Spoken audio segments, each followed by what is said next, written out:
present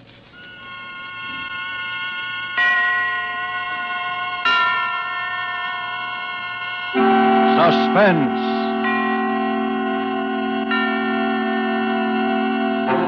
Tonight, A Thing of Beauty, starring June Dupree.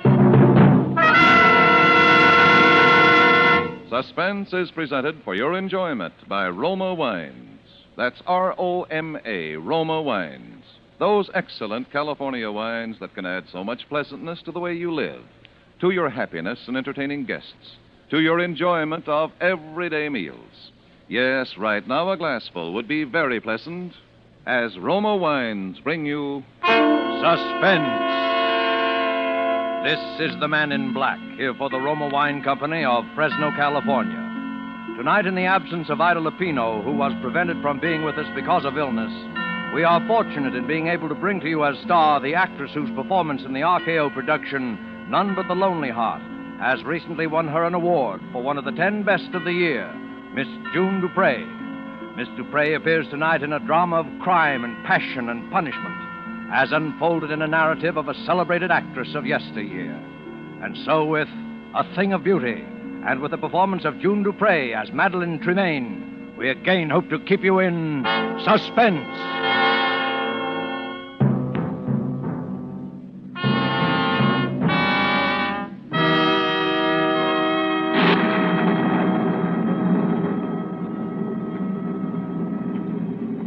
You will give me your arm? Thank you. I think we should just miss the storm if we hurry. Rather somber place, isn't it? Oh, it gives her seclusion, and that's all she's ever asked for since she came here.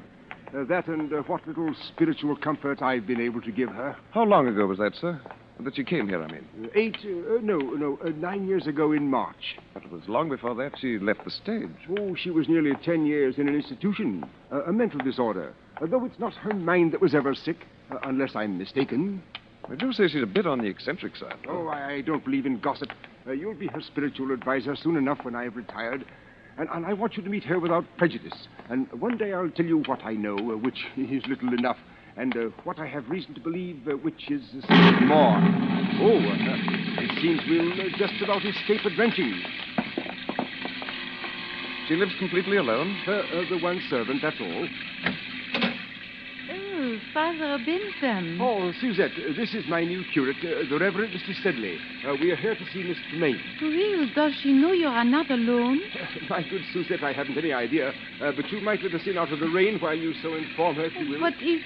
Very well, come in. If you will wait in the study, I will ask if Mademoiselle is able to see you. What in the world got into the woman? She knows Miss Tremaine's been seeing me every fortnight at the same time for 9 years. There's a picture here. Is it of her? Probably. My word, she was a beauty. Your father could have told you. She was a legend of 2 continents. It must have been a very tragic thing to make a woman like that shut herself away. Is it true, sir, that she sees no one but you? As far as I know, she has never set foot outside this house in all the time she's been here. Nor has she ever had a single visitor beside myself. But why? I think because she hopes that somehow, someday, a man of God will help her to find peace. And she doesn't care to face the world until she's found it. Mademoiselle will see you now, Father, in her parlor across the hall. Oh, thank you. Well, Father Bentham, come in. Come in. I do hope you don't mind my receiving you in the dark. But I have a mortal dread of lights during a storm. Not at all. You'll find 2 quite comfortable chairs just there by the window, I think. Oh, thank you. Madeline, this is my new curate, Mr. Sedley. Oh, yes, Mr. Sedley. It's a great pleasure, Miss Tremaine, to meet such a famous beauty. Even in the dark. Ah, so you've heard of my beauty, of course, Mr. Sedley. You know, as you came in, I was looking at this little gold mirror. Engraved on the back are the words, "A thing of beauty is a joy forever." Ah, Keats. Yes. Oscar gave it to me. He said it was a magic mirror. Was that Oscar Wilde, Miss Tremaine? Yes. Dear Oscar. Dear dead days. I suppose you've already heard all the wild tales of my lurid past, Mr. Sedley. Oh, no, Miss Tremaine, I assure you I don't believe that Father Bentham has ever caught me in a reminiscing mood, have you, Father? But since you will one day be vicar here, Mr. Sedley, perhaps it would be better if you heard the truth from me. Miss Tremaine, don't think I... Oh, the truth is wild enough. It all began, I suppose, when John Gaylord got me my first speaking part. That was, far too long ago to tell. John and Nell Garrett were the leads, and my part, well, it was one of those obscure little parts that no one pays any attention to until some obscure little actress comes along and makes a start of a career with it. It was then I first experienced what will always be to me in all the range of human feelings, the supreme exaltation when you hear the full, frenzied applause of an audience for you alone.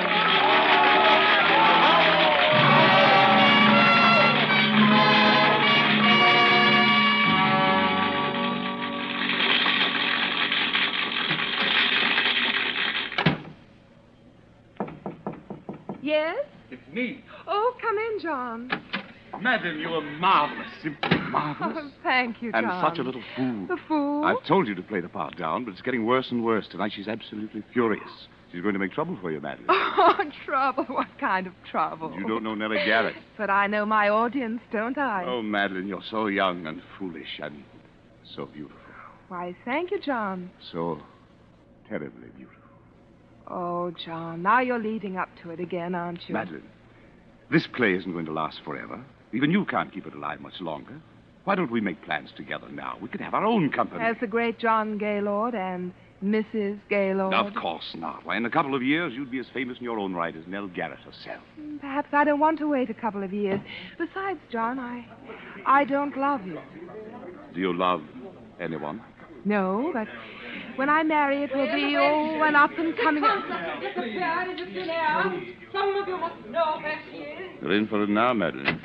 So there you are, my fine miss. Go easy, Miss Garrett. She's meant no harm. No harm. She has merely ruined my entire last act curtain for 29 consecutive performances, hoisting her skirts clear above the ankle, ogling the stalls like a music hall Gretchen. Well, it's only because it's that kind of a part. Oh, is it? Well, as long as I play the leads in this company, I will not have my best speech in the whole play utterly ruined by rowdy applause for the gutter antics of a half-baked ingenue. Nell, you're making a fool of yourself. And while we're on the subject, Mr. Gaylord, there are a few points I should like to discuss with you. When you help Miss Tremaine down from the swing in the second act, there is no need for you to keep your arm around her during the entire remainder of the scene. Well, really, Miss Garrett, if you can no longer hold either your audiences or your lovers... Oh, no. Nell! I'll kill you for that, Nell Garrett. If I die for it, I'll kill you.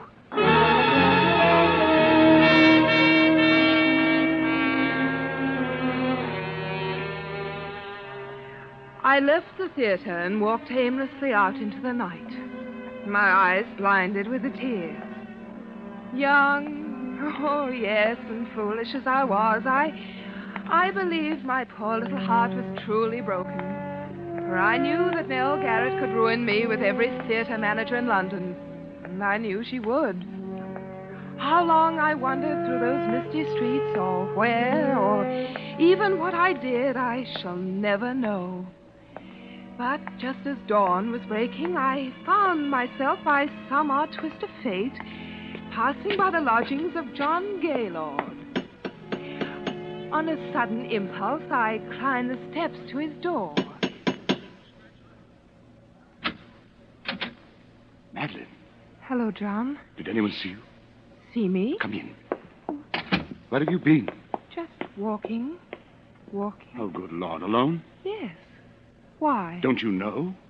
Yes, John, I'm afraid I do. My career... Your career? Oh, my poor child. John, what's the matter? Don't you know that Nell Garrett's been found dead with a knife in her back? Dead? Murdered. John! Police have been looking all over London for you. I've been expecting you here, expecting them here any moment. For me? Of course for you. Me? Madeline, last night you threatened to kill her in front of a dozen witnesses. Why wouldn't they be looking for you? Oh, no. Madeline, listen to me. Listen to me. Where did you go? What did you do? Didn't anyone see you? Didn't you talk to anyone? No. You've got to tell them something. What can I tell them? Because if you don't, John. they'll hang you, Madeline. Please, Madeline, you've got to think. Try to remember something. I'm so alone. If I only had a friend. You have got a friend, Someone Madeline. I who know. loved me enough to at least say that they were with me. Who is it? Inspector Phillips, Scotland Yard. Madeline, in there, quick. The bedroom. John. Don't worry, I'll tell them something. Hurry. Coming. I'm sorry to rouse you at this early hour, sir. Quite all right. Come in. You are Mr. John Gaylord? Yes? Of the Queen's Players Company, Drury Lane? Yes? Can you tell me, Mr. Gaylord, anything of the whereabouts of Miss Madeline Tremaine? Madeline Tremaine? Yes. Why, Did you call me, darling? Oh, excuse me. Who is this lady, Mr. Gaylord? Well, who are you? I am from the police, madam. Police? There has been a murder. Miss Nell Garrett of the Queen's Company was found stabbed in her home last night. Nell Garrett? Yes. Do you know her? Why, of course. I'm afraid, madam, that I shall have to ask you for your name. I'm Madeline Tremaine. I'm so sorry that you find me somewhat in disarray. Miss Tremaine. I'm afraid that I shall also have to ask you to account for your whereabouts after you left the theater last night. Very well. Mr. Gaylord can account for my whereabouts. Well, Mr. Gaylord? why... You see, Inspector, it's a rather delicate matter, because since I left the theater last night, I have been here. Is that true, Mr. Gaylord? Yes. Oh, I see. Is that satisfactory, Inspector? Well, yes. Well, I don't think I need trouble you any further for the moment. I quite understand your position, Inspector. It's a terrible, Yes. terrible thing. Yes. Well, good day to you. Good day. Madeline.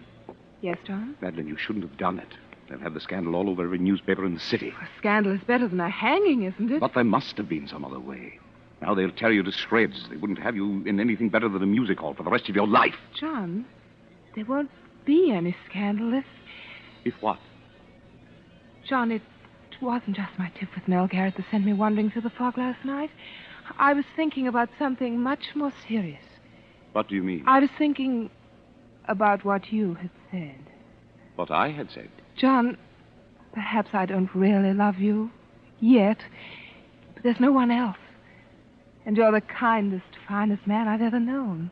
Madeline. And now, perhaps you've saved my life. Madeline. I love you more than anything else in the world. But I wouldn't have you marry me for gratitude. I wouldn't marry any man for gratitude.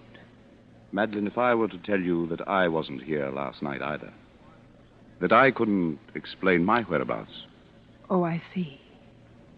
would you still marry me? Yes, John. I will marry you.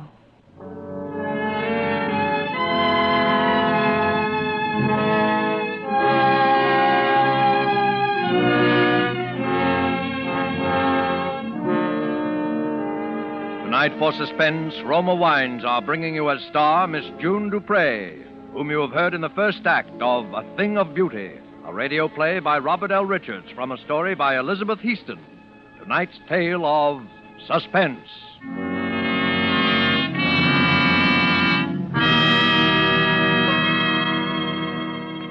This is Truman Bradley for Roma Wines, and I should like to tell you about a most interesting woman who extracts all the simple pleasure and happiness possible from living.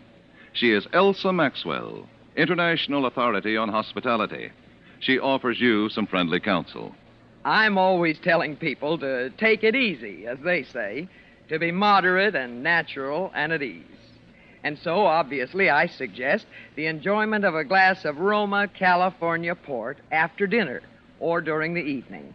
It's also very smart to serve when friends drop in, because this is one of the most glorious of all wines, richly fruity in flavor, with wonderful deep red color, utterly delicious. This is simple enjoyment, easy and restful enjoyment, moderate pleasure that helps you feel calmly at ease and so happier. don't bother about special glasses. Just use whatever glasses are convenient. And enjoy your wine. You really should act on Miss Maxwell's suggestion. Roma Port, as all Roma wines, is the best that California's magnificent sun-ripened grapes can provide. In glorious flavor, color, and aroma, is unvaryingly good, always enjoyable, protected for you by the ancient skill of the noted Roma wineries located in the choicest vineyard areas of California. Yet, all this delight costs you only pennies a glass. Remember, more Americans enjoy Roma than any other wines. Roma, R-O-M-A, Roma wines. And now it is with pleasure that we bring back to our sound stage Miss June Dupre as Madeline Tremaine, who resumes the recital of her brilliant and stormy career. It is a tale told to two clergymen in a darkened room. A tale well calculated to keep them and you in suspense.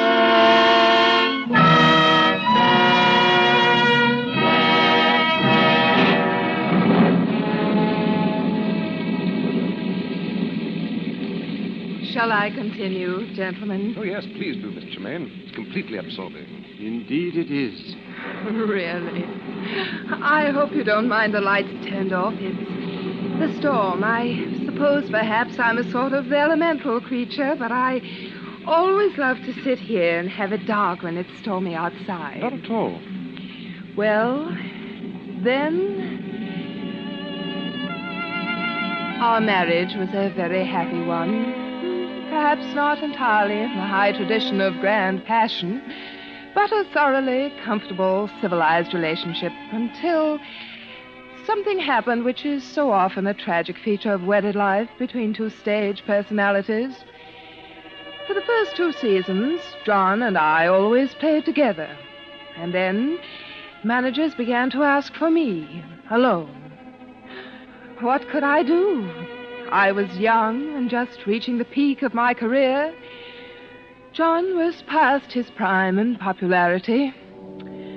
And so at last he no longer even tried to have a career, but lived along on false hopes and idle dreams and tiresome reminiscences, and took up little hobbies to pass the time away and grew a little stout.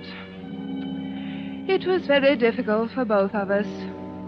And then, for me, came the time and opportunity that every actress dreams of.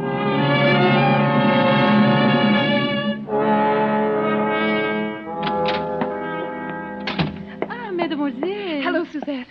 I've got the most wonderful news. The most wonderful, wonderful news. That you, Madeline? I'll tell you about it later. Oui, Yes, John? Come in here a moment. I want to show you something. Where are you? In here. At the end. Oh, good heavens. Now what? I thought I'd keep it a secret until I had my first exhibit, but I couldn't wait. I've taken up etching. Etching? Yes. Look, What's that? you. What? It's only the copper plate, of course. You see, the whole principle of etching is... Madeline, look out! Well, what's the matter? Almost knocked over that vat of nitric acid. One drop of that on your beautiful white skin, and it'll burn a hole right through you. Well, must you have that sort of thing around? Of course, that's the whole thing. You see, your sketch simply scrapes the wax off the copper plate. Then you drop it in the acid and... Well, that's very interesting. Yes. Well, what happened in town? Anything? Anything. Everything. Got some plans, huh? Anyone ask for me? Oh, yes, everyone asked after you, John. I told them you were well. I mean, I thought there might be a couple of decent plays for a change. I might consider something. John, how are you on Romeo? Romeo? Yes. You see, Maxwell has finally asked me to do a Shakespeare repertory, and high time, by the way. And I'm starting in Romeo and Juliet. And I Madeline, why didn't you tell me Romeo? Oh, it'll be a sensation, and it's just the thing I need now, to... John. Oh, I can do it all right. Take off a little weight, brush up on the lines. I've done it before, you know. John. Oh, Madeline, you're the dearest wife in the bed. You know, lately I've actually wondered sometimes if you might not think I wasn't... Oh, darling. Now, John, don't count too heavily on this. I'm not quite sure yet how things are going to work out. Work out? How else can they work out? But perfectly. Very well. I'd like to begin reading here at home, first thing tomorrow evening.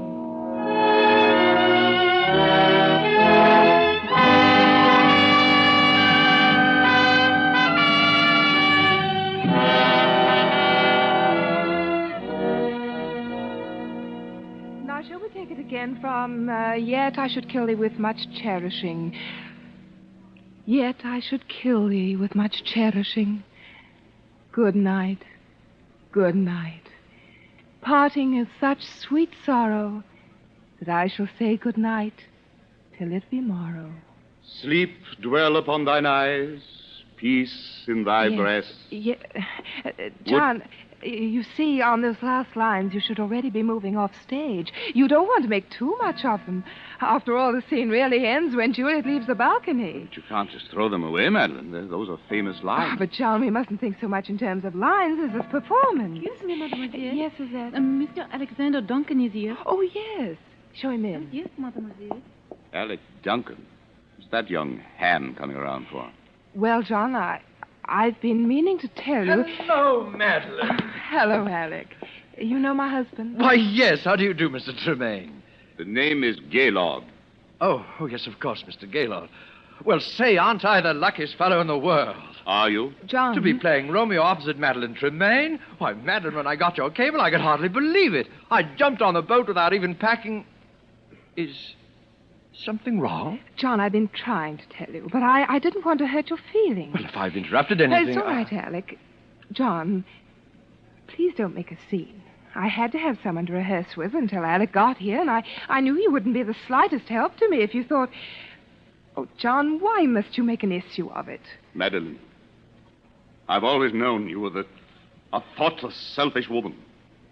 But I never would have believed that you could do anything quite so vile. Dare you speak to me that way? You didn't really think that a man with a 40-inch waistline and a double chin could ever play Romeo, did you? Why, you... Oh, I say... Get out of here. Get out of here. Get out! Get out! Get out! I'll get out. You better leave, Alec. Oh, yes. I'll go and apologize.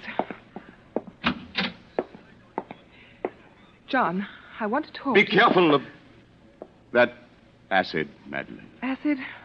Oh, John, I'm terribly sorry for what I said. It was beastly of me. Oh, it's quite all right.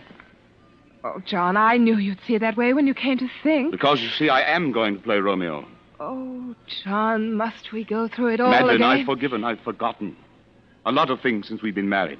I've put you out in front. I've given you the spotlight and watched your regard for me become somewhat less than that of a servant, if somewhat more than for your dog. John. But this, if only for my self-respect, I will not allow to dangle before my eyes the thing that I've wanted most in all the world, except your beauty that I gave it up for.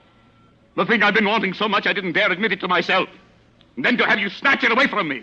No, Madeline. Waistlines and double chins can be concealed. But a mean spirit, never. This one thing you can do for me, and you will. John, you're being a fool. You see, I've always known that you married me to save your career and to keep my mouth shut. But there's one thing you haven't known. Where I was the night Nell Garrett was murdered. Where were you? I was at Nell Garrett's home. Well, that explains quite a number of things, doesn't it, John? Madeline, where did you get that gun? I always thought that someday I might need one. Madeline? Don't come near me, John. Very well. I warned you. Monsters, you beautiful, terrible monsters. John, no! No!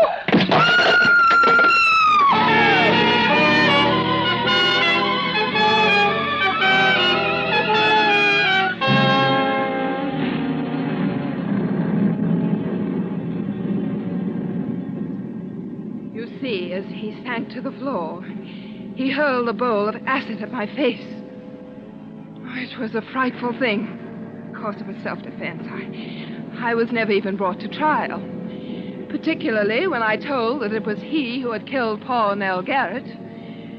But I suffered a complete nervous collapse, and I suppose I've never really recovered. And yet Providence always seems kind enough to leave something to be thankful for, even in the worst of tragedies, because not a single drop of acid ever touched me.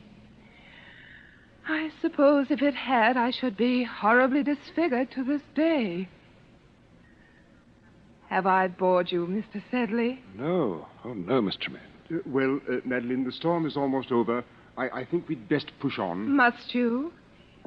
Well, but excuse me for just a moment. Oh, of course. My word. A poor woman. Yes. I say, look here. What? This mirror. It's not a mirror at all. It has a picture pasted in it. The photograph that's in the study. Poor Madeline. Father Benson, Mademoiselle would like to speak with you a moment before you go. Oh, very well. I'll only be a moment, Sedley. This way, Father. Thank you. Ah, Father. Well, Madeline? You may turn the lights on, Suzette, as you go. Yes, Mademoiselle. So, that is your young curate, Father Bentham. Yes. Do you like him? Oh, he seems a dear boy. But But what, Madeline? I am afraid I can't see him again. Madeline? Why? Because I don't want to hurt his feelings, and it would not be the same. You have been my only true friend in all these years. And when you are gone, I would rather be alone again than... I'm sorry, sir, but Mrs. Stokes is outside. Her little girl is dying, and when she heard you were here, she... Oh, go away. Madeline. Go away, both of you. Go away, go away, go away. Come, sir. Go away. Good Lord. Poor Madeline. It was too much for her. Yes. Oh, she killed them both, of course, the woman and her husband. I think I always must have known it. All these years, she's lived a lie. Yes, but that's not the lie that's hurt her. It was the acid. Acid? Didn't you see her face, sir? You forget, my boy, that I am blind. She has no face.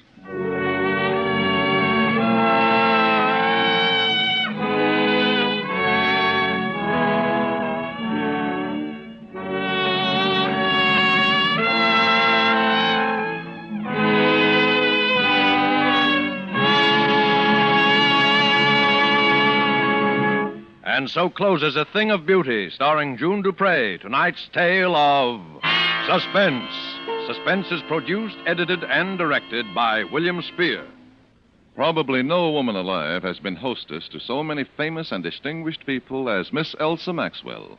This is what she says about Roma wine. When you entertain friends, you do everything you can think of to add to their enjoyment. And that is why I say, when you serve your guests Roma wine, you not only delight them, you also smartly and genuinely flatter them. These delicious wines add so much to hospitality and to enjoyment of everyday meals. Yet it's such a simple, easy addition to the joy of living, so wholesomely moderate and so inexpensive. Miss Maxwell gives you good advice. Enjoy Roma wine regularly. It's California's finest. Always good, unvaryingly fine in flavor and quality.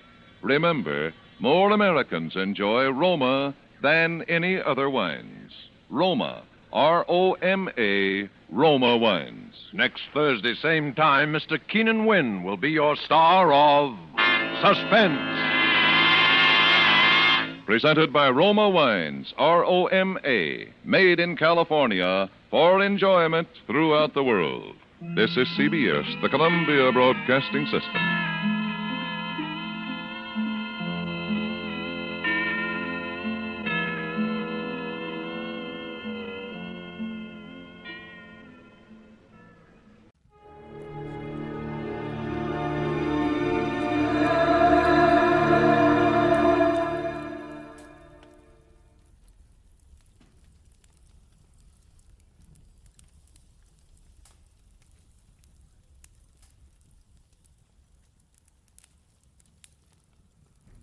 Get this and get it straight. Crime is a sucker's road, and those who travel it wind up in the gut of the prison of the grave. This time, a friend with millions, a myopic chemist, and a long-haired piano player were thrown into panic because a brilliant young lady with a gun was taking a big step in the wrong direction. It happened like this. From the pen of Raymond Chandler, outstanding author of crime fiction, comes his most famous character in The Adventures of Philip Marlowe.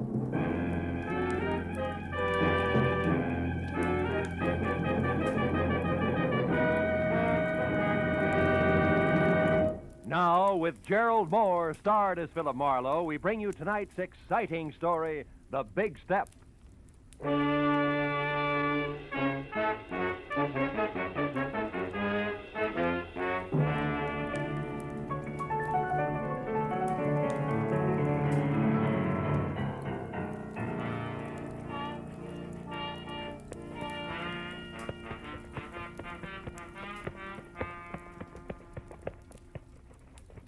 Yes, sir, Mr. Marlowe. I always figure shoes are just like faces. How's that, champ? Well, they make it old and they make it wrinkled, but they're still okay as long as they got a shine on them. Yeah, it keeps that writing condition, huh, champ? Yes, sir. Hey, let me just spank up this one again, huh? Sure. Oh, come in. Mr. Marlowe? Yeah? Oh, excuse me. I didn't know you was busy. That's all right. Okay, champ. I guess that does it. Here you are. Oh, thank you, Mr. Marlowe. I'll see you tomorrow. Right. Well, now that my shoes have a new lease on life, won't you sit down? Miss, Cantor. Mrs. Betty Cantor. Oh. I'm a waitress at the Shelton Cafe. I need your help, Mr. Marlowe. There's something you could do for me. You free to take a case? Well, I'm free, depending on the case. What is it? Well, today, this friend of mine, Shirley Vitello, comes into the restaurant where I work. Yeah. She takes her usual table, and while she's waiting for her order, she starts reading the paper. Well, it's all quiet so far, Betty. Yeah, but just when I'm bringing in the tomato juice, it happens. She sees something in the paper that scares her. Scares her bad. What was it, Betty? Do you know? I don't know. She muttered something, and then she runs out of the place. Her face was gray like ashes. Later, I got to worrying. I called her at home, then at the lab where she works, even her husband's studio. No luck. Now, wait a minute, Betty. I don't quite get the connection. You and Shirley Vitello, I mean. Oh, I don't know we're social. We're only chummy at the restaurant. She's been eating there for years. Well, that's a basis for friendship. Well, about 6 months ago, I was in bad trouble. And Shirley came through with $200 when it seemed like more money than I'd ever seen. Yeah. It kept me and my husband together. So, you see, she means a lot to me. Yeah, I see what you mean. Well, look, Bet, what was this about a lab? Well, Shirley's a technician. She works as an assistant to a chemist named Softman. Abraham Softman, out on Melrose someplace. Mm-hmm. What about Shirley's husband? Do you know him? Gilbert? Oh, yeah. He comes in with her a lot. He's a piano composer and a real nice guy. Mm. He lives for his work. He's unknown now, but he's a real genius, Oh, Shirley sure, says. sure. She'd do anything to keep him and his music going. Yeah, well, tell me, this friend of yours saw something in a paper you said that scared her. Now, that's all you know, huh? Yeah. And I want you to find out why and help her. Here's $50, Mr. Marlowe. That's what you charge, ain't it? More or less, yeah. By the way, Mrs. Cantor, where's your ring? I sometimes take it off when I'm working. You do, huh? Yeah. Or perhaps when you hock it to raise $50? Look, Betty, I'm a careless guy. You better hold the money, huh? Oh, but Mr. Marlowe... Where do the Vitellos live? But Mr. We're Marlowe... in a hurry, Betty, remember? Where's the address? Well, it's 3140 Veteran Avenue. Mm-hmm. And in case you want it, Gilbert's studio is Benedict Canyon, 510. Thanks, Mr. Marlowe. And you call me at Empire 17087, huh?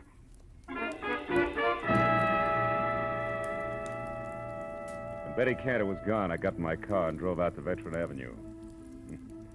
You know, she was a pathetic little creature. And with a little effort, she could have that touch and glow look. Oh, well. 3140 was one of those small but neat houses that grow like mushrooms overnight on the post-war California landscape. And it was locked, dark, and quiet. I went around to the back and started on the windows. The third one opened when I tried it. I climbed in, turned on some lights, and made the grand tour, then entered in the den.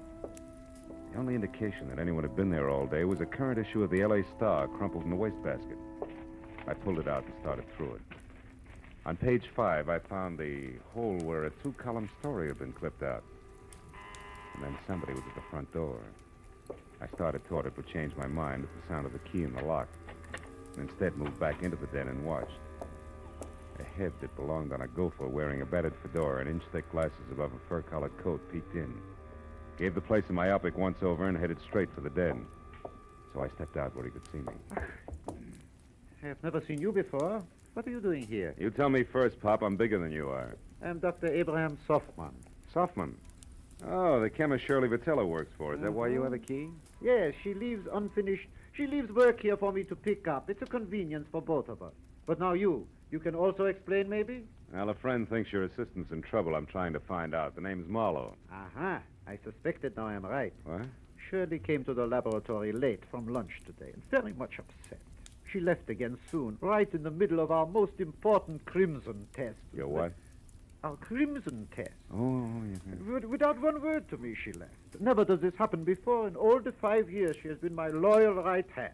Well, tell me, what's the nature of your research, Dr. Softman? We are developing new commercial dyes. Oh, such a beautiful crimson we have now. Really? Shirley knows as much as I do about all of it. Mr. Marlowe. Was it you who opened the desk drawer there? No. I didn't notice it till now. 2 boxes of 32 caliber ammunition. 9 shells gone from the top one. She kept a gun there. I've seen it before. That's gone, too. What kind of trouble needs a gun, Mr. Marlowe? Oh, I could think of a few. And they all say we better locate Shirley and soon. Now, look, Doc, I want to ask you... Just one moment, what? please. Maybe you will know if this means anything. I found this under her work table after she left this afternoon. Is it maybe something? I don't know. Let me see. Empty reservation envelope from Federal Airlines, L.A. to New York, departure 11:35 tonight. Made out to Ruth Britton. Ruth Britton? Who's that? Well, I don't know her, but she must be something to Shirley. Perhaps this Ruth Britton is the trouble. Now, the airline number's here. Where's the phone? It's out there in the other room, Oh. there on the table. Yeah, I got it. Hudson 28610.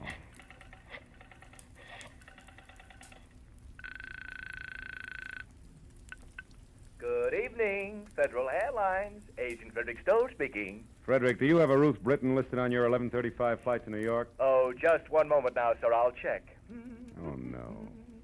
Yes, we do. Yeah, well, I've got to locate her. Do you have an address or a phone number there? Oh, no, sir, I do not. And even if I did, I'm Look, afraid Freddie I couldn't. Freddie boy, this is important. I need that information. Now, describe her to me. What does she look like? Oh, dear, I'm afraid I can't. I must have sold the ticket. I'm the only agent on duty, but I just can't seem to think where Try, will you think? I am. How do you expect Oh, me to isn't that remember awful? 75 or 80 faces every day? Now, listen, Good heavens, don't you think I get confused? Yes, I every do. time Now 9 I or do. 10 jerks come in here at once, all wanting tickets at the Never same time. mind. Don't you think I have the Skip right it. to do it? Frederick. Now, look, Doc. Now, look, do me a favor, will you? What is it? Stay right here and wait for Shirley. If she comes back, hold her. I'm going to look up her husband, Gilbert.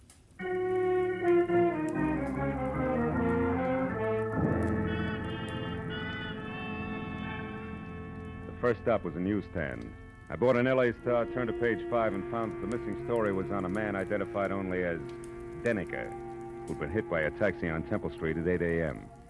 The only reason it rated 2 columns was that before he lapsed into unconsciousness, he told the ambulance crew from the Citizens Emergency Hospital that he knew he was going to die and wanted to clear his conscience by confessing a crime he'd committed.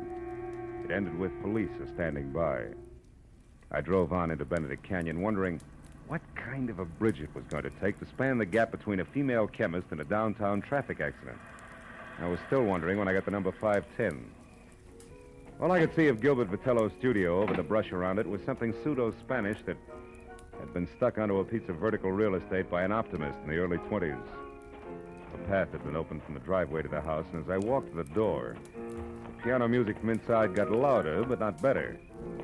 Even in the long-haired circle, that stuff needed a haircut. Hey! Hey! Vitello, break it up a minute, will you? What's the meaning of this outburst? I'm working and I won't be interrupted. Who are you? What do you want anyway? Take it easy, Mr. Vitello. My name is Marlowe. Betty Cantor sent me here because she's worried about your wife. The waitress worried about Shirley. Why?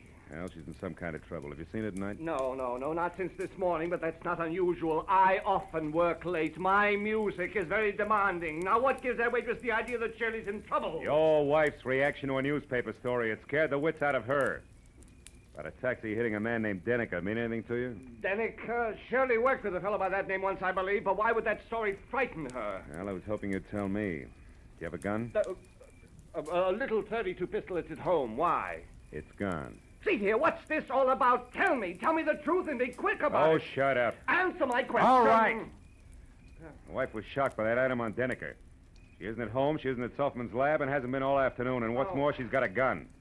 That's all I know, except for one thing. Who's Ruth Britton? She's a friend of Shirley's from the East. She's been visiting relatives out here. Why? Nothing. Maybe Shirley's got a plane reservation for her, that's all. Mr. Marlowe, if that's all you have to offer, why don't you get out of here so I can go to work? I'm quite certain if Shirley were actually in trouble, she'd come to me for help. And incidentally, tell Betty Cantor to take some vitamins or something. She's becoming a meddlesome busybody. You know, there was a quality about Gilbert Vitello that made me want to sock him on the temperament with the heavy end of his grand piano. When I started down the path to the driveway, I forgot about him. Because a pair of headlights slashed through the foliage like a giant scythe. I ran to where I could see and watch the girl in a brown suit get out of a sleek new Hudson and start toward the house. Then she saw me. She backed away, then threw me one scared look and darted into a side path like a jittery cottontail. I followed as fast as I could, but it was home ground to her, and in 20 yards I was outclassed. I lost her at the corner of a sagging shed and stopped to listen for her footsteps.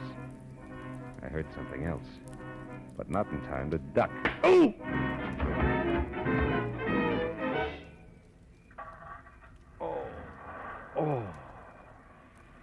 Oh. You there, you. Marlowe, is that you, Marlowe? Marlowe, what happened, Marlowe? I heard a car come in with a crowd. Who was shut it? up. Well, surely she slugged me. I don't believe it. You're lying. Okay, I'm lying. For what it's worth to you, Die Hard, your wife isn't kidding. She told me personally with a blunt instrument. Play that knee flat, Jack.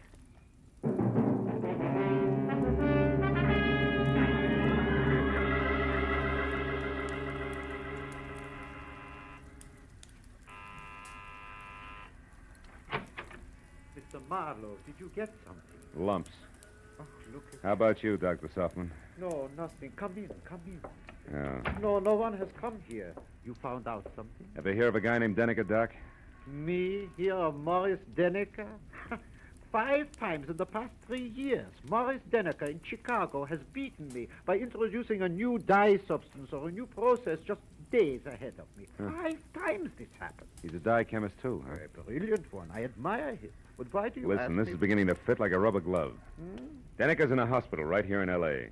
He may not live, and he wants to confess to a crime. Here, look. What? Now, read it yourself. When Shirley saw that story, it threw her into a panic, and now it only figures one way.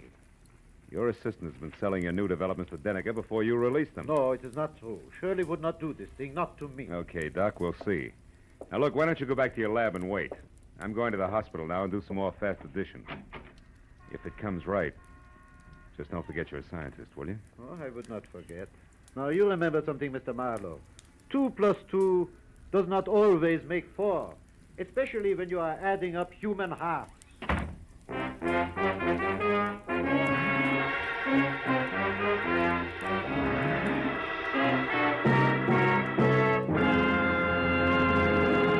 In just a moment, the second act of Philip Marlowe. But first, Wednesday's Wonderful on CBS, with Dr. Christian, Groucho Marx, Bing Crosby, and Burns and Allen all coming your way over most of these same CBS stations. This Wednesday, Brother Bob Crosby visits Bing. Gracie Allen stumps the income tax experts. Groucho will be on hand with his ad-libs and teams of opposition. And Dr. Christian makes a wily grandmother stick to the truth for once.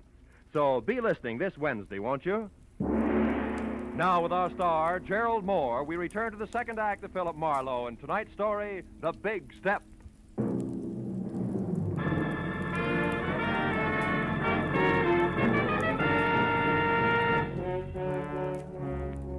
It was 20 stop-and-go minutes through the snarled early evening traffic over to the Citizens Emergency Hospital.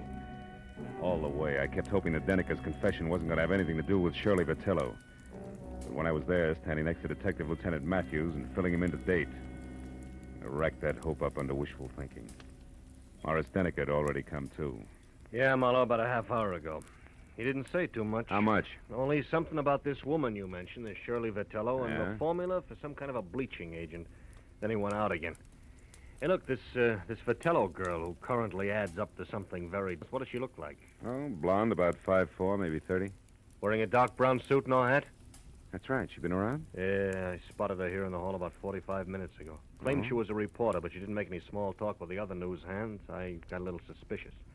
Just then Denneker came too, so I went in there. When I came back out, she was gone. Hey, Marlowe, you know where we can pick her up? No, I don't, Lieutenant. Doesn't look so good for her. She could be pretty desperate right now. Like a quick trip to the country. Or like worse, she's got a gun, Matthews. And now with Denneker starting to talk, very little hope left. I better be going. Where? Just going, Matthews. Hey, wait I'll a keep minute. in touch. Wait a minute. Look, we have a big organization, Mr. Marlowe. We're equipped to handle all kinds. We could do almost as good a job as you. Just keep that in mind, will you? Yeah, and I'm glad you said almost. So long.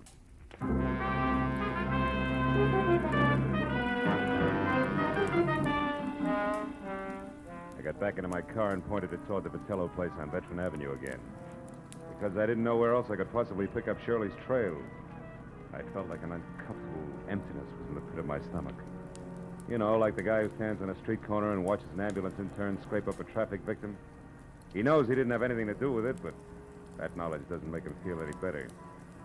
Shirley Vitello was headed for trouble, bad trouble. And the pathetic little kid, Betty Cantor, who came into my office and started the whole thing, could get hurt in the process.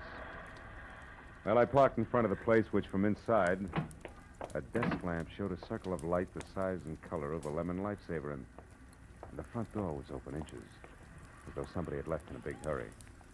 I walked on eggs as far as the door and nudged it. And I saw it. On the table in the far corner of the room, a note propped up against the lamp and nothing else. I started toward it.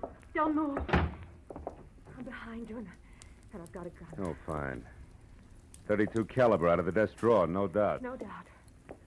Marlowe, why are you mixing into something that's no business of yours? I'm a private detective working for your friend Betty Cantor. She's worried about you, Shirley. Marlowe, what's done is done. Betty can't help me. You can't help me. Nobody can help me. I stole Softman's work, and I sold it to Morris Denneker. I didn't count on a deathbed confession. Why'd you do it? I love my husband, and he needs money to go on with his work. No. Gilbert's in on this with you, huh? Oh, no. No, he isn't. He thought my wages were high, that's all. The note I left there on the table makes that clear. Also, Also what? it says goodbye. I love him, Marlowe. When I'm gone, he'll have enough money to carry on. Keep the studio that means so much to him. And nothing can be taken away from him. I've seen to that, legal-like. Just what do you mean, gone, Shirley? How far is gone? A long way, Marlowe. All the way. Suicide? Oh, no, Shirley, you Marlowe, can't mean let's that. not talk anymore. And don't bother about that phone. It's only Gilbert. How do you know? Well, when I pulled up outside here after I came from the hospital, he was home. I didn't want to speak to him, so I drove on until I came to a phone booth. And then I called here and told him to meet me at the Saffron Bar. It's an old hangout of ours. You wanted to leave a note for him, but didn't want to face him, is that it? Yeah. He'll keep calling on and off for quite a while before he comes back here. I figured it would be better that way. I didn't want him chasing me. The sea air might give the big lug a cold. It always did.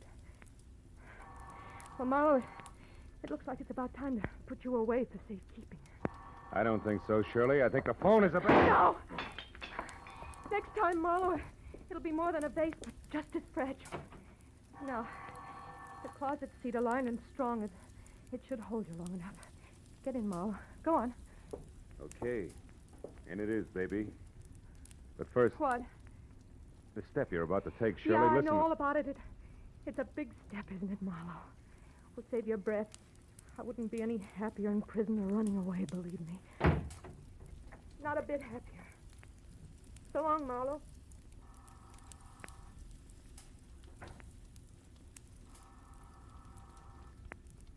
Nobody's home.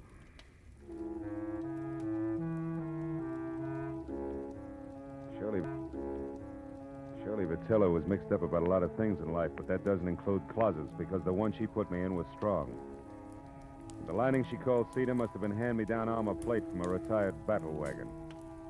So all in all, I was 45 minutes alternately kicking and resting while the insistent telephone marked the 5-minute intervals for me.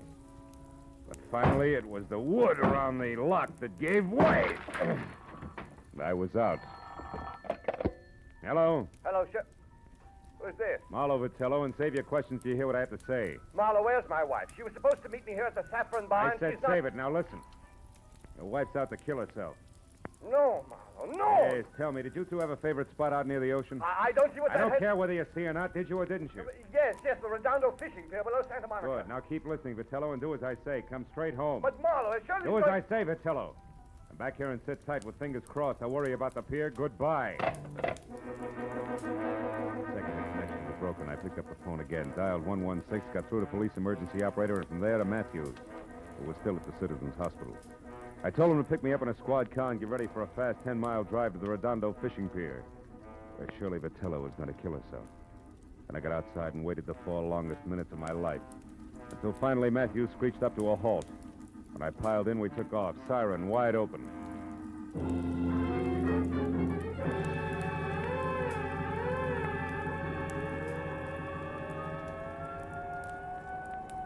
It'll be less than a minute now, Marlowe. Pier's only a couple of blocks away. Good. Better have Mooney kill that siren, Lieutenant. Jack, we want to come in quiet, Mooney. Okay, Lieutenant. Well, there she is. That tower's out on the pier. Yeah, Mooney, pull up here, will you? We don't want to scare her into something. Matthews. What? That crowd there, halfway out on the pier. There's a cop with her. Yes, so there is. You better drive right up, Mooney. Looks like we're too late, Phil.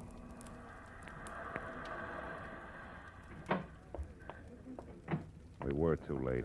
At the center of a circle of the morbidly curious who always stand and gape, we found her lying face down on the greasy planks of the pier, dead.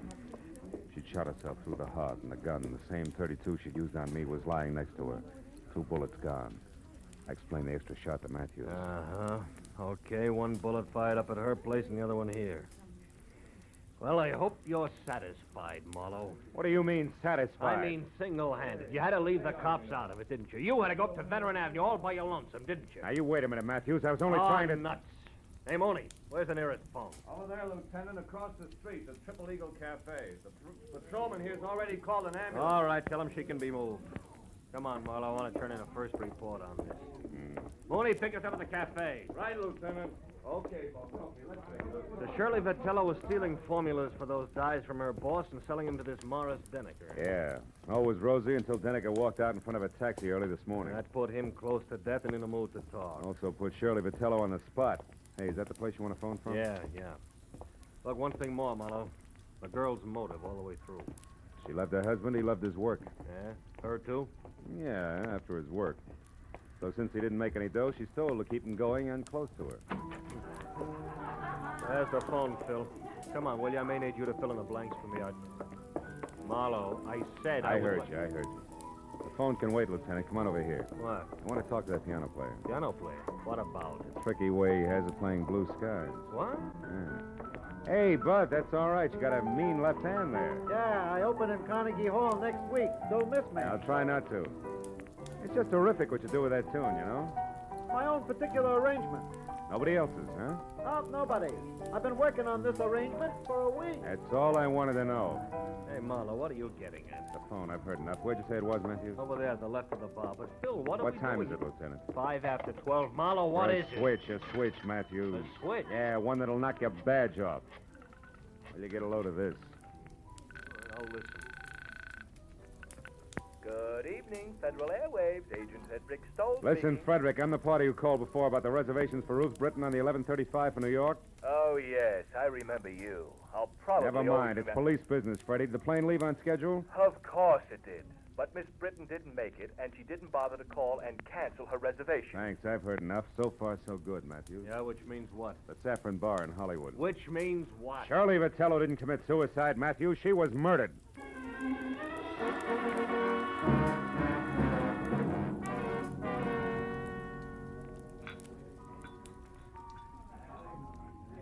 Okay, Phil. Where's your man? Right there. That table against the wall. Oh. Come on, Matthews. Hawaiian music. Sentimental rock. Degradation.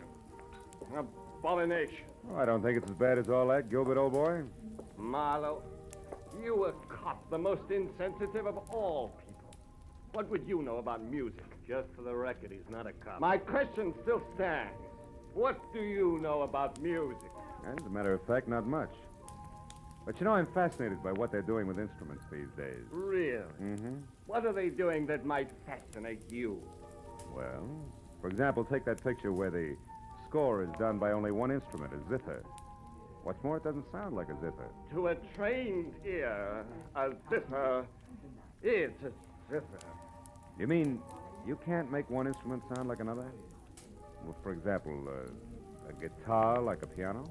Don't be ridiculous. Now, wait a minute. Not so ridiculous. Why, only tonight I heard a guitar that sounded just like a piano. Real tricky arrangement it was, too. Sounded...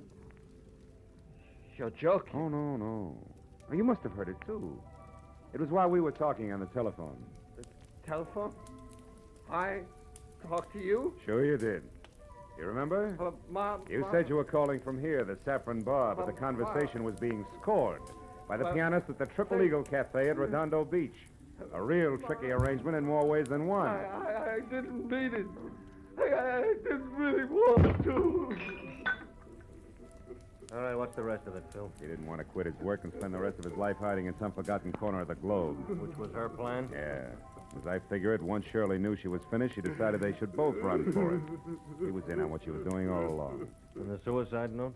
That was part of her plan. Oh. Leave Puppy here and innocent with the money she got for her shenanigans. Then frame her own suicide, a trail that would lead us to the Redondo Pier, her hat and coat floating in the drink. Uh-huh. And after a couple of days of searching, we say the tide probably carried the body out to sea. Closed case. That's right.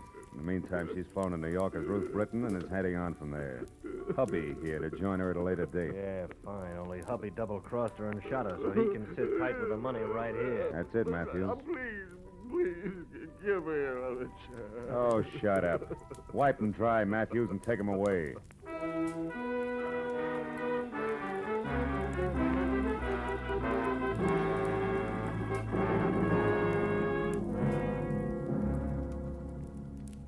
I didn't go along with Matthews. I didn't even bother about my car, which I'd left in front of the Vitello place. I'd had enough for one night. Not the kind of person who'd hitch his wagon to a star, only if the twinkle he saw on the horizon was the reflection of a dollar sign. Oh, yeah, they were a pair, all right, the Vitellos. A pair who finally canceled each other out. You know what? I'm glad of it.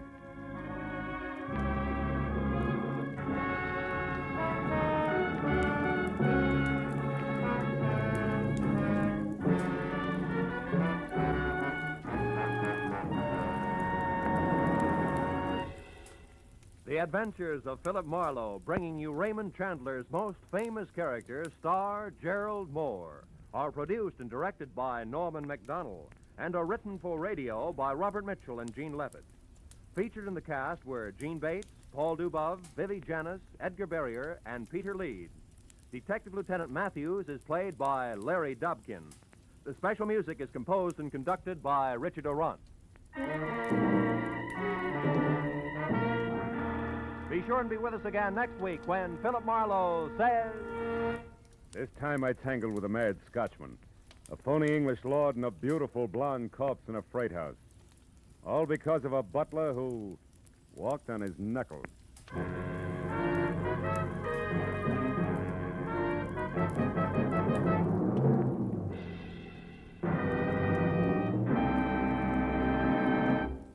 How about tying a mental string around your finger today to remind yourself to file your 1949 income tax return as soon as possible? The 15th of March isn't several miles down the road the way it used to be. It's almost at your front door.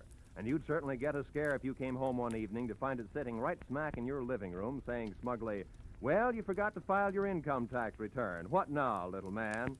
So why not set aside tonight as income tax night and file your 1949 return? This is Roy Rowan speaking. This is CBS, where Burns and Allen are heard every Wednesday night, the Columbia Broadcasting System.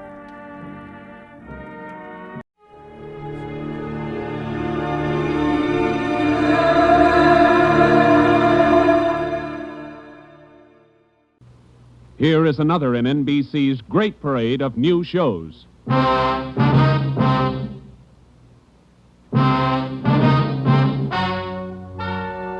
Ladies and gentlemen, the story you are about to hear is true. Only the names have been changed to protect the innocent. NBC brings you Dragnet.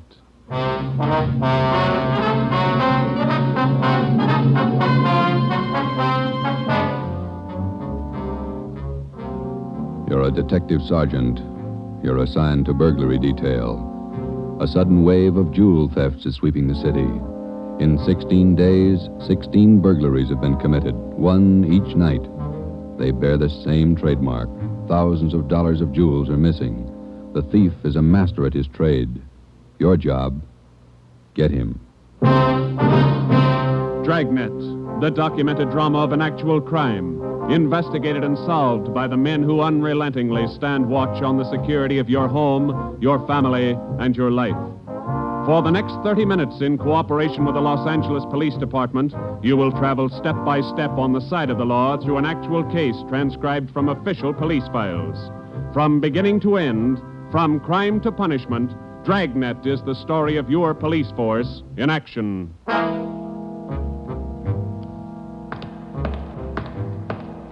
It was Tuesday, June 17th. It was warm in Los Angeles.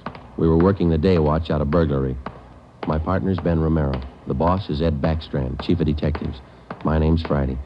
I was on the way into work that morning, and it was 7:53 a.m. when I got to room 45. Burglary detail. Hi, Joe. How are you, Walker? Gonna be a scorcher out today. Yeah, just like yesterday. Ben in yet? I think he's over in communications picking up the mail. Thanks.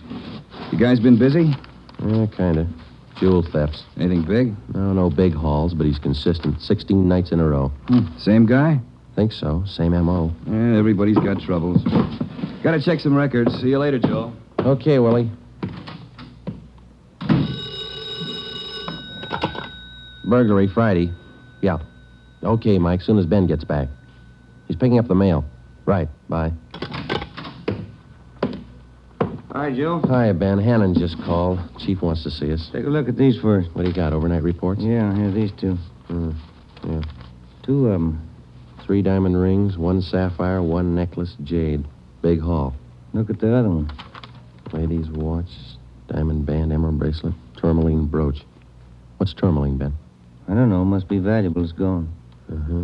Let's see. Owner left house about 9 p.m., returned about 1:30 a.m., found property gone, scratches on the door.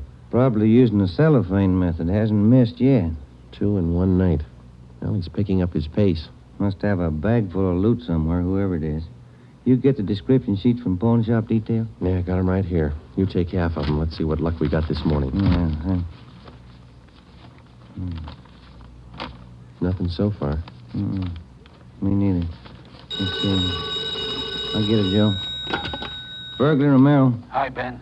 Chief still wants to talk to you, boys. He's got an appointment at 8:30. Wants to see you before he leaves. Okay, Mike. Just checking some buy sheets. Be right in. Better make it fast. He's in a bad mood this morning. Okay, Mike. Thank you.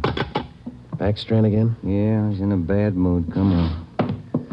Wonder what's bothering him. Something's bad. He doesn't blow very often.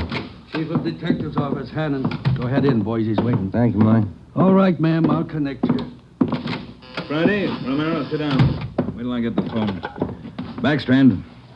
Oh, yes, Mrs. Winthrop. Yes, ma'am. We're doing all we can. Yes, ma'am. Yes, ma'am. Yes, I'll do that. Yes, ma'am. Goodbye. Got trouble, Ed? Taxpayer, Mrs. Winthrop. You two ought to remember the name. We do, Skipper. 10 days ago, somebody lifted $2,000 worth of diamonds from her bedroom while she was at the symphony. Last night, she was hit again. A diamond watch, an emerald bracelet, and some kind of a brooch. Tourmaline. I don't care what kind it was. It's gone.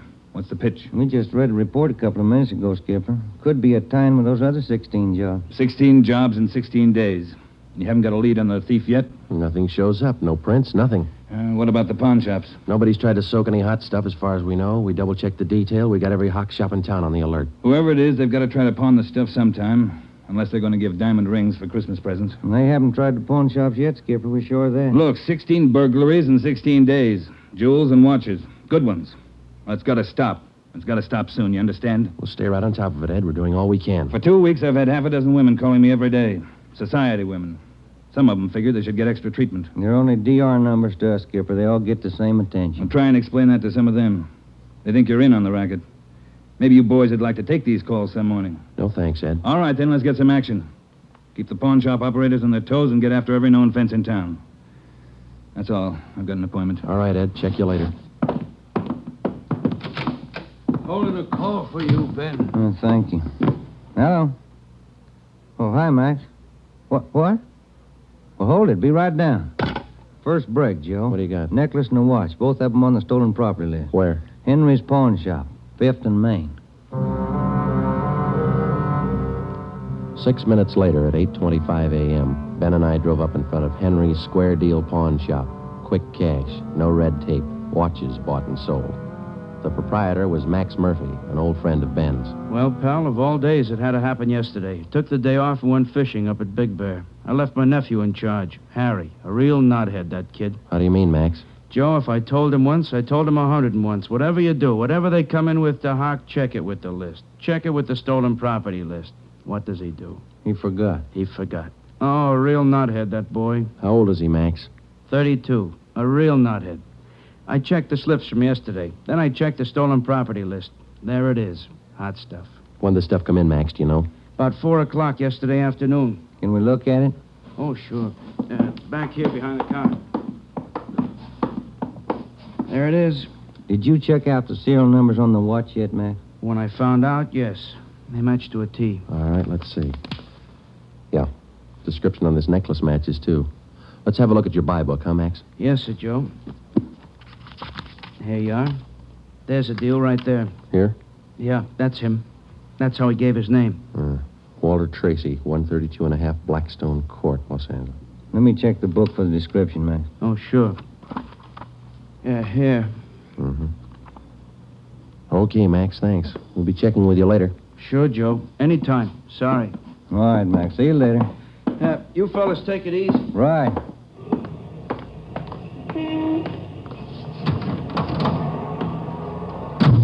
Want to check and see if we're clear, Joe? Yeah, I will. 80K to Control 1. 80K to Control 1. Are we clear? Control 1 to 80K. Stand by. Good lead, Joe. Got a description in here. Yeah. It's too bad Max's nephew had to slip up. Control 1 to 80K. Call your office immediately. Call your office immediately. KMA 367. Wonder what that's about. I don't know. I'll call in. You got some change? I'll use Max's phone.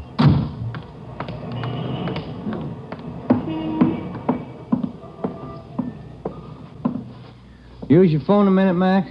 Oh, you, Ben? Sure. Help yourself. Thank you.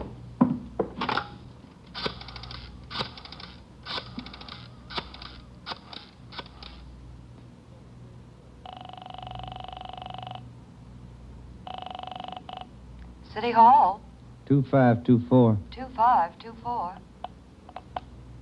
Burglary, Levine. This is Ben, George. You got something? Odd one. Universal Loan Shop, 6th and Barton Place. Guy just took in a couple of rings. He checked too late.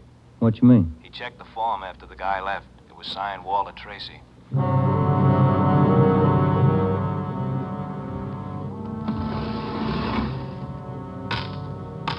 There they are, Sergeant. Both rings. Fine quality diamonds. Don't you usually check your stolen goods list before you take in stuff like this? Usually, yes. Last night, no. I don't know what I was thinking about. Can we have a look at your buy book? Right here. There it is. Walter Tracy. 699 Olive Street. 145 pounds, 5'9", dark hair, build, thin. We'll have to slap a hold on these rings. I know. I should have thought. Can you think of anything else that might help us to identify the man? Well, no. Had a light suit on. Nice cut. Very well dressed. Thank you. That's all for now. Here's our card. If the guy happens to drop back, give us a call, will you? Sure will, Sergeant. Say, Yeah? I've got some nice watch bands. Yours look old. Can I interest you? No, thanks. Some other time. Come on, Ben.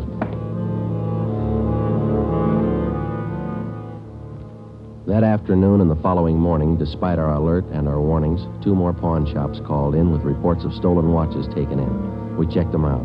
The serial numbers on the watches matched those on the stolen property list. On the pawn shop account books, the loan was listed under the name Walter Tracy. The addresses were given as number 12 St. Vincent Place and 700 East Flower. The descriptions of the man were the same. Slight build, well-dressed, about 145 pounds, 5 feet 9 inches tall, dark wavy hair. We had the name and description distributed to every pawn shop in Los Angeles and surrounding communities. Through our informants, we checked up on every known fence in the city. For the next 2 nights, we received no reports of stolen jewels. That made up for the double burglary the night before. On June 19th, the box score read 18 successive nights, 18 successive jewel burglaries. At 3:25 in the afternoon, Ben and I sat down to check over the late incoming reports. Got anything, Joe? No, not yet, no. Nothing here. Maybe the guys left town. Nope. No such luck. Take a look. That's it, number 19. He may set a record. Well, he's making monkeys out of us, isn't he? Look, man's watch, lady's watch, Chinese amber necklace, diamond shirt studs, and a bracelet with 2 large rubies. He's getting ambitious. How's the value listing? I see. $1,800. 1 haul. I'll get it. Burglary Friday. Yeah. What? Yeah. Be right down. Stall him. Let's go, Ben. Where? Kaplan's down on East 2nd. Walter Tracy's in there now, trying to hock a gold watch.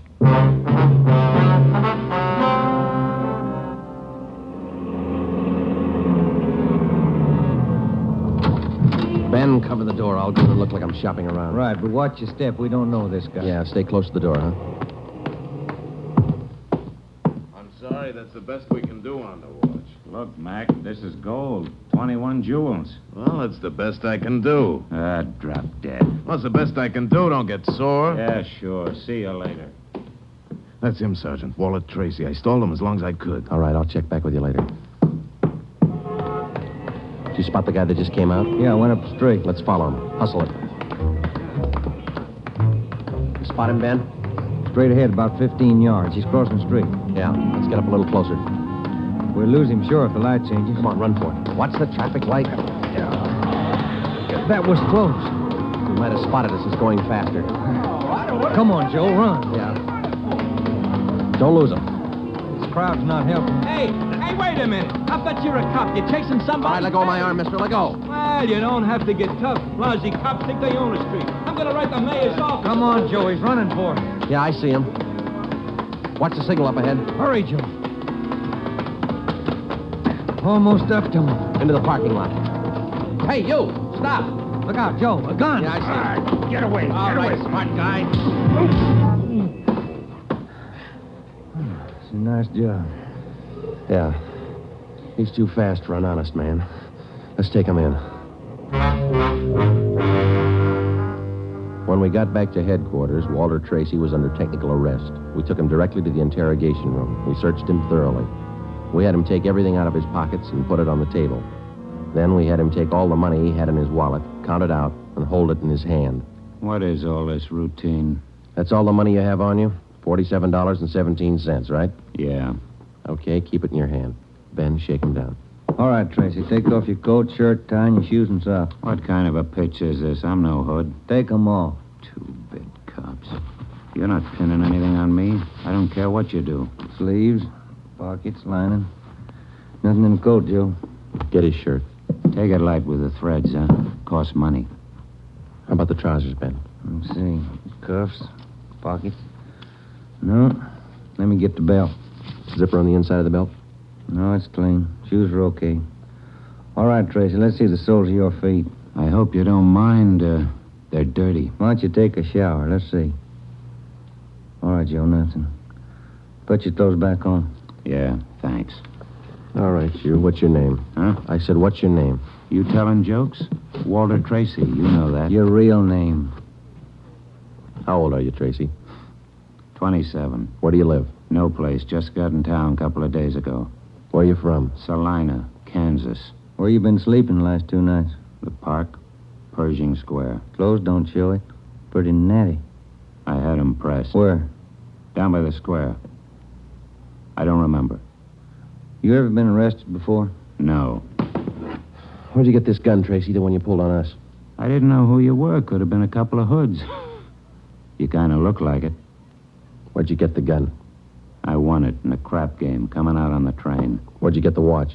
Graduation present. You want to run a make on him, Joe? The gun and the watch? Yeah, I'll call him. on, check. You can't prove a thing.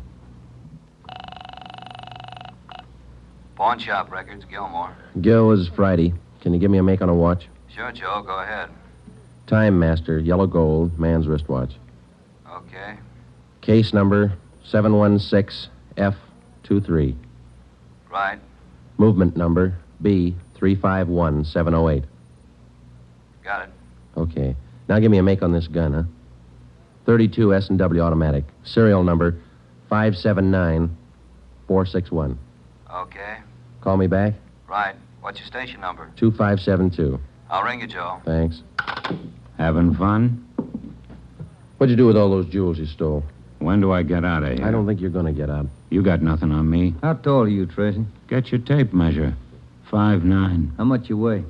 140. I'm 27. My name's Walter Tracy. I come from Salina. I've been in town 2 days, and I don't know what you guys are talking about. You sound smart. You don't act it. And you're flying blind, copper. What'd you do with those jewels you stole? I don't know what you're talking about. What color are your eyes? I don't know. I'm colorblind. What color would you say your hair is? You colorblind, too? You ever been arrested before? Straighten out. He asked me that. I'm asking you. No. You ever done any big time? No. All right, I don't care if you level with us or not.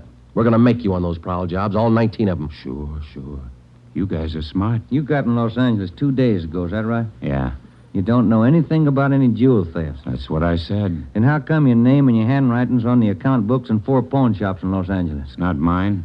You can't prove it. We can, Tracy. Come clean. What'd you do with the stuff you stole from 1250 Moraga Drive, June 5th? I didn't steal any stuff. What'd you do with the rings and watches you took from 1400 Placerville Road, June 9th? I wasn't in town. What'd you do with the diamond dress pins you stole June 13th, 123 South Van Ness? Did I do that? You're not only kinky, you're a bad liar. You prove it. Border get you a sawbuck, your prints bounce, Tracy.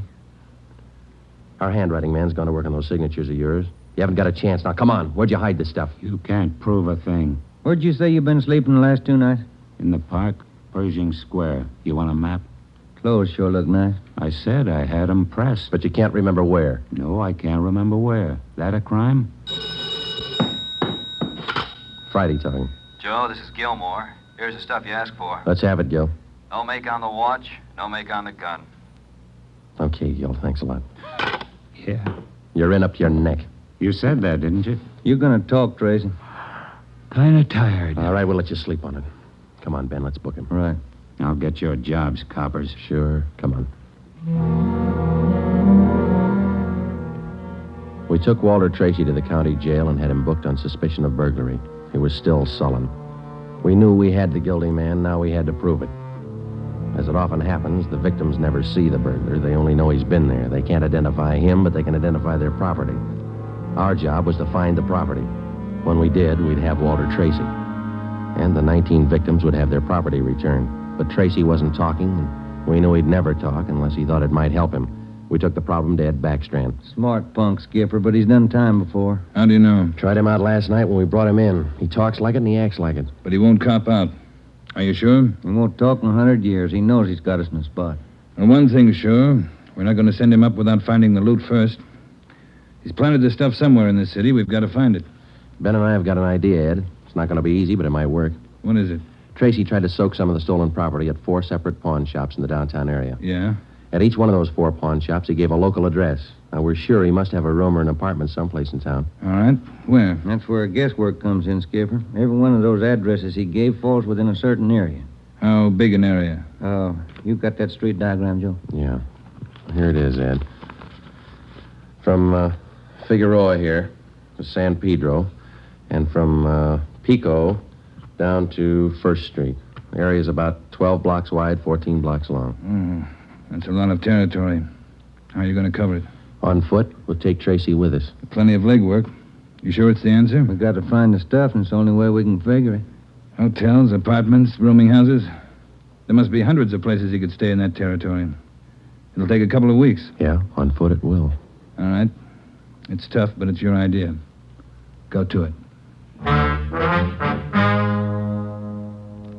An hour after we left Chief Backstrand, we got Tracy out of his cell in the county jail and started our canvass of the appointed area. We took the usual precautions and handcuffed Tracy's wrists to our own. We started the search for his hideout at 1st Street and Figueroa. It was a warm day in Los Angeles. The temperature was 91. After the first 3 hours, I could tell Ben's feet were ready to give out, and so were mine. We couldn't even have the comfort of complaining. That had encouraged Tracy, and he was cocky enough already. He cursed and threatened every step of the way. My legs off. All right, quit pulling, will you? Come on, Tracy, up the stairs. Another one to check. Warm day, Joe. Yeah, a little. What do you mean, a little? Must be 110. Yes? What is it? You the manager? Yes. Could you tell me which apartment this man has in your house, ma'am? Who, him? Yes, ma'am, this one. Never saw him before. He don't live here. All right, ma'am, thank you. Yeah. Hot, ain't it? When are you going to get wise? Come on, Tracy. Well, that finishes this side of the street. You want to cross over, Joe? Yeah, let's go. I'm hungry. I want to eat. After we cover the other side of the street. You can't do this to me. I'm going to get a lawyer. I'll have your jobs, both of you. Yeah, come on. We only got a couple of hundred places to cover.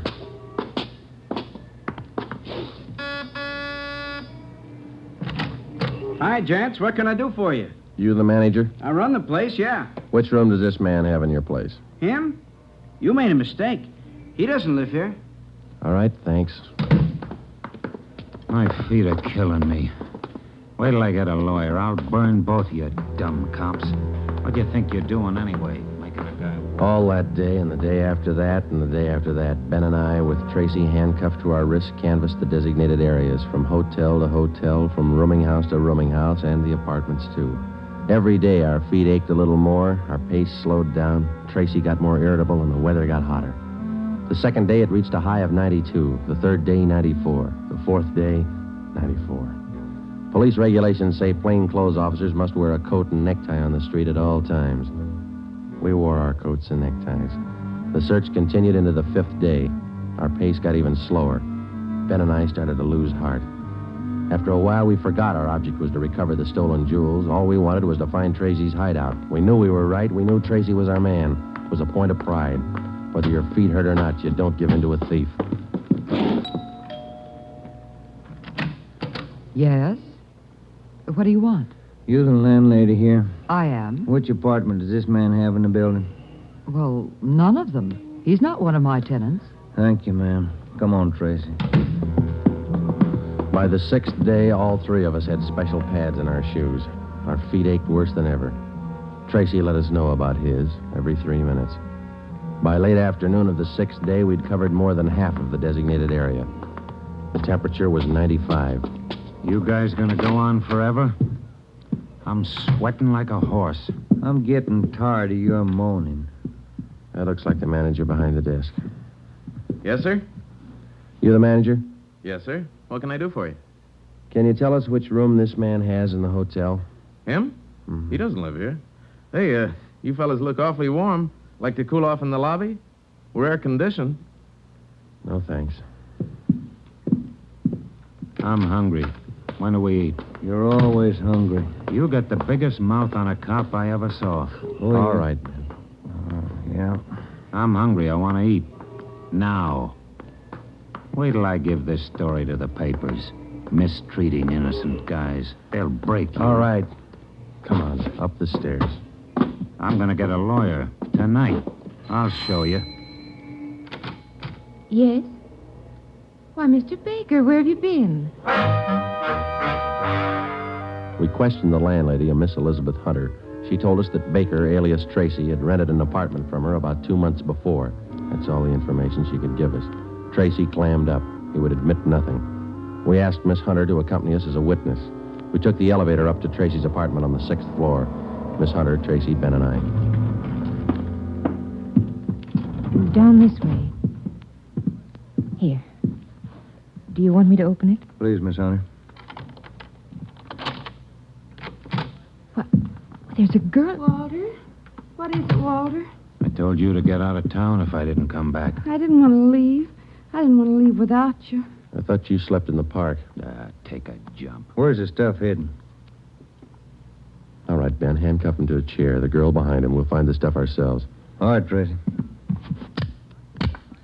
All right, you're next. I haven't done anything neither, so you can't prove it. Billy, shut up.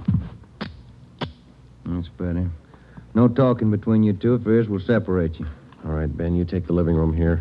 I'll try the kitchen. And get a window open. It's hot in here. All right. Sergeant, you will be careful of the furniture. Yes, ma'am. I had no idea. You, Mr. Baker, of all people. Don't talk to him, please, ma'am. Oh, yes. Tin cop. Why don't you spell? Ben, look. It's only the beginning. He's got the stuff scattered 7 ways for Sunday. We're going to need help. In the milk bottle? Yeah, 2 rings, 3 loose diamonds, and this bottle of mayonnaise. We found some kind of a brooch in it. A couple of watches taped to the underside of the kitchen sink. All right, you. Convinced? Okay, Ben, call Backstrand. There was a definite possibility that Walter Baker, alias Tracy, had stored some of his stolen loot outside his apartment. We stood little chance of ever recovering it unless we got him to break. Ben called Chief Backstrand, and in 10 minutes he arrived at the apartment with another man from burglary detail, George Levine. Together we went over the 4-room apartment foot by foot. We found jewelry, watches, loose stones in every conceivable place. In cartons of cottage cheese, in jars of cold cream, in the garbage can, everywhere. Who's your girlfriend? All right, I'll ask her. What's your name? I said, what is your name? Billy. Billy Crawford. He didn't do anything. He didn't. All right, Billy. Maybe you can tell us. Where's the rest of the stuff he stole? He didn't steal. He didn't steal anything. Billy, shut up. Keep quiet, you. Ed, wait a minute. What? Just a minute. I want to look over here. Papers. Taped to the underside of that top drawer. What is it, Friday? No, you can't. You can't. Look at these. All right, you found them. I'll talk. No, Walter, don't. Parole papers. He's an ex-con. Yeah, I'll cop out. Don't do it, Walter. Billy, shut up. Dumb dame. The rest of the stuff, where is it? On the roof. Inside the ventilator, the one near the front, you'll find a couple of paper bags. That's it. Levine? Got it, Chief. I'll check it. Your papers say you did time in Oregon. What for? Fell for robbery, did 5, I owe him 7. What about the girl? Walter, I'm going with you. Her? I don't know. You figure it. All right, Friday. Romero, take the girl to Lincoln Heights and book her. We'll take him. Right, Ed. Come on, Ben. No, Walter, I want to go with you. I'm sorry, ma'am. This way out. All right, easy, lady. No, wait a minute. Just a minute. Walter? You're a dumb dame, Billy. So long. Walter. All right, come on, let's go. What's the matter? You feel all right? He lied. He said he loved me. He lied to me. Don't feel hurt, lady. He lied to everybody.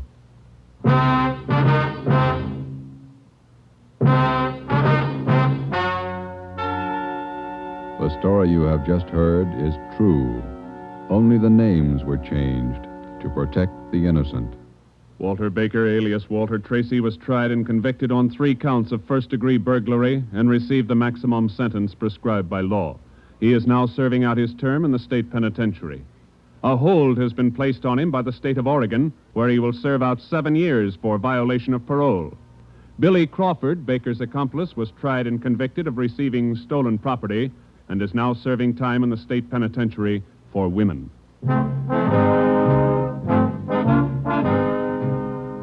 You have just heard the 11th in a new series of authentic cases transcribed from official police files. Technical advice for Dragnet is furnished by the Los Angeles Police Department.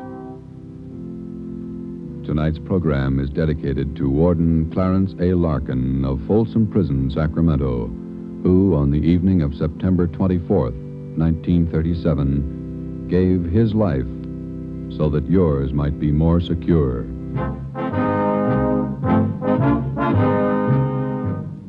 Dragnet came to you from Los Angeles. If you enjoyed tonight's production of Dragnet, you'll want to listen this Saturday evening to a pair of adventure shows featuring 2 well-known Hollywood personalities.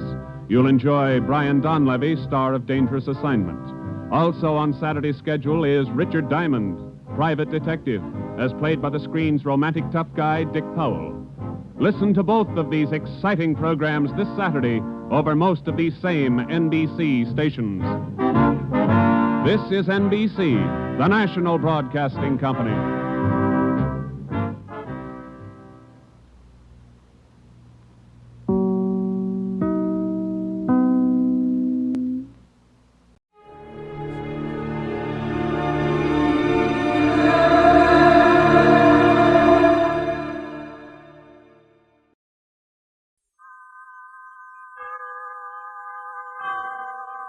Boldrick and its 98,000 dealers bring you Mr. Richard Widmark in tonight's presentation of Suspense.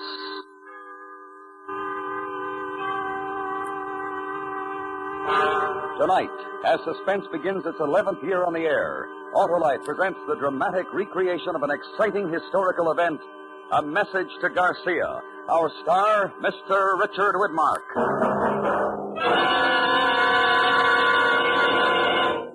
Hello, Harlow. How was your vacation? Ah, swell, Hap, and I never had to fill my battery once. Hey, you must have an Autolite stay full, Harlow. Ah, you know it, Hap. The famous battery that needs water only 3 times a year in normal car use. Yeah, and how are you feeling, Harlow? As alive and alert as an Autolite Stay Full, the battery that's full of pep and ready to work in a wink. Fiberglass retaining mats protect every positive plate to reduce shedding and flaking and give the Autolite Stay Full longer life, as proved by tests conducted according to accepted life cycle standards. And where did you vacation, Harlow? Why, at my Autolite battery dealers, of course. He's an expert on servicing all makes of batteries. To quickly locate him, call Western Union by number and ask for Operator 25. I'll gladly tell you the name of your nearest Autolite battery dealer, where you can get an Autolite Stay Full, the battery that needs water only 3 times a year in normal car use. And remember, from bumper to tail light, you're always right with Autolite. And now, Autolite presents transcribed A Message to Garcia, starring Mr. Richard Widmark, hoping once again to keep you in suspense.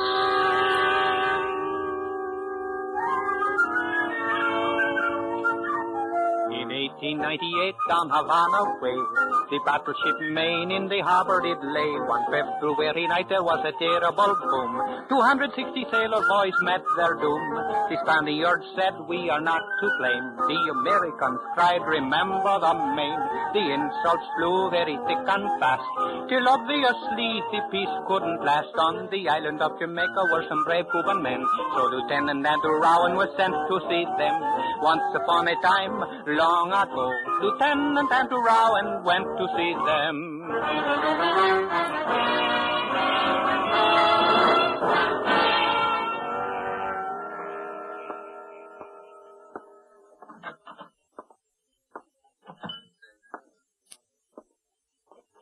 Oh, Rowan, over this way. I was just beginning to wonder if you'd gotten lost. Hello, Mr. Carter. Sit down. Thank you. I took the liberty of ordering you a drink before dinner. Best rum in Jamaica. Thanks. Well, this looks like quite a place. American consul's job to see that tourists are introduced to interesting places and to point out interesting people. This is a sort of diplomatic hangout. Well, that's the German consul over there and the Spanish charge d'affaires at that table. I see. The only other person you should know is the man sitting by himself near the window. He's Cuban, an exiled patriot. His name is Dr. Jose Rubio. Now, pick up your menu. I've got a good look. He's the one? I'm not positive, but everything I've found out points to Rubio. It'll take more time to make sure. How much more time? Another 2 days at least. Then the quick way to make sure is to talk to him. The quick way, yes, but... Huh? Of course, that's up to you. How do I reach him? 474 Perch Street. Just be careful. Everyone knows Jamaica's the jumping-off place for Cuba. The Spanish could be watching him, too. Thanks, Mr. Carter. And if we don't see each other again, cable Washington, I'm on my way. Oh, the Spaniard's leaving. He'll walk past us.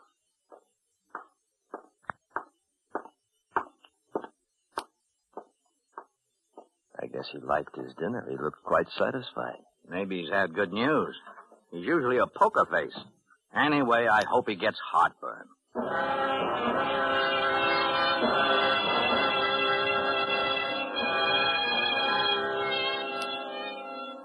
Jamaica was the edge of it. My desk in the War Department back in Washington seemed 1,000,000 miles away. It had taken 2 days to sift through the Cubans in Jamaica and come up with Dr. Rubio. When it got dark, I left my tourist hotel and I went to Perch Street. I hadn't had time to feel scared. I knew my orders weren't simple, but it began to catch up to me now.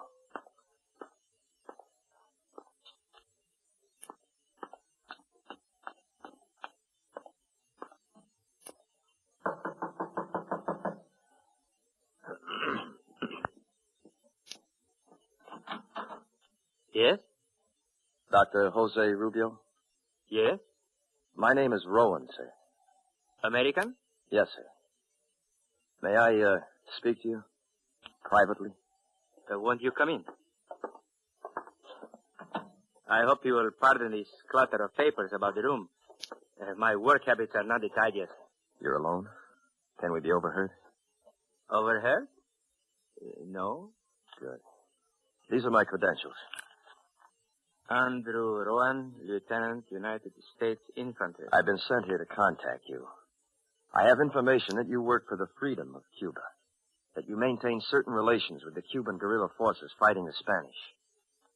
General Garcia's forces. Lieutenant Rowan, I am a doctor of philosophy. Jamaica is a British possession.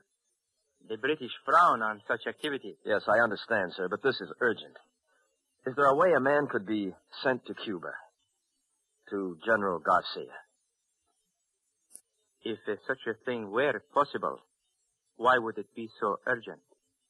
Well, I'll say it plainly, Doctor.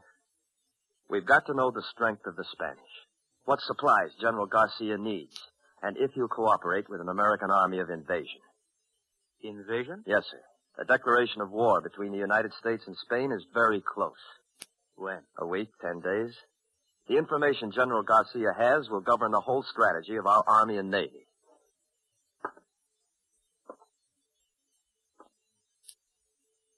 You should have come a long time ago, Lieutenant, when the cause of Cuban independence first needed help. Maybe so, sir, but I don't make policy. I will tell you truthfully. I do not know of what assistance I can be. The Spanish have suddenly become very strong. They use this new force to press General Garcia relentlessly. Well, if you could get me to him, sir, I'm sure I want to get you to him, Lieutenant. I have received no word from Cuba in 6 weeks. I am not sure where General Garcia is. I'm not sure even that my communications are still secret. Is there any proof that they're not? No, unless silence is proof. I want to help you, Lieutenant, but you must know the risk to me, to you, to General Garcia. I'm ordered to get to the general, sir. If you're the only way... You like to fish, Lieutenant? How's that, sir? Fish. Out to sea in a boat. I have a friend who knows all the best fishing places between here and Cuba. Oh, yes, sir. I like to fish. When can you be ready? I'm ready now, sir. How about tonight?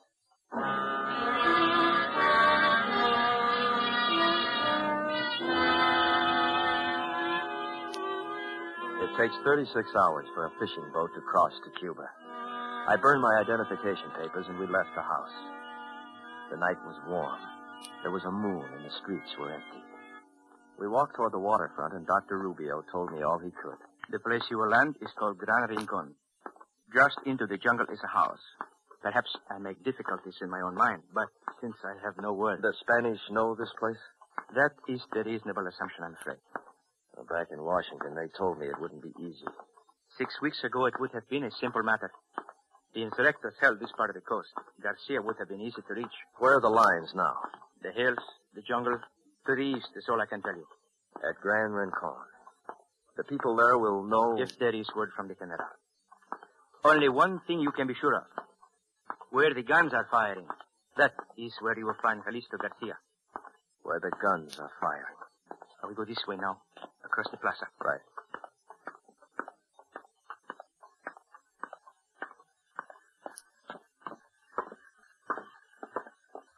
The third fishing boat. That is my friend. Even if you couldn't see it, you could smell it. Servacio! Servacio! I'm here. Wait. Dr. Rubio, Servacio. The dogs are busy tonight. Can you stay? As long as there's wind. Dragnet. To Gran Rincon. Rincon? I will take him then. But, by sure... It is urgent. It must be done. He is American. His country sends him to Garcia for Cuba Libre. Americano, come aboard.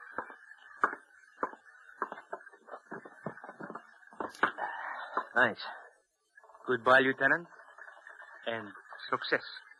This is my first trip to Cuba, Doctor. I'll have beginner's luck.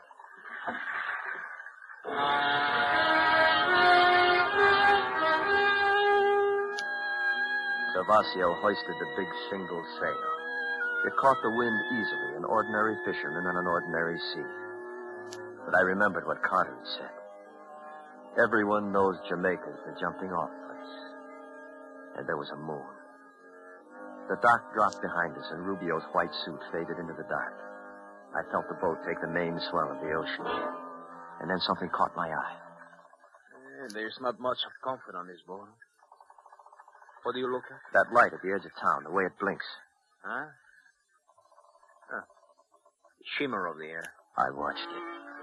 Maybe it was my eye, but the blink seemed more than just a shimmering in damp night air. Then it went out.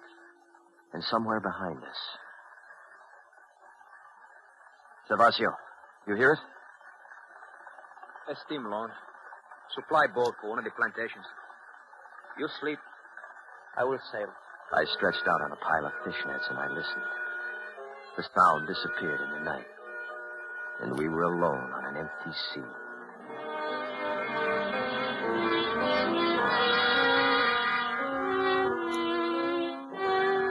The morning of the second day, Cuba began to grow on the horizon. By late afternoon, we were close inshore, sailing eastward. I watched the jungle. It looked cool and comfortable. There was no sign of war. Americano. What is it, Gervasio? Watch this sail. I come about now.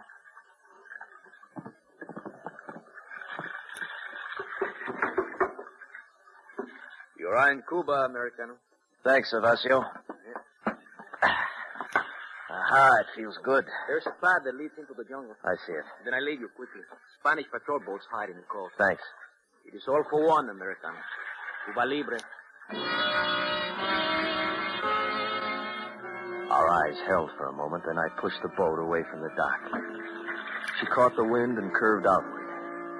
And then I felt the nakedness of standing there, and I started toward the jungle. My imagination was very good, and I was sure that 1,000 eyes were watching me. I looked for some movement, something, somewhere ahead. And then I reached the cool, vaulted overhang of the first trees. There was a house. I walked toward it.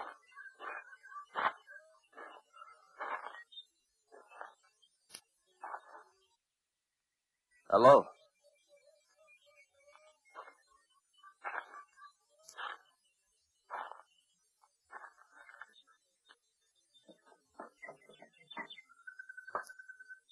Anybody here? Hello? Is anybody... Put up your hands. Huh? Put up your hands. Look, I'm not armed. You don't need that gun. For 3 years I carry a gun. I will decide if I need it. I was told the people at this house would help me. Help you how? Who told you this? Dr. Jose Rubio. Come in, Jean. Teresa. Who is it, Teresa? He says Rubio sent him. Rubio? I watch you come from the boat. You wear plain clothes, but you walk like a soldier. How do I know you come from Rubio? If you let me put my hands down, maybe I could prove it. Teresa. Do it slowly, soldier. Now, here, look. These coins. This one's British, Jamaica. And this one's American. You see, United States of America. And on this side, liberty. Oh. You are American, no? Yes. Why does Rubio send you? To see your general, Calixto Garcia. Garcia? Garcia was driven from this part of the country 6 weeks ago. Can you take me to him? Take you? Yes. There are many Spanish between here and Garcia. Now, look, believe this or not, the United States will land an army to help Garcia if you can get me to him. You know nothing of this kind of war. Well, I'm here to learn, to help you. But I can't help unless I get to Garcia as quickly as possible. We would need horses. Oh, don't me, Jean. This man needs the help. Cuba needs the help. Good. Where do we get horses? The Spanish have them all. We take from the Spanish. I go with you. You? I do not stay here alone. Well, yes, but I can't. Well, what I mean is that Because I am a woman? You know nothing of this kind of war.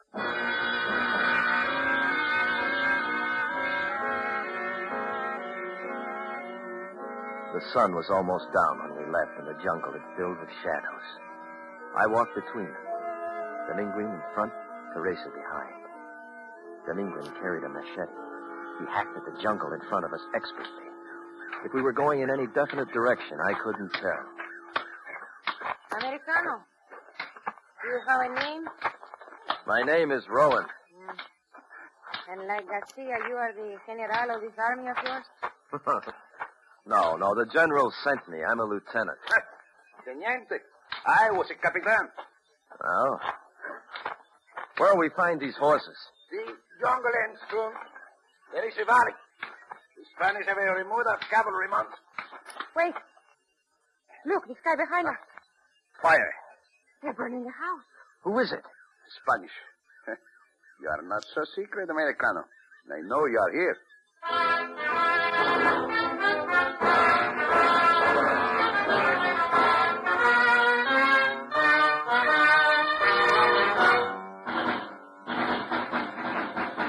Autolite is bringing you Mr. Richard Widmark in A Message to Garcia. Tonight's presentation in radio's outstanding theater of thrills, Suspense.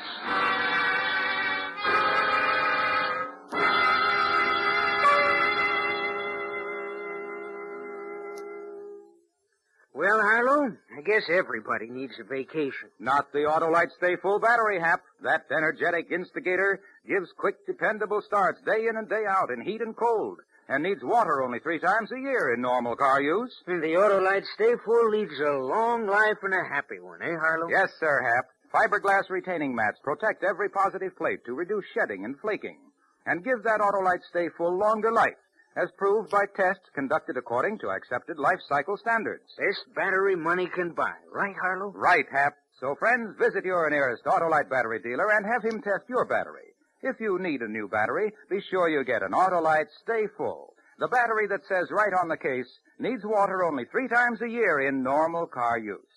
You can quickly locate your nearest Autolite battery dealer, phone Western Union by number, and ask for Operator 25. And I'll gladly tell you the name of your nearest Autolite battery dealer. And remember, from bumper to tail light, you're always right with Autolite.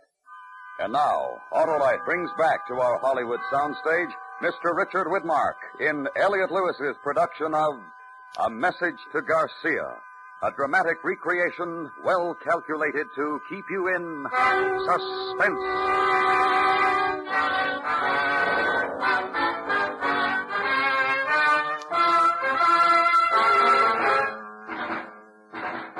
Who is it? Spanish. This way.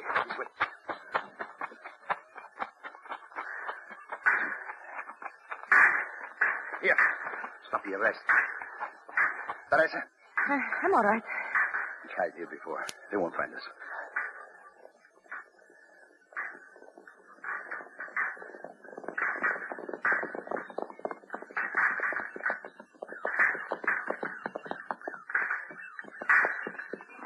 No estar aquí. Mejor regresar a la casita. They think they're shooting at us off there. Rowan? Yeah? You sure you are not the general of your army? You seem to be very important to them. I don't understand. How could they have found out about About this whole... you? The Spanish are more clever than you think. Yes. I'm very sorry about the house. In this war, a burning house is nothing.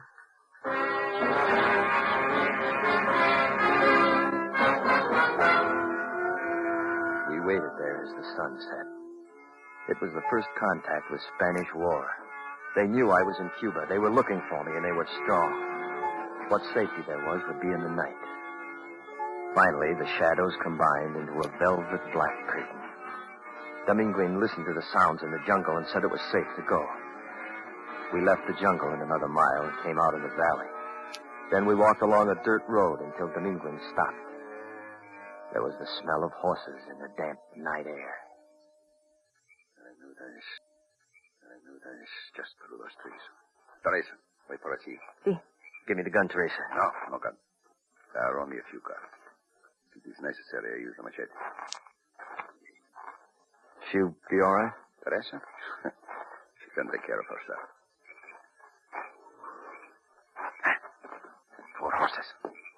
saddled and ready to go. Presents from the King of Spain. You take yours. I will lead Teresa's. Oh, boy. Delinquent. What? A soldier.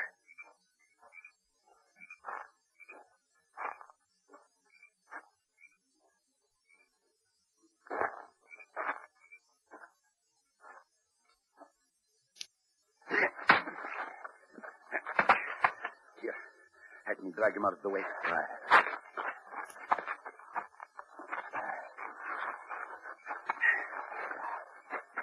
There. Why do you wait? Get the horses. Yes. You learn about the war? Yes, I learned. Easy, boy. Easy.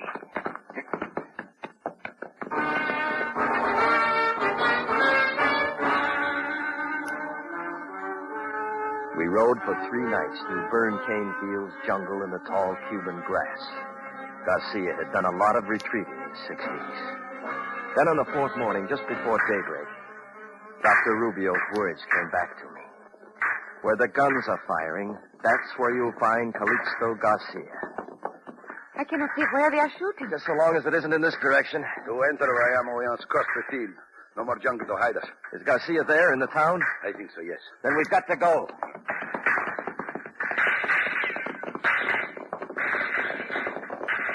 We bent low and raced for the town. And as soon as we rode into the open, the Spaniards saw us. Little puffs of dirt kicked up all around us. I felt as if the town would never get close. And then finally... Ha-ha! We make it. Welcome to Bayamo. You people. Hello. You crazy? You never should have made it across that field. Well, we didn't have much choice. I want to see General Garcia. You want to fight, I will give you guns. This man's Americano. He is sent by his generals to see ours. Americano. All right, Americano. Now come with me.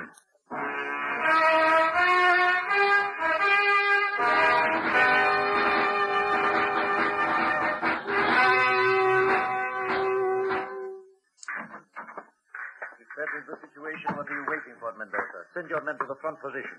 Gomez, I want a report on the ammunition. They tell me I should make time for you. You are American. You want to see me? Yes, sir. Lieutenant Rowan, United States Infantry. You have aroused the whole Spanish army. Did you have to bring them with you? My orders were to get to you, sir. I'm instructed to tell you that the United States is prepared to enter the war against Spain. The War Department requests your knowledge of the Spanish army and wishes to know if you will cooperate with our forces. The destruction of your battleship, is that it? That, sir, and the Spanish treatment of your people.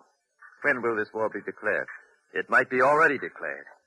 When I left Washington, they told me the Spanish would declare on us or we on them in a week to 10 days. And that is why the Spanish drive me so hard. To destroy the insurrectos quickly so you will have no base.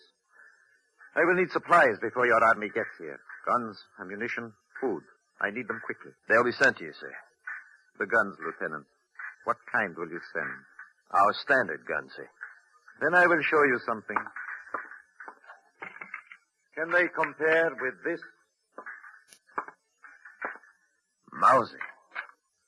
It's German, and it fires a clip. 5 shots by working the bolts. A man does not have to reload by hand. And our guns fire single shots. Each man who has one is made into 2. The Spanish are armed with Mausers.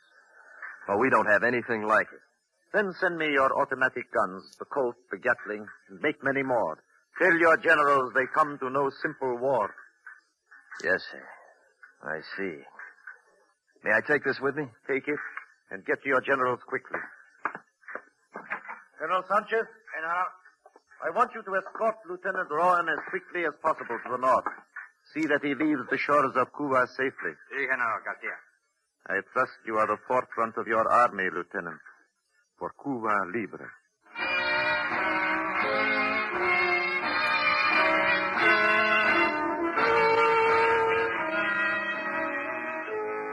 Colonel Sanchez took me to food. And again there was the waiting for the night. I watched the Mauser in action, and the Spanish knew how to use them. It was no simple war. As the shadows began to lengthen, the fighting died down. Sanchez picked 3 men, and we started north. There was luck, And we reached the ocean in 2 days. The boat is not much, but at least it does not leak. Thanks, Sanchez. With the good wind, you should make the British island of Inawa tomorrow. We will be waiting for your army. It'll be here. Cuba Libre.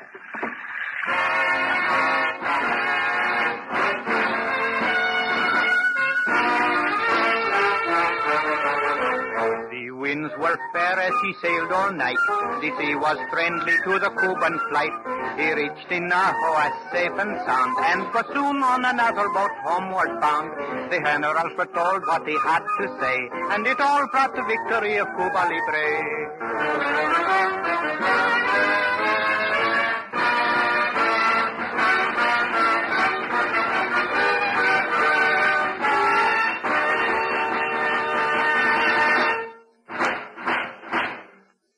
Suspense.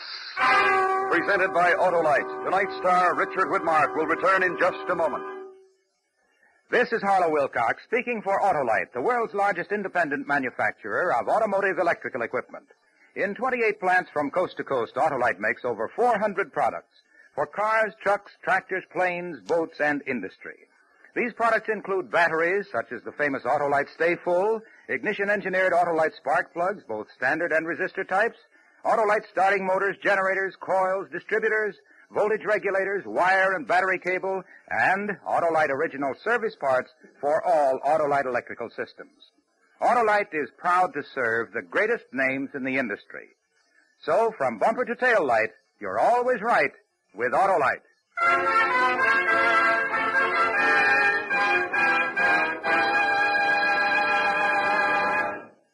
And now I'd like to present Richard Widmark and our producer-director, Elliot Lewis. Thank you, Harlow. Dick, I'm happy to inform you that for the second consecutive year, you've been voted Autolite's Golden Mike Award for the best male performance of the year on Suspense. Congratulations, and here, this is for you. Thanks very much, Elliot. That's a very handsome trophy. And now, if I may, I'd like to tell your audience that next week, the First Lady of Suspense, Agnes Moorehead, will star in a very special show called The Empty Chair. It salutes the American Automobile Association and its wonderful traffic safety program. I highly recommend that all of you listen next week to Suspense.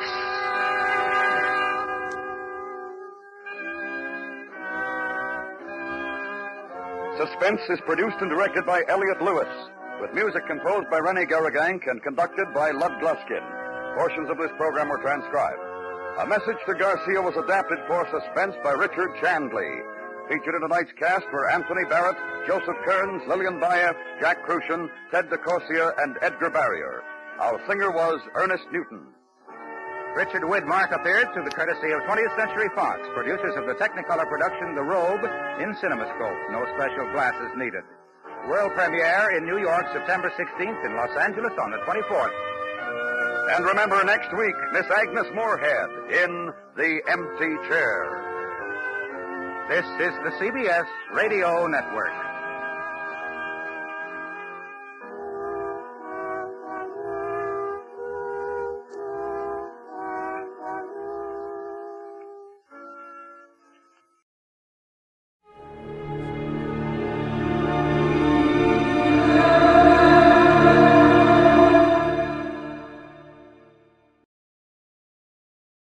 From Hollywood, it's time now for Edmund O'Brien as... Johnny Dollar. Hello, Mr. Dolar. This is Dr. Carr. Yes? Sergeant Wright had to go back to his office and asked if I would call you. Oh, I get it now. The Boldrick shooting. Sorry, I understood Dr. Stone was on the case. We've both been attending Boldrick. What's his condition now, Doctor? He's improved some, but he'll be lucky to live. We gave him 3 blood transfusions this afternoon. And this evening, he regained consciousness. Was Sergeant Wright there at that time? Yes. What did Boldrick say? Did he say who shot him? No, he wouldn't talk about it. Said he didn't remember, but he was lucid when he arrived. Oh. When do you think I can see him? Well, that's why I called, Mr. Dollar. You can see him this evening. Sergeant Wright hopes that since you aren't a police officer, perhaps Boldrick will talk to you. Well, I can try. I'll be there in about 45 minutes.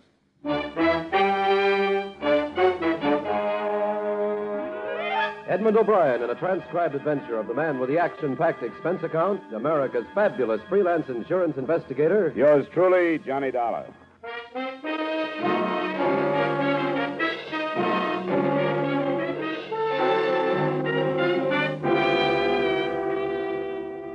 Expense account submitted by Special Investigator Johnny Dollar to Home Office, Corinthian All Risk Insurance Company, Hartford, Connecticut. The following is an accounting of expenditures during my investigation of the Arthur Boldrick matter. Expense account item 1, $2.30 cab fare from my apartment to the emergency hospital.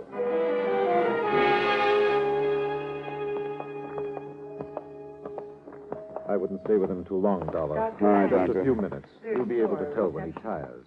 This is the room. Well, Boldrick, how are you feeling now? I don't know. You're coming along fine. This is Mr. Dollar. He represents your insurance company. Hello, Boldrick. Sorry about what happened. Yeah. Mr. Dollar wants to ask you a few questions. I've told him not to stay too long, but if you feel tired, you can tell him to leave. I'll drop by and see you later. You think I'm going to die?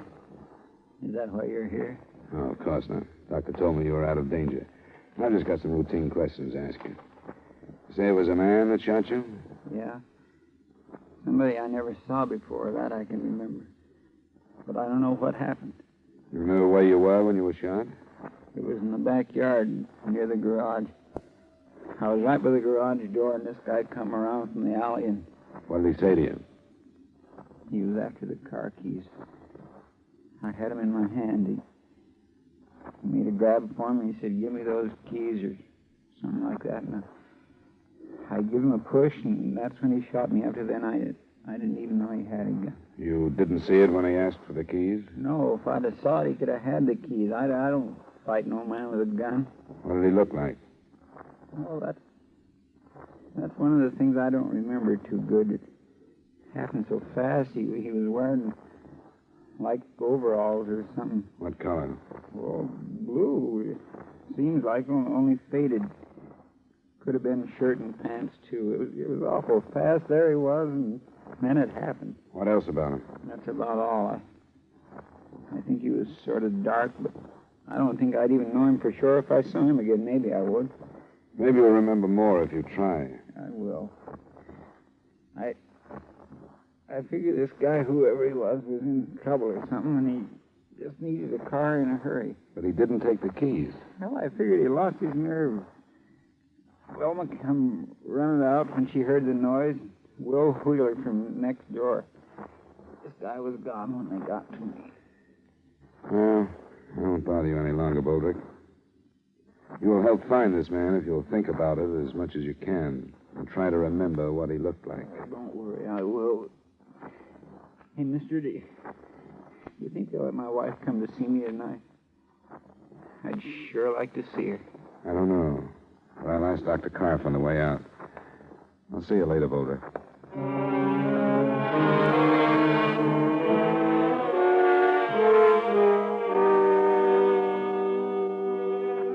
I made my report to the sergeant, and the search was started for a dark man dressed in a faded blue work clothes and possibly armed with a .25 caliber pistol or revolver. It was only 7 o'clock, barely dusk, so I cabbed out to the Boldrick address. It was a single-story, run-down house in the neighborhood we Hartfordians choose to call an older part of town rather than a slum. His wife was a work-worn woman who looked older than her 34 years. She led me into the backyard and showed me the garage that faced down an alley and the spot still stained where her husband had lain. It was there. Nobody was in sight when you got out here? Mm-mm. I didn't see nobody. Neither did Will Wheeler. Your husband mentioned him. He lives next door? Yeah, that house. And this man must have run down the alley. Does it open onto a street at both ends of the block? Yeah. It runs clear down to Lawrence and up to about Cedar the other way. I should think that most of the people in the neighborhood would be home at that time. The time he was shot. Wouldn't you? I should think so, yeah. And the police will probably find somebody who saw this man running down the alley. I think somebody saw him. But most people... Everything all right? Yeah, Will. It's all right. Somebody's bothering you and you don't feel like it. Just tell me. It's all right, Will. He's from the insurance. My name is Dolar. You must be Mr. Wheeler. That's right. I don't think nobody ought to be bothering Velma in the middle of all this trouble. I wanted to meet her and ask a few questions. That's all. I'm through. All right, then go on in the house, Velma. Try and get some rest. If it's all right, then. Sure, Mrs. Boldrick. Thanks very much. All right. I guess Couldn't help very much. This has got her in pretty bad shape, finding art like that. And then they won't let her go unseen. How is he, do you know? Pretty bad. I saw him a little while ago. Was he making sense? Seemed to be. Before the ambulance picked him up, he was kind of off. All he could say was some guy shot him, that he didn't know. Something about the car keys. But he told me, too. Yeah, this is a rotten neighborhood. It's full of rotten people. He isn't going to die, is he? They don't know. You didn't tell Velma that, did you? No, but I think somebody should before she reads it in the papers. One of the dangers is a wound he got in the last war. Yeah, in the lung. 2 slugs he took this afternoon may take care of the other one. Oh.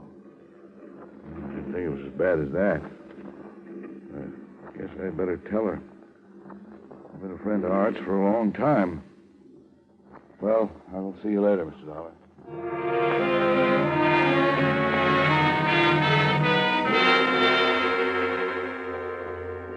As I left the neighborhood, I noticed 2 police cars, so I knew Sergeant Wright's men were at work. I was in his office a little later when 2 of the men brought a witness in. This is Mr. Dollar, Mrs. Cole. How do you do? Mrs. Cole? It was nice of you to come in. I thought it was my duty. The other policeman wanted to know if I was in my backyard near the alley when there was that shooting, and I was. How far from the Boldrick house do you live, Mrs. Cole? Well, there's 2 houses between theirs and where I live. Those policemen told me they were looking for somebody who saw a man running down the alley. I've got a garden out back, and that's where I was when I heard the shots. I didn't see no man running, but I saw a car come from that way. Which way do you live from the Boldricks, Mrs. Cole? Down from them. South, that is. And did you recognize this car? No, I didn't. I didn't see the man in it either, but it came from that way. Did you see anybody else in the alley at the time? No. At first, after I saw the car, I thought it was backfired. But then when I heard about the trouble, I remembered the car. Well, we're glad you did, Mrs. Cole. Was the car traveling fast or slow, would you say? Oh, about medium, I'd say. They can't go too fast in the alley on account of the chuck holes. What color was it? Tan or brown. I don't know much about what kind it could be. I think you could call it a sedan. Anything else, Dollar? Not right now. The officers you came in with will want to ask you a few more questions, and then they'll drive you home, Mrs. Cole. No. I want to thank you very much. Well, I hope I've been some help. Good night, Mrs. Cole. Good night. Nothing fits, Dollar. 3 witnesses on the other side of Boldrick's place swear they would have seen anybody running in the alley at that time. And this one says she saw a car leaving. Oh, it's still early. I guess we'd better phone the hospital, find out if we can see him, huh? Yeah. Yep. I'll put out an alarm on a brown or tan sedan, and then I'll call.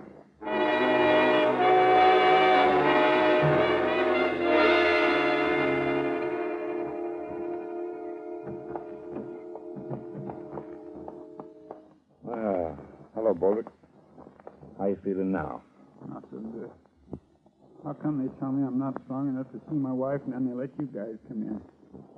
I want to see her. It'll only be a few minutes. We thought you'd like to know what they found out about the shooting. Sure I would. What? Well, enough to make us wonder if you're telling the truth about what happened. I don't get you. 3 witnesses who live in your block say that a man didn't run down the alley after the shooting. Well, I can't help what they said, can I?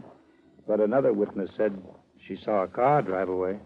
The more people we question, Boldrick, the less possible it seems that this man you talk about could have shot you. They'd have no reason to lie, so we've come back to you. You haven't been telling the truth, have you? Why should I do anything else? What about this car that drove away? I didn't see any car. I don't know anything about it. Now, look, you've been evasive about this from the beginning. You told me you couldn't remember, but you had time to think before Dollar got here. And you gave him the story about this man. We think you're protecting whoever shot you, Boldrick. That's crazy. We want you to tell us who it was. I can't tell you. I don't know. You won't tell us who was in the car? Leave me alone. All right, Boldrick. If you want to protect whoever tried to kill you, I guess it's your business. But we'll learn who it was. Wait a minute. I deserve to get it. That don't make any difference to you, but it does to me. I don't want to hurt anybody anymore. That's why I won't tell you. Now, take it easy, Boldrick. There was only one way to stop me from hurting people. What were you doing? My ex-wife. You were still seeing her? I guess there was only one way to stop me. I was hurting her husband, my wife, and my friend. Was her husband in the car, Boldrick? I think we better call the doctor. Was her husband in the car? Yes, but I don't want to hurt him anymore. Maybe we shouldn't have questioned him, huh? I'll call Dr. Carr.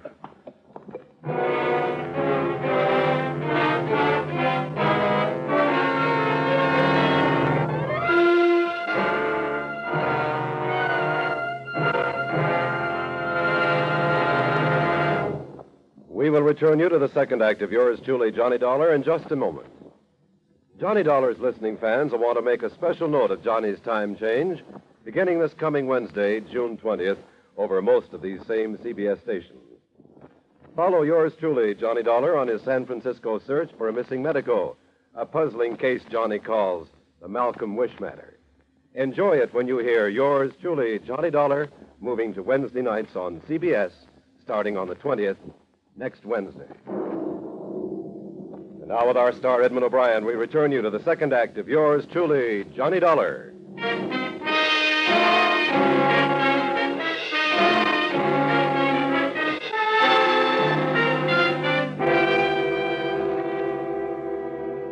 With Arthur Boldrick nearing the point of death, the next move was obvious. To bring in the man he had accused and arrange a formal identification and accusation. Sergeant Wright called 2 other officers to stand by the hospital and, in case we were too slow, get a deathbed statement. Then Wright and I left. The dying man's first wife, Anna, had married a man named Thomas Hood. We found their house in a slightly more desirable neighborhood, but not too far from where the Boldricks lived. Yes? Are you Mrs. Hood? Yes. Here you are. Here you are. Police. Is your husband at home? No, he's out of town. What's the matter? I think we'd better come in and talk to you then. What do you want with me? We want to talk to you about Arthur Boldrick. What did he do? He was shot this afternoon. Now, may we come in? All right. This is Mr. Dolar. He's a private investigator. Mrs. Hood? Art is dead? No, but he's not expected to live. Why did you come here? We just left Boldrick a short time ago. He told us your husband shot him. Oh, no. No, he didn't. You said your husband was out of the city, Mrs. Hood. When did he leave? This afternoon. Why did he leave? He went on business. He's a salesman. He's out of town. He couldn't have shot him. What time did he leave? It was this afternoon. I think about 4 or so. He left this house about 4? I think that's when it was. Boldrick was shot a little after 5:30, between then and 5:45. Is your husband's car a sedan or a coupe or what? A sedan. What color? Tan. A sedan driven by a man and described as brown or tan was seen leaving the alley near where Boldrick was shot. Huh? It was seen a few seconds after the shots were heard. No. No, he didn't do it. Better sit down, Mrs. Hood. Come on, sit down. He didn't shoot him. I swear he didn't. I swear. You mean he approved of your saying Boldrick? He did. Who told you that? Boldrick. My husband didn't know. I know I was wrong. I shouldn't have seen him. That doesn't make any difference. Except my seeing him didn't have anything to do with whatever happened. Tom didn't shoot him because he didn't know about it. And he mustn't know. He mustn't find out. In spite of what you thought, it looks like he did know. Now, where is he, Mrs. Hood? We want to reach him tonight. I won't tell you. He didn't have anything to do with it. And I can't let him find out about Art and me. Mrs. Hood, according to the doctors, Boldrick won't live through the night. This is going to turn into a murder case. What we say to your husband about you isn't important in the least. Very few things are when it's murder. He didn't know. He didn't have anything to do with it. When do you expect to hear from him? I don't know. Sometimes he phones, but never the first day out. Usually to say he'd have to stay out longer than he expected to. We'll have to have more than that. We'll get in touch with his company. I wish you'd listen to me once more. I tell you, Tom didn't do it. If you talk to him, all you're going to do is bust up our lives. That's all you're going to do. Then I guess that's what we'll have to do. You ready to go, Dollar?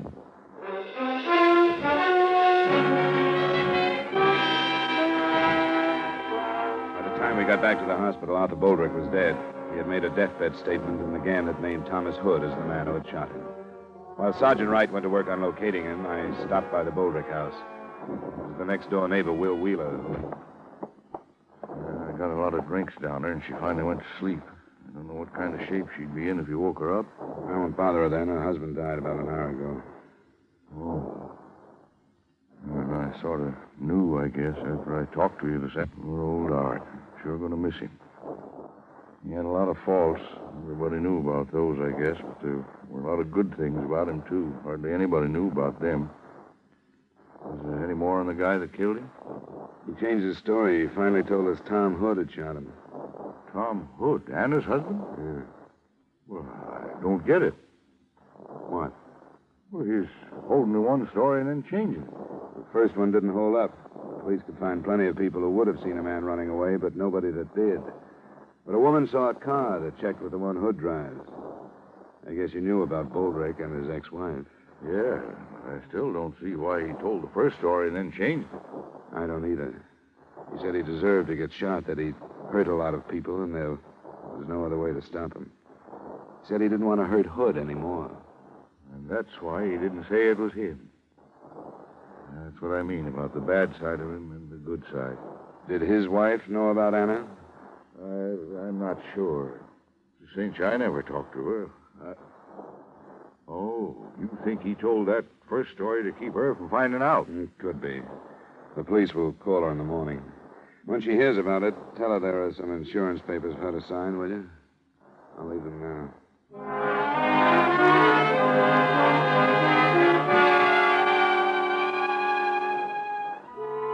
The next morning, when I phoned Sergeant Wright at 10, things stood pretty much the same. Thomas Hood hadn't been located. He supposedly had left for Boston, where he was expected to check into the Royce Hotel, but he never reached there. The Massachusetts police were alerted, and we were sure that part of it was covered. I got to Wright's office at 10:45, and at 11:30, we were thrown a curve.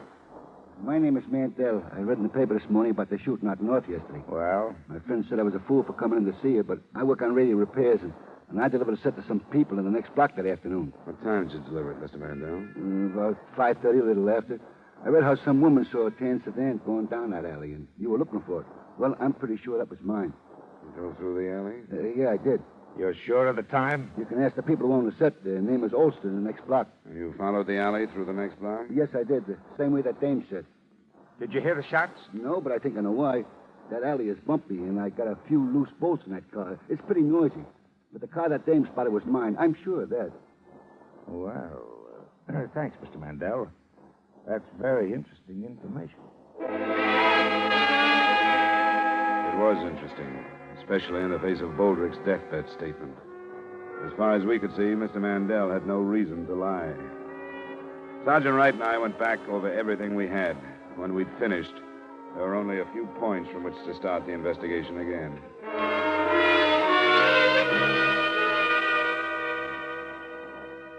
This is Sergeant Wright, Mr. Wheeler. I don't believe you've met. How do you do? I do. We hope Mrs. Boldrick is able to see us. Yeah, I think she's in pretty good shape. What, is anything new developed? Well, we think so, Mr. Wheeler. Where's Mrs. Boldrick? She's here, in this room. They want to talk to you, Velma. This here is Sergeant... Sergeant Wright. How do you do? Hello, Mrs. Boldrick. We want to cover this as quickly as possible. You know that your husband accused Thomas Hood of shooting him? Will told me. Of shooting him? Will told me. It was an... Do you believe it? Said so. You knew about him and his ex-wife? No. Not till Will told me about what he said when he was dying. You're sure of that? He never talked about Anna. Well, in spite of the fact that your husband accused Hood right up to the time he died, it looks like Hood didn't shoot him. Why would he say it? Must have been that he was trying to protect someone. But if you didn't know about him and Anna, he couldn't have been protecting you, because you wouldn't have had any reason to kill your husband. So, who do you think he was protecting, Mrs. Boldrick? I don't know. Wait a minute. Art told so many stories. I don't get it. The last one depended on a car. I told you about it. But it turned out not to be the one that Hood drove. What was the matter with it? Well, it looks like he was just trying too hard. Only one or two people could have really seen whoever killed Boldrick. We've covered the alley both ways. We've covered the houses across the alley where the killer could have slipped through. This house and yours, Wheeler, are the only ones we didn't bother to check. I can't do any more, No, Will. wait a minute. What's the matter? I can't do any more. All right, I'm all right. All right. It wasn't my idea.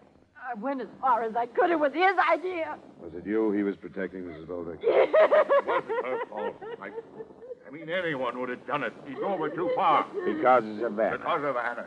Yes, whatever. She's as much to blame. I couldn't stay away from her, but she could have made him, and yesterday, with her husband out of town, it reached a peak. We all knew it would someday. You seem to know quite a bit about it, Wheeler. Yeah. I'm in it, too. I lied along with Art and Velma. It's not Will's fault. He did it because he was a friend. He didn't lie. He just... I killed Art. That's what's important, isn't it? Yes, it is, Mrs. Boldrick. He was going to see her. He even told me. And I couldn't help what I did. I followed him out and shot him. But I'm sorry. I'm sorry I killed him.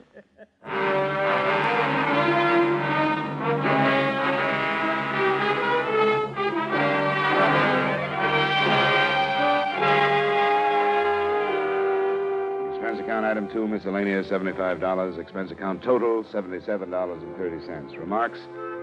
According to precedent, Mrs. Boldrick will probably get one of those widow's specials from 3 to 20 on second-degree murder. That should have her out of prison in a little over 2 years. So the company has that length of time to figure out ways and means to avoid payment of her claim. Yours truly, Johnny Dollar.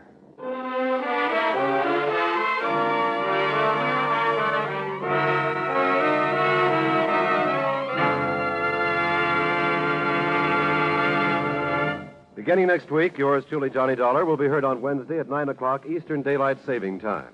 Consult your papers for the time change in your area. Yours truly, Johnny Dollar, stars Edmund O'Brien in the title role and is written by Gil Dowd with music by Wilbur Hatch. Edmund O'Brien can soon be seen in the Paramount Pictures production, Warpath.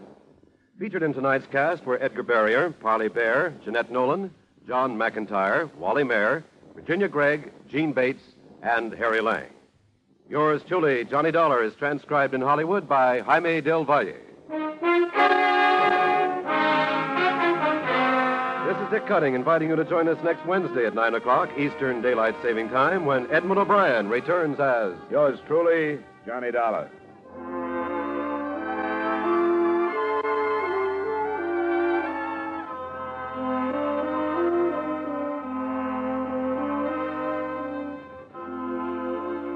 Here is a really novel crime-busting switch. Instead of chercher la femme, it takes a femme to do the detective work on tonight's action-packed Gangbusters Manhunt on most of these same CBS stations. In this fast-paced Gangbusters chase, it takes a lady detective to trap a shrewd safe-cracking trio when her male counterparts fail to get the evidence. And now, stay tuned for 5 minutes of the latest news.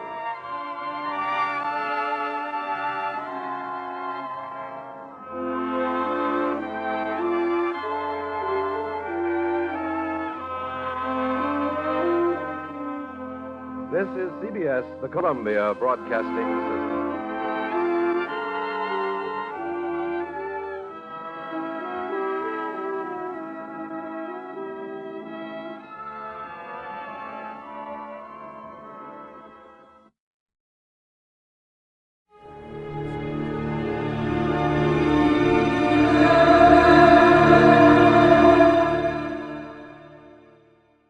The Adventures of Sam Spade, Detective. Brought to you by Wild Root Cream Oil Hair Tonic, the non-alcoholic hair tonic that contains lanolin. Wild Root Cream Oil. Again and again, the choice of men who put good grooming first.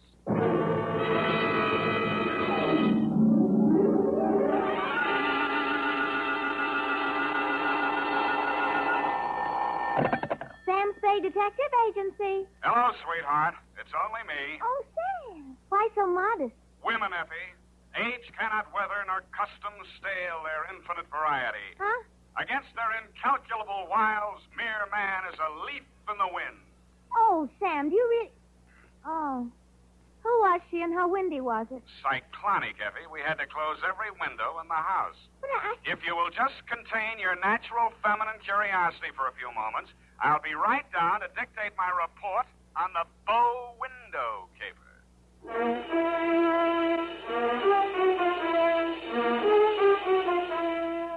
Dashiell Hammett, America's leading detective fiction writer and creator of Sam Spade, the hard-boiled private eye, and William Spear, radio's outstanding producer-director of mystery and crime drama, join their talents to make your hair stand on end with the adventures of Sam Spade.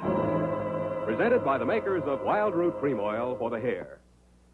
To every man who says, I don't use a hair tonic or I don't believe in a hair tonic, I say this. Decide for yourself. But don't decide until you've tried Wild Root Cream Oil, the entirely different hair tonic. There's not a drop of alcohol in Wild Root Cream Oil, and it contains soothing lanolin. What's more, it grooms your hair the right way, neatly and naturally.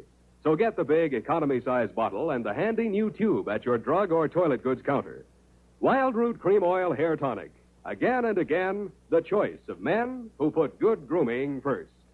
And now, with Howard Duff starring as Spade, Wild Root brings to the air the greatest private detective of them all in The Adventures of Sam Spade.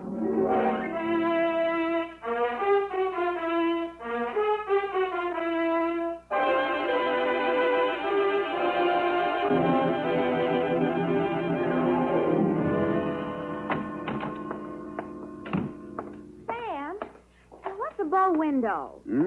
A bow window. Bow window is a bay window that you look into instead of out of. Look into instead of out. Oh. Oh, Sam. Get your book, Panther Girl, and slink on in. What was he trying to see through the bow window? I mean, whose house was it? Her own. But if it was her own house, then why would she It just goes to show you, darling, what some women will stoop to. It does? Mm-hmm. There was a low window. Oh. Well, whenever you're ready, Sam. Date November 10. 9th. 9th. Correct. 1947. To Dr. Helmut Ries. I was right for once. Yeah. From Samuel Spade, license number 137596. Subject, the bow window caper. Dear Dr. Ries, I know that this report will not make pleasant reading for you, but you paid for it, so here it is. As far as I was concerned, it all started on Thursday morning when you called at my office. From your story, I gathered it had been going on for some time. You will say these are merely the actions of a jealous woman, Mr. Spade. But I assure you there's more to it than that. It must be a carefully thought-out plan to ruin my career, my whole life. In what way, Dr. Reese? She spies on my private consultations. Insults my women patients. I can no longer even keep a nurse for more than a week at a time. Scenes, hysterics, outbursts of violence. I cannot continue my work under such conditions. Well, why don't you give her a divorce? Why, no. This is not her desire. If it were, it would be simple. No, she wants to bring me to ruin. She wants to see me on my knees in front of the public. Why? That is what I want to find out. Why? Doctor, I think you ought to take this case to a head doctor. I have consulted a psychiatrist. She examined her. She's perfectly competent mentally. So you see, there's here already some mystery, for which one comes to a detective. How long has this been going on, Dr. Reese? Since 3 months only. But in this time, she has reduced me to utter desolation. Dr. Reese was a very good divorce lawyer right down the hall from my office. No. I discussed the matter of a divorce with her a few days back. This was her answer. You see, a receipt for the purchase of a gun. And this note in her handwriting. I hope you will not force me to use this. Esther. Yes. What do you think she has in mind? Murder or suicide? She refused to discuss it. But one thing I have noticed. Since she has bought this gun, a new development. A strange man watches my house. Several times I have caught him following me. Well, she might have hired a detective to check on whether you visit a lawyer. Perhaps it is very simple, but it is all too strange to be harmless. I half-heartedly agreed that it might be, Dr. Reese, and when your check for $100 didn't bounce, I went to work wholeheartedly. I reached your house on Pacific Avenue just as the street lights were going on. It's a quiet neighborhood, so I could hear it before I got close enough to read the number on the door. Get out! Get out of this house! Get out! You have no... Get out! You here! They seemed to be slugging their way toward the back of the house, so I decided to risk an entrance. I found the doorbell, and I was about to punch it when I caught sight of your mystery man. He was crouched in a clump of shrubbery that grew under the bow window at the corner of the house. He was still there with his eyes glued to the window when I walked up behind him. Hey, let go of me. Let go. Come on, you're going inside. Listen, I'm not just a snooper. I didn't say you were. I'm just inviting you inside for a better look. Now, I'm warning you, if you don't let go of me, Stop squirming, will you? Go! The kick he landed on me wasn't according to the Wrestling Association's rules, but I let him get away with it mainly because I couldn't move for 3 or 4 minutes, and by that time he disappeared down the street. When I recovered my faculties and staggered back to the door, I didn't bother ringing the bell. I just walked in. The hen fight was still going on somewhere in the upper reaches of the house. Then a door burst open on the upper landing, and a girl in a nurse's uniform ran down the stairs toward me, pursued by a pale little woman with a pinched face who was brandishing a pair of brass fire tongs. You brushed past me, Dr. Reese, and headed off the pursuer. Esther, stop this! Stop this at once! Have you gone crazy? Give me those fire tongs. Give them to me. What's the matter, Helmut? Afraid I'll mar your light of love's beauty? What started this? I caught her creeping about the kitchen. She was going to poison my food. Explain to you, Mrs. Reese. The doctor... Oh, don't bother explaining, Miss Roberts. These morbid fancies of hers. Don't think I don't know what goes on in that office. That office where I'm not allowed anymore. That's only because you make the patient so nervous, Esther. I know what goes on. You and those women. That will do, Esther. Go to your room. Very well. But I won't have that woman in this house another day, Helmut. Is that understood? Go to your room, Esther. I'm going. But remember what I said. I warned you both. I can't. There, Miss Roberts. Now don't. There. I can't stand anymore, Doctor. I tell you, it's making me a nervous wreck. I just... Dr. Reese. Huh? Oh, Mr. Spade. You saw, you heard? Yeah. Come into my office. We'll talk. I think we'd better. Doctor, there's still one more patient waiting to see you, Doctor. Well, have her wait a little longer. Yes. This way, Mr. Spade. How much longer? Well, the doctor will see you just as soon as he possibly can. Have you been feeling any better, Mrs. Harwell? Sit down, Mr. Spade. Thanks, but I can say what I have to say standing. Your wife's a very tragic woman, Doctor. I wish I could help her. I wish I could help you, too, but I can't. You heard her threat against Miss Robbins. Was that a joke? There's nothing funny about jealousy. But there is this man who watches the house. And the gun she bought. I collared him outside just now. Oh, well, did you get him to talk? No, but I wouldn't worry about him if I were you. And about that gun. The Constitution says every citizen shall have the right to bear arms. Even Parnell Thomas can't do that. Mr. Spade, I've not yet told you all. Oh, Doctor, I'm Yes? sorry to interrupt, but this patient, she's been waiting for more than an hour. Well, who is she? Mrs. Kavanaugh. Kavanaugh, who? Well, has she been here before? Of course, last week. Here's her card. Oh, yes. I'd better get it over. Send her in. Yes, Doctor, and Doctor, I'm resigning. I'll finish today, of course, and then I'm through. I'm sorry. Yes, well, very well, Miss Robbins. I can't say that I blame you. Good luck. Goodbye, Doctor. Well, I'll be going along myself now, Doctor. No. You must hear me out, Mr. Spade. I've not yet told all. If you'll just wait until I have seen this patient, please, Mr. Spade, please. Okay, I'll wait outside. Oh, I beg your pardon. I beg yours. Come on in. So, you're leaving the doctor's employ, nurse? I am. Well, Mr. Spade, how does it look from the grandstand? Messy? Mm-hmm. You don't mind if I finish cleaning out his desk? Go right ahead. Thank you. What's the matter with Esther, anyway? I could sum the whole thing up in a single 5-letter word, shall I? You have. Are you going to walk out on him? Aren't you? Yes. Yes, I am. Oh, but Esther isn't jealous of your type. If you don't mind my mentioning it. I feel heartened to think that you noticed I was different. Oh, I did, Mr. Spade. I really did. You don't seem particularly nursey to me, either. I'm not.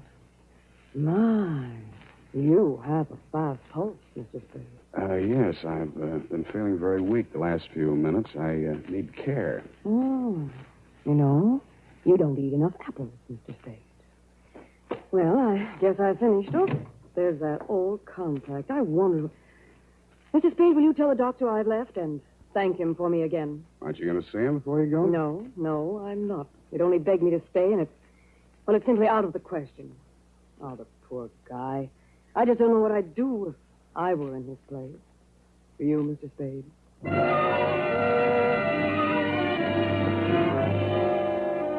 I did, and I told her. She told me I was a victim of hypertension and left me with my mouth open and no thermometer in it. 5 minutes after she'd gone out through the front entrance, your wife came down the stairs, looking knowingly at me and the door to the doctor's office, and left by the same route. 10 minutes after that, I was halfway through a 1937 National Geographic that was the latest edition on the waiting room table, and had reached the third paragraph on the natural beauties of Winona County, Minnesota. But I never finished.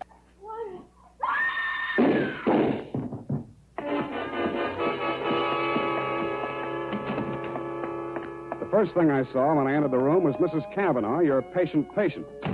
Why? Why did he do it? You, Doctor, were standing over her, nervously twitching off the rubber glove from your right hand. You tested her throat for pulse, then listened to a stethoscope. It was purely a formality. One of the .38 caliber slugs had entered the right temple. The other had torn through the base of the skull. How did it happen? I don't know. I had completed the examination and walked over there to put my instruments away. When I turned back, she had a gun in her hand. Before I could stop her, she pulled the trigger. Suicide, of course. Why? Well, I just told her the truth, that there was nothing I or any other doctor could do for her.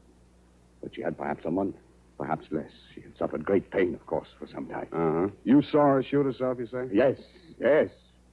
The gun, she took it out of my desk drawer. I'd removed it from my wife's room earlier today. I see. Well, Doctor, this is the neatest suicide I ever saw. No powder burns, and from the way she's lying, she must have shot herself from the direction of that window, at least 10 feet away. She screamed before the shots were fired and had time to fire a second bullet into her head and throw the gun across the room before she fell. Well, Helmut, at last it's happened, hasn't it? Esther, leave this room. I told Helmut one of the husbands would catch up with him. Pretty, wasn't she? I don't remember this one.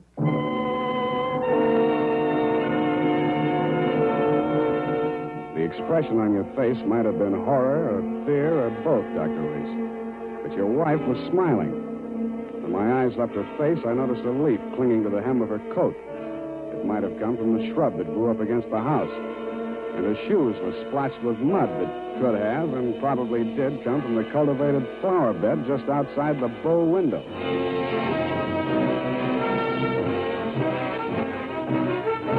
The makers of Wild Root Cream Oil are presenting the weekly Sunday adventure of Dashiell Hammett's famous private detective, Sam Spade.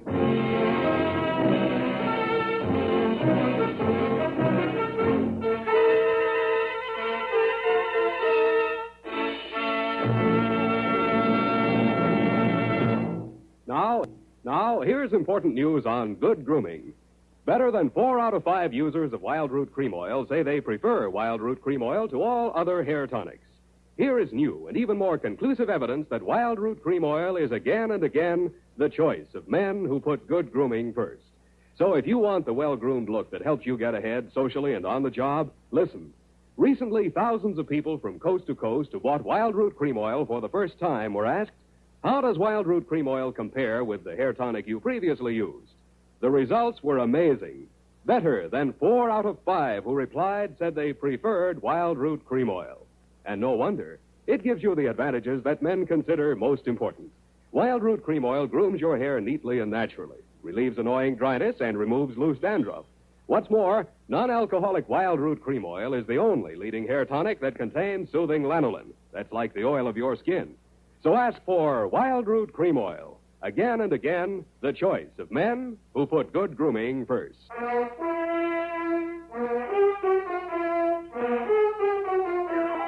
And now, back to the bow window caper. Tonight's adventure with Sam Spade.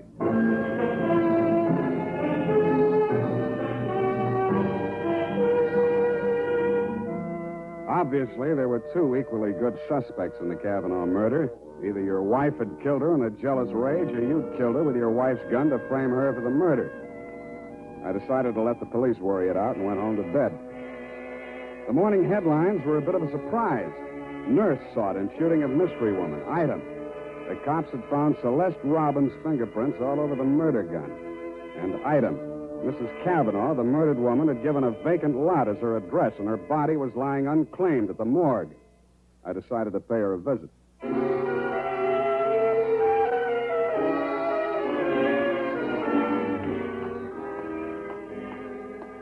Maxie, hey, Maxie. What? Oh, Sam. Sammy, my boy. Hey, it's good to look on you. How are you, Maxwell? Oh, fine, fine. What brings you here, Sam? The Cavanaugh woman. The Cavanaugh, huh? Let's see who's with us today. Stiftel, Milton, Schwartz, Kelly. I knew him. Nice guy. Feige. Aha. Cavanaugh. Rose. Hello, Rose. Hey, Sam, don't you want to look at Rose? No, I've seen her. Ah. Yeah, just checked her back in. Autopsy. Say, you do collect queer ones, Sam. Now, you take her. Why would anybody in the world knock her off? In her condition, all he needed to do was wait. A month. Couple of weeks. Bad as that, huh? Worse. Anybody claim her yet? Well, they... Hello. Something we can do for you? My name is Cavanaugh. I come for my wife. He was standing with his back to me, and I didn't get a good look at his face until he walked over to the desk with Masker. The voice tipped me even before I saw the face. It was the man I'd caught outside your office window less than half an hour before the murder. If he recognized me, he didn't let it show. I waited while he went in with Maxie. When he came out, there were tears streaming down his face. I'd been waiting for two reasons. I had some questions to ask him, and I had wanted to pay back that jolt he'd given me the night before. I left without doing either.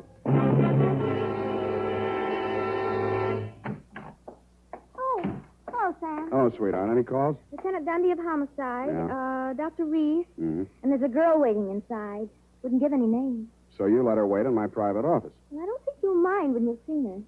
She's by way of being a knockout. Well, thank you, Effie. That was very thoughtful of you, John. You're welcome, Sam. Sam, please don't be angry with me for coming here. I had to talk to somebody. What you need is a good criminal lawyer, Nurse Robin.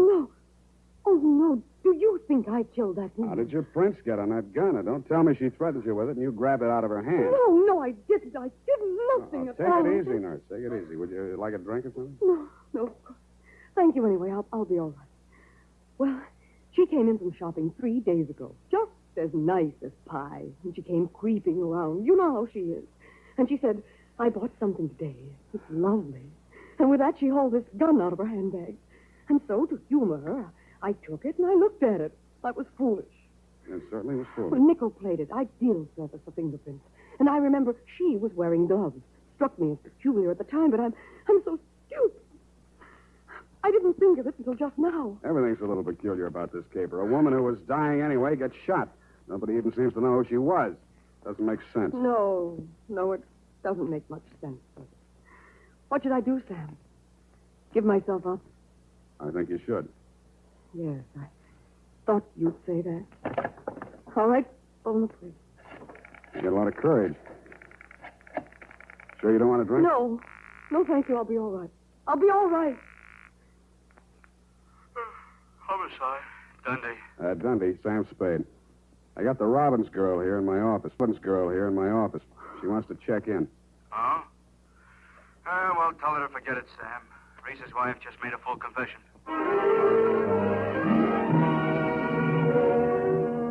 That tore it.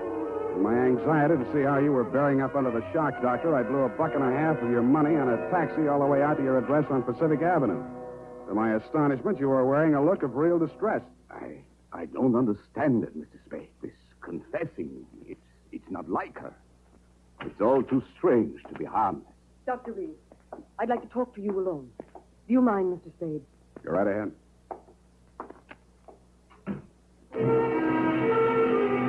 I strained my ears outside your consulting room, but all I could hear was a few vague murmurs. Then, for no good reason, I decided to have a look at your wife's bedroom upstairs. The cops had been there before me, so I didn't expect to find much, and I didn't. I was tapping the woodwork for secret panels or something when I heard a heavy tread on the stairway. I wheeled around, my hands inside my coat. A jolly-looking character in coveralls was standing in the doorway. Home electronics. I beg your pardon? Hagen, home electronics. I come to take the equipment. What equipment? And a dictograph. She don't need it no more. Ask me, she heard too much. Mrs. Reese had a dictograph installed? Yeah, a rental type installation. Yeah, this here's a speaker. Yeah, my own design. Looks like a portable radio, don't it? Yeah, where's the other end? Where's the microphone? It's in the doc's private office. You interested, eh? Yeah, turn it on, will you? Oh, sure. We'll get it tuned in a minute there. And... Oh, feedback. Wait a minute, I'll fix it. Let her talk. What can she tell? I don't know. But it's uncanny the way she Nice, knew huh? things. Every word we spoke together. That's because of the dictograph. They rig, huh? Shut up. We cannot allow this terrible tragedy to come between us. We love each other. Nothing can change that. Oh, boy. Yeah, that's as nice, ain't it? Quiet. I just know, please don't. Now stop it, Helmut. I don't want you. Please don't. What is it, Celeste? What has happened to Jane? What had happened? You asked that. When I've been attacked by a mad woman and accused of murder, all in the space of 12 hours. Well, it's all over now. Just so, Helmut. Yes, it's all over. Hey, can't you turn it up a little more? Oh, sure, turn it up. Hold it. It's over. And I'm very, very ashamed. I suppose it was my usual thing. I always get sorry for a poor, weak man and get involved. But this time, I'm sorry for her. Celeste, please. When I was a kid, I liked it. It used to make me feel powerful and, well, to watch them squirm. But it's no fun anymore watching another woman in the agonies of jealousy. And you, I thought you were just weak. You're a brutal, unscrupulous murderer. What are you saying, Celeste? You killed Mrs. Cavanaugh. What, that's impossible. You stood deliberately in that window and you fired 2 shots right at Hey, what gives you? Why weren't my Rehearse them fingerprints on that gun? Because you were wearing your rubber gloves, Doctor. Celeste, don't say any more. No.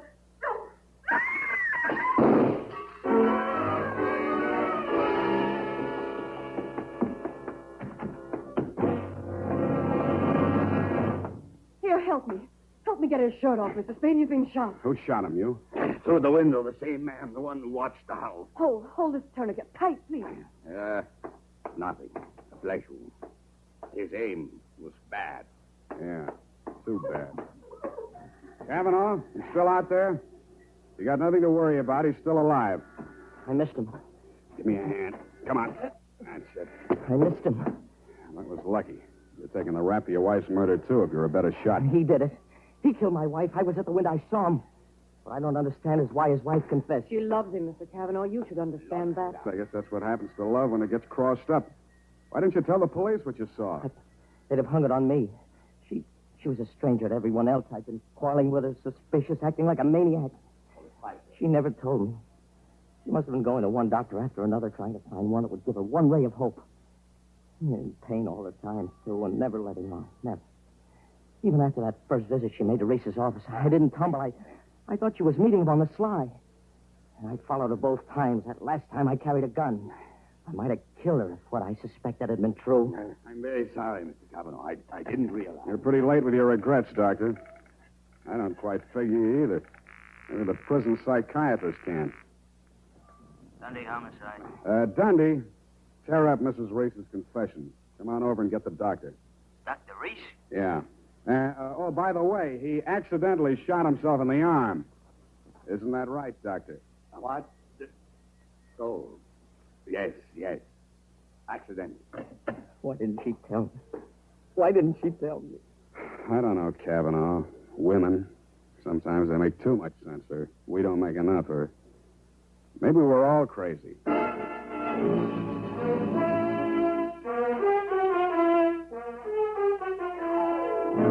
And that, Dr. Reese, is the crop. The risk of laboring a point. There's also the mystery of why a nice girl like Celeste Robbins ever fell for a guy like you. You'll have plenty of free time to think it over between now and the trial. If you find the answer, drop me a line. Period. End of report. You know, Sam, that's Celeste. I like her. I wish we could do something for her. Well, I've already thought of that, Evie. Oh? What are you going to do, Sam? Type that up, sweetheart, and I'll write you a happy ending. Here's how you can find out whether the hair tonic you're using today is giving you what you ought to get in good grooming. Ask yourself, Does my present hair tonic groom my hair neatly and naturally, or does it leave my hair sticky or greasy? And does it relieve dryness and remove loose dandruff, too? Or does it do just a halfway job? Unless you can honestly say that your present hair tonic does all that for your hair, you owe it to yourself to try Wild Root Cream Oil right away. Try Wild Root Cream Oil and see for yourself how it improves your appearance, grooms your hair neatly and naturally, relieves dryness, and removes loose dandruff. It's non-alcoholic and contains soothing lanolin. Get the big economy-size bottle and the handy new tube that's easy to pack when you travel and grand for the bathroom cabinet. Don't delay. Get it today. Wild Root Cream Oil Hair Tonic. Again and again, the choice of men who put good grooming first.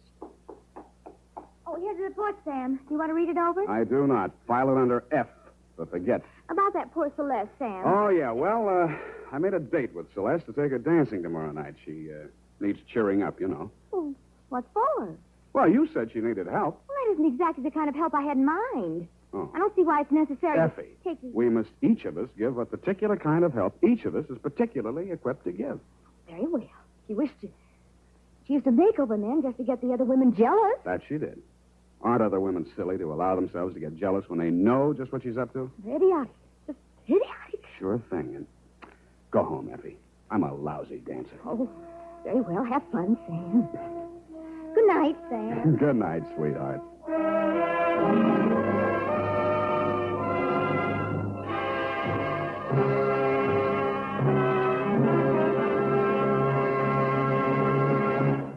The Adventures of Sam Spade, Dashiell Hammett's famous private detective, are produced and directed by William Spear.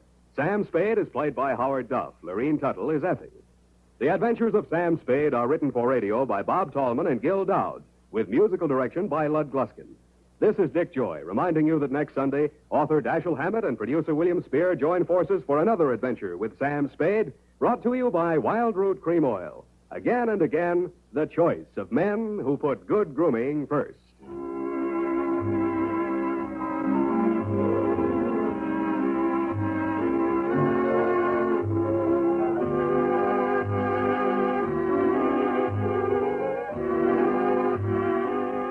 Smart girls use Wild Root Cream Oil, too, for quick, good grooming and to relieve dryness between permanents. Mothers say it's grand for training children's hair. This is CBS, the Columbia Broadcasting System.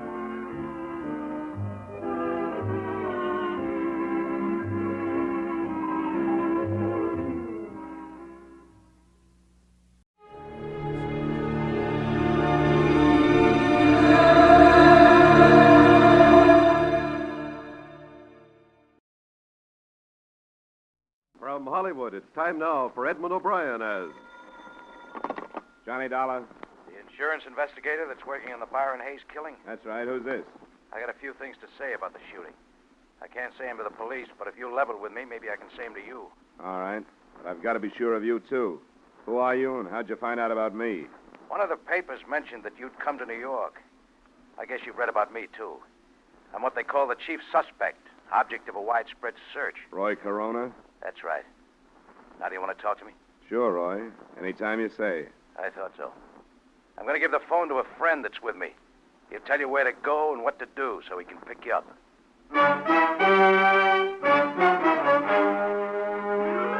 Edmund O'Brien in another adventure of the man with the action-packed expense account, America's fabulous freelance insurance investigator. Yours truly, Johnny Dollar.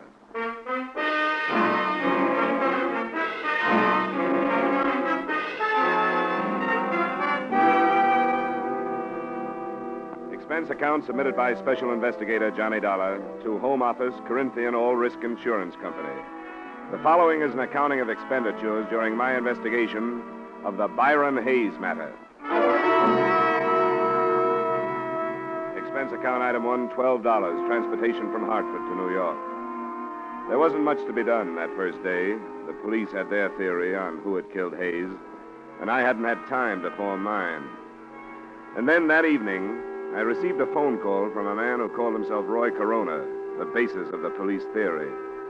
20 minutes later, according to instructions, I was standing on a 7th Avenue street corner holding a copy of Life magazine in front of my face so I'd be recognized.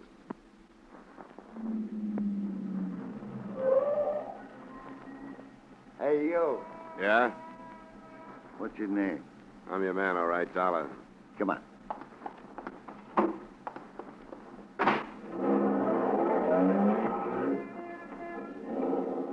How are you, Dollar? All right. You didn't do anything I told you not to on the phone, did you? I told you I wouldn't do anything, didn't I? A lot of people make a lot of promises they don't keep. Maybe so. Well, I guess all I can do is either trust you or drive fast enough and far enough to shake a tail if I don't trust you. Or you can drop me if you don't want to go through with this. I didn't ask to come, you know. That's right. And I don't think you should have been asked. But it's Roy's neck, not mine. I'll just pretend there's a tail on me so I won't get out of practice.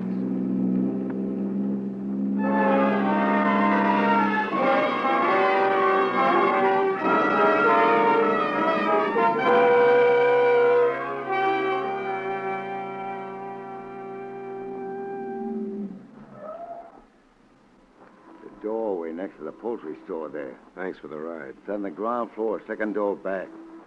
Tell Roy I'll sit out here for a minute and then park the car. Sure. Tell him I'll be in a little while. Yeah.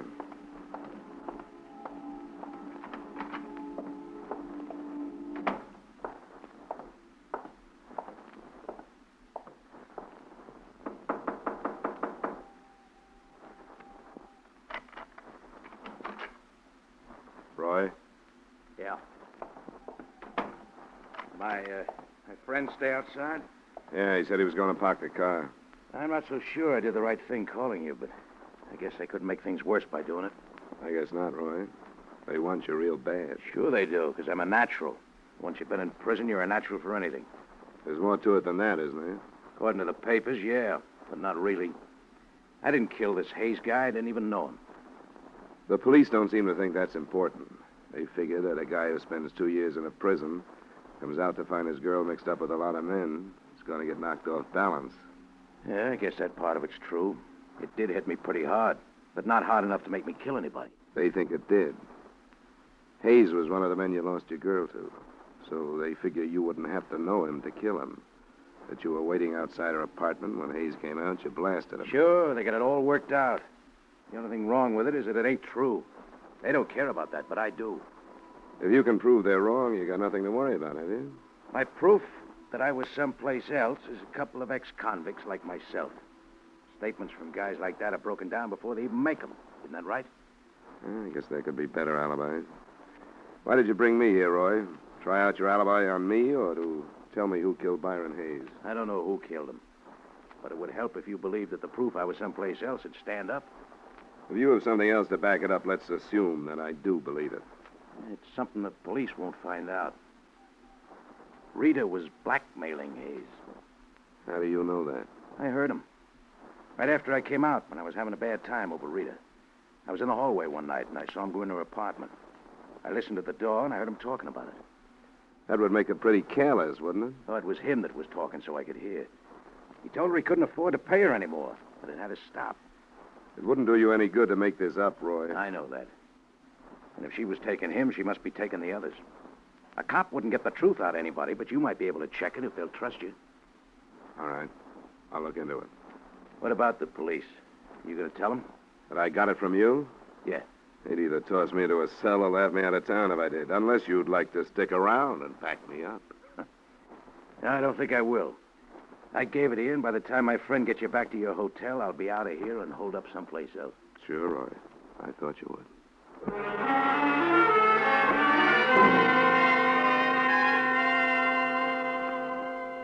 The only reason this tip from the number one suspect meant anything to me was that to date, no progress at all had been made. Rita Carr, outside whose door Hayes had been killed, said she'd known him only casually, that he'd just dropped in. Nobody else could be found who knew about the association, and even the widow, Agnes Hayes, said she had never heard of Rita Carr. After I was dropped at the hotel, I decided to try out the new lead on the widow first. I've told the police everything I know, Mr. Dollar. I'm afraid it wasn't very much, Mrs. Hayes, and I wondered if there might not be something you didn't tell them because you didn't want to. What do you mean? I'm not a policeman. There are no reporters around. Everything you say to me will be kept in confidence. Mrs. Hayes, didn't you really know that your husband was seeing Rita Carr? If I'd thought he was, do you think I wouldn't have done something about it? You didn't suspect anything? No. Even now, I don't think he was seeing her, as you put it. Do you know why he would have dropped in to see her, as she said he did? No. I knew nothing about it. Oh, please, Mr. Dollar, you must understand that this has been very difficult for me. Yes, of course it has. As far as I'm concerned, my husband always was a man above question. His friends, his business associates, everybody looked up to him. I looked up to him. And now you and the others ask me to believe that he knew this woman. She said as much. No, she was lying. There must be something else she's hiding. She's saying she knew Byron to hide something else. She didn't know him. She's lying. We'll learn the truth, Mrs. Hayes. Someone told me that Rita Carr was blackmailing your husband. That's not true. That he was heard saying he couldn't pay her anymore. That's not true. Why should he pay her anything? He didn't know her. All right, Mrs. Hayes. I only wanted to tell you what somebody said. It's not true. All right, Mrs. Hayes.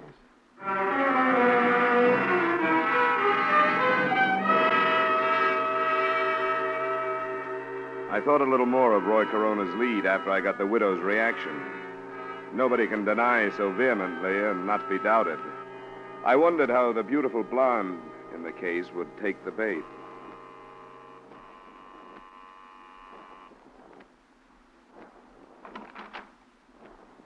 Hello, Miss Carr. Hello. I'd like to talk to you.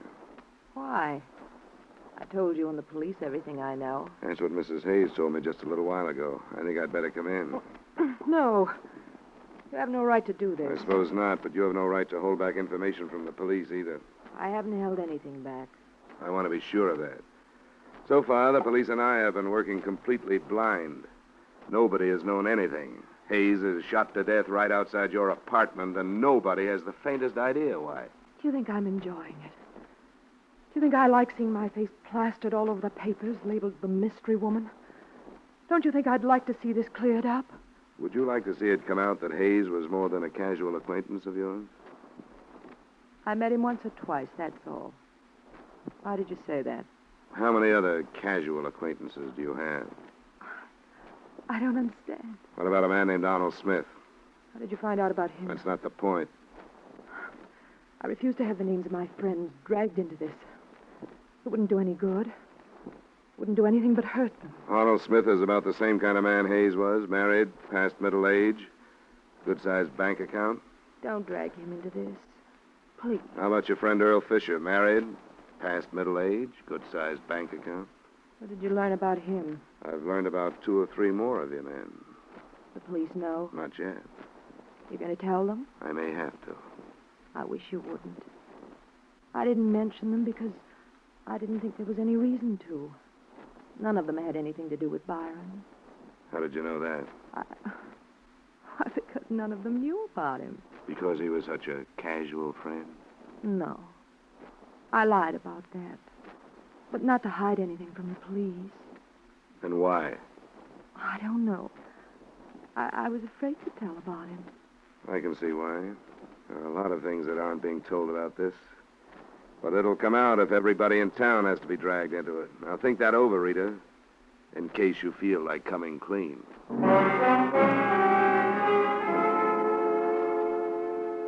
She didn't feel like saying any more to me anyway. It was about 10 p.m. when I left her. And my first stop was a phone booth a half block away from her apartment building.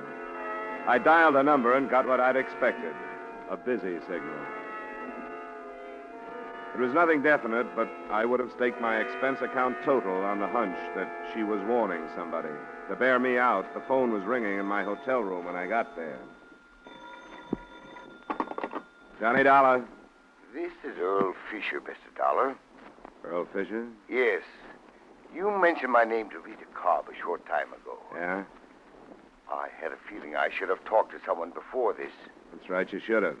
I hope you can understand, however, my feelings. I naturally didn't want my name to enter this publicly. Naturally. I have a great deal to consider. A family, reputation. Yes, I understand, Mr. Fisher.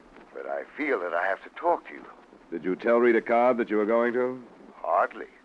Since she threatened me with dire consequences if I did. All right, Mr. Fisher. Where can we get together? I'd have to know that I could count on your confidence, at least temporarily. I think you can count on that. Could you meet me this evening? Where?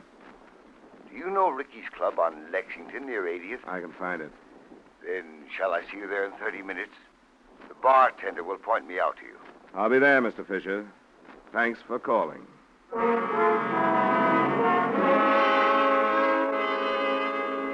That was the first real result of the lead given to me by Roy Corona. The second was quick to follow. I would have made another bet that a warning by Rita Cobb had decided somebody else to correct the situation in another way. It happened when I left the lobby and called for a cab. Hey! The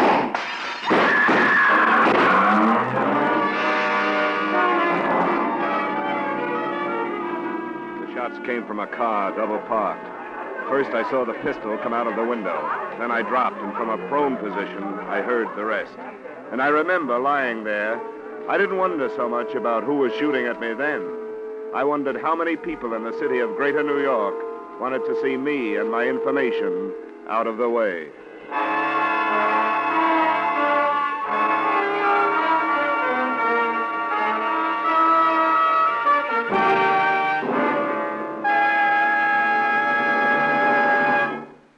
We will return you to the second act of yours truly, Johnny Dollar, in just a moment. For another great crime-hunting drama, spend a half hour with CBS's Gangbusters every Saturday evening. On Gangbusters, sheriffs, police chiefs, and district attorneys from American cities and towns tell the story of their manhunts. Fine casts of top actors join them to reenact these real dramas of crime-busting in action. Gangbusters is heard every Saturday evening on most of these same CBS stations. Be listening this Saturday, won't you? And now, with our star Edmund O'Brien, we return you to the second act of yours truly, Johnny Dollar.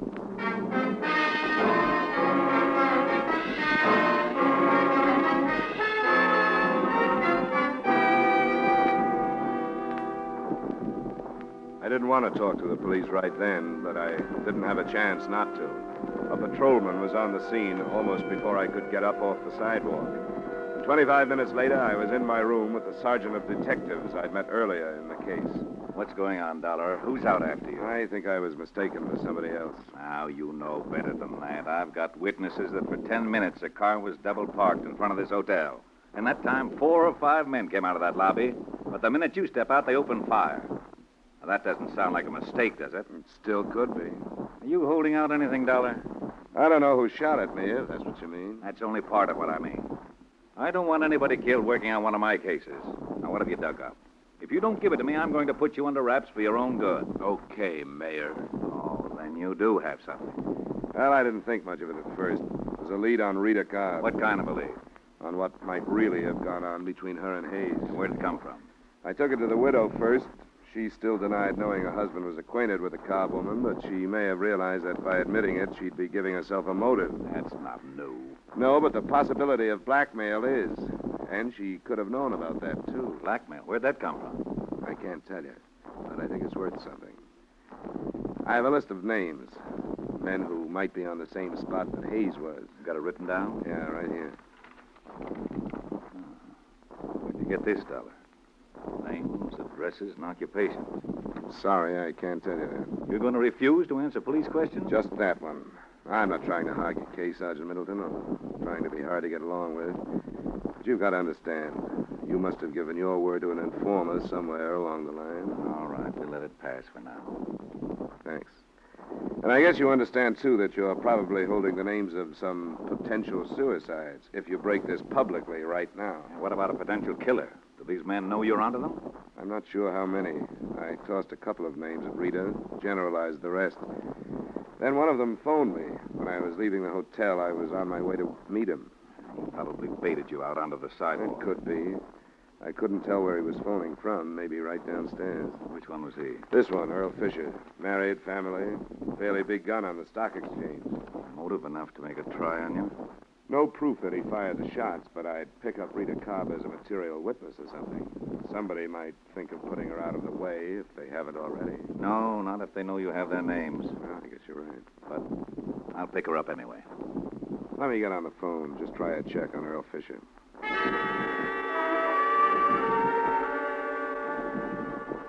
I called the bar where Fisher said he'd meet me. The answer I got didn't do much to alibi him for the attempt on my life. The bartender told me that Fisher not only hadn't been there that night, but that he, the bartender, had never heard of him.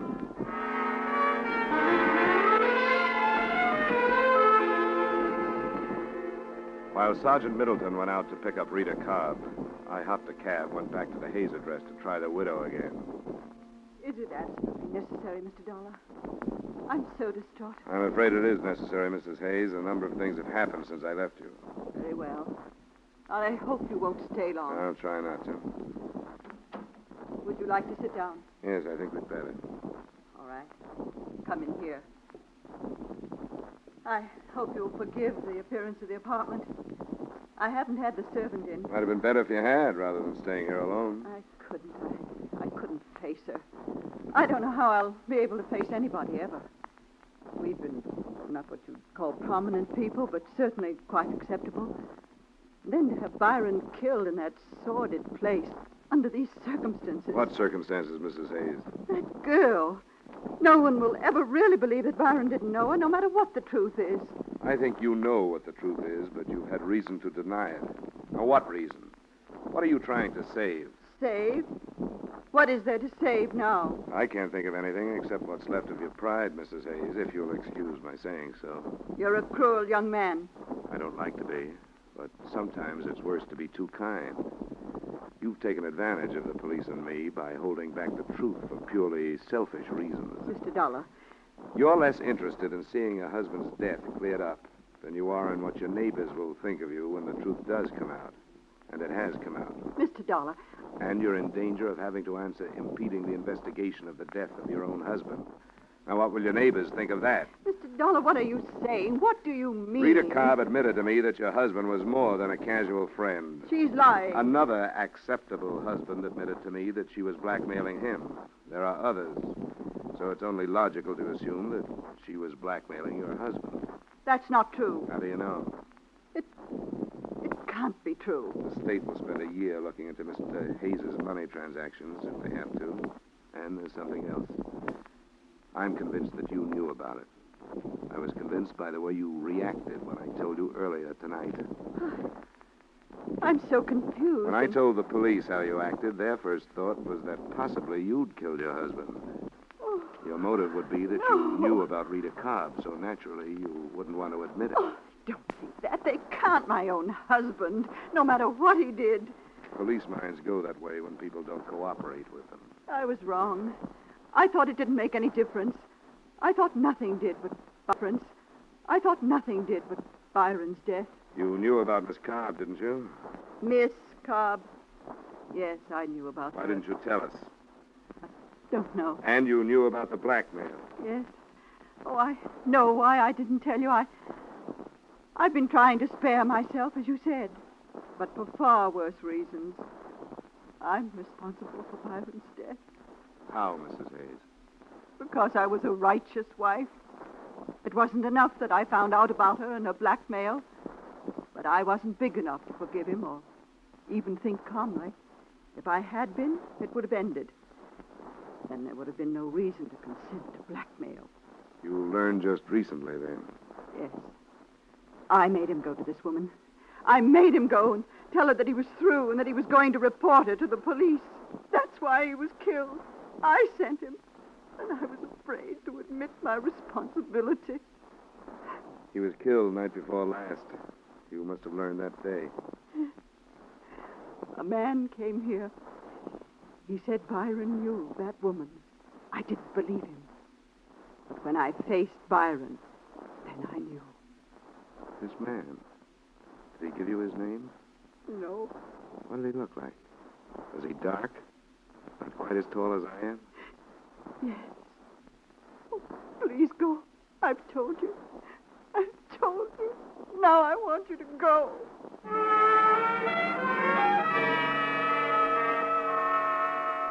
I left and took with me one more piece of the puzzle that looked like it was ready to fall into place. The man I described to her was my original informant, Roy Corona.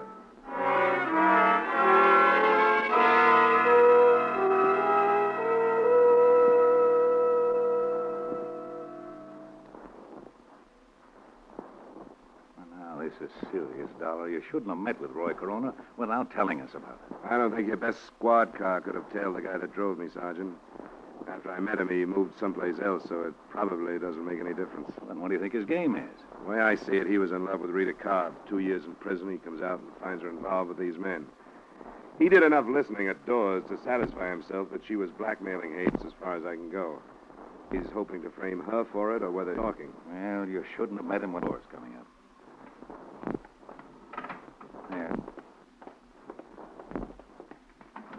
What did you bring me down here for? You're a witness, but looks like you're... What's downstairs? Some fast explaining, Rita. And Hayes. I told you. For blackmailing Hayes. I found that out. It wasn't blackmail. I borrowed some money from Byron once in a while. That isn't what Roy Corona told Mrs. Hayes. Oh? I should have known. Well, I don't care what he told her. Go through just what happened the other night again. It's the same as before. Byron left, I heard some shots and ran out. Byron was lying there. You ran right out and didn't see anybody. That's right. You're sure you didn't see anybody? If I had, don't you think I'd say so? You didn't see Roy Corona? I wish I had. But I don't care what you've got on me. I'm not changing my story. I heard the shots, ran out, and Byron was lying there. Have you seen a lawyer? Is there a law against that? Are you sure you didn't run out first, then hear the shots, and then see him lying there? Are you asking me if I killed him? If you didn't, who did? I heard the shots, ran out, and he was lying there. We've figured out a motive for you now. Byron's wife got after him, made him come down and tell you he was going to turn you in. Didn't he say that? Turn me in? For what? Byron and I were good friends. He dropped in. So you prove that's what he said. We've got pretty good proof that you were blackmailing 5 men at least. Oh, I don't think you'll find anybody who'll say that's what it was. Yeah. You had enough, Dollar? Well, I've had enough.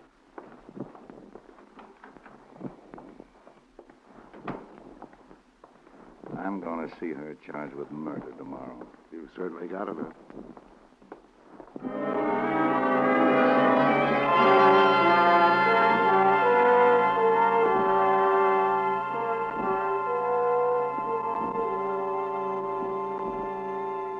That's the way things stood that night, and until my hotel room phone rang in the morning.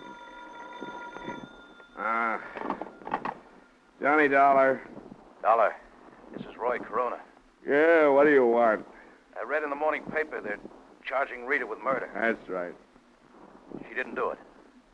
I did. What are you talking about? What's the matter with you? Nothing's the matter with me. Only she didn't kill him, I did. I shouldn't have, but when I found out she was seeing him and she wouldn't see me, I went crazy. I saw him come out of her apartment and I killed him. I want you to come and get me. Nobody has to come and get you, Roy. Nobody's interested in you. If you want to make a statement, look up Sergeant Middleton and make one. I can't do it that way. Look, I'm where you first met me. Bring the sergeant and come out after me.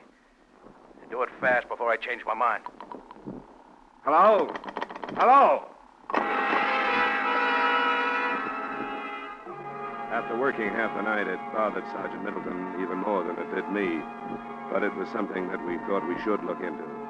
About 45 minutes later, we were knocking on the door of the dingy room next to the poultry shop. Who's that? Dollar? That's right, Roy. Well, you came too late. I told you I might change my mind. Well, I have. Oh, come on, Roy. Don't be ridiculous. No, I killed him. And if there's no chance of working out a life with Rita, you might just... Look, Roy, everything is just... Okay, Dollar, let him have it.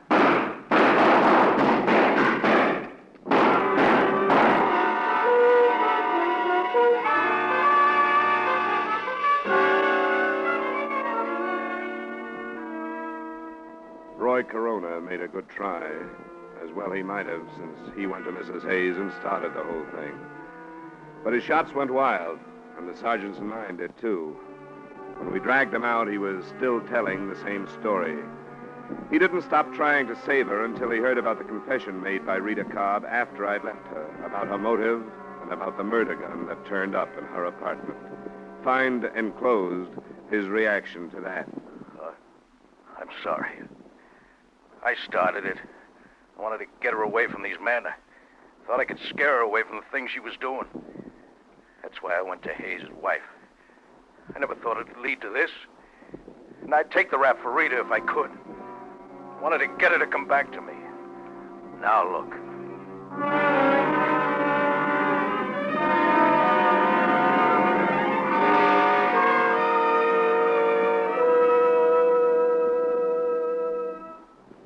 Expense account item 2, $140 miscellaneous expenses in New York. Item 3, same as item 1, transportation back to Hartford. Expense account total, $180.80. Remarks? Earl Fisher, the man suspected of shooting at me, was brought in for questioning. Because there was no proof, he survived that. But I felt sorry for him. I saw his wife, and what lay ahead for him at her hands was obvious. He was a condemned man. Yours truly, Johnny Dollar.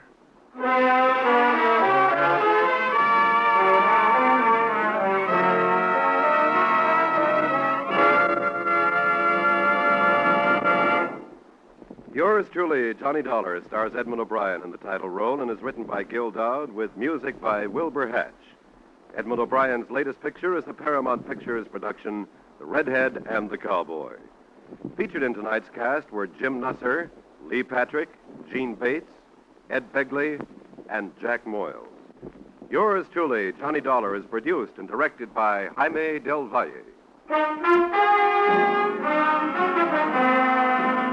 This is Dick Cutting inviting you to join us next week at this time when Edmund O'Brien returns as... Yours truly, Johnny Dollar.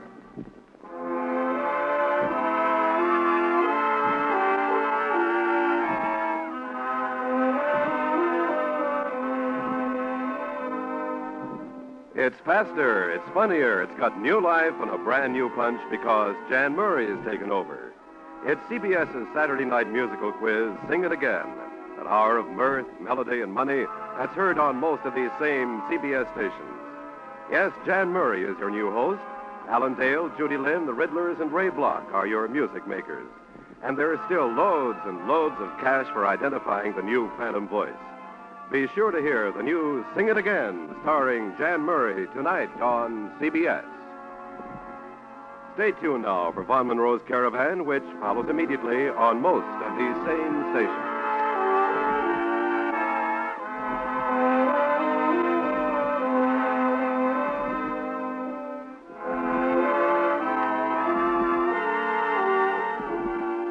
This is CBS, where you laugh at Jack Benny every Sunday night, the Columbia Broadcasting System.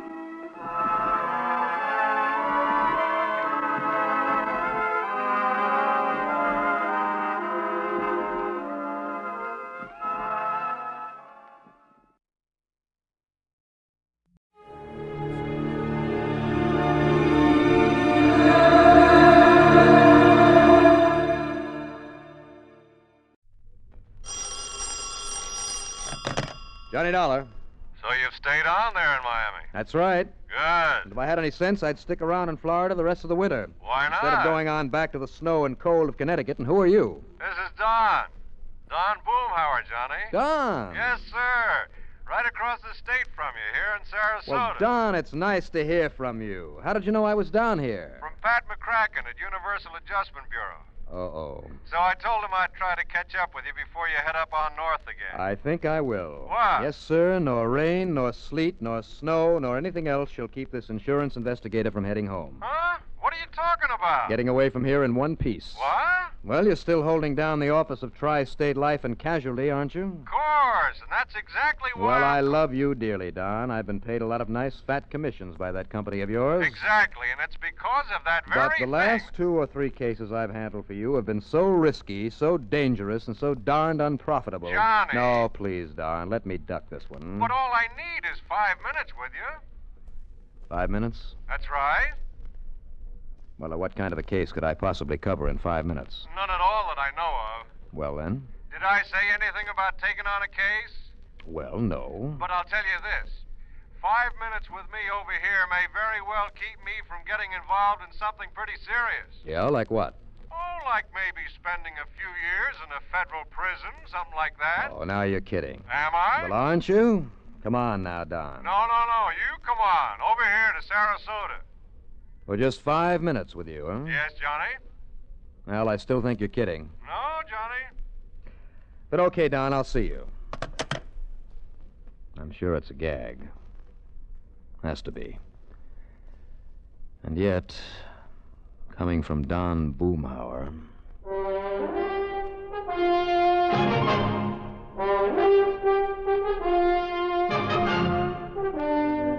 CBS Radio brings you Bob Reddick in the exciting adventures of the man with the action-packed expense account, America's fabulous freelance insurance investigator. Yours truly, Johnny Dollar.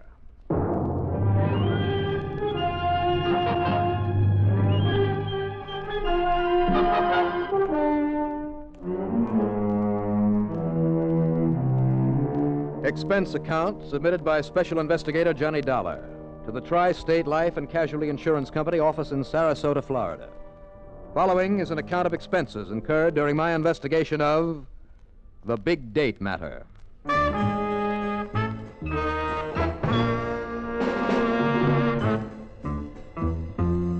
Expense account item 1, 2020, plane fare, tips and taxi. In a little over an hour from the time I left Miami, I was in Sarasota talking to Don Boomhauer in his office near the foot of Main Street. Sure, Johnny, simply because I asked you to. Wrong, Don. Only reason I agreed to come on over here on my way back to Hartford is because it means a little more time away from the snow up there. Yeah, Florida's pretty nice this time of the year, isn't it? Handled a jewelry store robbery there in Miami, huh? Yes, and almost got my head shot off, which is why I'd like to be able to relax for a while. But now, what is this case you seem to think I can solve in 5 minutes for you? I told you I have no case for you. Yes, I guess you did. All I want you to do is to check over some of these figures for me.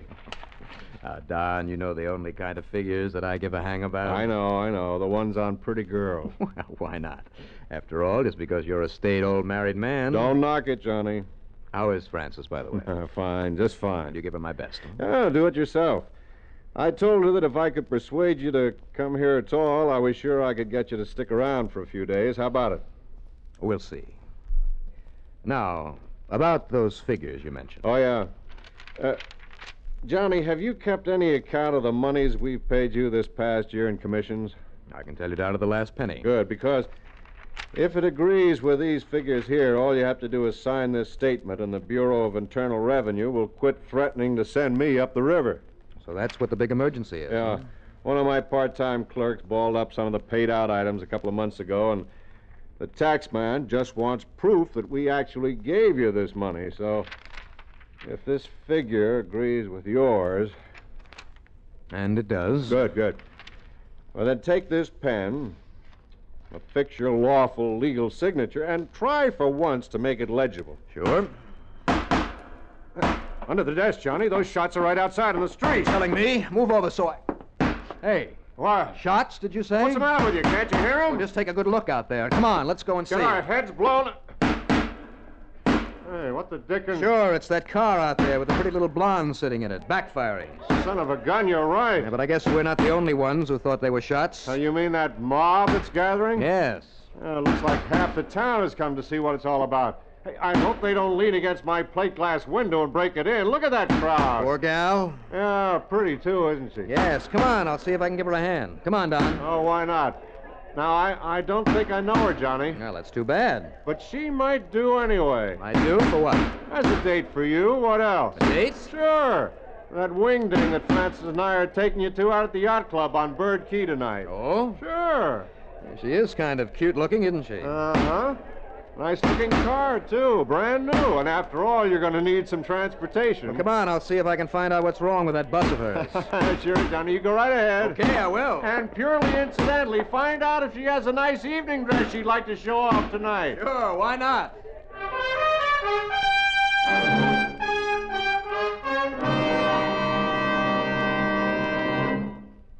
A number of years ago, it was said that, in spite of the large population of this planet, men and women remain the most inaccessible things on it. Today, we see this lack of understanding among peoples of the world reflected in headline stories. But it isn't because the people of the world are enemies. All people want to be friends. Long before the termination of World War II, Reverend Eugene Wood, a Methodist minister from Oceanside, California, went into a Scottsdale, Arizona camp where German prisoners of war were interned. and offered his services to the imprisoned men. Among other things, Reverend Wood taught the men English, and he taught them about the United States of America. During the following years, after the men had been repatriated to their native Germany, nearly half of the internees corresponded frequently with Reverend Wood. Those men expressed a unique understanding of the people and the country of the United States of America. This great feeling of friendship and understanding prompted the minister to make a pilgrimage to Europe to seek out the men he had befriended in the prisoner of war camp in Arizona. This gesture on Reverend Wood's part gained him a fantastic welcome everywhere he went. In all the places he visited, he spread the gospel of love and friendship and had it returned to him. There were no enemies, only men with the love of freedom, the right of all men.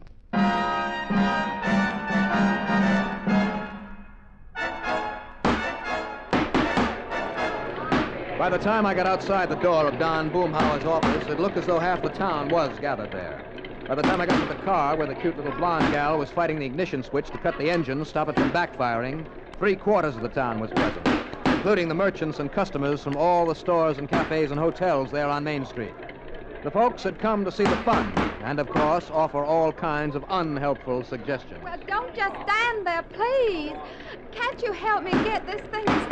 Well, can't you turn off that switch? I mean, the ignition key? No, and I've already broken 2 fingernails trying Well, to. all right, then. Pull the release for the hood. The what? Under the dash, there to the left of the steering post. You see it? Oh, this?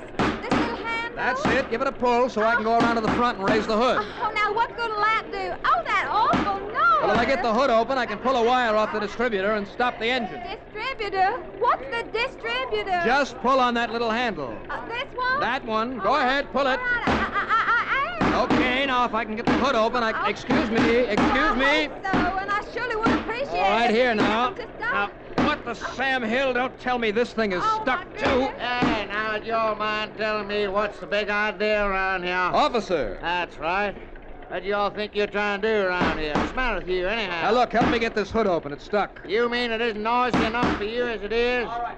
Okay, fair now. I'll take care of this, man. You and the boys get the crowd moving along. Okay, Sergeant. Now, you look here, buddy. Look, will you help me get this hood open so we can stop the engine? Stop the engine? Yeah, sure. Now, come on. Why, you crazy or something? All you have to do is get that gal of yours in there behind the wheel to turn off the switch. I have been trying to. I told you, officer, that's just the trouble. You told me nothing. Now, look here. No, Sergeant. Well, that is the ignition switch is stuck. And I tell you, if you all don't cut out this here noise, bust off some of those wires or something. Now, listen. Right this minute, I'm going to haul you and the car and this gal friend of yours off to... Oh, yes, it's stopped. Well, that's that. Oh, it is, huh?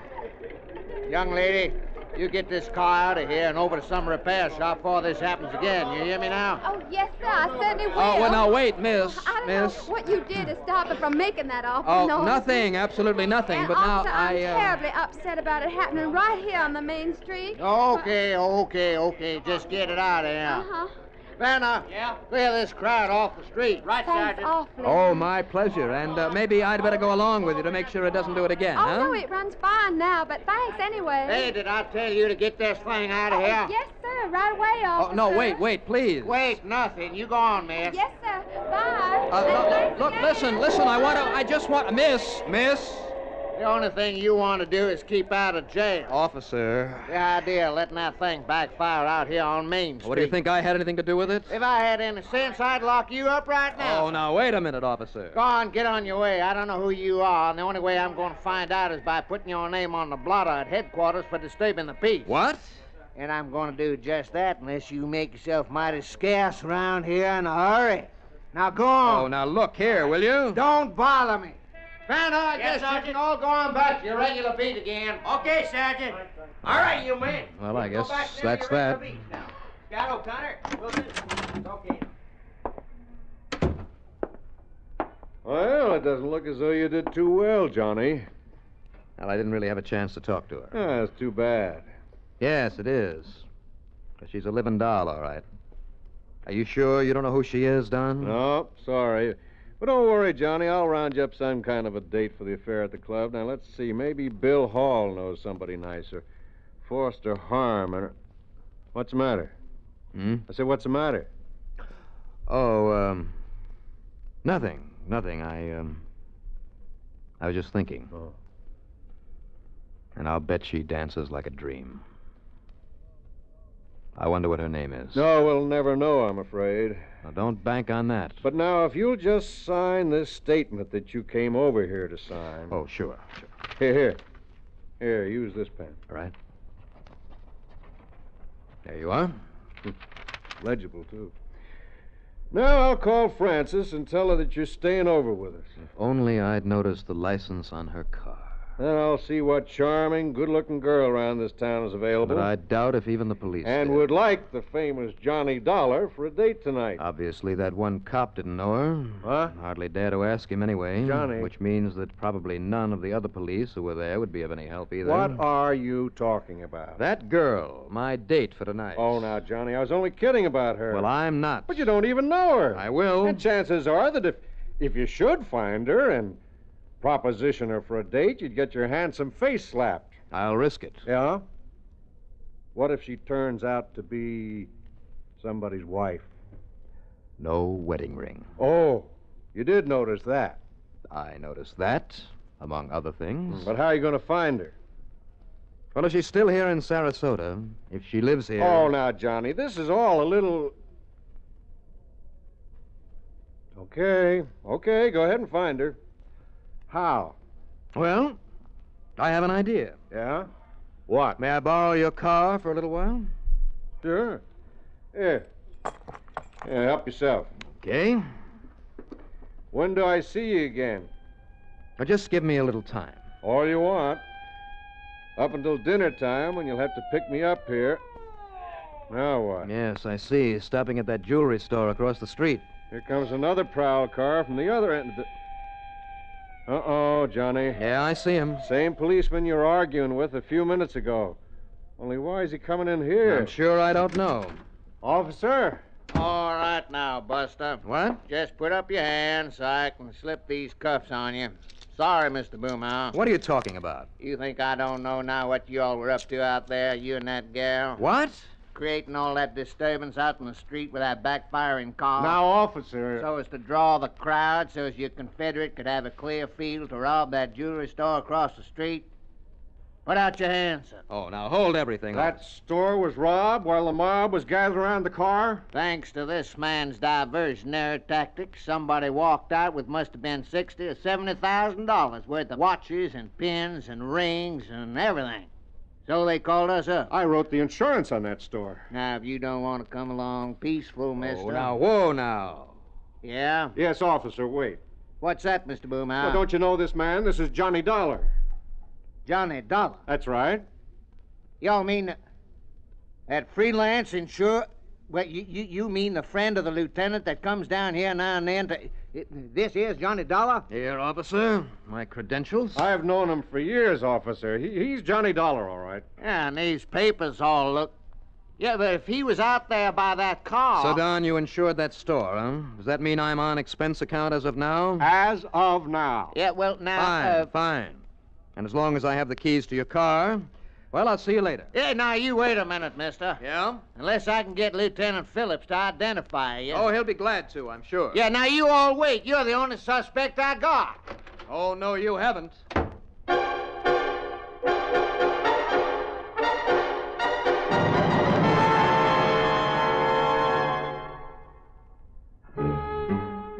By the time the officer had recovered his wits enough to barge out the door after me, I'd raced around to the back of his office and taken off in Don Boomhauer's car. Stop number one was the car agency that sold the same make the gorgeous blonde had been driving, that backfired there on Main Street. No, they hadn't seen either her or the car in the repair shop. Anyhow, one of our nice new models kick up and backfire like that?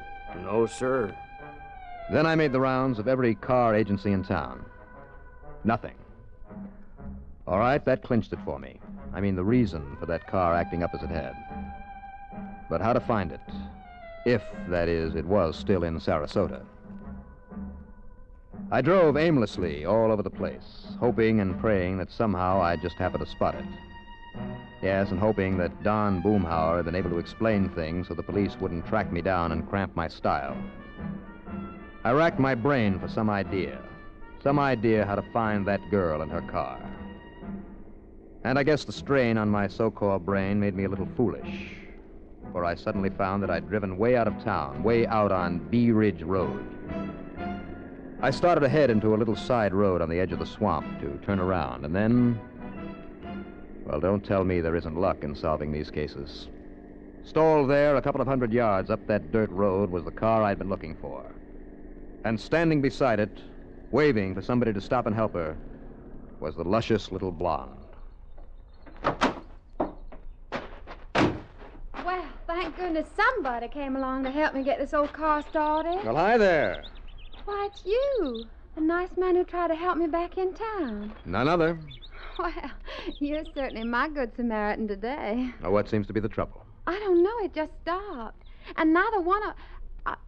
I don't know a thing about cars, except how to drive them. Well, maybe I should have gone along with you after that trouble back in town, huh? Well, somebody who knows something about these things should have. Well, this time I see you got the hood released to work. Yes, I just pulled out that little old handle and it popped open. Yeah. Well, now, let's see. Just, how did you happen to be coming out this way? Oh, maybe I was out looking for you. Oh? Why? Well, when I first saw you there in town, I thought maybe I'd ask you for a date tonight. And don't hand me a crack in the face for saying it. Why should I? Well, thanks. You're cute. What's your name? Johnny. Johnny Dollar. You're... Well, that's a funny name. Gee, Johnny, I hope you can get this running again for me. Well, I'll take a look. Uh-huh. So I took a look, with one eye watching her. But she didn't make a move, just stood there smiling. I replaced the ignition cable that had jogged loose. And then I saw it. That simple little device that meant this car had been rigged for backfire deliberately. Just like the old Chicago mobsters did it in order to cover the sound of gunshots. And then I thought I heard a noise inside the car. Somebody hidden behind the front seat, maybe? When I walked around and opened the back door, I see. Yeah, that's right, Mr. Johnny Dollar. You see a 38, and it's aimed straight at your belly. Shall I pick up a rock and slug him, Jim? Just relax, Sal. And that sack in there full of the loot from the jewelry store? What else? Did he fix the car, Sal? Yeah, I think so, Jim. Oh, it's fixed, all right. So if you two would like to continue on your merry way... Sure, after I take care of you and sink you in that car of yours in the swamp. Go ahead, Jim, and let's get out of here, Yeah, sure. Turn around, Dollar. Okay, now, Jim, listen. Turn around. So I can be nice to you. Give it to you in the back of the head so you won't know when it hits you. Oh, no, wait. So you won't know when it hits you. Oh, no, wait, Jimmy, look. What? Look, that car that's coming. Well, it looks like they followed me after all. It's a prowl car. The cops? Uh-huh. Blast him, Jim. Come on, blast Too him. late, baby. Hey, you okay, sir? Everything under control, Mr. Dollar? Sure, Sergeant, and I suppose I might have known you'd be tailing me. Yeah, well, yes, sir. Well, thanks. Thanks very much. Well, it's a pleasure, Mr. Dollar. And now, what about her? Johnny? Now listen, Johnny. Well, you see, I'd kind of asked her for a date, officer. Oh, why, yes, he did. But how about if she has a date with you instead? Say at headquarters?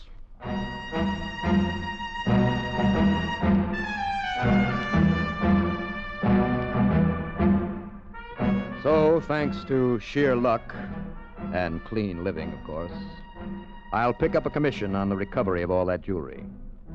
Expense account total, only that $20 or so for the extra plane ride. What a life. Yours truly, Johnny Dollar.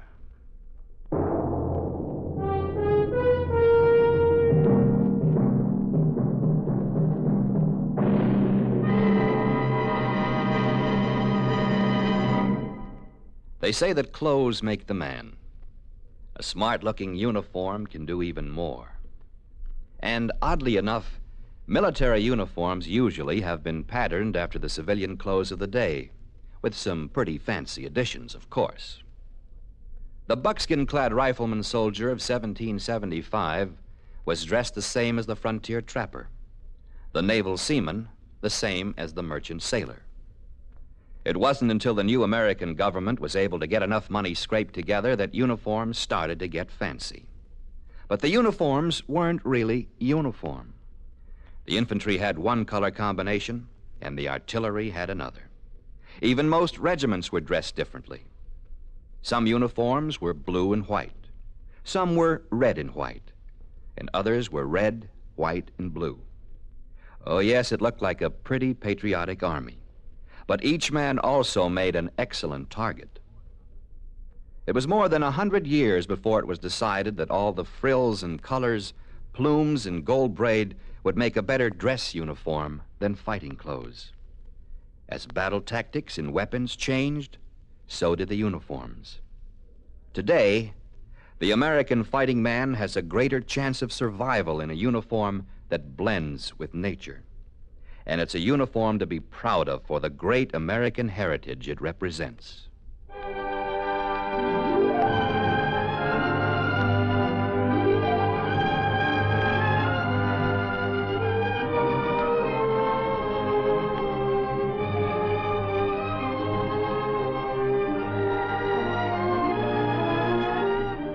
Yours truly, Johnny Dollar, starring Bob Reddick, is written by Jack Johnstone. Produced and directed by Bruno Zerato, Jr. Musical supervision by Ethel Huber. Heard in our cast were Madeline Sherwood as Sally, Robert Dryden as the Sergeant, Carl Frank as Don Boomhauer, Larry Haynes as Jim, and Larry Robinson as the car dealer. Be sure to join us next week, same time and station, for another exciting story of yours truly, Johnny Dollar. This is Art Hanna speaking. Johnny Dollar has come to you through the worldwide facilities of the United States Armed Forces Radio and Television Service.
From Hollywood, it's time now for Johnny Dollar. Earl Poorman here. Poorman? Tri-State Life and Casualty. I'm the branch office manager down here. Oh, sorry, Mr. Poorman, but the answer is no. Well, this is an arson case, Dollar, and we're already having to make one payoff I'm on it. sorry, but it'll have to wait. I'm going to get as far away from this New England winter as I can. Well, for that, I don't blame you, but there's no reason you shouldn't come Look, down. I've had a rough year of it. I'm tired and I'm cold. And unless I can get down to where the warm, balmy breezes waft in... Dollar, I have got to have you on this case. There's a lot at stake. Now, my office is down here... No, sir, I'm sorry. You down see... here in Sarasota. I just can't do it, Mr. Poorman. I've already made a plane reservation for Sarasota, Florida. And this is one time I'm going to... Where did you say your branch office is? Sarasota, Florida.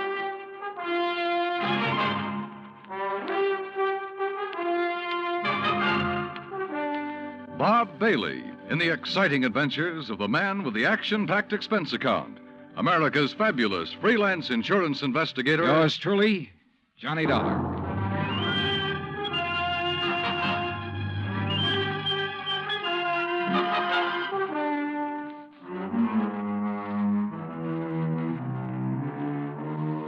Expense account submitted by Special Investigator Johnny Dollar to the Tri-State Life and Casualty Insurance Company, Home Office, Hartford, Connecticut. Following is an account of expenses incurred during my investigation of the burning Carr matter. Expense account item 1, which I'd thought I was going to have to absorb myself. $129, transportation and incidentals to Sarasota, Florida. It was nearly 5 p.m. when I got there, so instead of checking into a hotel, I taxied, that's item 2, $1 even. I taxied to Earl Foreman's office in the Conroy building. He turned out to be a tall, lanky, easygoing fellow with clear blue eyes and a ready smile. Sit in an office and talk business this time of day? You're in Florida now, Johnny. Well, I thought from your call this was a pretty urgent matter, Mr. Foreman. It is. Arson, you said. Yeah, probably, but here's no reason we can't go out to my little shack on the quay and be comfortable while we talk about it. Besides, Michael wants you for dinner. Mike? My wife, Gertrude. Oh. Come on, my jalopy's right out at the curb. Come on, Johnny. Poor man was a misnomer for this man because his jalopy turned out to be a spanking new Cadillac, complete with air conditioning and all the fixings. And the shack, anything but. It was on St. Armand's Key across Sarasota Bay from the mainland, a beautiful 2-story concrete and stucco job. The big yard backed on a quiet bayou, and there, tied up at a private dock, was a 24-foot lap strake speedboat, ideal for fishing the Gulf of Mexico. After all, as long as you're down here on expense account. Yeah, but it's charged to your company, remember? Oh. Hey, there she is at the door. Huh? The big, fat, overbearing broad I'm married to. This was another switch. For Earl's wife, standing in the doorway, was the cutest little trick I'd seen in a long time. Petite, pretty, and blonde, and with eyes that you noticed right away because they were almost green. Eyes that suddenly narrowed as she looked at me. And I wondered why. Johnny Dollar, did you say? That's right. Insurance investigator down here to look into those fires. Oh. Any objections? No. Oh, of course not. Just set your bags here in the hall, Johnny. All right, thanks. And wouldn't you like a drink after your long trip? Yeah, and you can get me one, too. Scotch, Johnny? Martin's VVO. Oh, great. Well, soda, please. Sit down, sit down. Thanks. I take it Mike isn't too interested in the insurance business, huh? You know, she used to be a singer, dancer. Oh, well, this is a little different. But now, tell me all. Well, actually, I guess we ought to wait until Arnold Carr gets back. Carr? Carr Brothers, Lumber Enterprises. Arnold runs the business, and his brother Edward... Well, Ed just shares the profits. Real black sheep of the family, from what I've been able to learn. Oh? Anyway, they have yards all over the state. There's one here in Sarasota, one up the coast a ways at Fort Pierce, and still another at Arcadia. That's about 40 miles inland, just east of here. And there was one up in Orlando. Was? Completely destroyed by fire a couple of weeks ago. And a $120,000 claim has been filed. Wow. That's where Arnold Carr is then, in Orlando, trying to clear things up. Here's your drink. Oh, thanks. Here, Earl. Yeah. Well, to the gods and goddesses and us.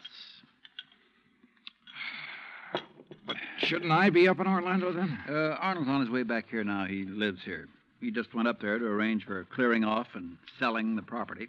You mean he's planning to just pocket the money? If Tri-State pays off, I mean. Looks like it. But I take it you suspect arson. Yes, Earl suspects arson, Johnny, and so does Arnold Carr. At least he says he does, but they have no reason. No? How about the other fires? Or attempted fires? Oh, where? At Arcadia, for one, but they got it out in time. At least that's the way Arnold Carr reported it. The way he Let tells me it... tell it, Mike. Oh. There was another at the yard here in Sarasota. Arnold himself discovered it one night when he was just driving around. But nothing to indicate it was attempted arson. No, Well, and the authorities up in Orlando found no indication of it there. Mike, you know as well as I do that a lumberyard fire will obliterate signs of arson better than any other kind of fire in the world. Yeah, but she has a point, though, Earl. Unless there's some evidence of arson. Of course. Yeah, why send for me? Well, mostly because... Actually, because Arnold Carr suspects it. But he's given you no real reason. None at all. I think he has a real reason, but he just won't tell us. Wait till you see him. He's going to call when he gets in. We'll run over to his place on Longboat Key. What about his brother? Edward, did you say? I've never met him. He's always stayed in Orlando. I was wondering if he might tell things that Arnold is holding back. Edward Carr wouldn't know anything. You can never be too sure. Look, why can't you agree with me for a... That must be Arnie now. Excuse me. Hello. This is Arnold Carr. Oh, hi, Arnie. Johnny Dollar arrived, so we'll be... Well, here, I'll let you talk to him. Here, Johnny. No. Okay. No, Earl, listen. What? I told you before it was arson. It was arson again tonight. Tonight? What's that?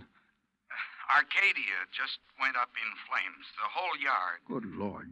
Did you hear that, Johnny? Yeah, I heard it. Well, can you prove it was arson tonight in Arcadia and before in Orlando? I have proof. Well, Arnie, we'll be over just as fast as... No. What? No. Wait for me there at your home. Well, but look now. You mustn't come here. And I mustn't stay here because I... Now, listen, man. You... Arnie? Well, I guess he's ready to tell us now. A suspicion began to grow in my mind. A suspicion that Mike apparently shared with me, that Arnold Carr himself might be responsible for the fires. After all, he was the only one who had seemed to know about the 2 unsuccessful attempts. He himself had planted the idea of arson. He'd lost no time in filing claim for the Orlando burnout. But Earl said I was wrong. Arnold was too honest a man. Earl had also said we were only 15 minutes from Carr's home. So when half an hour passed, we called him back. Got a busy signal. After the 4th try, the 3 of us took off in Earl's cab. As we pulled into Carr's driveway, we could see him through the picture window, sitting at his desk, telephone in hand, apparently engrossed in a call. Then, as we walked up to the door, I noticed something else. Arnold Carr looked enough like me to be my brother. Maybe that explained Mike's reaction when she first saw me. Hey, Arnie. Can't you see? He's on the phone in there. Well, the least he can do is hear his own doorbell. Earl, wait. Good Lord. What's the matter? Through the window. Oh, no. Earl? Stand back. Earl, for heaven's sake, what is it? Couldn't you see from out there? No, what's wrong? Oh, Well, Johnny? Right through the forehead, Earl. Looks like a 38. Before I could stop him, Earl took the phone out of the dead man's hand and called headquarters. Mike turned pale and slumped into a chair. And I gave the place a quick rundown, checked doors, windows, etc. A few minutes later, an officious young sergeant named Larkin arrived and took over. 38 caliber straight through the middle of the forehead. Were all 3 of you here when it happened? Mr. Foreman, Mrs. Foreman, and who are you? The answer to your first question, Sergeant, no, none of us was here. And this is Johnny Dollar, insurance investigator. You insurance guys work pretty fast. You related to Mr. Carr? No, why? Look a little like him. Who busted in the front door? The killer? I did. When we drove up, we saw Mr. Carr sitting there at his desk. We rang the doorbell and knocked, but... When he didn't move, you took things in your own hands and busted in, huh? That's right. You haven't moved anything, have you? No. Except I took the phone out of his hand to call you. Dollar, if you're any kind of investigator, you should have known better than let him touch anything. Now, let's see. The shot must have come from somewhere near this window by the fire. Ah, sure, here we are. Bullet hole right through the pane. Bullet was fired from outside. You're sure, Sergeant? Sure, I'm sure. Look for yourself. You call yourself an investigator? Hey, Cummings, Woolway, check the area around that window beside the chimney out there for footprints. Maybe an empty cartridge case. You folks get out of here so I can call Doc Hanley over and get on with my investigation. And no, Dollar, I don't need any of your help. Well, thank you, Sergeant. Your job is fires, not... Hey, where did Mrs. Foreman go? Out to the car. Why? Who told her she could leave? Who told her she had to sit here looking at a corpse? All right, Dollar, all right. Just be sure the 3 of you stick around town in case I decide to question you further. Oh, of course, Sergeant. Yeah.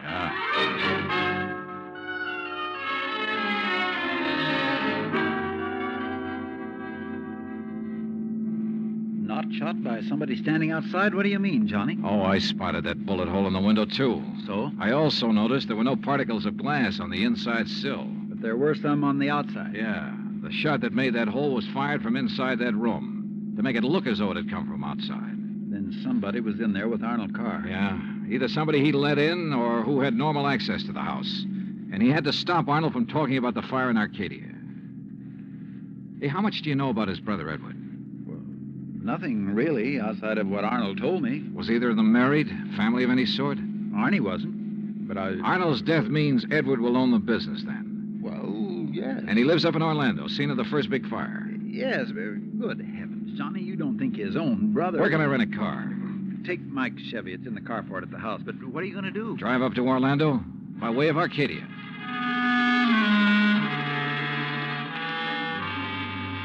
When I got to Arcadia, only a few people were standing around the remains of the fire.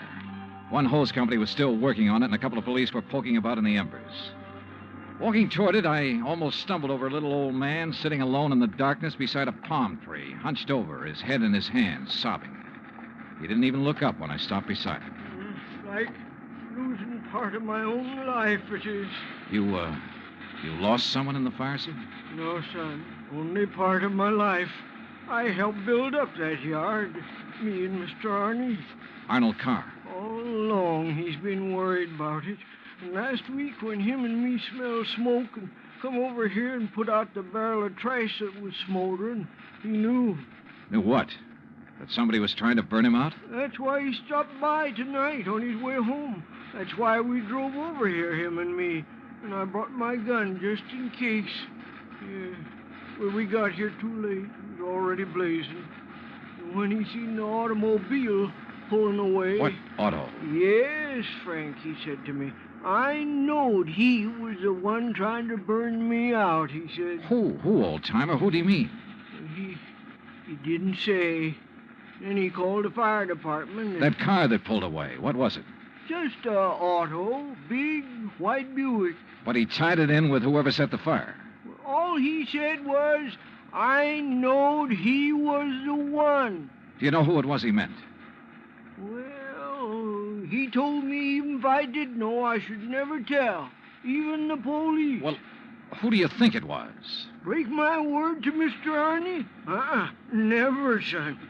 All right, look, old man, I'm sorry to have to tell you this. Mr. Arnie's dead. What?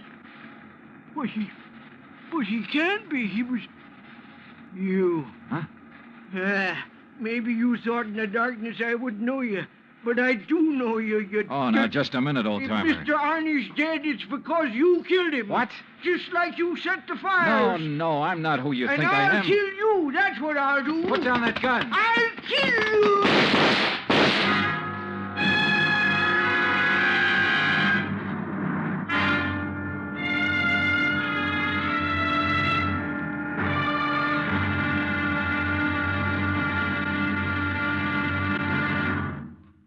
Act two of yours truly, Johnny Dollar, in just a moment. Back in the old days, the very old days, that is, a girl named Cassandra had a corner on the oracle market. But nowadays, you can do some foretelling yourself.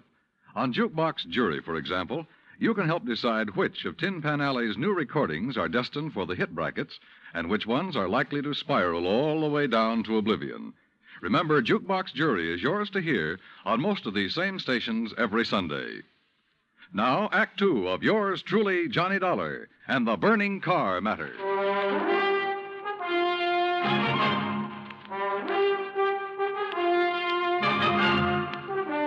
Expense account, item 3, $5.15, gas for the borrowed Chevy to keep me going to Orlando.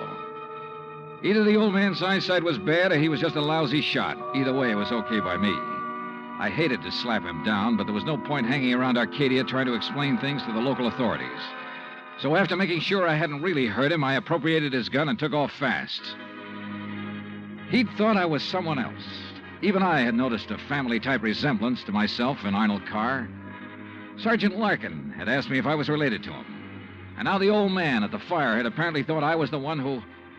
Oh, well, I'm afraid I made the rest of the trip to Orlando in somewhat less than legal time. And at police headquarters, I barged into the office of Lieutenant Cal Hudson without bothering to be announced. Early in the morning? Sit down while I finish up a report, Mr. Carr. Thanks. I was trying to reach you, but we got no answer to the phone at your house. Well, that's very interesting, Lieutenant. I'm afraid I have the painful duty of notifying you that your brother Arnold down in Sarasota last night... Why did you say very interesting, Mr. Carr? Or had you already learned... I'll be doggone. Yeah. You're not the first one. Who are you? Johnny Dollar, insurance investigator. I can't believe it. Dollar, you look enough like Edward Carr to be his twin. You even sound a lot like him. I take it you haven't located Edward yet. Well, no. Lieutenant, I think Edward Carr is the firebug we're after. And the killer. Wait a minute. Briefly as possible, I told him of Arnold Carr's phone call to Earl Poorman, his emotional upset just before he was killed. I told him Arnold had been murdered by someone inside the house, someone close to him, and that everything indicated that someone could very well be Edward Carr. That's still all just theory, Dollar, without any proof. Well, I will admit that Edward is a pretty worthless playboy living off the profits of the lumberyard. In any event, the lieutenant promised to put out an APB on Edward Carr. That was at breakfast for the two of us, item 4, $3.25. Before I left him, he gave me Ed Carr's address, 1726 Allen Place. As I expected, there was no answer to the doorbell at 1726, so I tried visiting up the street. It quickly became clear that Ed Carr wasn't very popular in this otherwise quiet, well-ordered neighborhood. Those big, noisy parties at all hours of the night, cars parked up and down the street, blocking respectable people's driveways. Yes, ma'am. You know, Well, once in a while you expect a person to have callers and such. Me, I have the ladies' bridge club every third Wednesday, for instance. Well, that's nice. But these are all ladies, not like some of the trash that man and his friends have, dancing and drinking and carrying on at all hours. yes, you mentioned cars, Mrs. You Harper. know, people like Mrs. Hereford Robbins.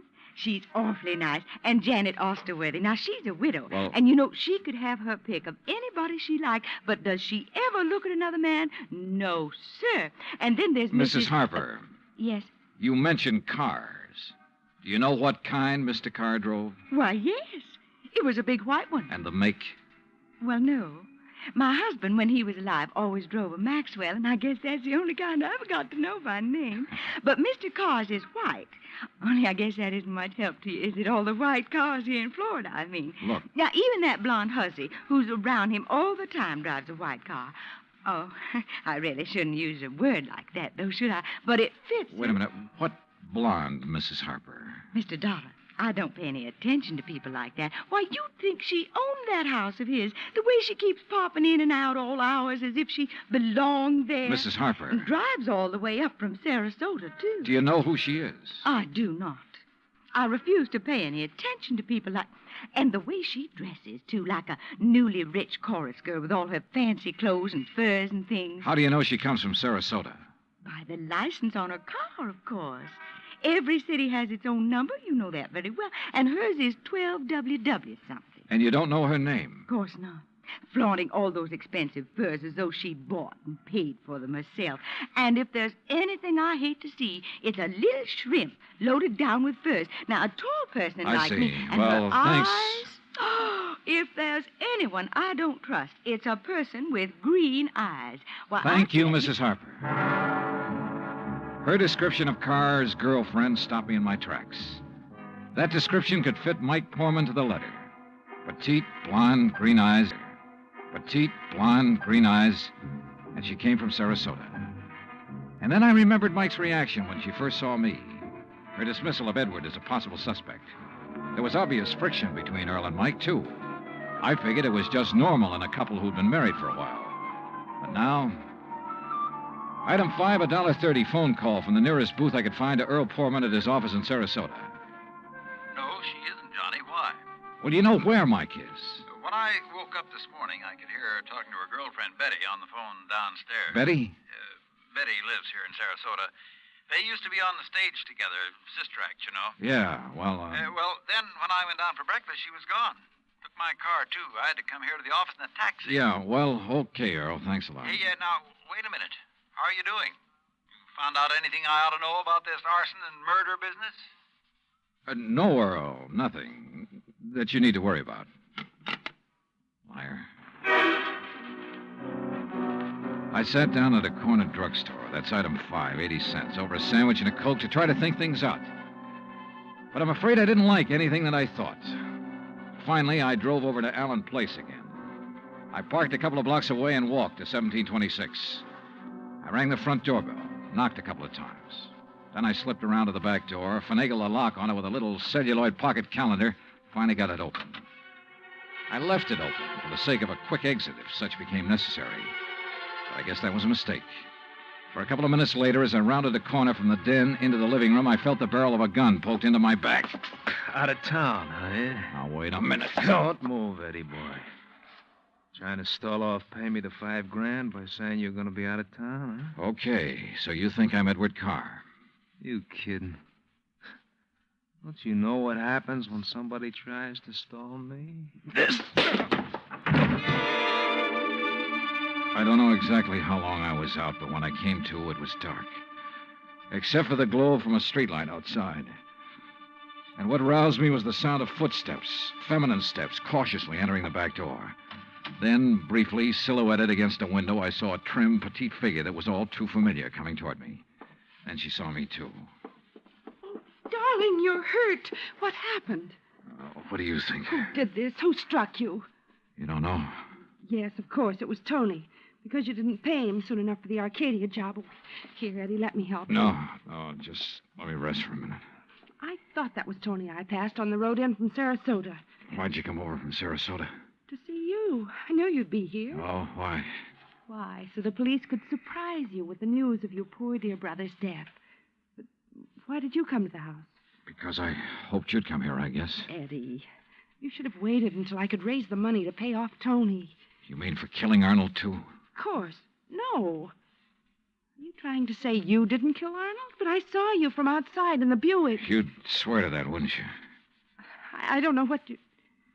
Eddie, you sound like you don't trust me. We're in this thing together. Yeah, you sure of that? What are you talking about? Whose idea was it to knock off Arnold? But you had to. When he saw you at Arcadia, he knew that you were having the yards burned up. That's the way you figured it from the beginning, wasn't it? Now, look, baby. First burn up the lumber yards and collect the insurance on them. Then convince me that you and I should have it all by putting Arnold out of the way. But you had to kill Arnold.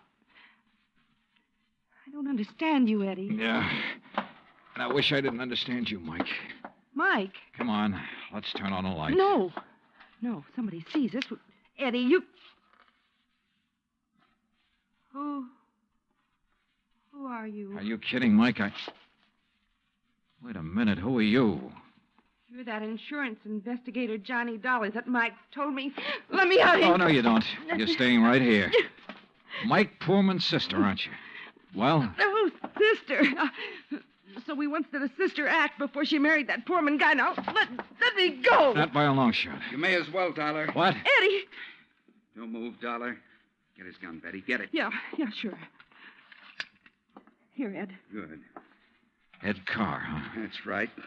And you know we do look alike, you and me. Yeah, sure. Enough for Betty here to have told me all I need to know. Don't believe him, Eddie. He's lying. I heard, No, baby. Eddie, I thought it was you. Don't you see? Sure. Why'd you come up here anyway? Because Mike told me that Dollar was coming up here. You been shooting off your mouth to her, too? She knew about us. She thought you might have something to do with the fire. She was my friend. She was trying to get me out of this whole mess, and I wish I'd listened to her. Well, it's too late now, baby. Eddie, what are you going to do? Now I got to get rid of both of No! you. And figure some way to shut up Tony's mouth. Ed, please! You know you'd never get away with it, Carr. Oh, no, I'll call him. That's what I'll do. Yeah, Betty, and he'll come here to get his money. Then I'll call the police, see? Tell him to come right away. Tell him I found out about you having Tony start the fire. What? That's right, that you had him burn up the yard so there'd be even more money for you to bleed from me, like all the dough you got from me already. You're crazy, Ed. I'll tell the police to meet me here. And when they come in, it'll just be in time to see me kill Tony in self-defense. After getting here too late to save you, I'll tell them. You're out of your mind. They'll check that gun of yours so fast. And that'll prove it. Because the only shot out of my gun will be the one that gets Tony. This gun of yours is the one that's going to knock you two off. And they'll think it's Tony. Oh, Eddie, please, you're drunk or you're crazy. Crazy to save my own life, to keep you and Tony and Dollar from putting a noose around my neck? If you think that harebrained scheme of yours will ever work, you're off your rocker. It's got to work, because it's my only chance, so it's going to work now.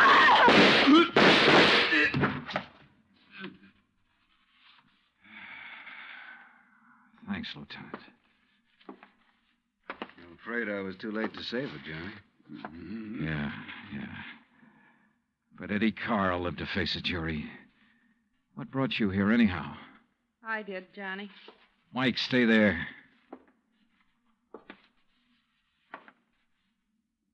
Stay right here, Mike. I know. I don't want to see it. She was my friend. Where's Earl?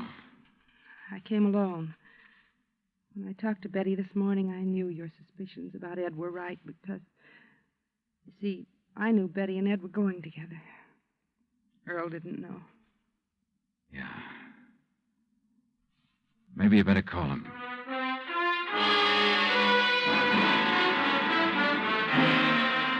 Expense account item 6, $9.80, gas and incidentals for the drive for the two of us back to Sarasota. Remarks? Betty, of course, has already paid for her part in the deal, and I guess it's pretty obvious what'll happen to Ed Carr and Tony Ricardo. The insurance money in the Carr estates will be distributed according to Florida law. Further remarks? The apparent friction between Earl and Mike was only part of a normal married life. They're a pretty nice pair. Oh, and I thoroughly enjoyed 3 days of fishing in the Gulf, thanks to Earl. Expense account total, including all the incidentals I could think of, $385.26. Yours truly, Johnny Dollar.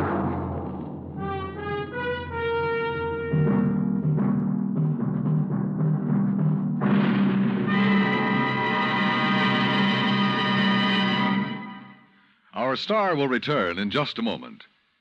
You don't have to be an efficiency expert to figure out that it's easier to lend your support to several worthwhile fundraising campaigns all at once than it would be helping one campaign at a time.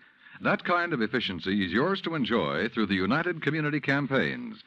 CBS Radio hopes that when the United Community Campaigns are underway in your town, that you'll remember how much good you can accomplish with one gesture of support. Now, here is our star to tell you about next week's story. Next week, a case with a real twist. One that I think will just about tear your heart out. Join us, won't you? Yours truly, Johnny Dollar.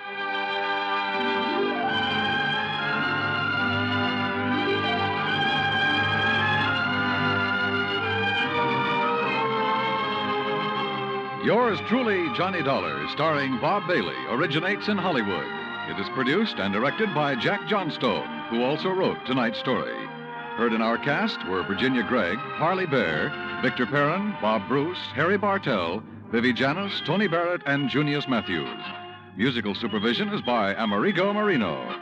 Be sure to join us next week, same time and station, for another exciting story of yours truly, Johnny Dollar. Dan Cubberly speaking.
Autolite and its 96,000 dealers present Suspense.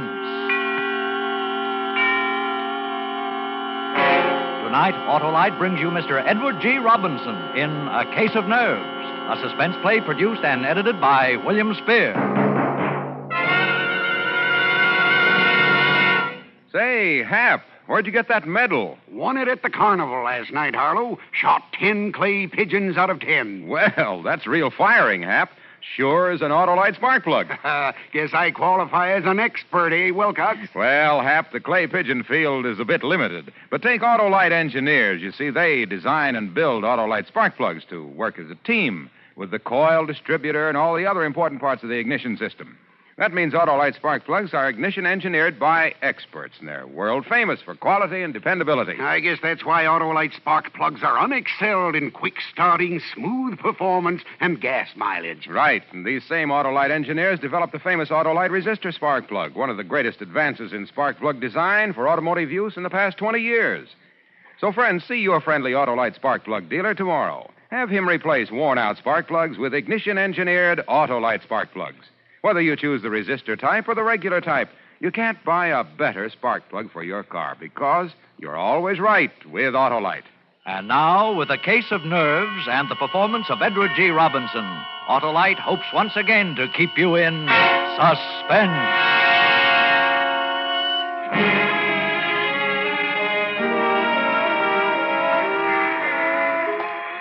I got off the train in Toledo and walked through the station to the street. I passed up the waiting taxi and swung aboard a bus. Taxi drivers are likely to remember you, and I couldn't take a chance on that. I hadn't paid any attention to the bus. I didn't know what the line was or where it was going. It didn't make any difference. I didn't know Toledo very well anyway. I watched out the window, and when I came to a likely neighborhood, I got off. Strange, unfamiliar quarter of the city, and yet familiar because every city has neighborhoods like it. Drab, faceless houses looking almost alike. And then most of them drab men and women anxious to make $1 by renting a room. Now, this here is a nice room. It's the best one I got. Your windows on 2 sides. There's a nice soft bed. Well, I'll take it. How long you figure on staying? Oh, just overnight. I'll pay you now. Oh, well, that's $2, please. Yeah. Oh. What's the matter, mister? Are you sick? Yes, I'm very sick. Is there a doctor near here? Hey, you are sick. Yeah, I think I'll go to bed. That doctor. Oh, yeah. There's Dr. Martin just around the corner. He's young, but he's good. Well, would you call him for me, please? Ask him to come right up. Oh. Yeah, sure. Right away.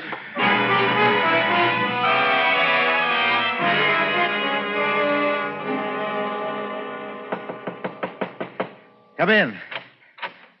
I'm Dr. Martin. You're Mr. My name is Wentworth, Doctor. James Wentworth. Oh, yes. I just got into town. I'm afraid I'm in for my old trouble again. Oh, what's that, Mr. Wentworth? Trigeminal neuralgia. Ah.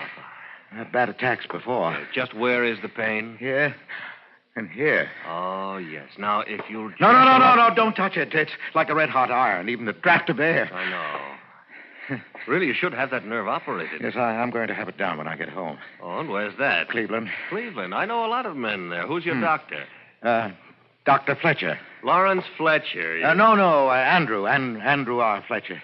I don't recall him. But he's waiting to clear up a heart condition before he operates. Oh, yes, very sound.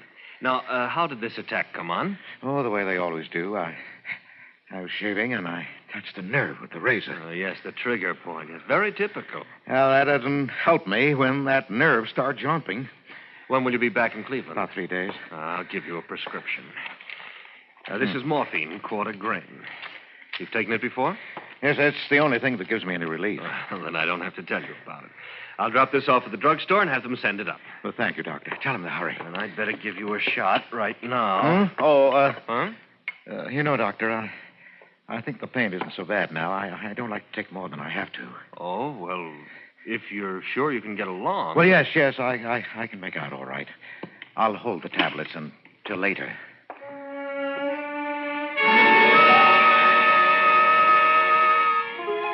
I paid Dr. Martin, young Dr. Martin of Toledo, and he left. I waited for the package to arrive from the drugstore. Then I stayed the night so the landlady wouldn't think it was peculiar. In the morning, I got on the train and went back to Cleveland, to the hospital with the little white tablets in my pocket. The little white tablets with which I would kill Louise.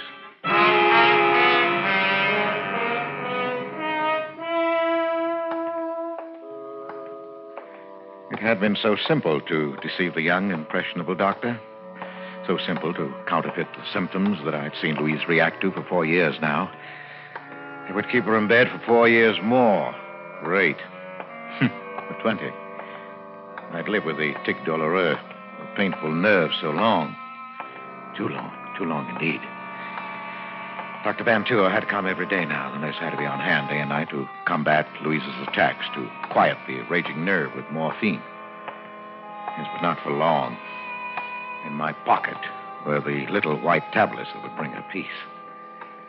I went into the hospital kitchen. Oh, hello, Mr. Baker. Oh, hello, Nellie. I'd like to bring Mrs. Baker a milk. Of course. I'll just give it a touch of the fire to take the chill out. I've missed you. Been away, I hear, Mr. Baker. Yes, I had to go out of town. And you ask me it's a good thing. For you, I mean. You needed a change. The hospital day after day was telling on you. Oh, I don't think so. Yes, it was. I could see. You're a good man, Mr. Baker. Believe me, it's like a sage you're bearing your trials. Not like some others I could mention. Well, isn't the milk ready, Nellie? It is. There we are. Spoonful of sugar. Just the way Mrs. Baker likes it. Well, thank you, Nellie. And give Mrs. Baker my regards. Yes, I'll do that, Nellie. Now, it was just a matter of stepping into an alcove on the way to Louise's room, dropping the white tablets into the warm milk. Sugar would mask the bitter taste. Oh, here. An ideal spot. Mr. Baker. Huh? Oh, nurse. Did I startle you? I didn't mean to. No, of course not. Oh, bringing Mrs. Baker a milk, I see. Well, I'm going up there myself. May I keep you company? Yes, of course. Nurse White walked beside me to Louise's room. My chance for the night was gone. Another night of pain for Louise. I felt the sudden anger of the nurse. And a moment later, I realized how unreasonable it was. It was hard to be angry with anyone so pert, so alive, so beautiful. Even in her severe uniform, she managed to remain feminine, provocative. There was always a flower at her shoulder. Today, it was a sprig of flowering dogwood, and her quiet, unprofessional perfume was an exciting tingle in my nostrils. Then, we were in front of Louise's door. Hello, Mrs. Baker. Look what I brought you. Albert, dear. Hello, darling. Oh, I'm so glad you're back, darling. I missed you. I missed you, too. Here's your milk. You never forget, do you, Albert? How was your day? Just fine. Wasn't it, Miss White? Oh, yes, Mrs. Baker. A very good day, all things considered. Well, I'm glad. I brought you something else, Louise. Oh, the locket. Hmm. Oh, thank you, Albert, for remembering. Look, nurse, isn't it beautiful? Oh, it is. It's an old piece, isn't it? It belonged to my mother. I had to hunt all over the house for it. Whatever gave you the sudden notion you wanted it anyway? I don't know. I've had a feeling I'll be joining Mother soon. Oh, Louise, please don't talk that way. Now, Mrs. Baker, you're going to be up on your feet before you know it. And that's almost enough talking tonight, Mr. Baker. No. Mrs. Baker, do you want me to leave a tablet for you? Yes, thank you, dear. Here you are. I hope you don't need to take it. Well, good night. Good night, Miss White. The tablet. You've been taking it every night? Well, I try not to. But lately, the pain... Yes, I know. Oh, Albert, dear, you deserve something better than this. Please, dear. And now, your nose to the grindstone to pay for the doctors and nurses. Oh, don't worry. A little handball at the club, and then this room. Yes, but you're going to get better, dear. You must believe the doctor. That's what Pauline says. Pauline? The nurse. Oh, yes, of course. Oh, is she looking out for you all right? She's a dear. And very pretty, don't you think? Pretty? Yes, I suppose so. I hadn't noticed. I used to be pretty. You used to embarrass me sometimes, the way you looked at me. But you're still beautiful, Louise. You'll always be. I'm sorry, dear. I won't talk like that again. You'd better go now, Albert. I'll try to sleep. Yes. Well, good night, dear. I'll see you tomorrow.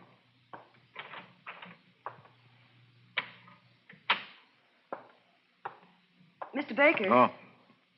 Miss White. I thought you'd gone. I wanted to talk to you, Mr. Baker. Yes? It's about Mrs. Baker. She worries me. Her mental state is very low.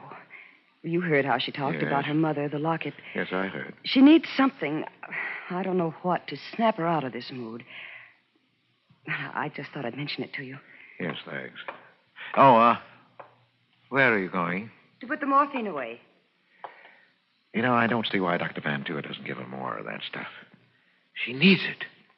Yet you ration it out as though it were poison. Well, it is poison, Mr. Baker.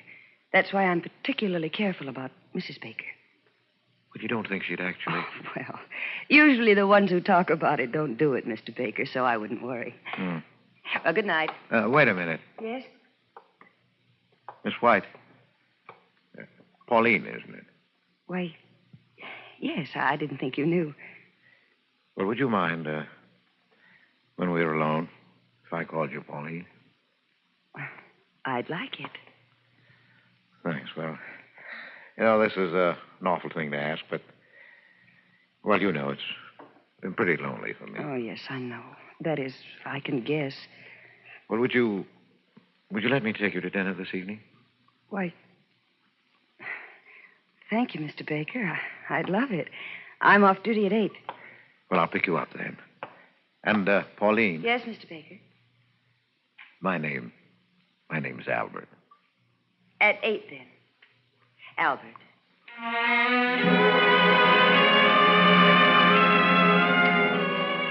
My heart sang. She was perfect. Everything was perfect. I had my poison. I had my witnesses. Louise had said just the right things in their presence, talking about her locket, making her veiled hints at suicide. How beautifully everything fell into place. I started toward the lobby door when I heard my name. Oh, Baker. I say, Baker. Oh, Dr. Van Tour. How are you? Oh, fine, fine. Say, I want you to meet someone. This is Dr. Martin of Toledo. I looked at him, at the man who stepped forward to shake hands with me, and my mouth went dry. This was Dr. Martin of Toledo who had given me my murder prescription. The eager, bumptious young man who stood there now looking straight into my eyes and saying, Hello. How's that bad nerve of yours?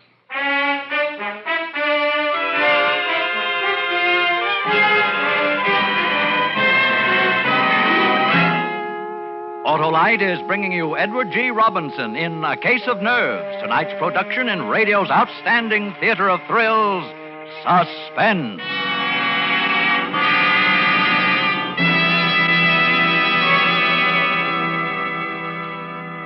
Say, Harlow, I had my fortune told at the carnival, too. Oh, that's so. What'd the gypsy see in the crystal ball, huh? Well, he said I would soon consult with an expert about... Ignition-engineered Autolite spark plugs? Yeah. Well, they're built by experts because Autolite engineers are the experts who design and build complete ignition systems used as original factory equipment on many makes of America's finest cars. So naturally, they engineer Autolite spark plugs to work as a team with the coil, distributor, and all the other important parts of the ignition system. You mean, of course, they know how to build ignition-engineered Autolite spark plugs that can't be beat for quick starting, smooth performance, and gas mileage. Precisely. And it was these same Autolite engineers who developed the famous Autolite resistor spark plug, one of the greatest advances in spark plug design for automotive use in the past 20 years. Oh, that gypsy had nothing on you, Wilcox. Well, friends, see your friendly Autolite dealer tomorrow. Have him replace worn-out spark plugs with world-famous ignition-engineered Autolite spark plugs. Whether you choose the resistor type or the regular type, you can't buy better spark plugs for your car because you're always right with Autolite. And now, Autolite brings back to our Hollywood soundstage our star, Edward G. Robinson, in A Case of Nerves, a tale well calculated to keep you in suspense. I was caught flat-footed. I couldn't answer, couldn't even turn and hide. Dr. Martin stared at me a minute, unbelievingly, and then his jaw hardened. After a long time, he put out his hand. Because there was nothing else to do, I took it. Oh, this is Mr. Baker, Doctor. It's his wife who has this trigeminal condition. His wife, eh? Well, yes, of course. You didn't think I meant Mr. Baker, did you? He's as strong as an ox. Yes, I can see that, no. I ran into Dr. Martin in the doctor's lounge, Baker. He was telling me about a case he just saw in Toledo. Was Toledo, wasn't it, Martin? Symptoms were remarkably similar to Mrs. Baker's, remarkably. I thought he might like to look in on Mrs. Baker. You don't mind? She's sleeping, I think. Oh, it's too bad. Well, another time perhaps, eh, Doctor? Oh, yes, certainly, Doctor. Well, I've got to run. Glad I ran into you, Martin. Have lunch sometime, eh? Yes, glad to. I'll see you later, Baker. Yeah, sure, Doctor, sure. I'll have to be going myself now, Mr. Baker. Wait, Doctor. I want to talk to you. Don't see that there's anything to talk about. Yes, but there is. I want you to know that what happened in Toledo yesterday. You don't have to explain. I understand. You understand? You didn't say anything, Dr. Van Tour. Well, why should I? It's none of my business. None of your business? Of course. I admit I didn't have you tagged as an addict. Addict? Yes. You don't look like one, and that trick of refusing an immediate shot, well, I've got to hand it to you. You fooled me completely. And using your wife's symptoms. Very clever. I don't doubt you can get a supply whenever you need it with that routine. Oh, no. I assure you. Please, don't bother to lie to me. I guess I ought to thank you for teaching me that trick. It won't work again on this baby, believe me. And now, if you'll excuse me, Mr. Baker, or Mr. Wentworth, I'm heading for a spot of handball. Oh, wait. Yes? No hard feelings? No, of course not. Look, Doctor, if you really mean that about no hard feelings, and if you haven't got a partner, well, I play a pretty good game. Now, that's what I call a switch, anyway. All right, hop in.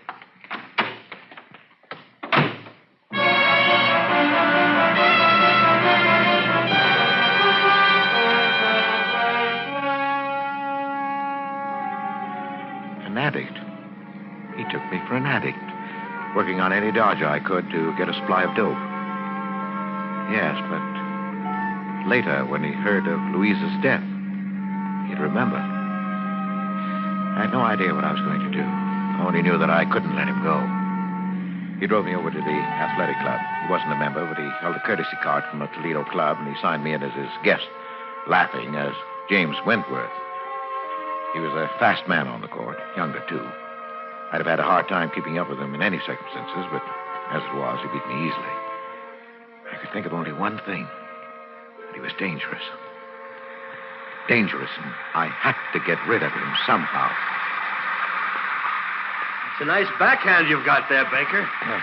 Wish I could handle those tough ones half as well. Well, never mind the compliments, Doctor. Just remember the final score and be satisfied. Say, how about a sweat out? They've got a good steam room here. Yeah, sounds good to me. Here, this way, then. Oh, take your towel. Oh. Boy. Oh, boy, this is hot. Sit on your towel. Yeah, good idea. That was lucky for me you came along. This place is dead today, not a soul here. Well, I enjoyed it. Oh. Hot, isn't it, huh? Yeah. Say, Baker, you know, I misjudged you. Sorry. Oh, that's all right. Forget it. You know, you really could do something for your trouble. Yeah? We've got a sanitarium in Toledo that have been having pretty good luck with addiction lately. I scarcely heard him. I only realized that we were alone, clouded in steam, not even visible to any casually curious person looking through the glass square in the door.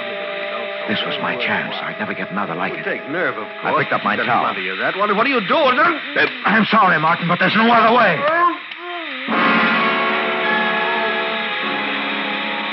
I whipped my towel over his head and got behind him where his flailing arms couldn't reach me. I didn't want to leave any marks on him. With my free hand, I covered his mouth and pinched his nostrils shut through the towel. He fought hard. But in a few minutes, he hung limp in my arms. And after a few minutes more, I knew he was dead. I left him there, hidden in the steam. In the locker room, I dressed quickly, parted my hair on the wrong side, and plastered it down in a way I'd never normally wear it. The man at the reception desk barely glanced at me as I passed him. Later, when they found Martin, they'd look for a man named Wentworth. They'd never find him because he didn't exist.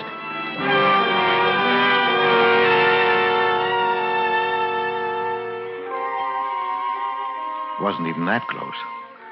The papers reporting Martin's death put the cause down to heart failure brought on by the shock of exercise in the steam room.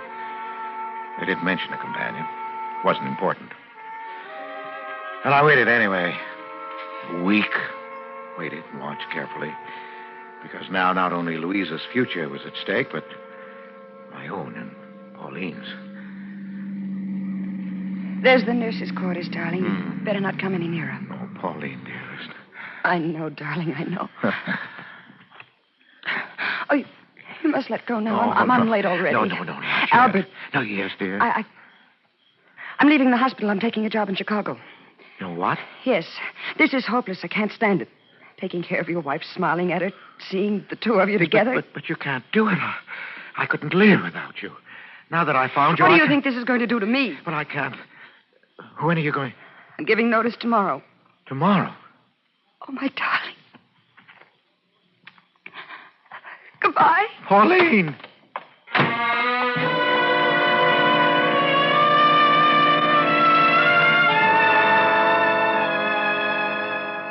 She was gone. She said goodbye. So I knew what you meant. When I saw her again, it would be in the hospital across Louisa's bed. She'd be Miss White, and I'd be Mr. Baker. No, I couldn't stand that now. Yes, but there was one sure way to hold her. The little white tablets were still in my pocket.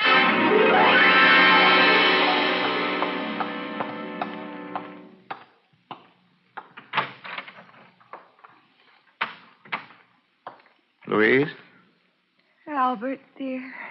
I brought you your milk. Oh, thank you, dear. Hold this, will you, please? What's that? Oh, your locket. It's beautiful, isn't it? Who shall I leave it to, I wonder? Miss White.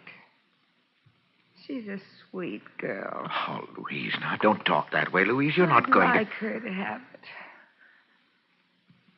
I'll take the milk now, Albert.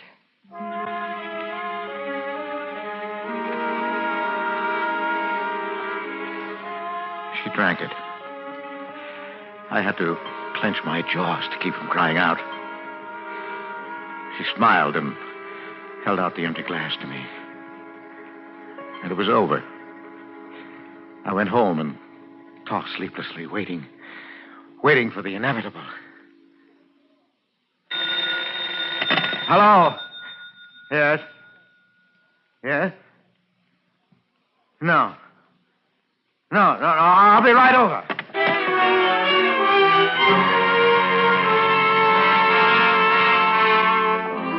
Dr. Van Tour was outside Louisa's room, and a white-faced Pauline and Nellie from the kitchen as I hurried up the corridor. Oh, Baker. Oh, Doctor, can I go in? No. Baker, your wife is dead. What? Dead? Oh, but I don't understand. I thought she was improving, that you planned to operate. She died of an overdose of morphine. Oh. Oh, Mr. Baker, I'm terribly sorry. I am too, Mr. Baker. Yes, but how could she get it? That's what I intend to find out. She took it in this glass of milk. There are traces left. Nellie here says you brought it up to her. I didn't want to, Mr. No, that's Baker. all right, Nellie. Well, of course I took it up. I did every night. Everybody in the hospital knows that. Yes, I knew it also. Was anybody in the room when you brought it? No. Just Louise. And you saw her drink the milk? No, Doctor. She didn't drink it then, not until after I'd gone. She did that frequently. That's right, Doctor. Yes, I know that, too. Only last night, before she drank it, she managed to dissolve in it a lethal dose of morphine. I've checked the hospital supply. Every tablet is accounted for. We keep a very strict count, you know. Yes, I know that.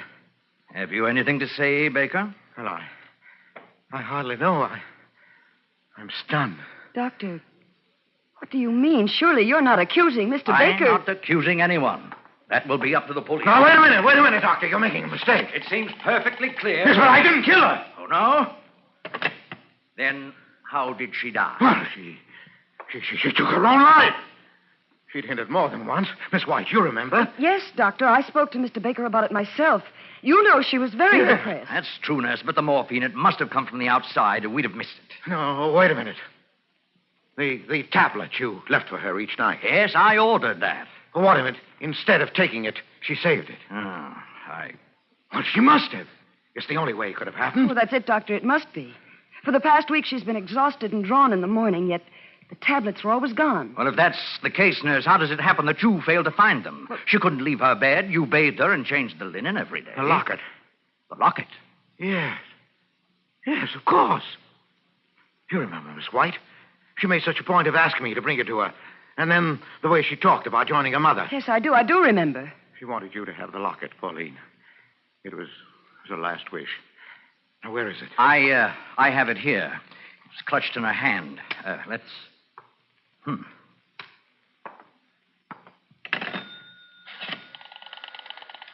Police headquarters, please.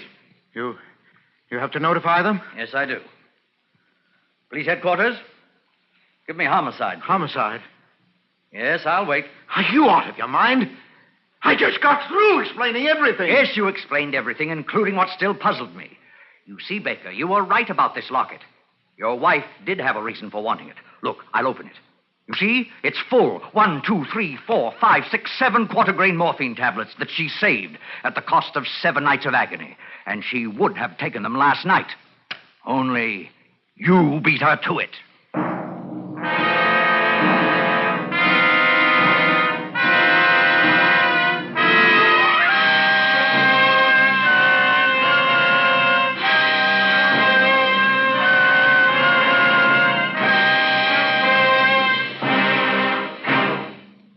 Suspense, presented by Autolite. Tonight's star, Mr. Edward G. Robinson.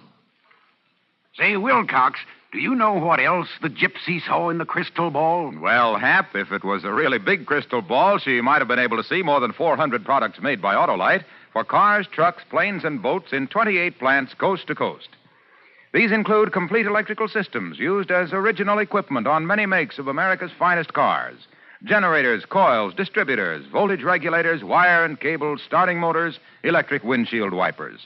All engineered to fit together perfectly, work together perfectly, because they're a perfect team.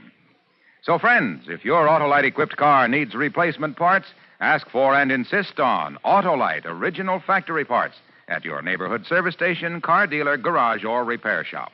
Remember, you're always right with Autolite.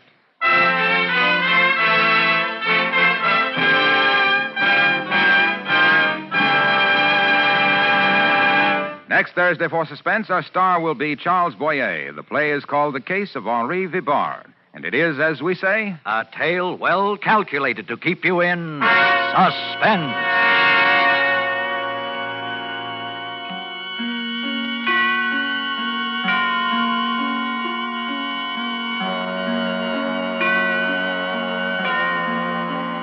Tonight's suspense play was produced and edited by William Spear and directed by Norman MacDonald. Music for Suspense is composed by Lucian Moraweck and conducted by Lud Bluskin. A Case of Nerves is an original play written for radio by Lawrence Goldman. Edward G. Robinson may soon be seen in My Daughter Joy, an Alexander Korda production for London Films. In the coming weeks, you will hear such stars as Broderick Crawford, Jack Carson, and Kathy and Elliot Lewis. And don't forget, next Thursday, same time, Autolite will present Suspense, starring Charles Boyer.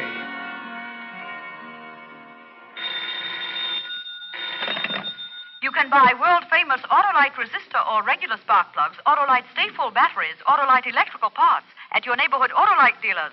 Switch to Autolite. Good night.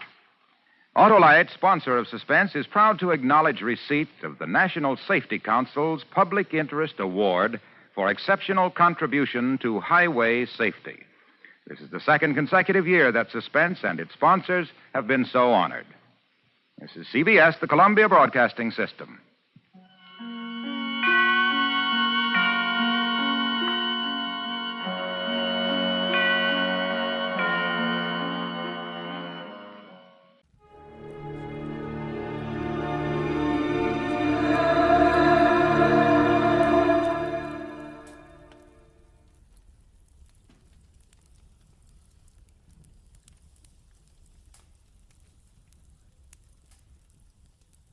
Most Saturdays at this time, we spend an exciting half hour of adventure and action with America's public hero #1, Hopalong Cassidy. Well, even two-fisted cowboys take summer vacations when they can, and Hoppy is no exception. But Hopalong and Topper will be back with us riding the CBS air trails again 1 week from tonight, September 22nd. Get this and get it straight. Crime is a sucker's road, and those who travel it wind up in the gut of the prison of the grave. There's no other end. They never learn. From the pen of Raymond Chandler, outstanding author of crime fiction, comes his most famous character in The Adventures of Philip Marlowe.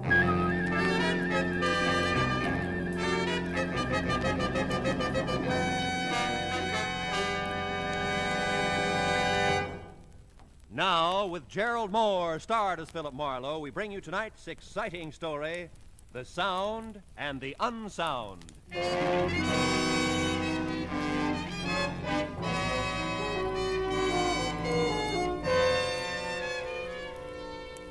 You know, in my business, you get to the point where you think you've seen everything. In fact, you get there at least twice a week.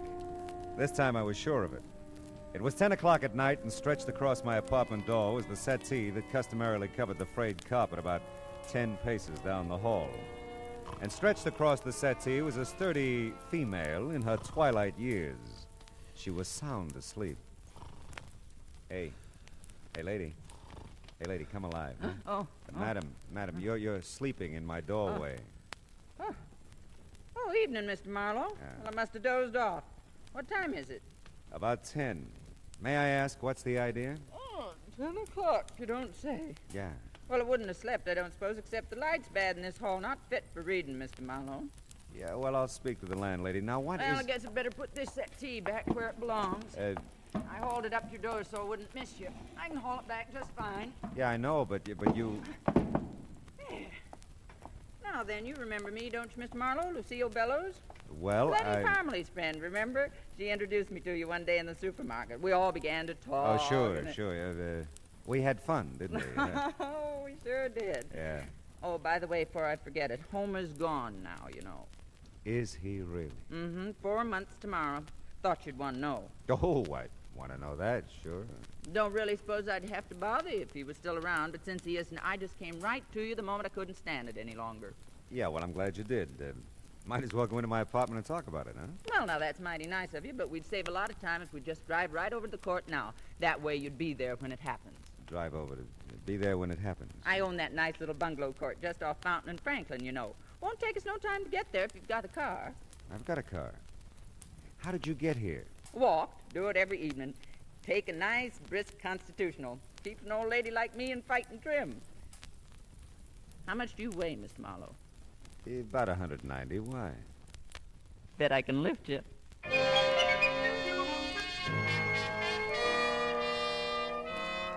It just seems smarter all the way around to drive Lucille Bellows back to our nice little bungalow court. My memory wasn't as vivid as hers. I didn't remember Letty Parmley or our hysterical rendezvous in the supermarket or Homer or even Lucille. But the promise of my usual fee made that unimportant. Of two things I was certain: I'd never forget Lucille again, and she probably could lift me. I was still in the dark about everything else as the two of us entered a bungalow at the far end of the court. It was pure Grand Rapids and spotless. You just take that blue chair, Mr. Marlowe. I think that's the best seat. Leastwise, that's where I'm always sitting when it happens. When what happens? The sounds. Good criminally. Don't tell me I haven't told you about them. Well, you've been so busy telling me about everything else. Yes, but this is important. Ah. You see, for the last few nights, I've been hearing these strange sounds coming from Mr. Rogers' bungalow. That's the one right next door. Well, maybe Mr. Rogers is just a little noisy. Huh? No. The thing is, he isn't even home. Been out of town all week on location. He's one of them grips at the studio. Ah. He lives alone, does he? I should think so. He's a bachelor. I keep thinking him and that Barbara Curtis will get married, but they don't. She comes in every so often and cooks him a nice dinner. Lovely girl. Just lovely. He's so handy around the place, you know, always painting and About fixing up the noises, Mrs. Bellows, what do they sound like? Well, sir, they're just downright strange.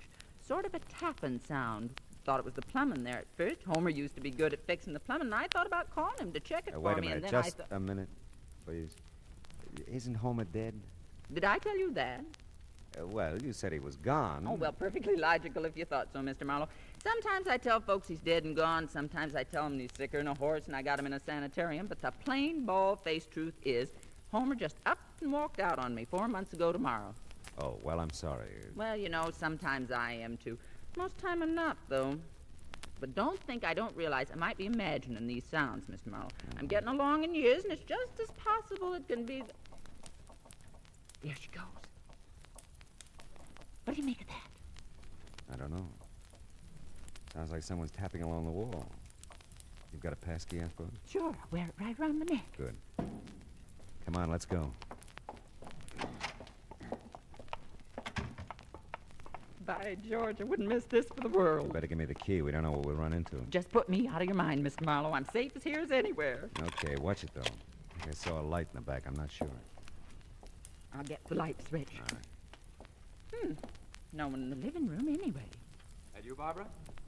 Great Scots, that's you, Mr. Rogers? Mrs. Bellows. Hello. Thought you was away on location. Well, I just got in town a few minutes ago. Boss needed something for the company. He sent me in to get it. Well, sakes alive.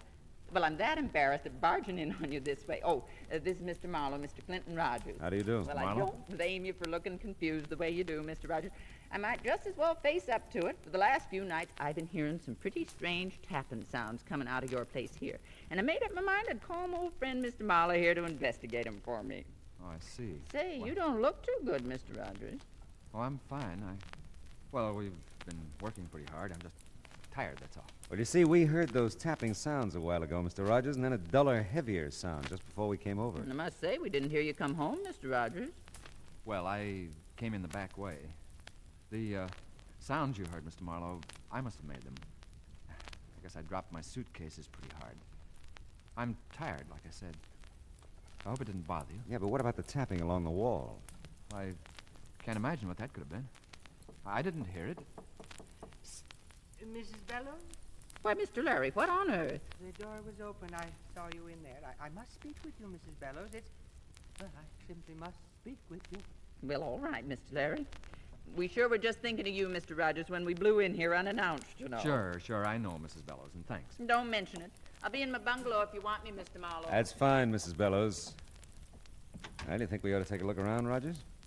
No, I don't think so, Mr. Marlowe. Mrs. Bellows could have imagined all those noises, you know. Yeah, she could, but I couldn't. Anyone else got a key to your place here? Why? Barbara Curtis, for instance? Mrs. Bellows told you. Yeah. No, but Barbara knows where I keep the extra key outside. But as far as I know, she's out of town, too. By the way, what studio are you with? Imperial. Uh-huh. Look, Mr. Marlowe, I'm really pretty tired. There's nothing wrong here, I'm sure, so... So it's okay with you if I leave now, huh? Well, I just... It's all right, Rogers. Oh, by the way, Mrs. Bellows tells me you're a pretty handy guy around the house, painting, keeping things fixed up, all that. Yeah, I guess I am. Why? Well, you just probably haven't had time to fix that crack in the plaster there running up from the hall closet. Why, no, I haven't. I'll have to get to that soon, too. Mm-hmm. That's been nice seeing you, Mr. Rogers. Yeah, same here. You plan to stay in town? Oh, sure. I'll be in town. All night.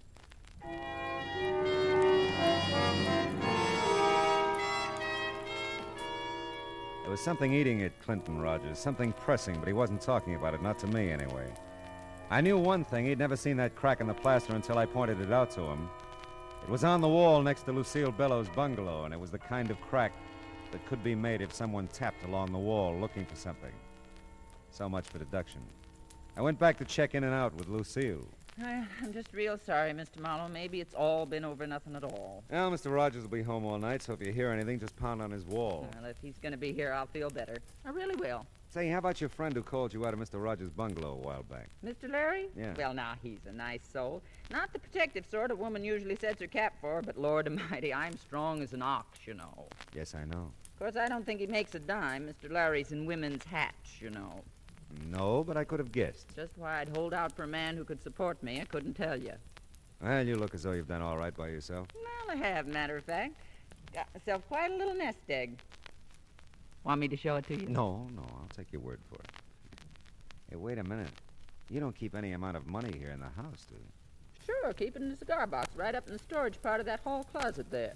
Oh, safest place in the world. Yeah, well, it's your money. Well, I guess could take it to the bank, maybe tomorrow, if you'd feel better about it. Yeah, you do that. Oh, before I go, are all the bungalows alike? Just like. All have that storage space in the hall closet. Huh? That's right. A little trap door thing at the top of the closet. It's like a little attic, you know. You can stash a lot of stuff up there if you're of a mind. Yeah, I guess you can.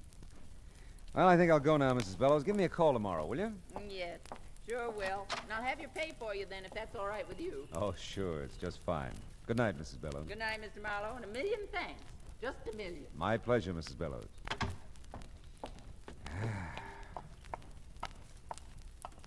Oh, Mr. Marlowe. Oh. Mr. Larry, isn't it? Oh, yes, it is. I know who you are. I mean, the Philip Marlowe, all that. And all that. Well, that's good. Now we know each other, huh? I've really become quite chilled waiting for you to come, Lucille. Is that what you've waited to tell me? Certainly not. Confidentially, Mr. Marlowe, I know something that may interest you. Oh. Well, it's quite obvious to me that something's going on around here. Something odd, I mean. Are you closing in on a point? Because I wouldn't want you to get any more chilled. Very well, Mr. Marlowe. I'll be brief. But it just may interest you to know that I've seen Homer around here. Quite a bit in the last few days. Now, what do you make of that? I don't know. What do you make of it? Well, I don't know. I must say, I thought it would mean something to you. Yeah, well, it might mean more to Lucille. Why don't you just trot in and tell her all about it? Well, I will. I'll just do that. And I'm sure I'll never trouble you with any of my ideas again, Mr. Marlowe. Goodness. Yeah, well, Lucille's as strong as an ox. Oh, that bed's gonna look real good. Hey!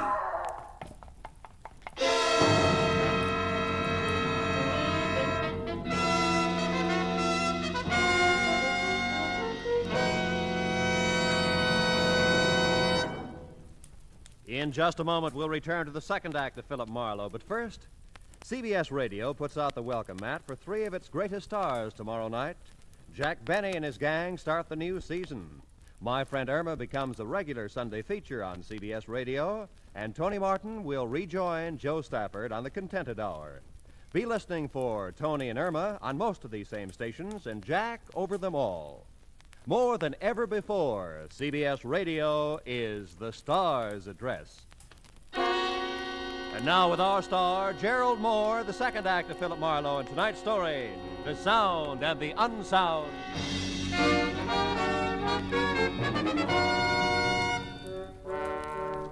The scream was Lucille's. The shots could have been anybody's. The little bungalow court came alive as I raced back up the sidewalk to Lucille's bungalow. The lights came on in every unit except one. Clinton Rogers' bungalow was dark. Lucille bolted out of her front door to meet me.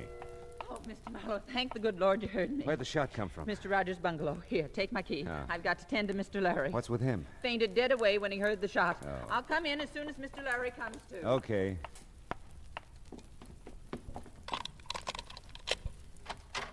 Rogers?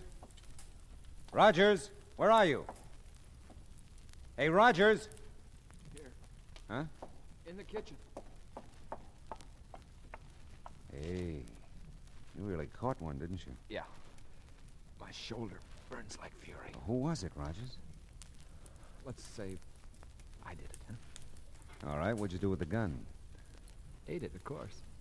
Oh, now, look, I'll have to call the police. It'll be a good idea if you tell me what happened. Listen, there's a bottle in the first cabinet there. Get it, will you? I need a drink. Okay. Just uncap it. I don't need any glass. Here you go. It's great. Burns, too. Everything burns.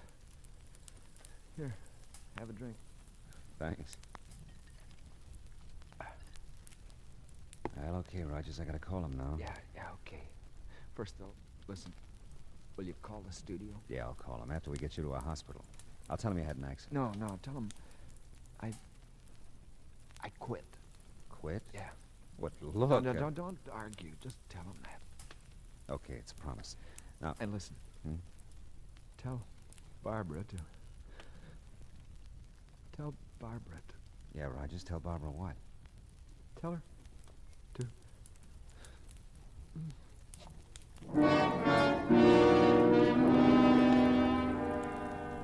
I called the emergency hospital in Hollywood, and their ambulance was there in no time. So was a squat little sergeant. Lucille followed him in. I had two hunches that I was keeping to myself for the time being. One, that whoever had shot Clinton Rogers was in his bungalow when he got back from location. That they were there when Lucille and I barged in on him. And two, that they'd left by the back door after they'd plugged him. Even the sergeant could see something of interest in that back door. The screen's been cut through here, see? The way it's cut, the fella could unhook the screen door, see, and get right at the back door. Yeah, well, that's very good, Sergeant. But tell me, why do you think it was a fella who shot Rogers? Well, it could have been. You don't think it was a dame, do you? It's happened before, you know. Excuse me, gentlemen. I know you're busy finding clues and all that, but don't you think I could clean up this kitchen floor? It's a terrible mess. Don't touch nothing. Well, it seems to me that you He could... said don't touch nothing. Sergeant will let you tidy up things tomorrow. Yeah, tomorrow's soon enough. Well, all right. I think I'll go back to Mr. Larry now. He's just undone about this whole thing. I'll be in my place if you want me for anything. I'll say good night for now, anyway. Good night. Night. Well, I'm satisfied for the time being. I'll give you a lift back to the station, Sergeant. I'd like to check on Rogers at the emergency hospital on the way. Yeah, so would I. If he's in shape, I want to talk to him.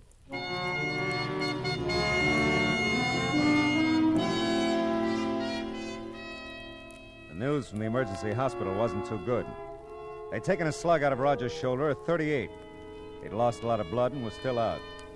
I left Rogers' phone number as the place I could be reached if his condition changed. And before I left, I checked the city directory, which made my next stop a very interesting one.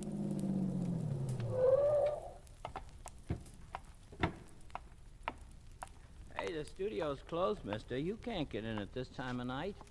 Are you Homer Bellows? That's right, and I'm the night watchman here. Why? Well, Clinton Rogers works here at Imperial, too, doesn't he? Uh-huh. But he ain't here. He's in a company that's out on location. Leastwise, I think they're still out. You a friend of his, Homer? Well, you might say so. I know him. You used to live next door to him, didn't you? Yep, I did. Hey, who are you, anyway? Well, I'm a guy who wants to know what you've been doing around Rogers' bungalow recently. Rogers' bungalow? Yeah. Been doing nothing, except passing it on my way to my wife's. What infernal business is it of yours?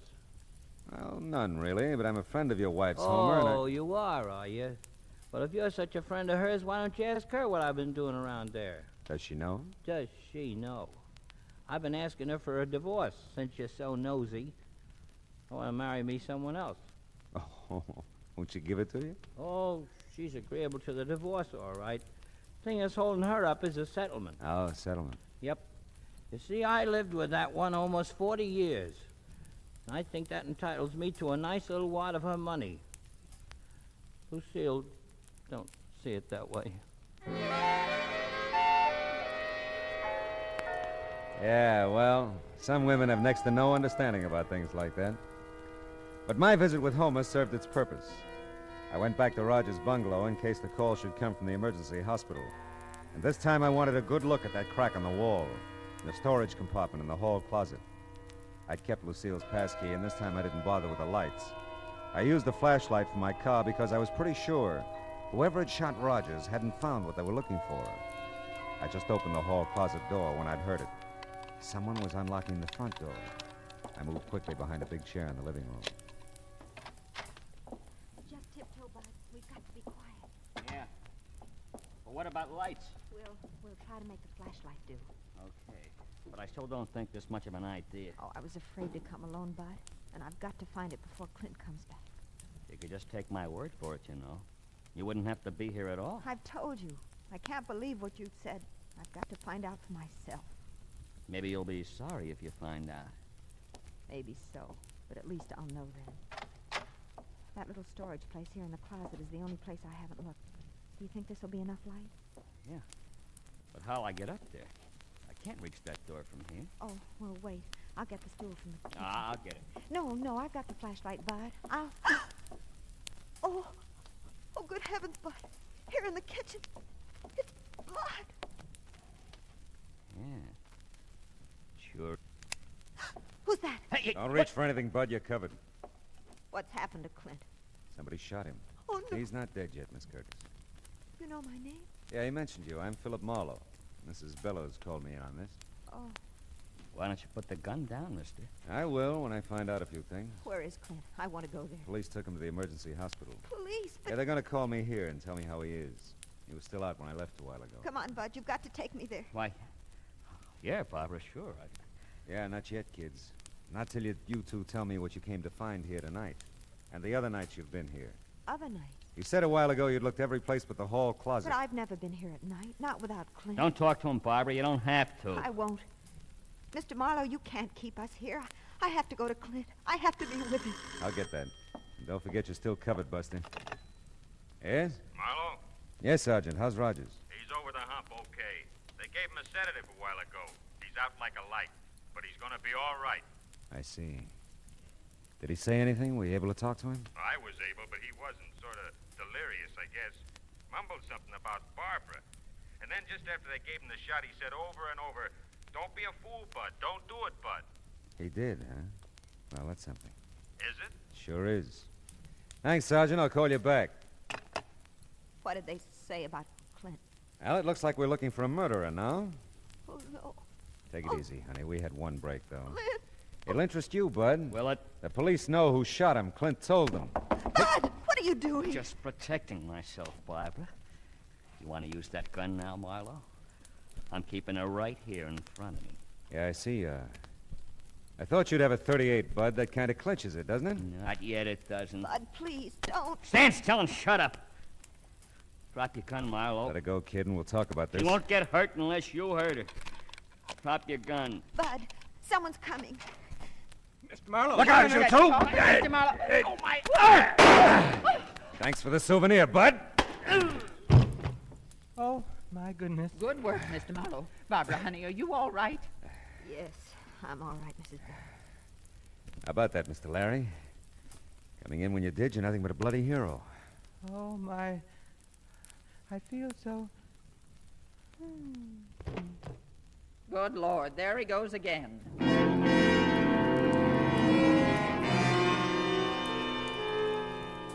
Lucille was a past master at reviving him by now. She hauled him sack-style over to the couch while I told Barbara her Clint was going to be okay. I kept Bud immobilized until the squat little sergeant arrived with a squad car. They hauled him away. I dug the 38 slug out of the plaster and gave it to the sergeant.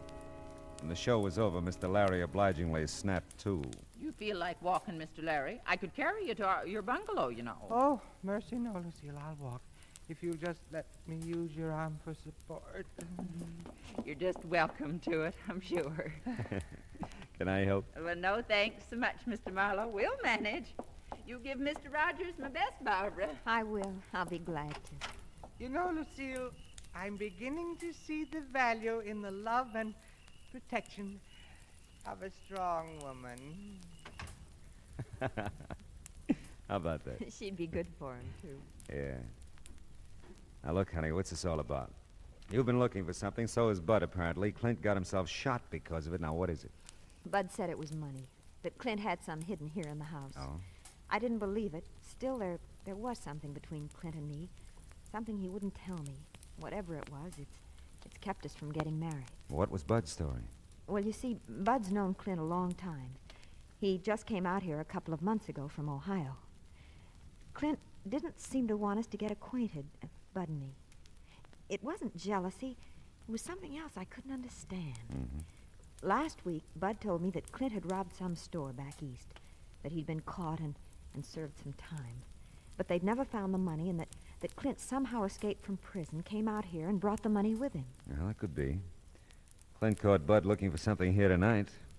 By the way, where'd you run into Bud tonight? Oh, just about a block or two from here at the corner.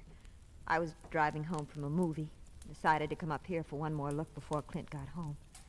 I insisted that Bud come with me. He didn't want to. Now, let's see what we can find. No one's opened that little trap door in the hall closet yet. Maybe that's got all the answers.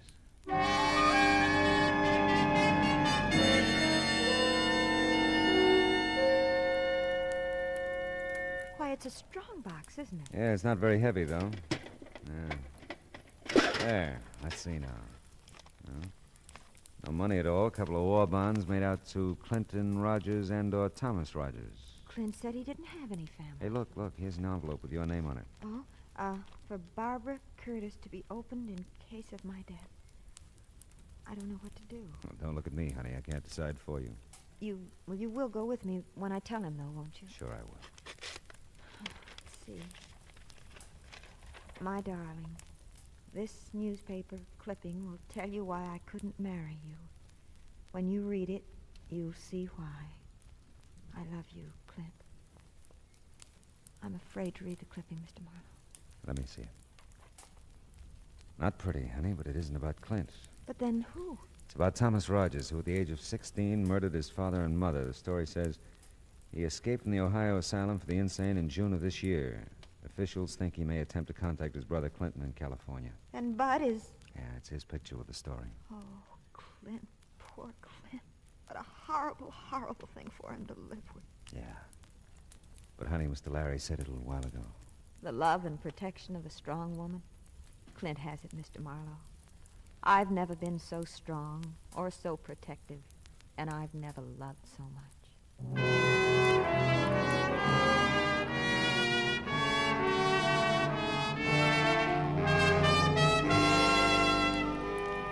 It was almost dawn now. I drove Barbara over to the hospital in Clint. We didn't say anything. There wasn't anything to say. Nice girl, that Barbara. All woman. You know, I never could understand the guys who pronounce woman as wool man.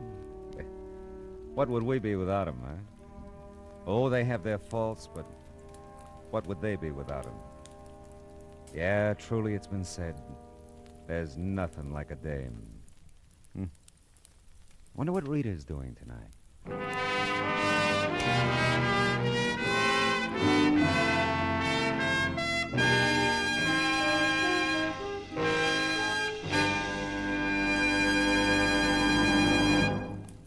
The Adventures of Philip Marlowe, bringing you Raymond Chandler's most famous character, starring Gerald Moore, was produced and directed by Cliff Howell and written for radio by Kathleen Height. The cast included D.J. Thompson, Olin Soule, Ted Osborne, Frank Gerstle, Arthur Q. Bryan, Shirley Mitchell, and William Tracy. Gerald Moore may currently be seen in the Santana production Sirocco.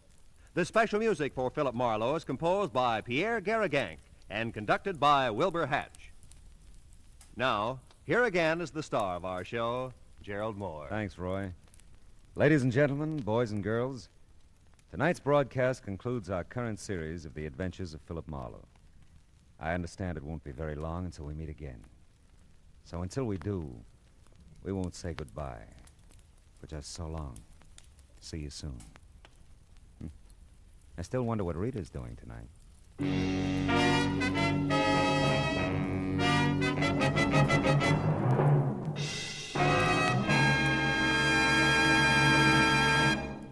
Lovable, Laughable My Friend Irma, starring blonde Marie Wilson, is back on CBS Radio Sunday evenings now. She'll move in tomorrow night at most of these same CBS radio stations, bringing her skeptical roommate, Jane, her permanently jobless boyfriend, Al, Professor Kropotkin, and all the others. Be listening for My Friend Irma tomorrow night, won't you? That address again? Why, sure.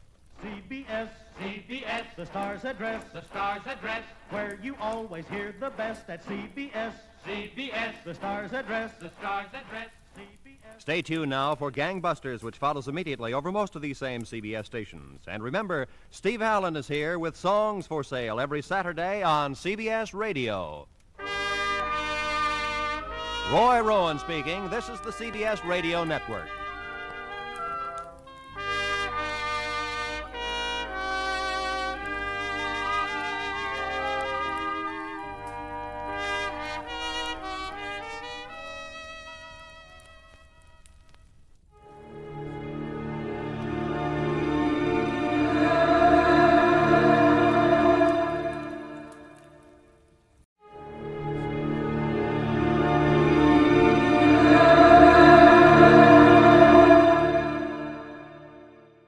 For your enjoyment, Wrigley's Spearmint Chewing Gum presents from Hollywood Edmund O'Brien as Johnny Dollar. Good evening. This is Mr. Snell, the secretary. Oh, sure. Hi.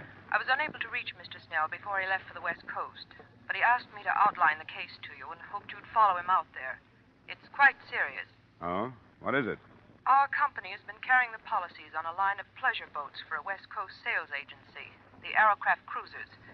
Within the past 2 weeks, 3 of them have sunk, with no survivors. Bad risks. Yes. There's a liability clause. Next of kin in each case is bringing suit for nearly $1 million.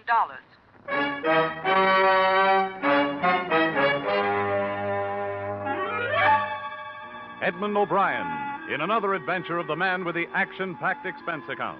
America's fabulous freelance insurance investigator, Yours truly, Johnny Dollar.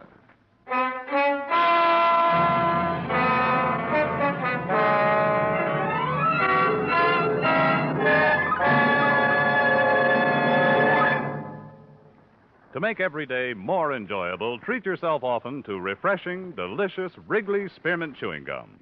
Here's a taste treat you can enjoy indoors, outdoors, at work, or at play. The cool, long-lasting mint flavor refreshes you. The smooth, steady chewing helps keep you fresh and alert. Adds enjoyment to whatever you're doing.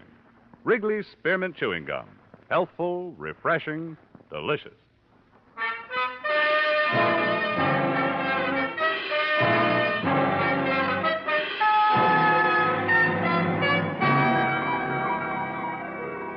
Expense account submitted by Special Investigator Johnny Dollar to Home Office Grand East Life and Liability Insurance Company, Hartford, Connecticut.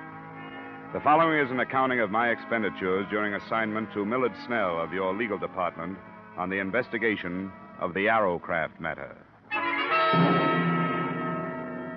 Expense account item 1, $275 air travel Hartford to Los Angeles and rented car travel from Los Angeles to Newport Beach and the heart of the trouble.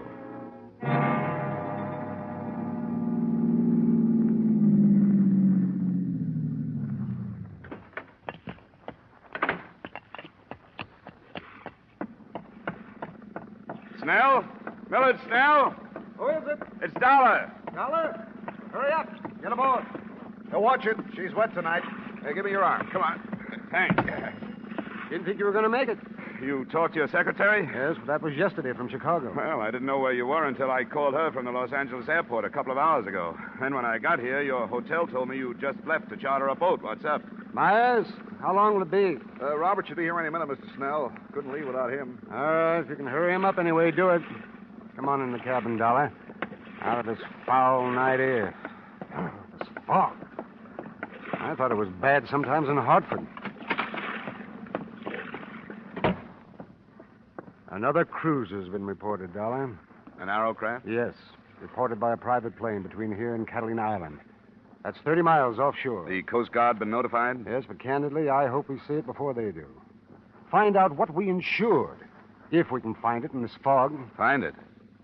You mean this one is still afloat? Before dark, yes, barely afloat. Robert, hurry, get aboard. Ah, there he is, the navigator we've been waiting for. I hope he's sober. Tell me, what have you learned so far? What makes them sink? I don't know. The sales agent, Fred Crocker, you'll meet him, swears by Arrowcraft. Says they're one of the best hulls afloat. Ah, but the fact remains they've been sinking. Uh-huh, and a tragic fact, too. The loss of life so far has been horrible. 3 28-foot boats, 11 fatalities. No trace of the cruisers, even. But a life ring or two. Must have been deep water, then. What about bodies? 7 have been recovered and 4 still missing. Ah, we're getting started.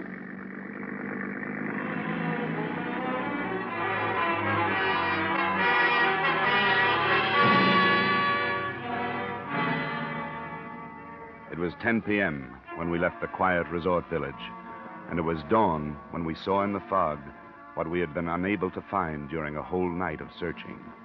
The Arrowcraft, without sign of life, was almost entirely awash, bow down in the channel swell. That's close enough, Myers. Right. We don't want to nudge her. She's liable to roll over.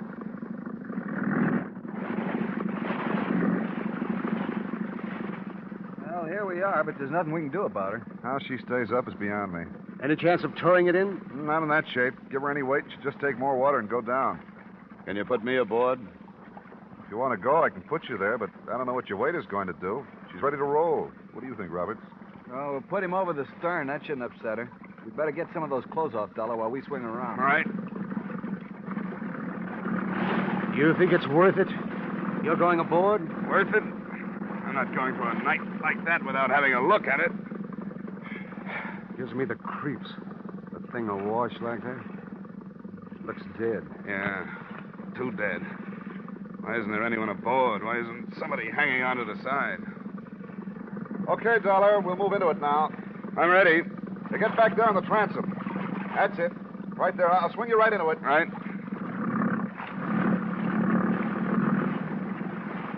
There you are. Go ahead. Okay. Hey, get off the gunwale. And stay amidships. Dug it to either side. She'll roll. I'm all right. Anything there? Yeah. Yeah, there's something here. There's a girl in the cabin.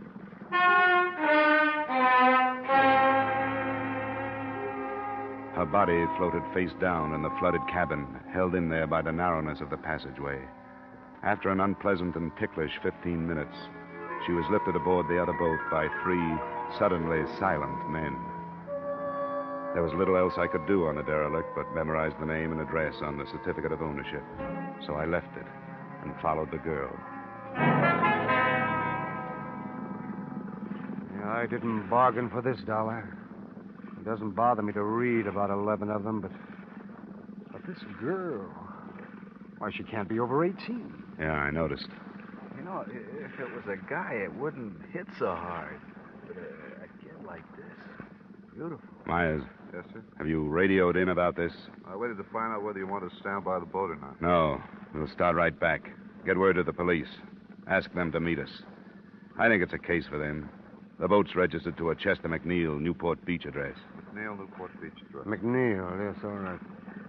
You want to get us started, Roberts? Right. What'd you find, Dollar? Come here, look at this. See? Behind her ear. You see the bruise? Yeah, I noticed it when I was getting her out of the cabin. She'd been slugged? She could have been. There's long black hair. You see here? The water's ruined most of it, but there's still part of a braid. It could have been a hard blow, one that might have killed a man, but her braid might have softened it. I'm looking for an answer to why she was on that boat, alone and dead.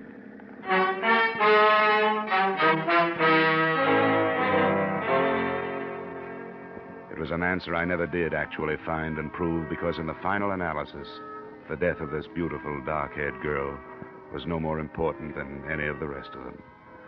She was taken to the county morgue, and after making my formal statement to the police and giving them my informal theories, I followed her there.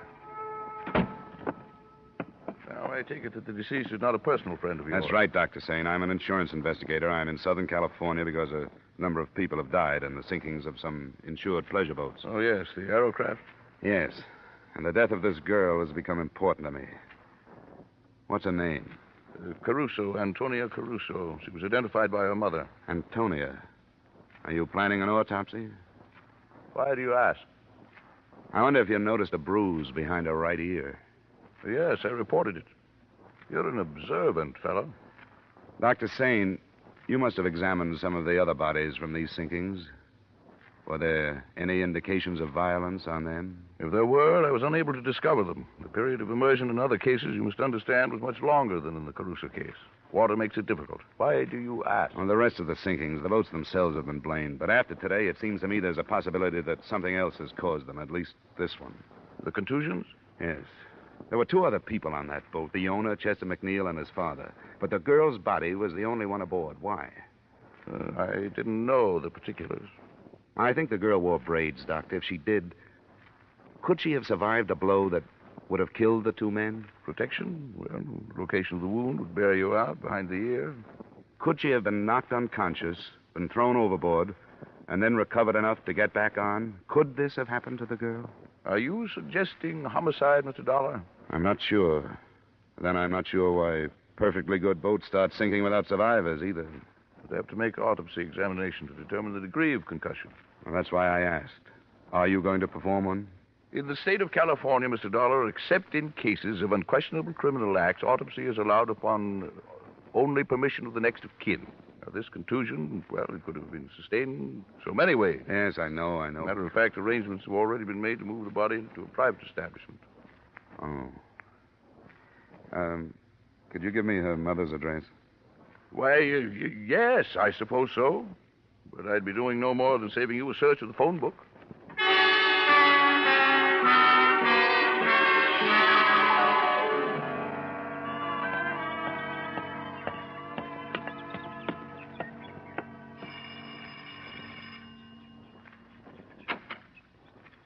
What is it you want? Mrs. Caruso, I'm the man that found your daughter. Oh. Then why have you come here? You should know my grief. I do, Mrs. Crusoe, but I'd like to talk with you if I could. What is there to say? I don't want to see you. There is no room for sympathy. I didn't know anything about your daughter, but I'd like to. I'd like to hear about her. Why do you do this? Because I don't think her death was accidental. Oh, go away. Why do you say this? My girl, she never did no wrong. I didn't mean that, Mrs. Crusoe. Please, may I come in? All right. It's my house. I'm sorry. It's not cared for. There have been so many things today. Well, I won't stay long. She was a good girl. She was going to marry Chester. His father was with them. She was going to marry Chester. Oh, we hoped it so much, Antonia and me, that it would be a good marriage. Mrs. Caruso. We always dreamed. We were good people, only poor. We give everything so Antonia will be better. She was so beautiful. She was going to marry Chester. I'm sorry to bother you at a time like this. Now, she's gone. I saw her. I saw her, too. And I want to learn why she's gone. Now, Mrs. Caruso, is there any reason that you can think of why there should have been trouble on this trip in the McNeil boat? Oh, no. They go many times. They love the boat. They go many times, always with his father to take care of them. He loved her, too. My daughter, he called her. She was going to marry his Chester. Be so happy. Please, Mrs. Caruso. Oh, my Antonia. Antonia. Please, go. You know my grief. Leave my house. Leave my house.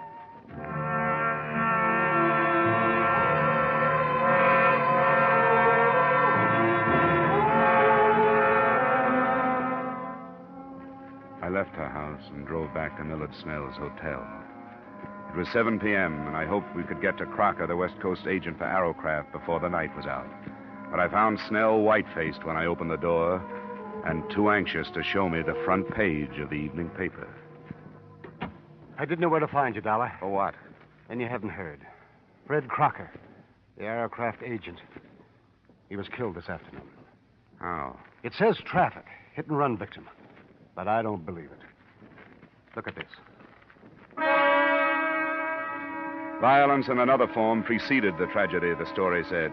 Crocker's sales office was entered earlier today in a bold daylight strike. The interior was wrecked, but whether or not the entry was for purposes of theft has not been ascertained. The writer didn't make any definite statements. But reading between the lines, you knew that he was exploring the possibility that revenge was at the bottom of both the violence and the tragedy. That those who had lost family or friends in the Arrowcraft sinkings had wrecked Crocker's office and then killed him. But remembering the bruise behind the Caruso girl's ear, I didn't believe that either.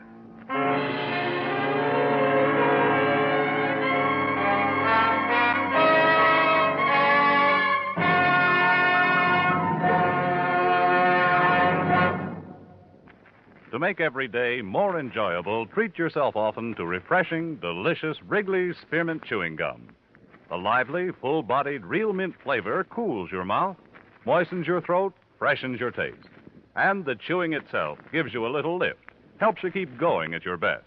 So for real chewing enjoyment that's refreshing and long-lasting, always keep Wrigley's Spearmint Chewing Gum handy. Healthful, delicious, Wrigley's Spearmint Gum will make every day more enjoyable. And now, with our star, Edmund O'Brien, we return you to the second act of yours truly, Johnny Dollar.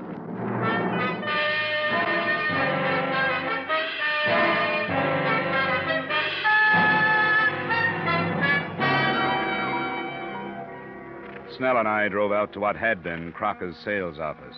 A sheriff's deputy met us outside and took us in. You you some light if... Oh, there's a switch. Well, not as bad as it could be. At least the drawers aren't dumped. These are from a file cabinet. We'll start here. What are you looking for? Crocker's sales records. Sales records? The names and addresses of all the people who bought Arrowcrafts from him. I don't think we'll find it. I don't get you. We've got a theory that those boats didn't just sink, that they were boarded, that the people who've been lost were slugged before they were drowned, and that the boats were scuttled. What do you think of it? Why would anybody set out to wreck Arrowcraft? Well, that I don't know. Probably because they're linked to something important. Maybe something or somebody is on an Arrowcraft and somebody else doesn't know which one. Here's the sales folder, Dollar. It's empty, all right. Sure it is. That gives them the location of every Arrowcraft between here and San Diego. Sheriff, nobody has said where Crocker was when this place was entered. They don't know yet. You got a theory? Yeah. That he was here. Yeah, that after the list of names and addresses was taken, he was dragged out of here and killed with a car for the same reason the others have been killed. Because alive, they might have been identifying witnesses. Well, they say everybody's got a right to his own opinion, but that's too crazy for me. Well, I don't blame you. It's too crazy for anybody. Maybe so crazy it'll never be cleared up.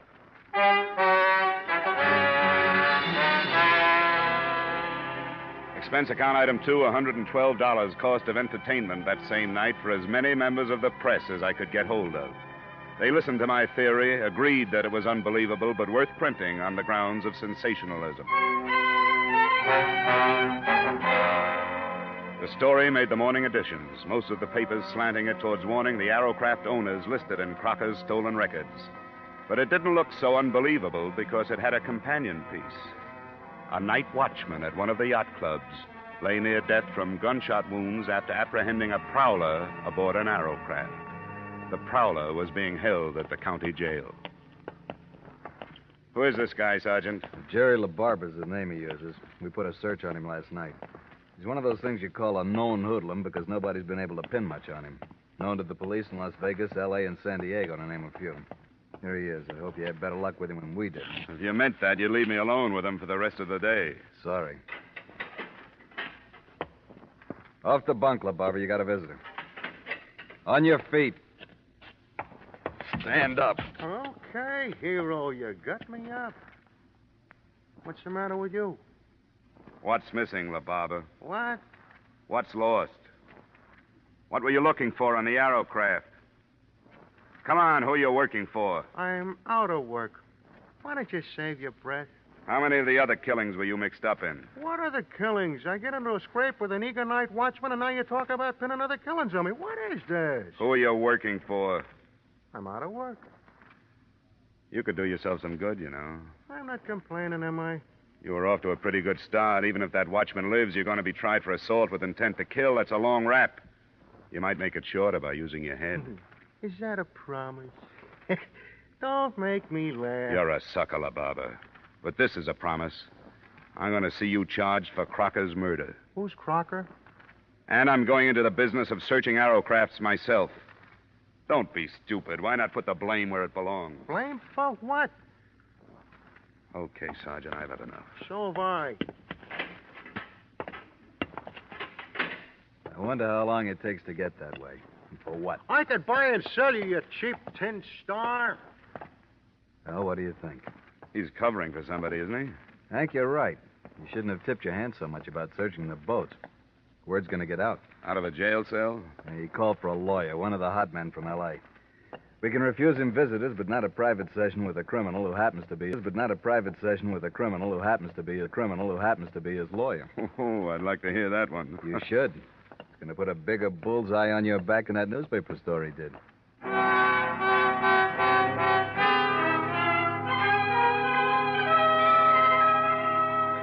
There was no trouble that day and no progress. We had time to contact 2 Arrowcraft owners that afternoon and went aboard their boats. Nothing came of it but a feeling of frustration because we didn't know what we were looking for, how large or small it was, whether to empty fire extinguishers or break open batteries. That night the news broke that the night watchman had died of his wounds.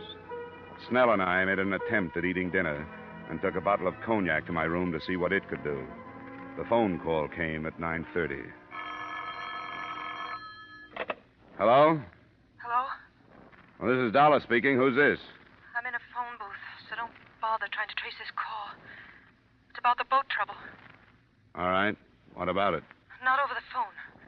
You have to come up here. Where do I meet you? I've got to be careful. You'll know why when I talk to you. You have to come alone. What else? There's a place called Leeds Bar. It's on Long Beach Boulevard, 3 blocks up from the beach. You'll see the sign. I'll find it. You can make it in an hour. But you've got to be alone. I will be. All right. 11:15. What was that? Some girl says she wants to talk about the Arrowcrafts. Wants me to meet her in Long Beach. Don't be ridiculous. You're not going. Somebody has to do something. Nothing as foolhardy as this. You've been expecting them to make a move. Here it is. You don't for a minute think she's telling the truth. I won't find out sitting here swilling brandy with you. I wasted 10 minutes in Newport circling through alleys and side streets to shake any tail that might have been put on me. And then I headed up the Coast Highway. At exactly 10:45, I was ordering a drink in Leeds Bar. It arrived simultaneously with a metallic nudge in the ribs from a man who had taken the stool on my right. Drink it, Dollar. We've got to go. I was supposed to get a message from a girl. You've had it. Come on, drink up. All right. Now leave. I'll meet you outside the door. Do I get to talk with this girl? She's outside. Okay.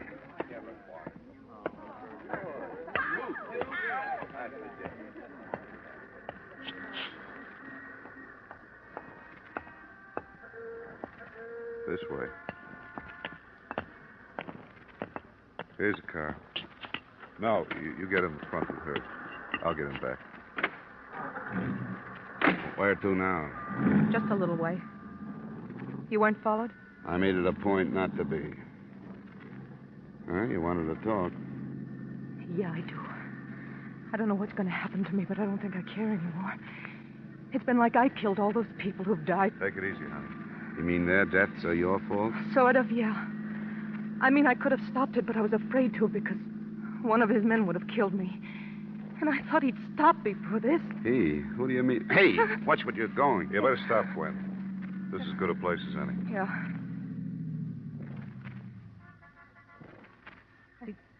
I didn't go to the police because I have a record. And he's so powerful, he could have made it look like blackmail and it wouldn't have gone any farther. Who is so powerful? George Masterson. George Masterson? Who's he? He seems like a businessman. He owns a line of furniture stores. I've known him for 3 years. It was one of those things where, every once in a while I'd learn something about him. Until I finally understood what he really was. And he knew I did. What kind of payment do you expect for what you're telling me? Dollar. I hadn't thought of money. I swear I hadn't. All right. Go ahead.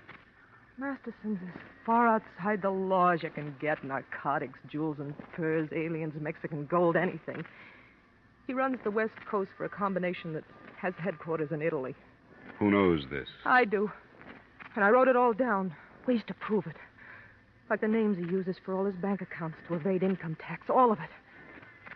That's what he's been looking for on those boats. Well, then he was afraid. Writing it down was the only way I could think of to protect myself. He was afraid of me because I knew so much about him. He was going to have me killed. We were in Mexico when I told him, Ensenada. When he didn't believe me, I showed him a copy. I told him I'd hidden the original on a boat I'd visited, and that if he killed me, I had a way of letting the police know which one. Which one is it? I was lying to him. I didn't put it on a boat. I was lying. Arrowcraft was only a name I remembered. When he asked me, I said Arrowcraft. You mean there's nothing on those boats and 16 people have died? I know. I know I was wrong. I should have. But when you're scared, you only think of yourself. Don't, Gwen, honey. You'll be all right. This paper you say you wrote, where is it? I have it here. I want you to take it. Now, get out, Dollar. I want to take her home.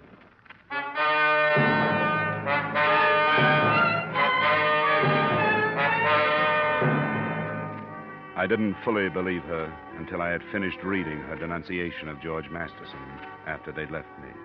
But by the end of it, I knew that in my hands was the hottest document in California. I knew that hundreds of rotten lives could be crumbled and millions of dollars in criminal traffic could be stopped. And it did away with the possibility of any suit against Arrowcraft or your company. But it wasn't enough. I should have gone to the authorities with it then. Instead, I took a room for the night and mailed it to the FBI in the morning. Then I went after Masterson. I found him in a plush office in one of his furniture stores. Here. Just a moment, sir. You can't go in there. Miss Masterson. What's the meaning of this? You're announced before you get in here. Not this morning, Masterson. I'm sorry, sir. Get somebody to throw this man out. What's the matter with you? Who are you? Johnny Dollar, working on the Arrowcraft sinkings. Gwen Thomas. I've read her statement. I don't know what you're talking about. About 16 deaths. The FBI can have you for the rest. But I want you for those 16 deaths. Get away from me. Get away from you! Stay away from me. Get up! Listen to me.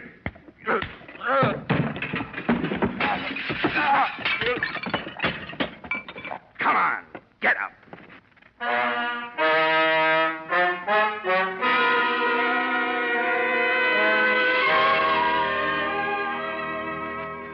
As far as I was concerned, that was it. The girl was placed under protective custody by the FBI and the district attorney, who had worked out 75 counts on Masterson's indictment before I left. It's too bad that all of the next of kin of the 16 dead can't sit in the jury box.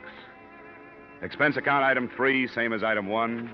Expense account total, $940.20. Yours truly, Johnny Dollar.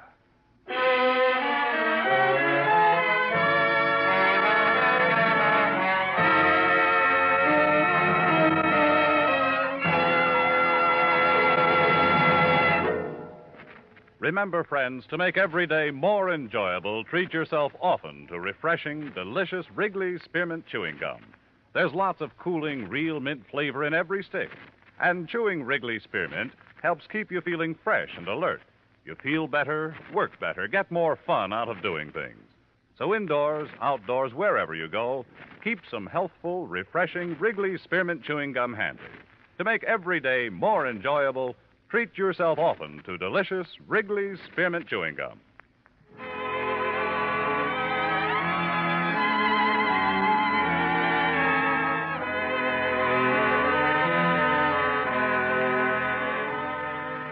Yours truly, Johnny Dollar, stars Edmund O'Brien in the title role and is written by Gil Dowd and David Ellis, with music composed and conducted by Leith Stevens. Edmund O'Brien can soon be seen starring in the Columbia Pictures production 711 Ocean Drive. Featured in tonight's cast were Gene Bates, Howard McNear, Clayton Post, Harry Bartell, Hy Averback, John McIntyre, and Jeanette Nolan. Yours truly, Johnny Dollar, is produced and directed by Jaime Del Valle.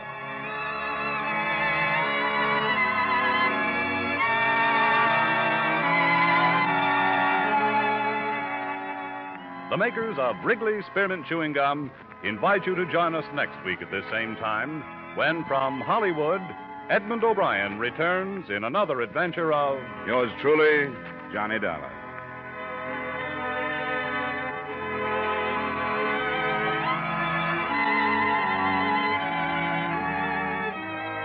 Bob Stevenson speaking. This is CBS, the Columbia Broadcasting System.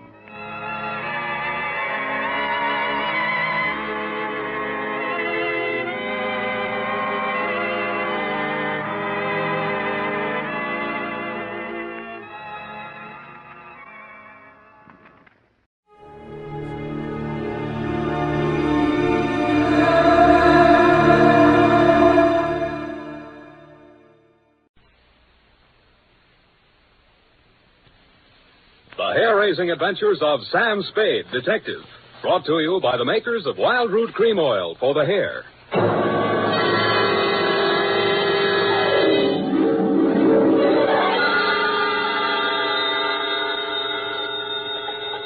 Sam Spade, Detective Agency. It's me, Effie. Oh, Sam, I've been worried about you.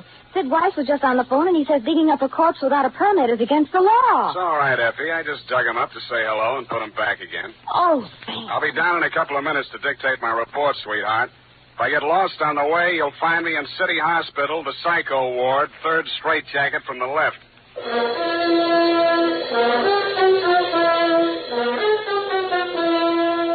Dashiell Hammett, America's leading detective fiction writer and creator of Sam Spade, the hard-boiled private eye, and William Spear, radio's outstanding producer-director of mystery and crime drama, join their talents to make your hair stand on end with the adventures of Sam Spade. Presented each week by Wild Root Cream Oil, the non-alcoholic hair tonic that will put your hair back in place again, grooming it neatly, naturally, the way you want it. Fellows, if a girl can spend half an hour under a hot dryer in a beauty parlor to look her best for you, certainly you can spend half a minute sprucing up with Wild Root Cream Oil hair tonic to look your best for her. Now, that's all it takes, and Wild Root Cream Oil grooms your hair neatly and naturally, the way girls like to see it. Besides, it relieves dryness and removes loose dandruff. There's not a drop of alcohol in Wild Root Cream Oil. It contains lanolin. So get the big economy-size bottle at your drug or toilet goods counter. And now, Wild Root brings to the air the greatest private detective of them all in The Adventures of Sam Spade.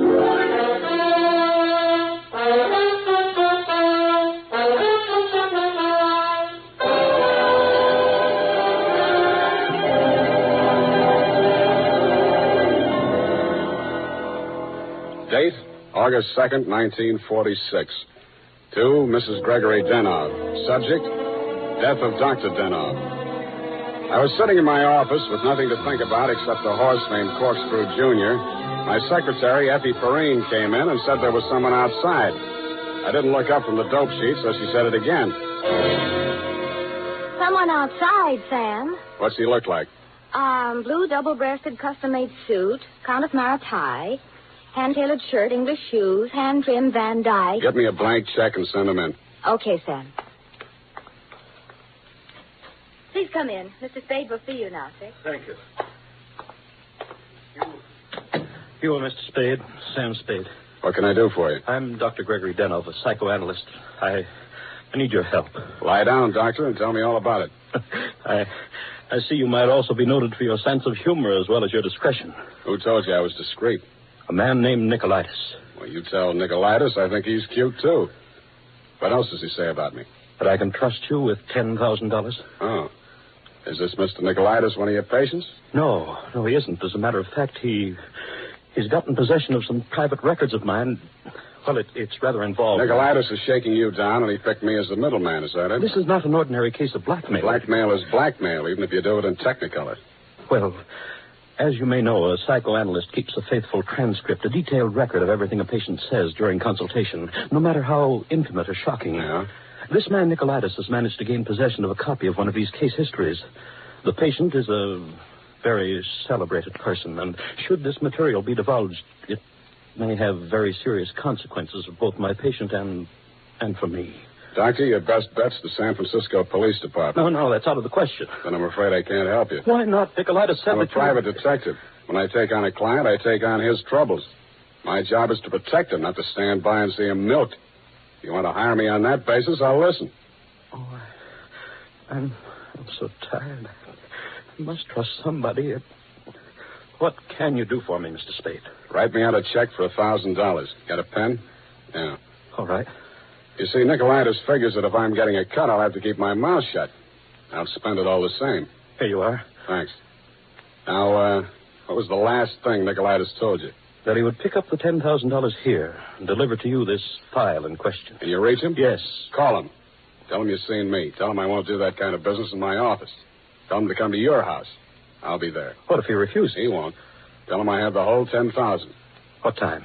How about in an hour? No, I'm sorry. We'll have to make it around 3 or... Oh, goodness, I'm late now. I really... That's a beautiful watch, Mr. Denov. Yes. Foreign? Yes. May I see it? My watch?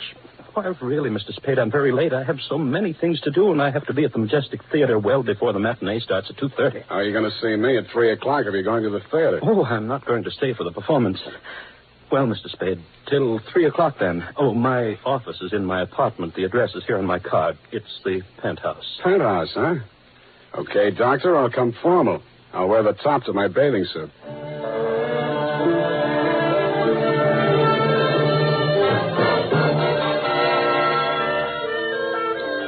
left my office around 2:30 and started walking up Nob Hill. The Versailles Apartments, where Denov's place was, took up the whole 300 block, so I didn't have any trouble finding it. I stopped across the street for a minute to get my breath after the uphill climb, mopped my face, and started across. Just as I got to the middle of the street...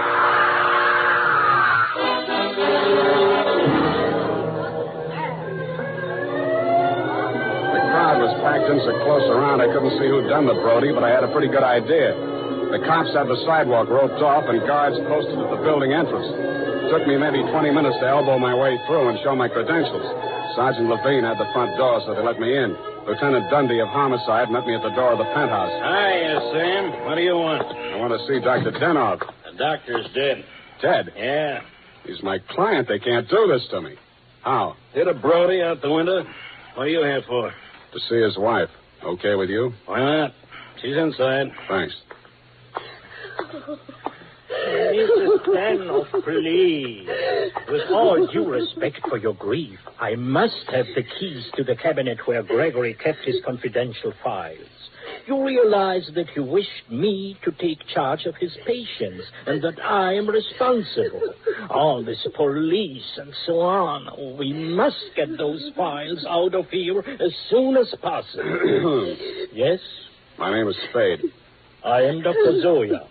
I was poor Dr. Denoff's oldest friend.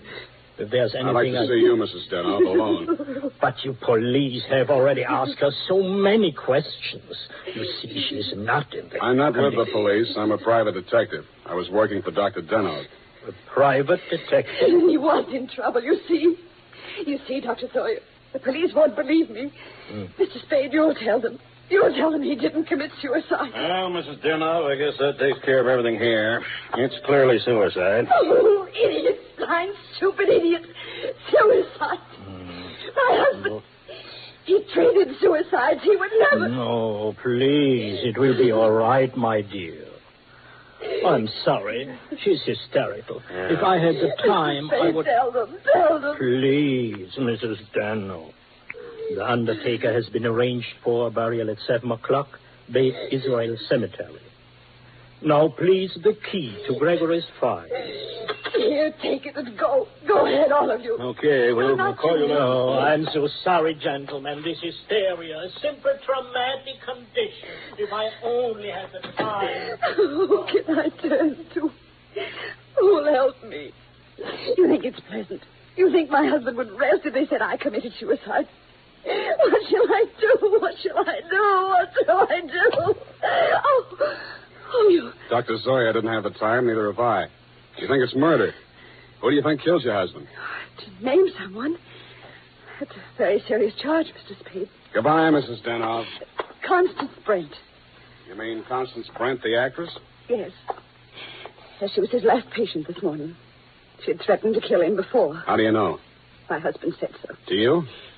Well, he'd written it down on his notes on her case. Once before, she'd almost pushed him from that same window. How about your husband and Miss Brent? Oh, I knew she was falling in love with my husband. That always happens. They call it a transference. But in this Your case... husband told me Miss Brent was acting in a play this afternoon over at the Majestic. Yes, Midsummer Night's Dream. But she was here. I know she was here. Miss Ray, the receptionist, was coming back from lunch when she heard voices arguing inside. And she was sure it was Miss Brent's voice. Show me the doctor's case history on Miss Brent. I can't. It's missing. As soon as it happened, I went to the files. I meant to show it to the police. Who could have taken it? Constance Brent was the last one in that room before he died. Yeah. When did you see Nicolaitis last?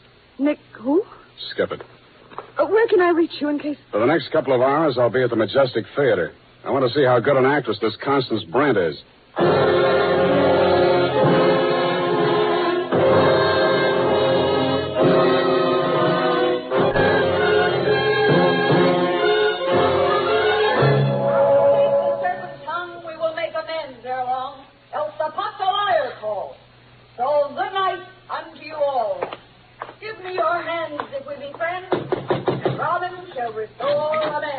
Yes? This Constance Brent's dressing room? What do you want? I want to talk to Miss Brent. Well, you can talk to me. I'm her husband. So you're Mr. Brent? I'm Jonathan Wallace. She's Mrs. Wallace. Now, what do you want with my wife? I've come to tell her that Dr. Denov is dead. Are you sure? You tried falling from a 12th floor window sometime. Well, that's the best news I've heard this year. But I'm afraid it will be a shock for Constance. Maybe, maybe not. She was the last person to see him alive, as far as anybody can make out. Are you from the police? No, I'm from the insurance company. Claims investigator. What do you want to see Constance for? The policy wasn't made out to her, was it? No, made out to his widow. But she can't collect. Police say it was suicide. Oh, that settles it. This is the last time I take Titania. Stand around while Puck talks his head off. Who is this person? Darling, I'm afraid this is going to be a shock. This man is from an insurance company. Dr. Denov is dead. Oh, what a pity. What happened? The police say he jumped. His wife says he was pushed. She also says that you, Miss Brent, might have been the pusher. Oh, now, really, it's too absurd. How like a wife. What time did your play start this afternoon, Miss Brent? Matinee at 2:30, always. Always. And the late lamented Dr. Denov jumped at 3 o'clock. I didn't say he did. Doesn't this news, shock you? But of course. Do you think good psychoanalysts are easy to find? Looks like your next doctor will have to start from scratch. Your case history seems to be missing from Dr. Denov's files. Missing? No. What is it? Has a man named Nicolaitis been in touch with you? I've never heard of him. Chances are you will. Does he have Dr. Denov's notes on my case? Could be. This is frightful. Hot reading, huh? You seem to know this person, Nicolaitis. Get that file for me, and I'll pay you well for it. Just a minute, my lovely Titania. We don't know who this man really is. He might even be Nicolaitis himself. Let me see your company credentials. Now, what do you know? Somebody picked my pocket. My wallet's gone. I thought so. All right, you tell me who you are. I'll call the police. Oh, no, Jonathan. No police. Let's get off the merry-go-round. My name is Spade. You'll find me in the phone book under S. My office is open until 6 o'clock. And if a man answers, don't hang up. It'll be me.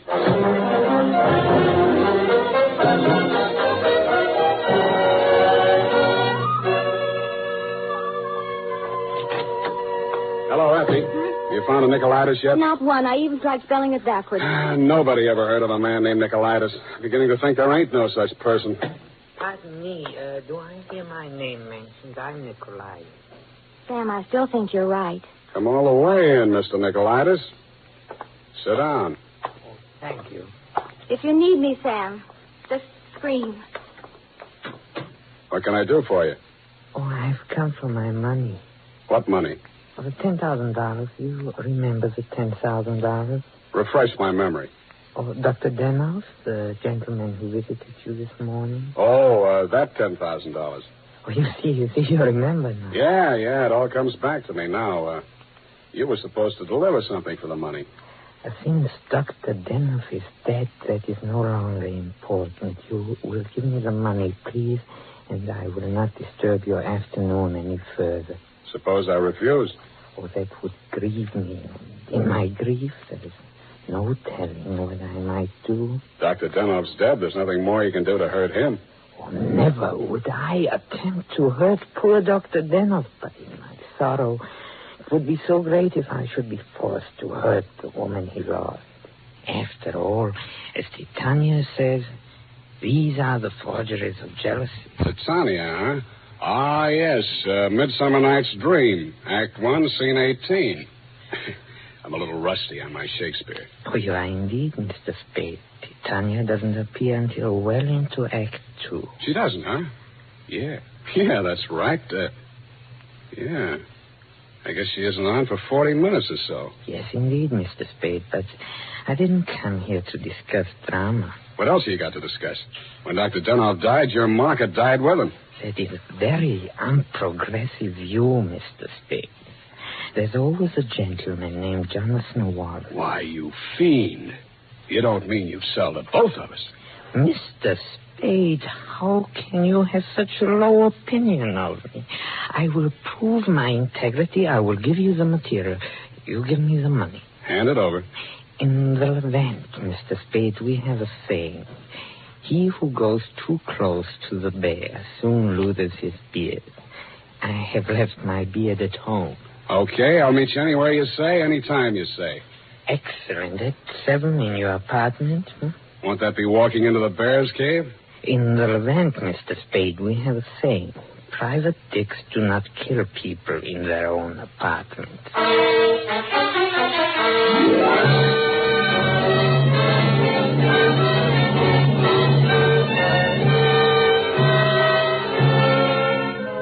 was then 6 p.m. I called Effie for messages. She told me that you had been phoning frantically, Mrs. Denov.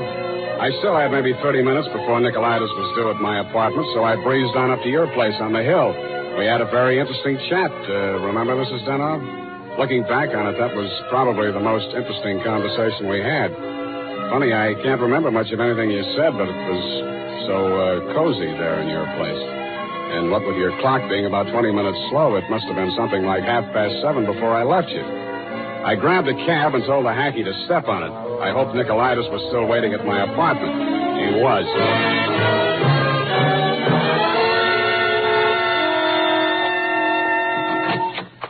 Mr. Nicolaitis, I'm sorry to be late.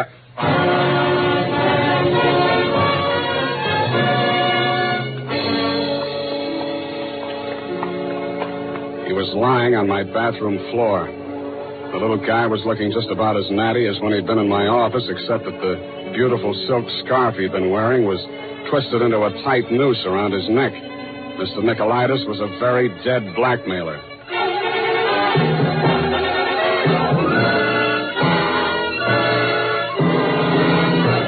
The makers of Wild Root Cream Oil are presenting the fourth in a new series of programs bringing to the air for the first time the adventures of Dashiell Hammett's famous private detective, Sam Spade.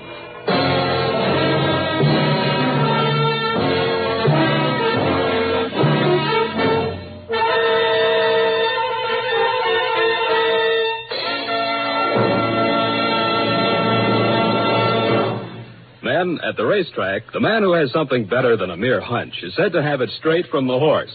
Of course, that's a humorous expression, but it shows how to get facts. Go straight to the real source of information.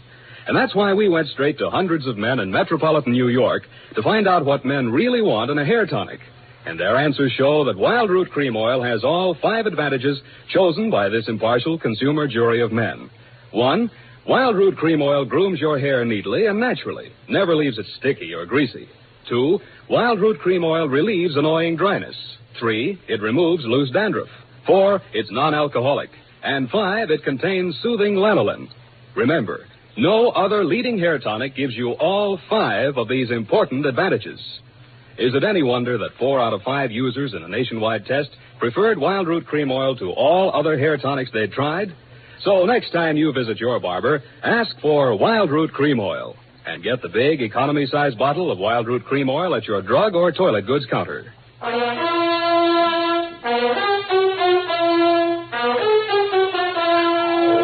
now back to Sam and Psyche. Tonight's adventure with Sam Spade.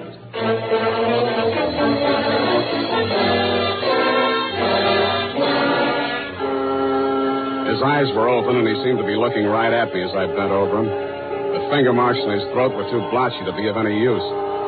Pretty soon, Lieutenant Dundee and Sergeant Polhouse came in and walked over behind me. We all stood there for a second, and then Polhouse bent down and closed those eyes. You know him, Sam? His name is Nicolaitis. That's all I know about him. What did he come here to your place for? I don't know. You invited him? I wouldn't have been surprised to find him here, but not like this. You boys got a smear on him yet? Sure. He's an old customer of mine. Runs a photo lab. Photostats, microfilm. Microfilm. Nobody makes any sense. They're all screwballs, psychos, neurotics. What am I doing in the middle of this anyway? Sam, don't scream at us. We're just doing a job. Oh, I'm sorry, boys. This Dr. Denov was my client. Mental expert. That Denov probably had a screw loose somewhere and needed a psychoanalyst himself. Say, maybe he was... Yeah. Hey, look, Dundee. I'm going out of here now. Do I call Sid Weiss and we go through all that again, or are you going to let me walk? Why, Sam, you can go. I know where you sleep. I'll wake you when I'm ready for you.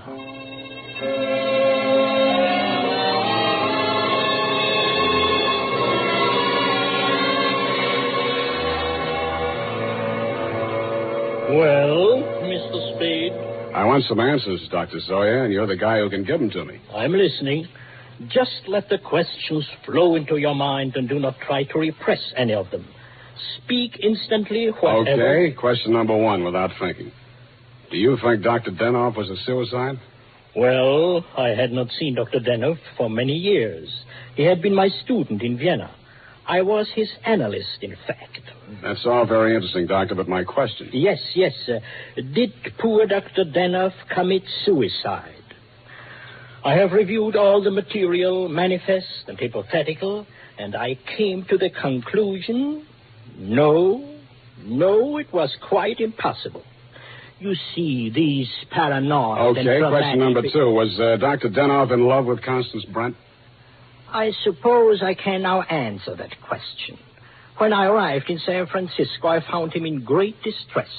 He told me he feared he was losing his objectivity towards this patient. In other words, he was in love with her. Yes. You think she might have murdered him? All psychoanalytical subjects develop aggressive feelings toward the doctor. Nearly all of my patients have threatened me at one time or another. You don't say. Tell me, Dr. Zoya, you know anything about Jonathan Wallace, Miss Brent's husband? A violent type, almost psychotic. Yeah? How about you, Dr. Zoya? Could you have done it? That is a most interesting question, Mr. Spade. When I arrived here from Vienna without funds, dependent on the kindness of my former students, I must confess that I felt a certain antagonism.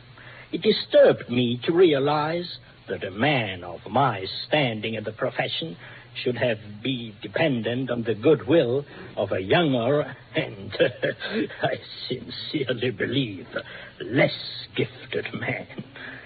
However, I overcame this, and I didn't kill him. Yeah. Well, Doctor, thanks a lot. Oh, people. Truly a life study. There is no accounting. For instance, Dr. Denoff. He came to me only this afternoon with the strangest requests. Yeah? He gave me the gold watch which I had presented to him many years ago upon his graduation in Vienna. He had a patient waiting and so had not much time to explain. Where is this watch? Please, I'm coming to that. He asked me to promise that I would have the watch buried with him if something should happen.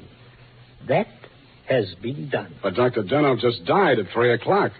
It is a Mosaic law that the deceased be buried before sundown. Uh-huh. Thanks, Doctor. Thanks a lot. I hope I've been of some help. Doctor, you'll never know how much you've helped me.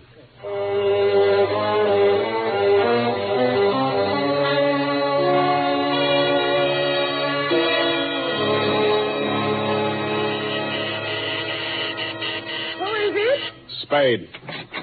Oh, what's happened? I think I got the answers, Mrs. Denoff. That file on Constance Brent. Your husband knew that you'd been going through it. Mr. Spade. Shut up and listen to me. He took it out of the files, had it microfilmed for his own private records, and destroyed the original. Really? The man who did the microfilming was Nicolaitis. He delivered one print to your husband and kept another for himself. He was murdered in my apartment for the copy he used to shake down your husband. The killer now has that copy, if it hasn't already been destroyed. But we can still put our hands on the first strip of microfilm which you delivered to your husband. This is astonishing. How? It's in the gold watch which was buried with him. Oh, the watch that Dr. Zoya... That's right. Denoff made up his mind that whatever he knew about Constance Brent was going to go to the grave with him.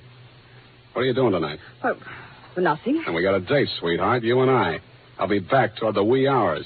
All paths lead to the grave. Ophelia, Act 6. Gregory's grave? But shouldn't we get a court order and have it done properly? The courts don't open until 10 in the morning, sweetheart, and Lieutenant Dundee's going to start asking me some questions about that stiff in my apartment before then. You see, baby, I can't wait.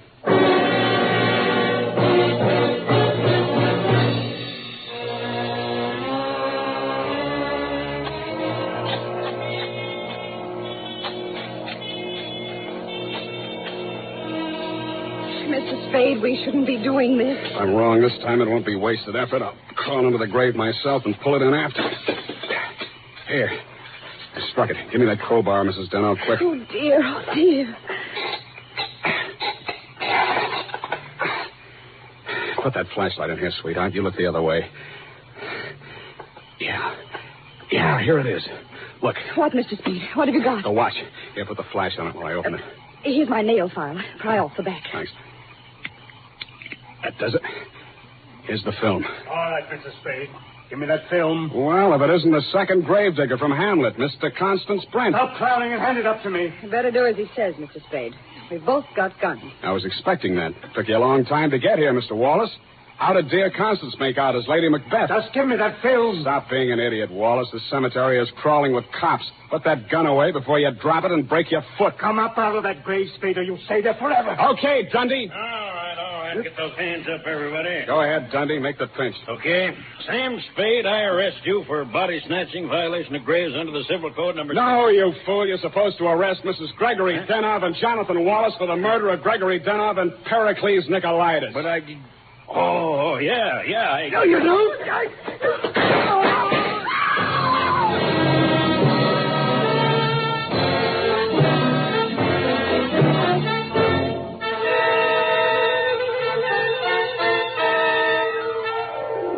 It was smart of you, Mrs. Denov, to make me late for my appointment with Nicolaitis. You did that so that Wallace could nail him in my apartment for the microfilm. You thought you could use that film to pin Denov's murder on Constance Brent. But after your late husband caught you tampering with his files, he added a few well-chosen words to it so that the film put the finger on you and your boyfriend, Mr. Wallace, in case anything happened to the doctor. So Wallace had to kill Nicolaitis. You weren't smart to push your husband out the window. That looked like suicide. You might have gotten away with it, Mrs. Denov, if you'd bashed your husband's head in with a bottle. That reminds me, Effie, pour me a drink. That all? Sign it, put a special delivery on it, and send it care of the matron to Hatchapee Prison. Go on, have one yourself. Oh, thank you. Here's how. Oh. You'll get used to it. Good night, Sam. Good night, sweetheart.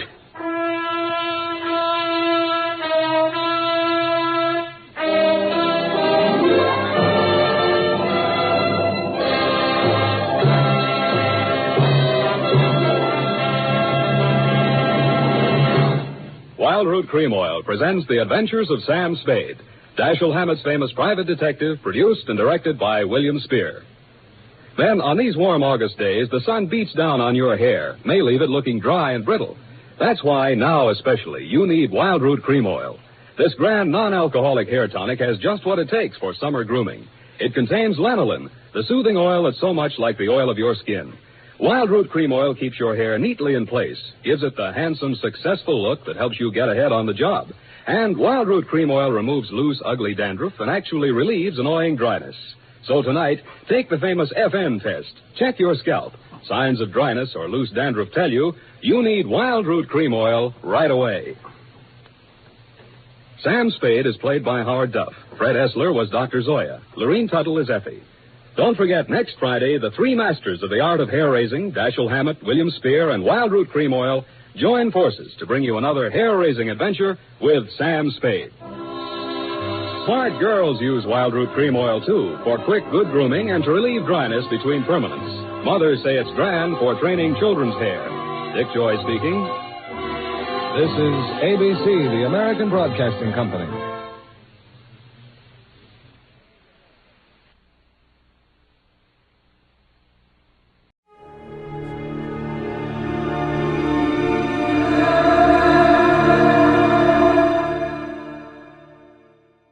Johnny Dolar. Don't you read, Johnny. It's Lloyd's of England. George, every time I hear your voice on the phone, I shudder. Well, I guess I have asked you to handle some rather out-of-the-ordinary matters for us. George, they have been so wild, crazy, impossible, I sometimes wonder if you ever issue a normal-type policy. Well, it's a very normal-type policy that I'm concerned about now, Johnny. It's the insured himself who has me worried. Okay, tell me all. His name is Joseph, spelled with an F. Joseph Hentler. He's an inventor, among other things. His invention is what we've insured. It's a device, I guess you'd call it, for making some kind of boron-based compound. Boron-based? The sort of thing the government is vitally interested in for its airplane and rocket fuels. Oh? No kidding. I think you'd better run over here and let me tell you about it. Can you? Right away? When you put it that way, George, yeah, I think I'd better. I'm on my way.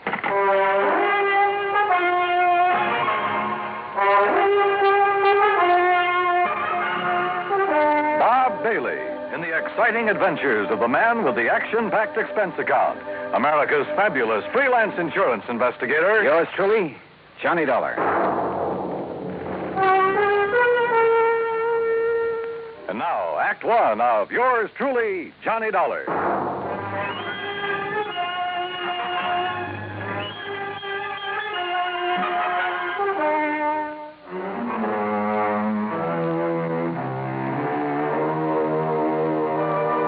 Expense account submitted by Special Investigator Johnny Dollar to Floyd's of England, American Office, Hartford, Connecticut.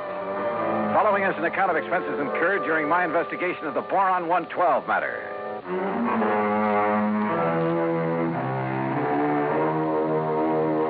Expense account item 1, $1.10 cab from my apartment to George Reed's office. As I walked in, he motioned me to a chair, leaned over to the intercom on his desk, and pushed a key. Sit down, Johnny. Miss Larkin. Yes, Mr. Reed? Mr. Dollar is here. Will you come in, please? Oh, yes, sir. Well, George, what's it about this time? Glad to see you, Johnny. I gave you most of the story over the phone. Well, you only told me you've issued a policy to this man, Hantler, was it? That's right, Joseph Hantler. Yeah, and that you've insured some invention of his for, how much did you insure it for? $20,000. It's a piece of apparatus, Johnny, that he has spent over 7 years developing. Sit down, Miss Larkin. Oh, thank you.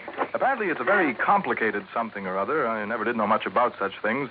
For making borax, or more specifically, a compound he calls Boron 112 for use in high-powered fuel. Sounds important. It is, at least so far as I've been able to determine. Yeah, been all sorts of government tests and experiments with these super fuels, hasn't there? Exactly. Many things formerly used purely as explosives, remember this, Johnny, many things formerly used as explosives are now being developed as fuels. Well, the perfect example is atomic fission and hydrogen fission or fusion or whatever it is. Exactly. All right, now let's get down to cases. You've insured some apparatus that's supposed to make Boron 112. What kind of apparatus? I've never seen it. It's all very secret. Well, now, wait a minute. How do you know this machine or whatever it is even exists? Looks to me like you've insured a pig in a poke. No, Johnny. For $20,000. Wow, No, Johnny, I'm not that much of a fool. One man, a recognized physicist, has, at my request. And mind you, this was before I'd agreed to issue the policy. Understand? Go on.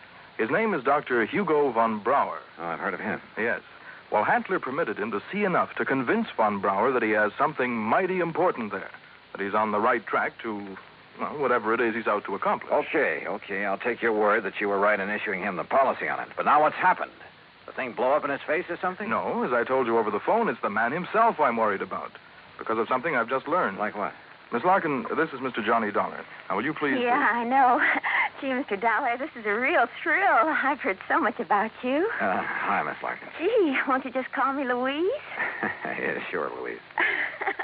Oh, gee. Miss Larkin, will you just tell Mr. Dollar what you told me this morning? Yes, sir. Oh, gee. Well, it was like this, Mr. Dollar. A couple of years ago, well, you know, when I was just a kid, not very mature, you know what I mean? Oh, sure. Go on. Well, some of the kids I traveled around with, some of them were awful immature, compared to me, that is. Miss Larkin. Well, a couple of them had some pretty funny ideas about the government, things like that. You know what I mean? I'm afraid I don't. Well, like, they used to think they were very smart attending a lot of secret meetings.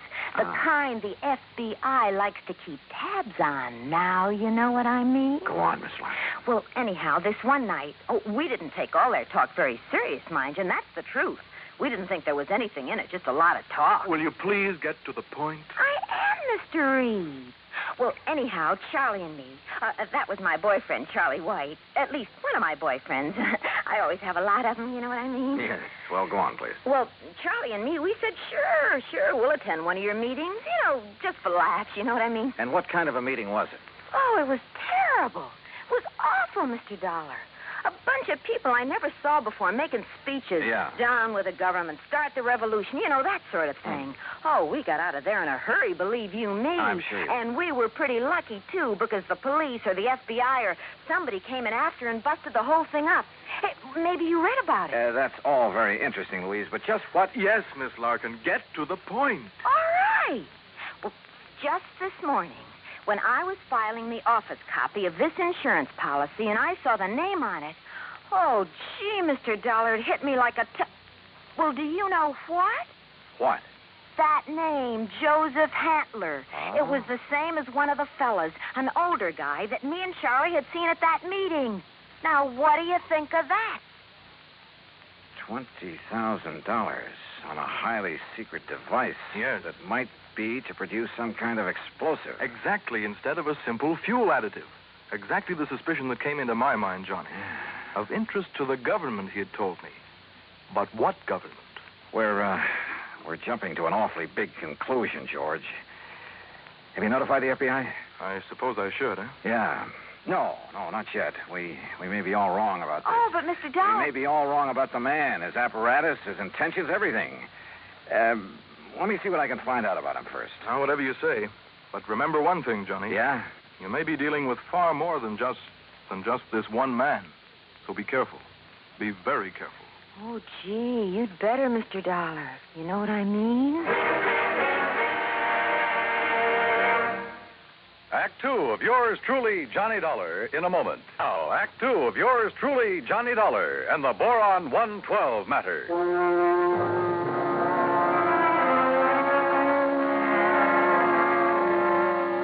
Louise Larkin, secretary to George Reed at Floyd's of England, was certain she would recognize Joseph Hantler, the inventor who had ensured a secret process for making Boron 112.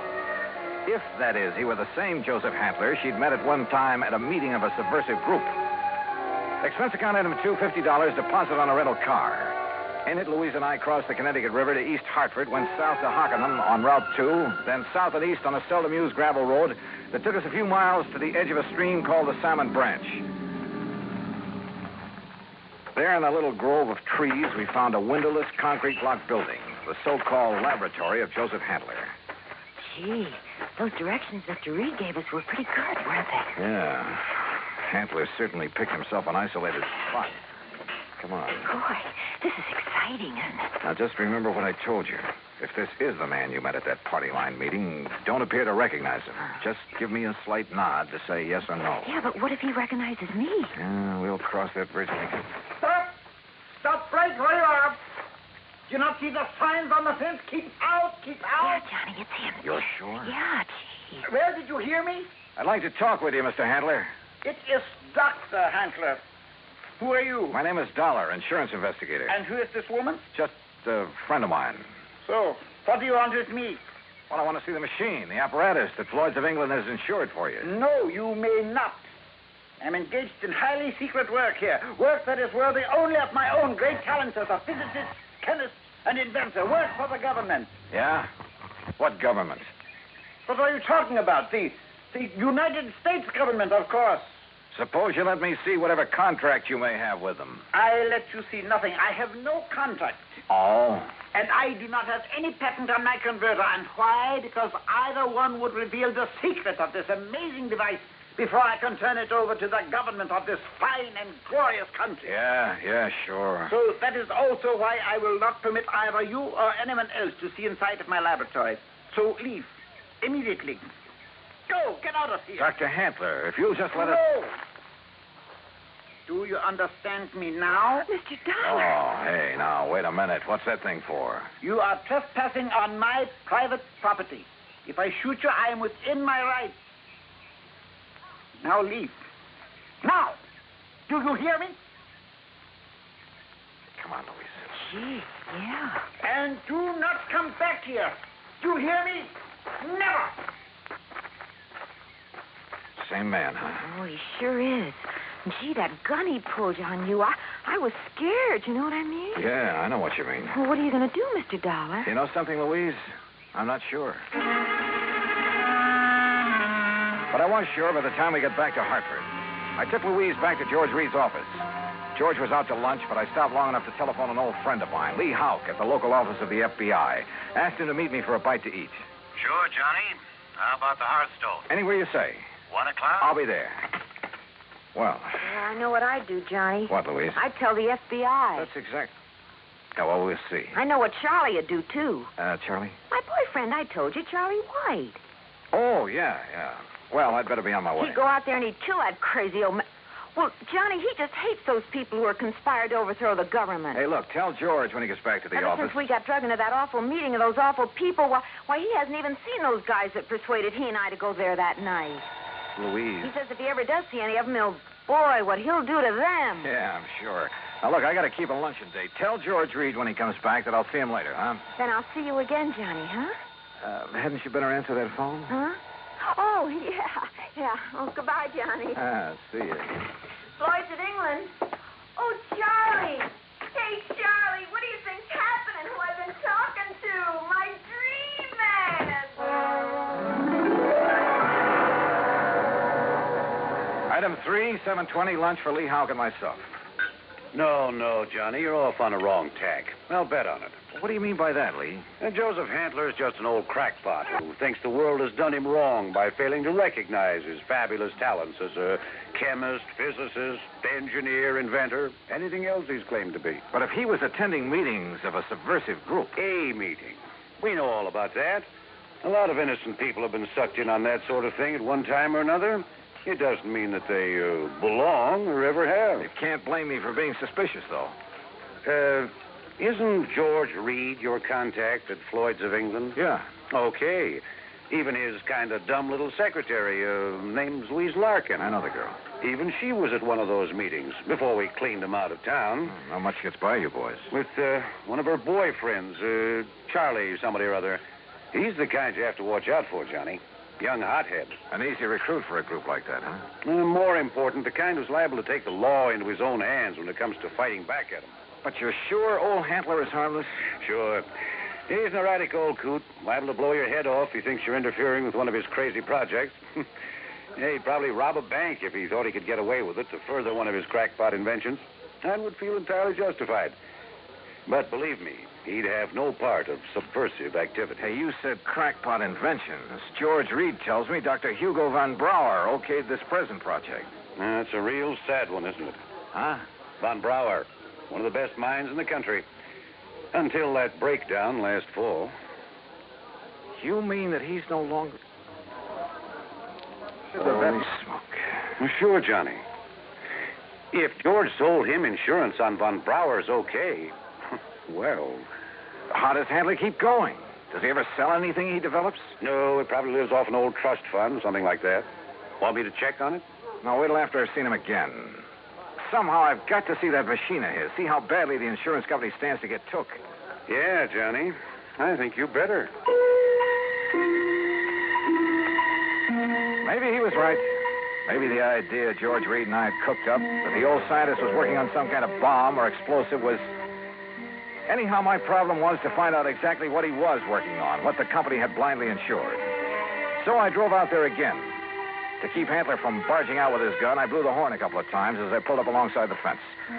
But there was no response to it. Good. Maybe Hantler wasn't there. Maybe I could somehow get into the place, see for myself what was up. But suddenly, from inside the building came a couple of dull thuds.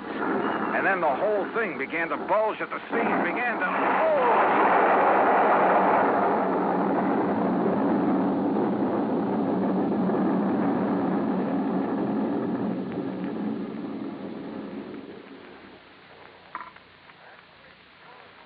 Act 3 of yours truly, Johnny Dollar, in a moment.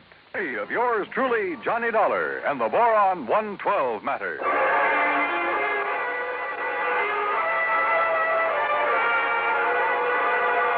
Carefully, I dragged myself out from under what was left of my rental car, where the explosion of the laboratory building had blown me, pushing aside a few chunks of concrete, bits of lumber that had landed on me. And I saw them coming down the road toward me from a car parked in the trees at the side. Louise Larkin, a big, husky football player type who looked as though he could stand a good bath and a shave. Well, served him right. That's all I got to say, Louise. Any guy plotting against the United States, murder's too good for him. Oh, gee, Charlie, it sure looks like he's done for now. He must have went up with the building. Yeah, and it served him right. Oh, gee, there's not a thing left of this laptop. Oh. Hello, Louise. Mr. Dollar. Yeah, that's right. And I take it you're Charlie. Yeah. Hiya, Dollar. What do you think of that? You did a pretty good job, didn't you? What? Yes, sirree. Huh? What are you talking about? Was he still inside? Did you murder Dr. Hantler, too? Johnny! Now, wait a minute. You think I done that? Oh, no, Johnny. We just got here. Oh, sure. Honest. Charlie was going to have a showdown with him. He was going to drag him out of that place and hand him over to the FBI. Sure. What'd you think? Gee, I was worried about the old man's gun, remember? I remember. But if you think a lousy gun was going to stop me from handing a subversion guy like him over to the... Now, look, you don't mean you think I done this. What would you think? No, I did it. Oh, was it not wonderful? Dr. Hantler. Yes, Mr. Dollar, and I want you to meet... So you're still alive, huh? You're okay. I beg your pardon? Well, you won't be for long because I'm going to take you in. I'm going to... Quiet. Mr. Dollar, my good friend, Mr. Dollar. Huh? I want you to meet this gentleman from the commission in Washington. Commission? D.C., Washington. Dr. Bernard Steiner. The Dr. Steiner? Yeah, but of course. I've heard of you, and now it's nice to meet you, Mr. Dollar. This final test, it was proof. It was final, all right. Yes, it was all the proof I need. We observed the buildup of the explosion from the top of yonder hill.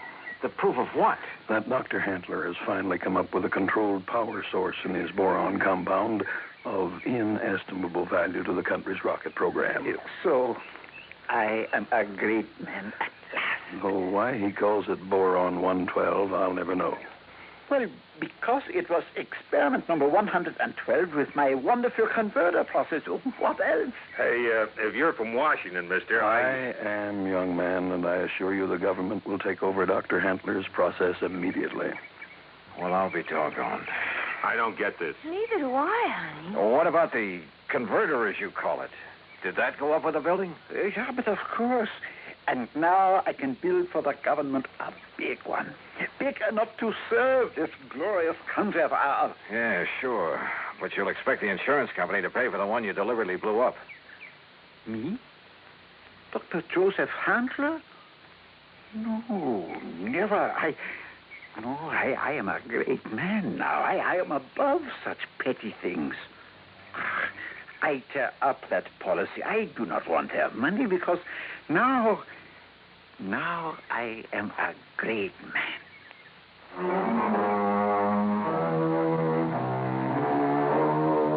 There you are, George. Full report. Payment on the policy is up to you. And if you do pay, at least it's in a good cause. Also, well, I guess you and I have both learned a lesson about jumping to conclusions. Expense account total, including incidentals, replacement of the rental car, and transportation back to Hartford, $2,431. Yours truly, Johnny Dollar.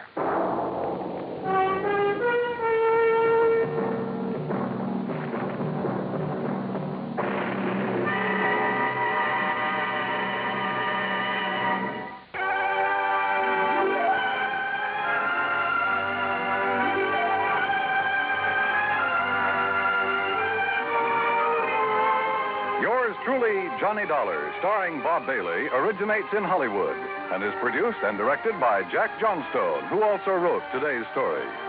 Heard in our cast were Shirley Mitchell, G. Stanley Jones, Parley Bear, Russell Thorson, Frank Gersel, and Lou Merrill. Be sure to join us next week, same time and station, for another exciting story of yours truly, Johnny Dollar. This is Dan Cubberly speaking.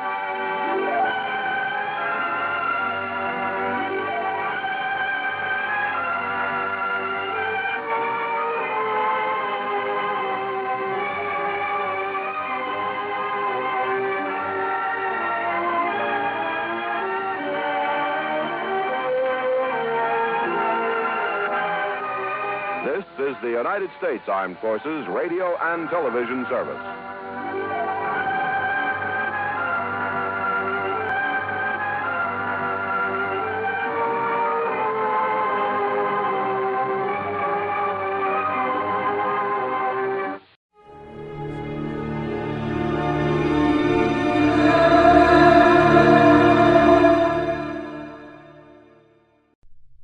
Wrigley's Spearmint Chewing Gum, the refreshing, delicious treat that gives you chewing enjoyment, presents for your listening enjoyment John Lund as Johnny Dollar.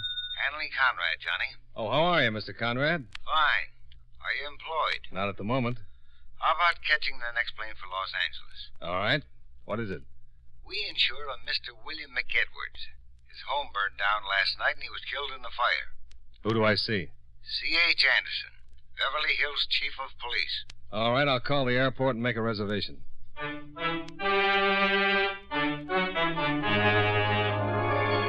The makers of Wrigley's Spearmint Chewing Gum bring you John Lund in another adventure of the man with the action-packed expense account, America's fabulous freelance insurance investigator. Yours truly, Johnny Dollar.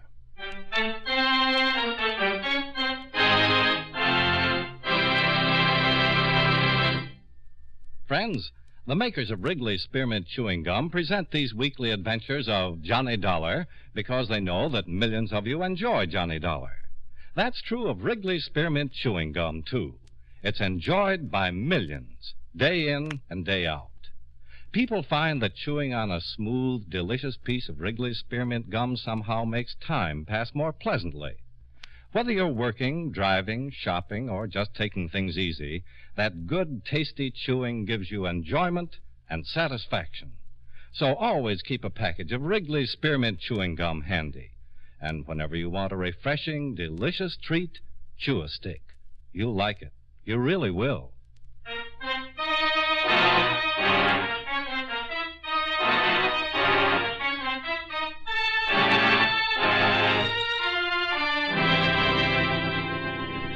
Expense account submitted by Special Investigator Johnny Dollar to Home Office, World Insurance and Indemnity Company, Hartford, Connecticut.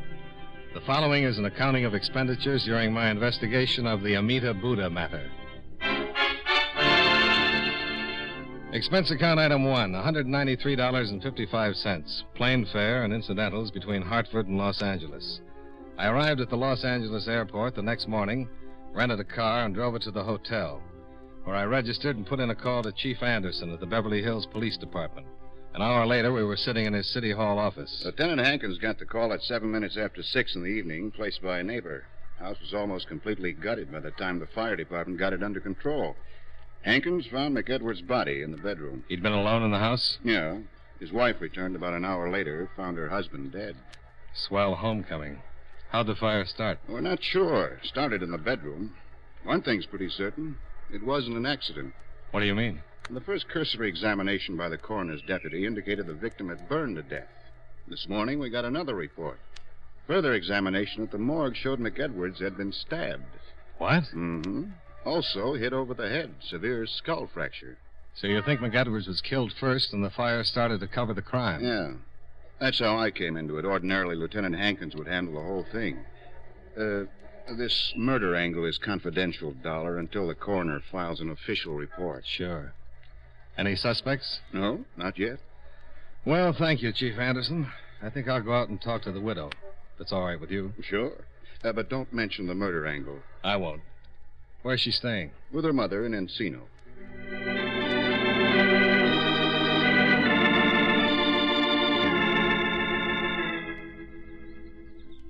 Yes? My name is Dollar, Johnny Dollar. I'd like to speak to your daughter, if I may. What's it about? The death of her husband. I'm a special investigator for the insurance company. Well, Mr. Dollar, my daughter's not feeling very well. I know it's difficult, Mrs. Rizzanelli, but if it's at all possible, I'd like to see her. Get it over with. Get it out of the way. Well, who is it, Mom? Oh, she's up. She was resting. Well, who is it? This is Mr. Dollar, honey. He's, Is it about Bill? Yes, it is. He's a special investigator, an insurance investigator. Well, come in. Thanks. I was lying down, Mr. Dollar. Oh, I'll be in the kitchen. It's nice meeting you, Mr. Dollar. Nice meeting you, Mrs. Rizzanelli. Well, won't you sit down? Thank you. You're with the insurance company? Yes, World Insurance and Indemnity. How can I help? Just answer some questions. I'm sure you've had your fill of answering questions by now. It's all right. You returned about an hour after the fire. Is that correct? That's right. Where had you been? I'd driven to Pasadena. Bill, he had to work, so he couldn't go with me. A few days ago, Mr. McEdwards, that's Bill's father, returned from a location trip to Korea and gave us an antique, an old Chinese Buddha. We wanted to find out about it, so I took it to a friend of ours in Pasadena who collects Oriental art. A Buddha? Yes. Bill's dad found it in Korea and gave it to us as a sort of belated wedding gift. We'd only been married for 6 months. When did you leave for Pasadena? Oh, around 4 in the afternoon. I would have left sooner, but I had to clean house and fix Bill's lunch. I'm sorry, Mr. Dollar, but it's still a little hard to talk about it. Just a few more questions. I'm all right. Did anything unusual happen? Unusual? Well, anything your husband might have said before you left. Anything out of the ordinary that happened? I don't understand. Why do you think something unusual might have happened? Is there something I don't know about this, Mr. Dollar? No, it's nothing like that. I'm just checking everything. There was a fire. My husband lost his life. Are you considering that it might not have been an accident? I'm not considering anything. I'm just checking. This Buddha, where is it now? Charlie Wilkins, our friend in Pasadena, has it.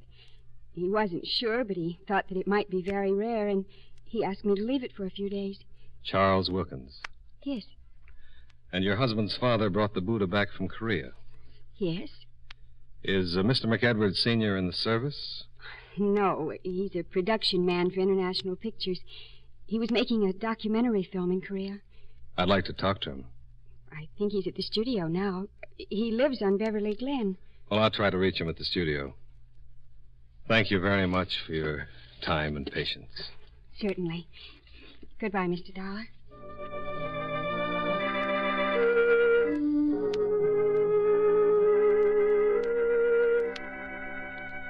I left the attractive Valley home and drove back to the hotel, where I put in a call to International Studios for John McEdwards, the victim's father. His secretary told me he was at home, but that she'd deliver my message and have him call me. In about 5 minutes, McEdwards called, and I made an appointment to see him. I drove out Sunset toward Westwood Village and turned north on Beverly Glen. John McEdwards lived in a small house in the middle of a lot of acreage. The reason for the acreage met me at the high closed gate. 4 giant Great Danes faced me behind a steel fence. Their owner, a tall, wiry, middle-aged man, bounded down the steps of the house and ordered his animals to be silent. Yes, easy. Come on, Simpson. You, Mr. Dollar? Yeah. I'll be with you in a minute. Come on, get over there. Come on, boy, come on. That's it. My name, Mr. Dollar. Wouldn't it be just as well if we talked out here? They won't hurt you. Come on in. Now, easy. Well... Easy. Nice doggy. They're all right. Just as friendly as they can be. Well, by gosh, they are. I'm McEdwards. Glad to know you, Mr. McEdwards. Oh, easy, boy. Sammy, quiet. I'm just shaking his hand. Come on into the house. Fine. Sure hate to run into that pack if you weren't around.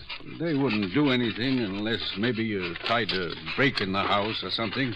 There's an article in the paper not too long ago about some guy trying to break in a house. The owner's Great Dane spotted him going in the window and broke his neck. Broke his neck? Yeah. No, Samson, you stay out. That's all. Samson? Yeah.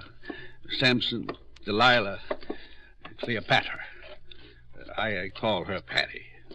And the Duchess. Sit down. Thanks. The Duchess is the mother. She threw 12 her first litter. I kept 3. Well, you didn't come here to talk about dogs. Can I get you a beer? No, thanks.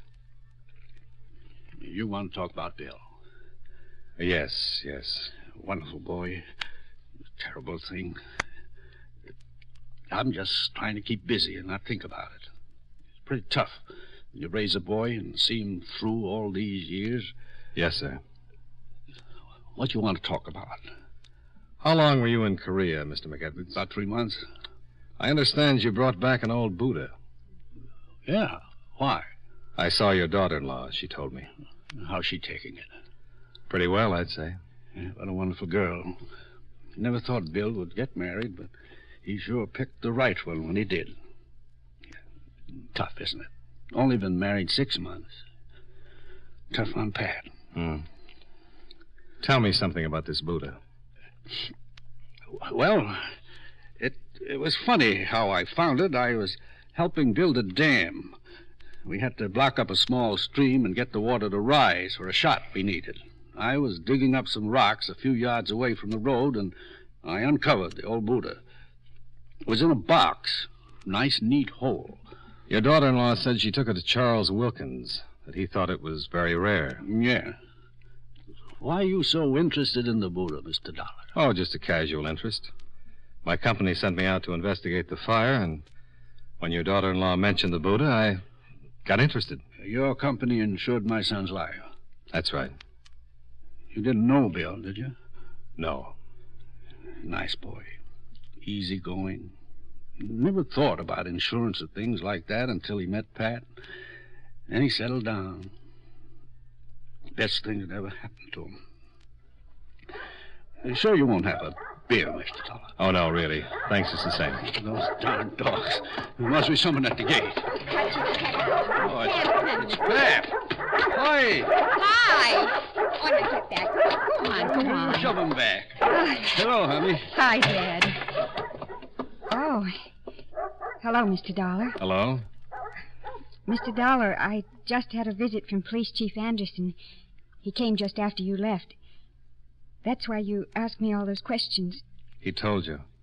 Yes, he did. What is it? Dad, the fire wasn't an accident. What? Well, Pat, what is it? What do you mean it wasn't an accident? Would you tell him, Mr. Dollar? If you'd like me to. What is it, Mr. Dollar? The fire wasn't an accident, Mr. McEdwards. Somebody deliberately? Phil was murdered. Oh, honey.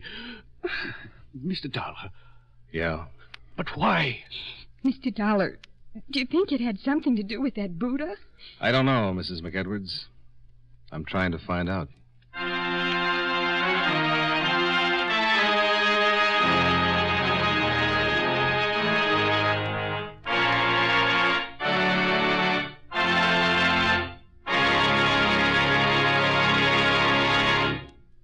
Friends, Wrigley's Spearmint Chewing Gum is a refreshing, delicious treat you can enjoy just about any time. Even when you're busy working, you can slip a stick of Wrigley's Spearmint in your mouth and enjoy that pleasant chewing. The lively, full-bodied spearmint flavor cools your mouth and freshens your taste. The good, smooth chewing helps relieve pent-up tension, gives you satisfaction.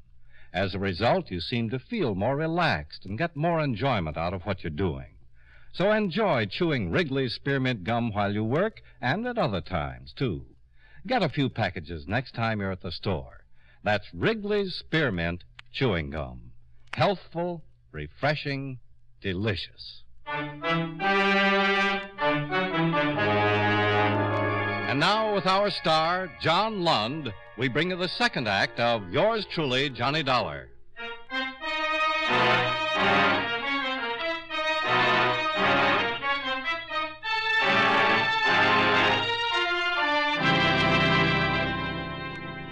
John McEdwards walked me down to the gate and through the Great Danes. Then I drove to Pasadena and met Mr. Charles Wilkins, authority on Oriental art. I can't say absolutely. I'm still doing research, but I believe the Buddha to be the original Amita image Buddha. What does that mean? Well, in Buddhism, there's more than one Buddha. Each may have an earthly life, but there is never more than one in the world at any time. And Buddhas come into being at irregular intervals and only when there is a special need for their presence. In the Mahayana system of Buddhism, there are 300 million Buddhas, but the Amita is one of the 5 Buddhas of contemplation. And the Buddha Mr. McEdwards found is the original Amita? I'm almost positive that it is. I believe its origin dates back to sometime around 200 B.C. What would you say it's worth? Well, that would depend. To a responsible collector, really no way of telling. Well, let's say you were a wealthy, responsible collector, Mr. Wilkins. Let's just say responsible. How much would you pay for the original Amita Buddha? Well, if I could buy it for, say, 150, maybe 200,000... $200,000? I would be getting a bargain. I would go as high as $500,000 if I had the money. Well, Mr. Wilkins, thank you.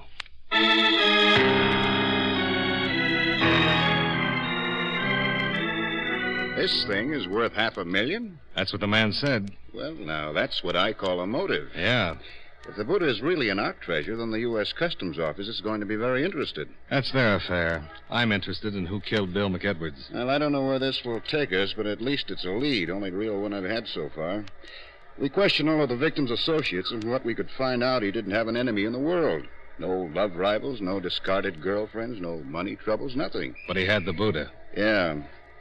Question is, who knew he had it, besides his wife and father? Well, how about the location troupe old man McEdwards was with in Korea? Mm-hmm. I'll check with the studio right away. Yeah. But it's not just somebody who knew he had it. It's somebody who knew the value of it. Somebody who's hep to Oriental art, huh?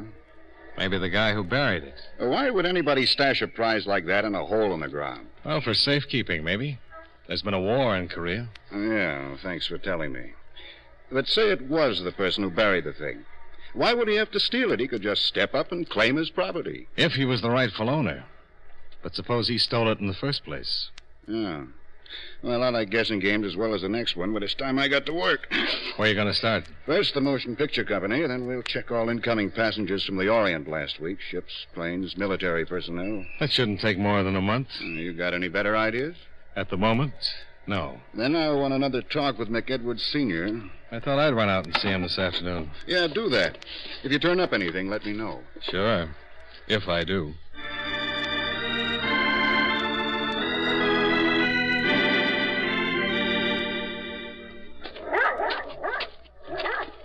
Come in, Miss Dollar. I was just finishing some dinner. Oh, I'm sorry. Oh, don't be silly. Come on in and have a cup of coffee with me. If you haven't had your dinner, I'll be glad to throw on a couple of chops. No, thanks. I don't get hungry early. Have a seat. Thanks. You want some coffee, don't you? Yeah, that'll be fine. I'm not much of a bachelor. Wife died 3 years ago, and I still haven't got used to doing things like cooking, keeping house. Usually eat out. You take cream or sugar? Black is fine. Pat was in a pretty bad way after you left, but she finally came around all right. That's tough. Yeah, it is. I wanted to talk some more about... Oh, darn. Excuse me. Hello? Oh, yes, hello, dear. Yes, she worked. She hasn't. Well, she left here about, I'd say about 5:30, maybe 5:45. Well, she might have stopped off someplace. No, don't worry about it. No, she was just fine when she left. Oh, sure. No, I'm all right, dear. Sure, I will. Bye. Funny. That was Pat's mother. She isn't home yet. When did she leave here? About 2 hours ago. Well, we're all on edge. Oh, I don't think there's anything to worry about. No. She's taking it pretty well. When she left, she was fine.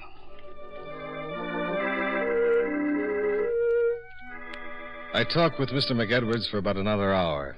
He told me everything he could about the Buddha and his trip to Korea. He looked dead tired. His eyes were beginning to show the strain. I decided to say good night and forget the rest of the interrogation until the next morning when the phone rang again. Hello? What? I'm sorry, I didn't...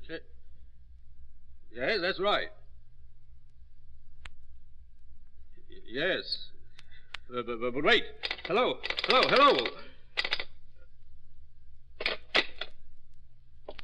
Something wrong? I'm not supposed to say anything. What was it? I think you're a nice guy, Johnny. Can I trust you? Certainly. Can I trust you? Certainly. They said not to tell anyone, but I've got to trust someone. I can't think for myself. Too much has happened. You won't take this to the police? I can't promise that. Well, I don't think you will after I tell you. I don't know who that was on the phone, but it was some guy, and he said they've got Pat. What do you mean they've got Pat? Kidnapped. Now, look, exactly what was said. Good gosh, you read about things like this, but you never think they're going to happen. Now, take it easy. Oh, I'm all right. I just haven't had much sleep. I can't think straight. Now, the man that called. He said he had Pat, that she was all right for me not to say anything to anyone, or she'd get hurt. He said for me to get the Buddha. And that is it. They said to get it, and they'd see that Pat was returned home safely. What did they say to do with it? Just to get it. They'd contact me. What are you going to do? Get the Buddha. Wait a minute. Let me go. Oh, they might be watching. They'd know I told you about the phone call. They won't do anything to Pat until they get the Buddha. I'll call Wilkins. He's probably in the book. Well, don't you think it'd be better if I went? Yeah, maybe it would. But I'm going to follow you. If anything happens, I want to be around. All right, let's go.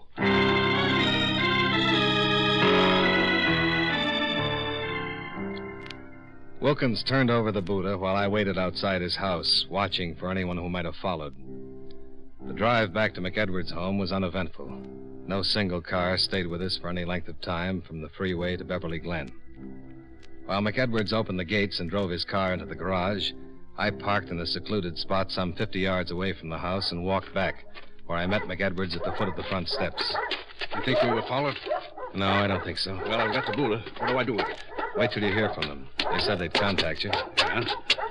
Think I should call Pat's mother and tell her what's happened? No, not yet. No sense in worrying her until we find out what's going to happen. But, Dad... Pat! Good evening, Mr. McEdwards. John McEdwards had visitors, 2 men. One rather slight, fairly young. The other an enormous man, a good 6.5 feet that must have weighed well over 300 pounds. The slight one held a .38 pointed in our direction. Pat started across to McEdwards, but the big man stopped her. Sit down. What is this? Allow me to introduce myself. Alan Sutka. And this is my friend, Don Roach. We've come for the Buddha. I let him in with my key, Dad. I had to. Sure. It's okay. Who's your friend, Mr. McEdwards? Yes, I warned you not to confide in anyone. This is Mr. Dollar. He's just an old friend. How unfortunate for Mr. Dollar. You've gone to a lot of trouble to get this Buddha. Indeed, I have. Nearly 5 years, to be exact. Now, what is your interest in this matter, Mr. Dollar? Purely professional. Are you a policeman? Not quite. I see. Mr. McEdwards isn't responsible for my getting mixed up in this. I was here when you called and forced him into telling me. As I said before, most unfortunate. Now, Mr. McEdwards, I'll take the Buddha. Not yet, you won't. Oh? Perhaps you don't understand. Yeah, that's it exactly. Which one of you bums killed my son? Killed your son? He was killed, Sutker. The fire didn't work. The police know all about it. Indeed. Come on, Mr. Sucker. Let's get this over with and get out of here. Patience, patience. You'll have to forgive my young friend. How did you know Mr. McEdwards had the Buddha? Its discovery made the Tokyo papers. I did some checking, found out when Mr. McEdwards was returning to the States, flew here to meet him. Why'd you kill my son? I don't mind telling you. Under the circumstances, I cannot afford to let any of you live. Your son discovered Roach here in the act of burglarizing his home. He protested too much. Roach had to kill him. It wasn't premeditated. We assumed the Buddha was in the house. We knew that Mr. McEdwards here had delivered it to his son the night before. Why, you... Take it easy, take it easy. Mr. Dollar's right. Should you get out of hand, Roach will shoot you on the spot. Now, if you don't mind, I'll have that Buddha. Oh, Dad. Without hysterics, if you don't mind. Just one more question. How did you know about the Buddha? Mr. Dollar, I've known about that particular Amita Buddha for many, many years. Another man knew about it also. And unfortunately, he was the first to locate it. His name was Wu Sung, an Oriental collector. He discovered the Amita Buddha in a Tibetan temple shortly after World War II and stole it, then smuggled it out of Tibet and into Korea. I followed him and made him a handsome offer, but he refused to sell. He died under rather mysterious circumstances, but I didn't have the chance to leave Korea with the Buddha. The war. Very astute, yes. The communists suddenly attacked, and there was absolutely no way I could get the Buddha out of the country without someone discovering it. So you buried it? A few hundred yards from Wu Sung's home. I imagine the house has long since vanished from the face of the earth. I bided my time in Tokyo, waiting for hostilities to cease, but as fate will have it, Mr. McEdwards uncovered my prize. Mr. Sutka, you talk too much. I enjoy it, Roach. And after all, what good will the information be to our friends? Come on, let's get the Buddha. Yes. Now, Mr. McEdwards, you will either turn over the Buddha, or Roach will kill you immediately. Give it to him. Here. Thank you. Now, if you'll all lead the way down into the yard, we'll proceed to my car and take a short trip. Oh, Dad. It's all right, honey. Now, if you please. Beautiful animals, Mr. McEdwards. We're glad they were penned up when we arrived. They could have caused no end of trouble. They still can! McEdwards had belted the big boy right in his enormous middle, and Roach stepped in and swung his gun. As McEdwards dropped, the dogs, penned in behind the tall fences, went crazy. Sampson, the big male, went over the 10-foot fence like it wasn't even there. Before I knew it, I was up to my elbows in Great Dane. Sammy, let him alone! Sammy, Delilah, get back there! Are you all right? Yes, I'm all right. Mr. Dollar? Yeah. Why didn't they go after me? I knew you were helping. My face, get a doctor, get a This doctor. one's pretty bad. How's the big one? Huh. You were right about Danes. What do you mean? The one you were telling me about that broke the man's neck. The fat man ran into the same sort of situation. He's dead? He sure is. Well, that's the way it should be. Samson was my son's talk.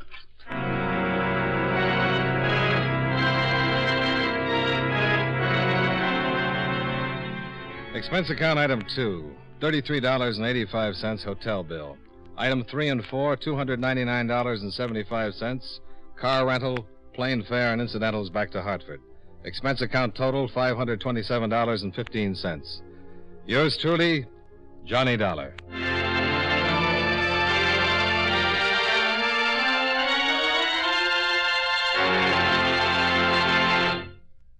Remember, friends, Wrigley's Spearmint Chewing Gum is a refreshing, delicious treat you can enjoy just about any time. Chew a few sticks of Wrigley's Spearmint during the day and see how the good chewing helps you keep feeling fresh and alert.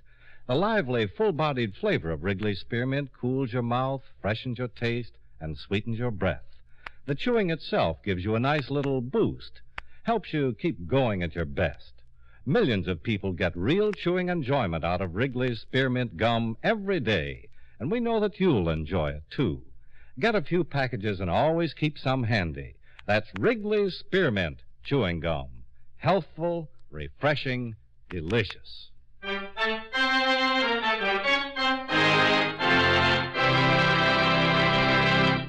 Yours truly, Johnny Dollar, brought to you by Wrigley's Spearmint Chewing Gum, stars John Lund in the title role and was written by Blake Edwards with music by Eddie Dunstetter.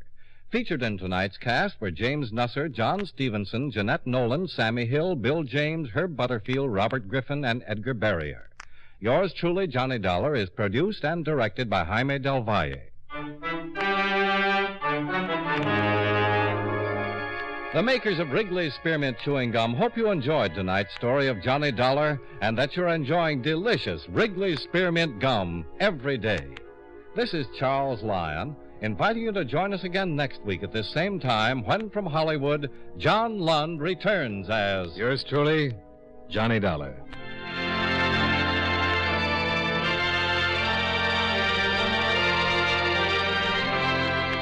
This is the CBS Radio Network.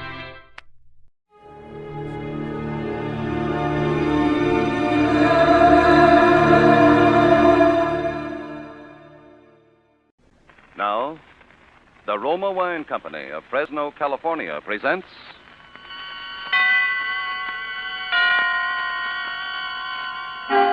Suspense.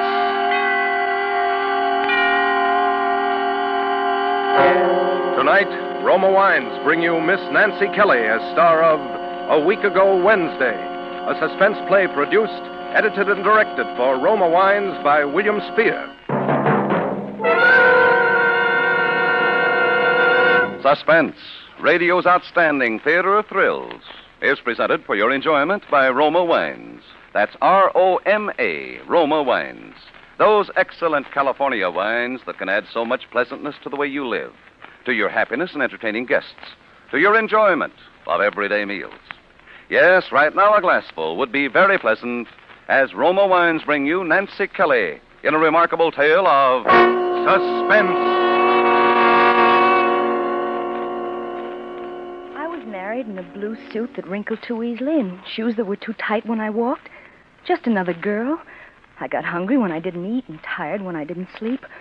When I got pushed around in the 8th Avenue subway and I waited in line at the movies, I was hot in summer and cold in the winter. Other people were killed and robbed and disgraced and in trouble, so I could read about it in the morning paper. That sort of thing happened to other people, not to me, not to Maud Haskin. But suddenly I've become other people, and a million someone else's read about me. I'd like to tell you how it was.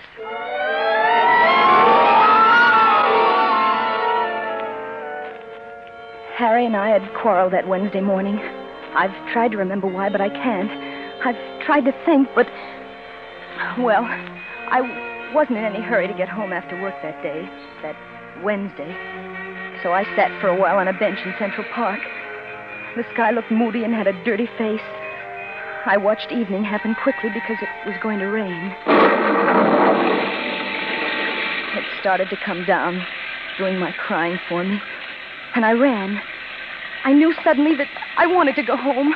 I wanted to climb the stairs to the little furnished flat. I wanted Harry to be there so I could put my arms around him and feel him warm against me. I wanted to tell him that I loved him and that I was sick because I hadn't kissed him goodbye that morning. I nearly fell running up those narrow little steps. I stumbled a half a dozen times before I reached the 3rd floor, apartment 3B. I was nervous, and I was too eager to get in. My hand was clumsy, all thumbs, and the key wouldn't fit. It dropped to the floor. I stooped to pick it up, and as I did, the door was unlatched from the inside. Harry! I saw it open, and I nearly sobbed with joy and relief. Harry! Yes, what is it, dearie? But it wasn't Harry.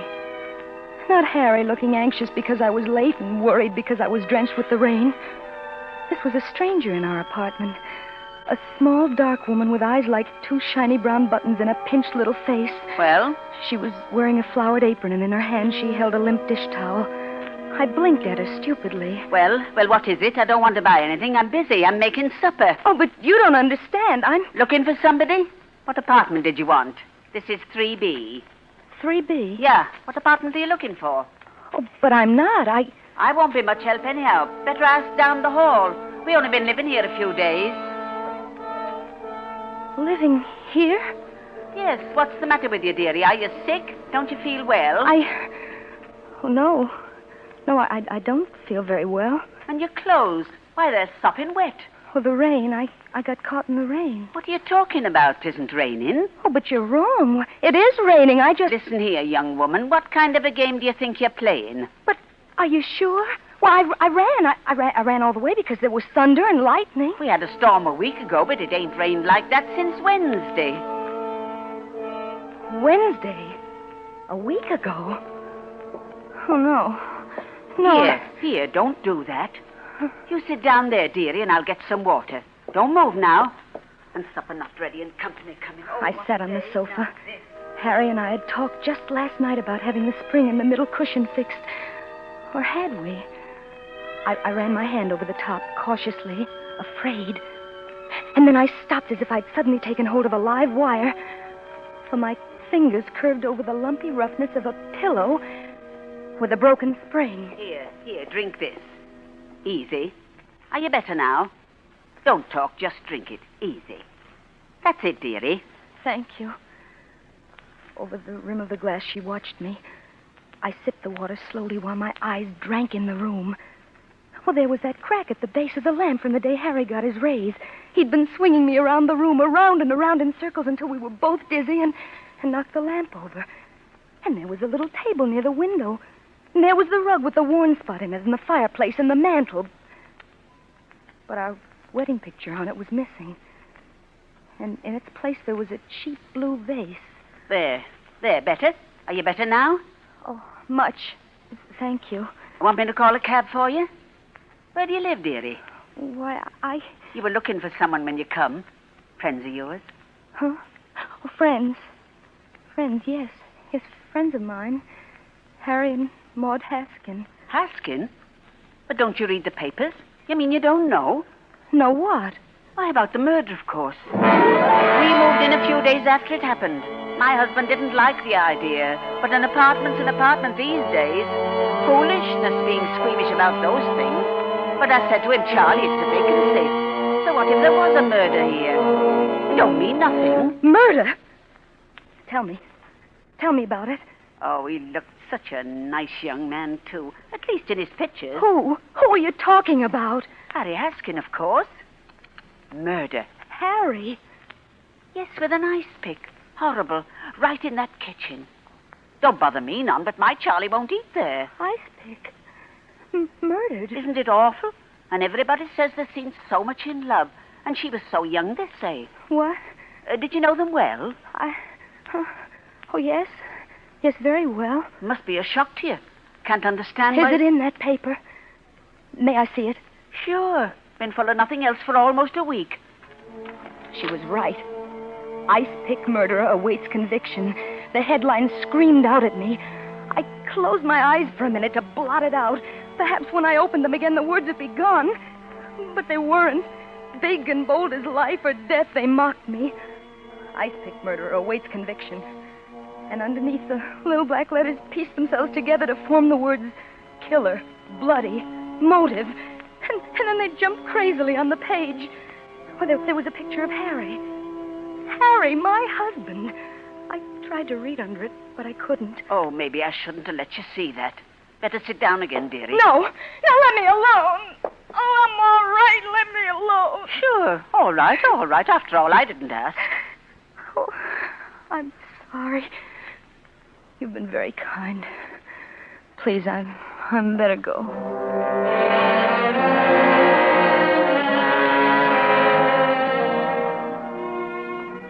I don't remember leaving, walking down those stairs out of the door.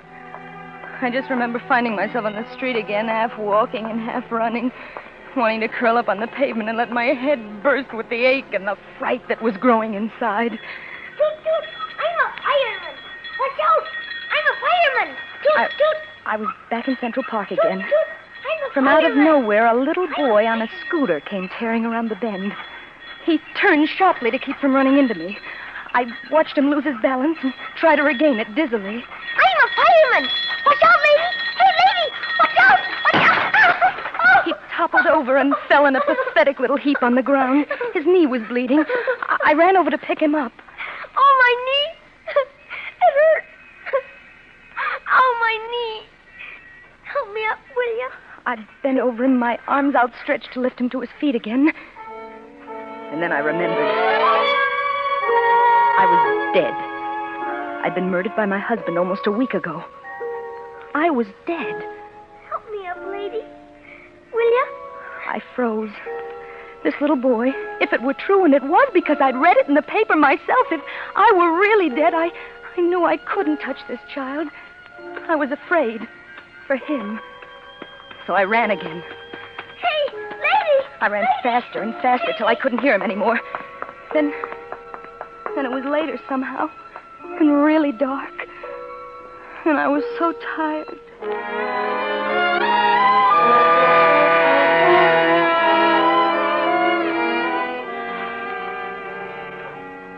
I found myself back on that bench again. The same bench I'd been sitting on earlier that evening. No one was around. I stretched out and tried to sleep. I knew I was awake before I opened my eyes. It smelled like morning, fresh and clean, and I felt the sun soak into me. I thought when I open my eyes, I'll be back in my own bed again. I'll reach out my arm and I'll find Harry there beside me, and everything will be all right when I open my eyes. I did, and it was still Central Park. I sat up stiffly and I smoothed out the wrinkles in my skirt. I wondered where I was going to go or what I was going to do. I tried not to think of Harry, where he was now. Maud, darling. Are you all right? Harry, you. Oh, golly, baby, I've been worried sick about you all night. Where have you been? Honey, I'm sorry about yesterday. Will you come home with me? Home? But look at your clothes. They're still damp from the rain. Oh, if you get sick, I'll never forgive myself. How do you feel? Are you all right? Rain. Oh, yes. Yes, I'm all right. Oh, good. Come on, then. Let me take your arm. His big hand and long, strong fingers pressed against my arm. My head still ached, so I let him lead me. We left the park from the entrance on 72nd Street as A little boy on a scooter came tearing around the bend. Toot, toot. I'm a fireman. Watch out. Toot, toot. I'm a fireman.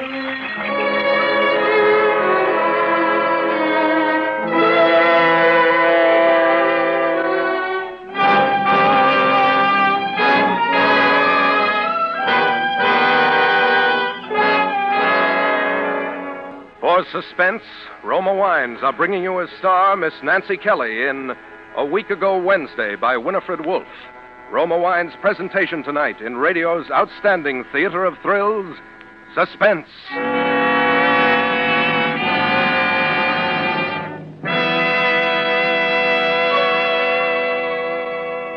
Between the acts of Suspense, this is Truman Bradley for Roma Wines. With the holidays ahead, here's good news to all who enjoy fine Roma wines. To all who serve Roma wines for gracious hospitality and for mealtime pleasure, Roma wines are now featured at new low prices. In plentiful supply, too.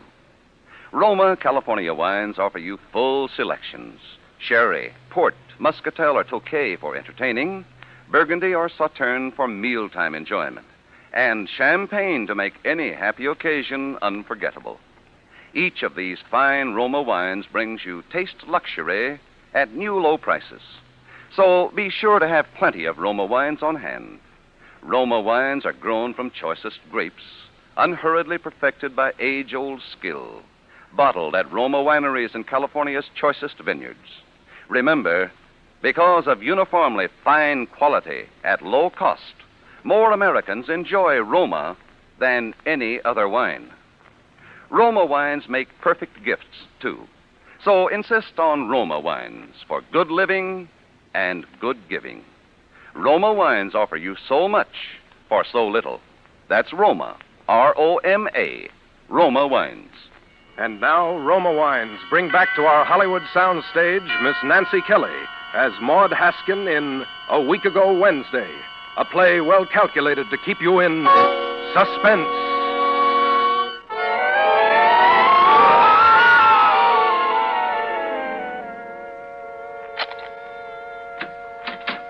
God, place looks awful, doesn't it? I don't know how many cigarettes I smoked. I tried to sleep, but I couldn't, so I tried the couch, and no luck there either. That broken spring didn't help much. I was almost out of my mind worrying about you, honey. I got hungry about 3 o'clock in the morning, but I couldn't eat. Dirty dishes still in the sink. Never mind, I'll wash them. Maud. Darling. Yes? Come here, will you? Why are you standing near the mantel? Why don't you come over to me? Huh? Oh, I was looking at the picture on it. Our wedding picture. It's there. Well, of course it's there. Where should it be?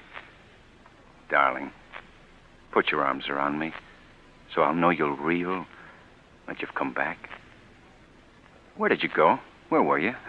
I don't know. All right, I won't ask questions now. Just put your arms around me tight and tell me you still love me. He held me close to him, and he bent his head so it was buried warm and heavy against my throat. I thought it wouldn't hurt because he's pressing me too tightly if I were dead. I couldn't feel the tiny pulse in my throat beating quick and sharp if I were really dead. The worn spot on the rug was still there, and the crack in the base of the lamp. But the wedding picture was back on the mantel, and the woman with eyes like two shiny brown buttons was gone. There was just Harry and me. Are you hungry? Let me get you something to eat. I am hungry a little. Well, let me make you something here. Now, you sit down here on the couch, and I'll bring it to you. Or, you want to change first? Yes, I'd like that. Gee, I'm sorry you got caught in the rain, honey. It was raining, wasn't it, Harry? It was raining hard, wasn't it? Raining? I'll say it was. What a storm. It was raining. It was raining hard. Oh, Harry. Oh, Maud, sweet, don't. Oh, please don't. You're home now. We ate breakfast on the little table near the window. He leaned across the table, his large arms resting on the cloth, his eyes steady and serious, watching me. Why was he being so kind? Why should he be so good to me? What were the thoughts behind those eyes, watching me, watching? I love you. Oh, I'm sorry. I didn't mean it dropped. Well, don't worry about it. I'll get the broom. sweep it up. Maud, Yes? don't bother about it now. Come here to me, will you? No. What?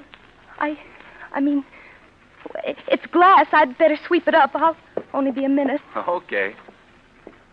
I went into the kitchen. Glad to be alone for a minute, safe for a minute.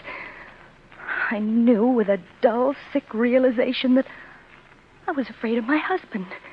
Afraid of Harry. Want me to do it for you? No, I can do it. I'll sweep it up. Maud, don't go into work today. Stay home and rest. You don't look well. Oh, but I am. I want to go into work. All right, if you're sure. Anything you want. He was being good to me again. Too good to me. Anything I wanted. Anything. I didn't trust him. He was too kind. His lips moved with honeyed words, but what was on his mind? I love you. Do you? Well, don't you know I do? Of course I do. You'll be home right after work? Yes. Maybe we'll go to a movie or something. Would you like that? We'll see. All right. We'll see.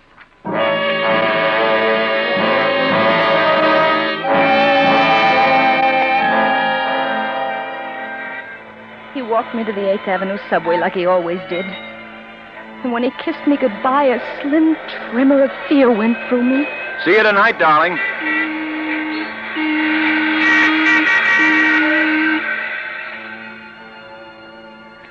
I took 3 letters that morning. I typed them automatically, but inside my head, one thought kept repeating. I'm afraid of Harry. I'm afraid. My husband is going to kill me. I know because I dreamed it last night, only I'm not sure it was a dream. Maybe it was a warning. A warning. My husband is going to kill me. Kill me.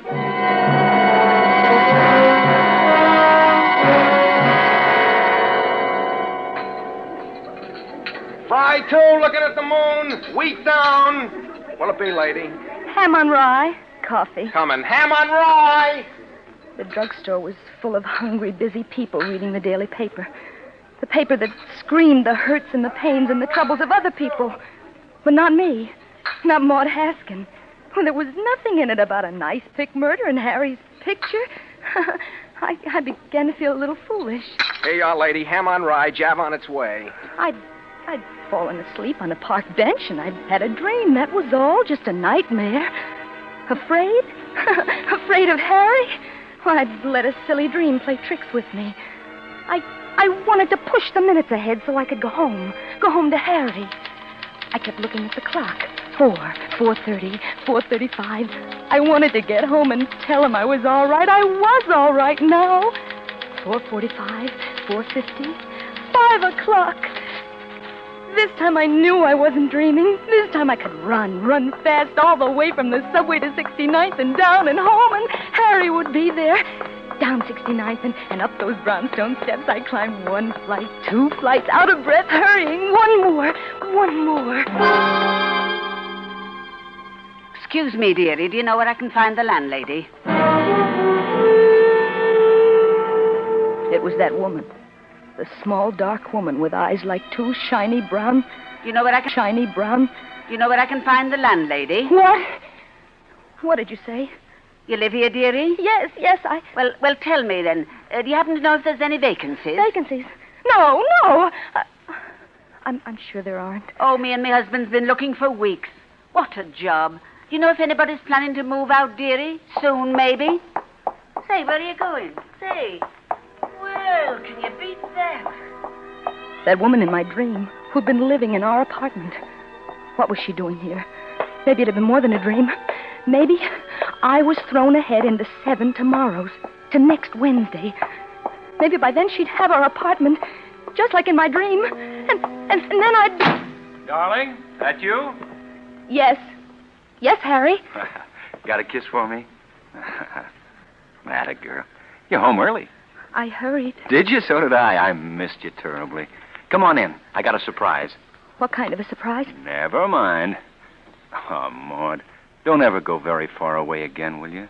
No, Harry, I won't. Good. Now, you wait here. I'll be only a minute. I kept thinking. Not a dream. Not just a dream, but a warning. A warning. Oh, but that was silly. It couldn't be. I heard the sound of... I couldn't be sure, but it sounded like... I felt the blood rush up to my face, and I began to shake all over. I walked into the kitchen. Harry was bent over a small bowl. I could see the muscles under his thin shirt move up and down as his arm rose and fell again and again, and in his hand he held a knife.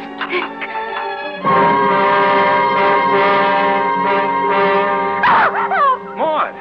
What is it? What's the matter? Nothing. What are you doing? Oh, why did you come in? This was going to be a surprise. You're not angry because I spent the money, are you? We've got to celebrate. No, I'm not angry. I wish you hadn't come in, though. You spoiled it. I'm sorry. I didn't mean it. Doesn't matter. Nothing matters as long as you're here. He put the ice pick beside the bowl, and he took me in his arms. And all the time he kept telling me he loved me, I was looking fascinated at the ice pick, thin and sharp. The ice pick. Spoil his surprise. Yes, I'd spoil it. He thought he was going to kill me, but I wasn't going to let him. I wasn't going to let him. Gee, I love you. I love you. I'd smother the lying words in his throat before he could say them again. I'd been warned, and I wasn't going to let him do it. I reached out, and I felt my fingers creep around the handle of the ice pick. I was strong and safe now. That dream wasn't going to come true. I'd make sure. I held it tightly, and I raised it behind his back, and I saw it over his shoulder, poised like a serpent ready to strike. Ready. Darling, I love you. I'd done it. I put all my strength into that blow, and the ice pick half disappeared into him. What?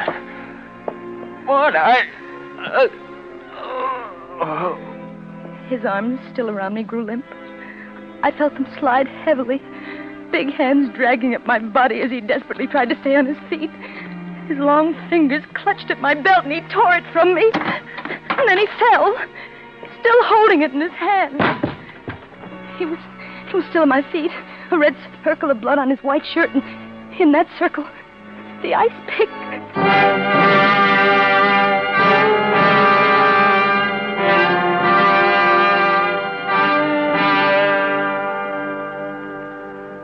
No one saw me leave the house. It was a clear, cold night. Overhead, a plane made its way past the stars. I remember looking up at it and thinking, you can't even see me. You don't even know I'm here. And that I've just killed my husband and left him lying dead on the kitchen linoleum. But I knew. And somehow I didn't care. All I kept thinking was, not me. Not me. It wasn't me lying dead with an ice pick in my back. I'd been cleverer than he. I'd done it first. I stumbled into the park. And then I dropped from exhaustion. I slept all night on the grass.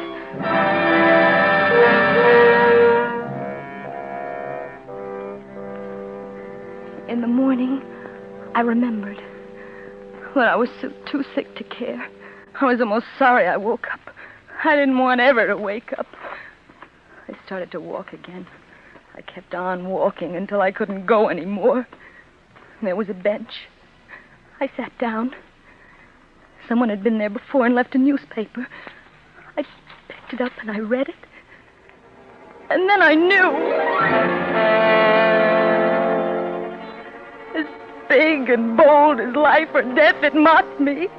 Ice pick murder, and the words killer, bloody, motive jumped crazily on the page. And Harry's picture, just as it had been in my dream, only this time I read on. Harry Haskin dead, murdered, police searching for wife Maud Haskin. And then I knew. What? Harry never wanted to kill me. Harry loved me. I tried to run away from a dream, just a dream, and instead I made it live, and now Harry was dead.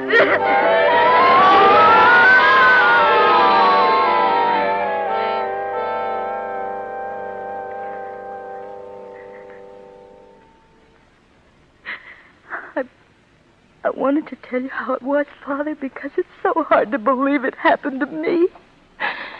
Pray for me. I know now what wrong I've done. The dream has come true. It's Wednesday again, isn't it, Father? Maud Haskin in a prison cell because I killed my husband. I had to tell someone, Father. Will you pray for me? The Lord is my shepherd. I shall not want. A week ago Wednesday. I wonder if she's still there. A woman with eyes like two shiny brown buttons reading about us in the paper. I wonder if she's there now.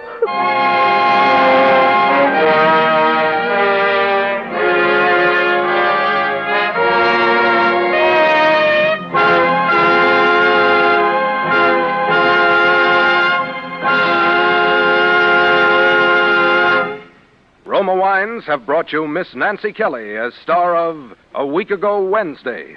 Tonight's study in Suspense. This is Truman Bradley for Roma Wines, the sponsor of Suspense. This is the time of the year when unexpected guests and old friends drop in for surprise visits and joyous reunions. To make the evening more pleasureful, famed hostess Elsa Maxwell makes this suggestion. Serve guests a wine that adds warmth to the welcome. Such a delightful wine is red Roma California Port. A heartening wine, a gracious wine that adds so much to the enjoyment of an evening with friends. Roma Port is vibrant with the rich brilliance of a precious ruby, the softness of velvet, with the fruity fragrance of the fresh grape, and a delicious nectar-like taste of natural sweetness. Roma Port is a proud wine in a family of California's finest. A true wine, always unvaryingly good. Priced so reasonably low. Try Roma Port soon, won't you? That's R-O-M-A, Roma Port. Nancy Kelly will soon be seen in the Paramount picture, Follow That Woman. Next Thursday, same time, Roma Wines will bring you Mr. Glenn Ford as star of Suspense, radio's outstanding theater of thrills. Presented by Roma Wines, R-O-M-A. Made in California for enjoyment throughout the world.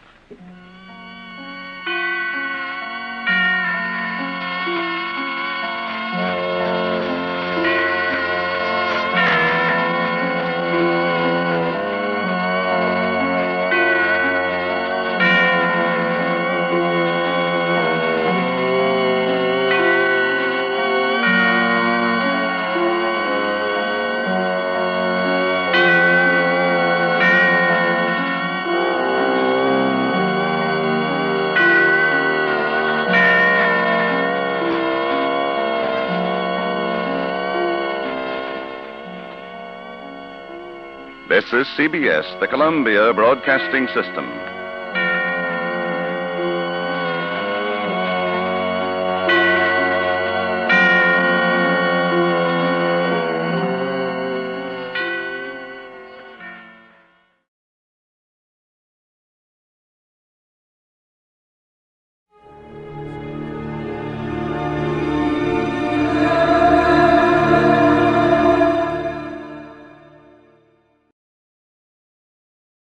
Wrigley's Spearmint Chewing Gum, the refreshing, delicious treat that gives you chewing enjoyment, presents for your listening enjoyment Edmund O'Brien as Johnny Dollar. George Parker, Johnny, Corinthian Ulrich.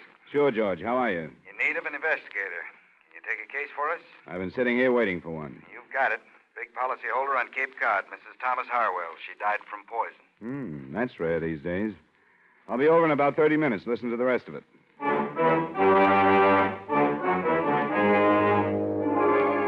The makers of Wrigley's Spearmint Chewing Gum bring you Edmund O'Brien in a transcribed adventure of the man with the action-packed expense account, America's fabulous freelance insurance investigator. Yours truly, Johnny Dollar.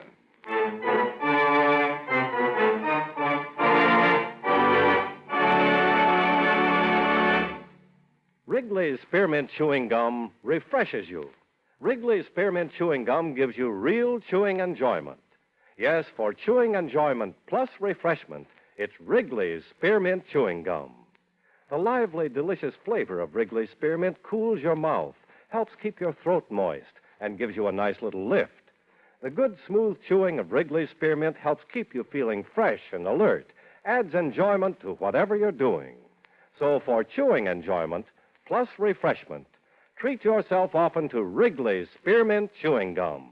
Healthful, refreshing, delicious.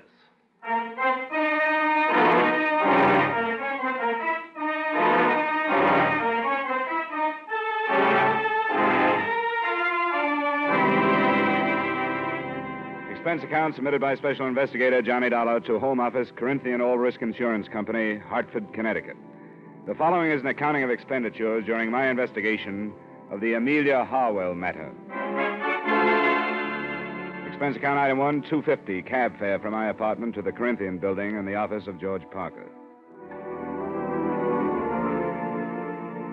Well, first, do you know the Harwell name? Are they the textile people? That's right. Strange sort of family.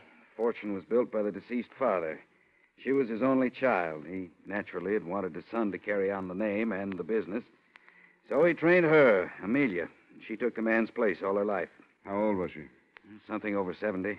And did she still head up the business at that age? She took a very active part. What about the poison? I haven't gotten any of the details on that. That'll be up to you. Anything on the surviving family? Yes. I have it here.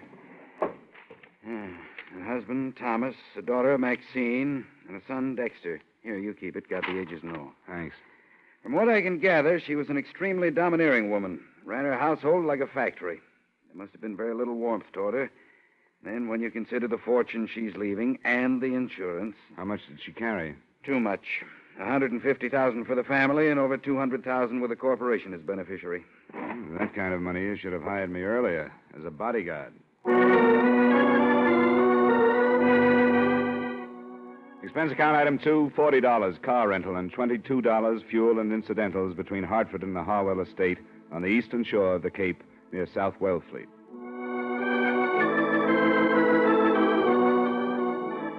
The mansion was as solid as the family's Dun and Bradstreet rating. Heavy brick construction with turrets, shuttered windows, and massive double doors that opened into a coldly formal entry hall. The widower, Thomas, as might have been expected, was the rabbit type. Pinch glasses, high-stuffed collar with string tie and sparse hair. I was announced to him in the library where, from the wall, a life-size portrait of Mrs. Harwell seemed to be keeping an eye on the proceedings. Well, how do you do, Mr. Dollar? It's nice of you to see me, Mr. Harwell. That will be all, Brighton. Yes, sir. Close the door, Brighton. Yes, sir. Please sit down, Mr. Dollar. Thank you. Well, these things are always hard to start, Mr. Harwell. I'm accustomed to bluntness, Mr. Dollar. Besides, I've talked about Mrs. Harwell for almost 50 years. I see no reason to hesitate now, because she's dead. She was poisoned, you know. Yes, I'd heard. But I don't think she minded. You don't think she minded? Mrs. Harwell was an invalid. She had a very short time to live. I didn't know that. Well, very few people did. She hardly admitted it to herself. Mrs. Harwell was a very strong woman, one who despised weakness, yet made everyone around her weak. Neither of these points have been released to the papers, the illness or the poison? No. Due to a friendly gesture by the police, she's been spared notoriety. She wouldn't like it to be known, so it isn't. Was she in pain, Mr. Harwell? She never told me. Do you think she could have taken the poison herself? I hardly think so. That would have been an admission of defeat. I see. Do you have any idea how she could have gotten the poison, then? You're asking me if I suspect the children, and you're finding it difficult to do so. Is that correct? It's hardly a pleasant thing to bring up. The time for delicacy has passed. I'm afraid I don't approve of my daughter or my son at all. Oh? They're the worst sort of rich men's children. Or rich women's, I should say. I was never allowed to be their father. All they've had is a mother. They have no gumption, no ambition. They've been overly educated and have developed nothing but insatiable lusts for their mother's money. And it's too late to change them. Without it, they could not exist. I understand they live here. They do. I shall have Brighton call them to the drawing room if you wish. That won't be necessary right now. What about the servants? Well, there are 8. Mrs. Harwell settled a small amount on each, but unfortunately they are above suspicion. They're common people, and as a result, good. Did Mrs. Harwell have a nurse? She wouldn't hear of it. Well, certainly a doctor, then. Yes, Dr. Stevens in the village. Thanks, Mr. Harwell. I won't take up any more of your time. You're welcome any time, Mr. Dollar. Please give Dr. Stevens my regards.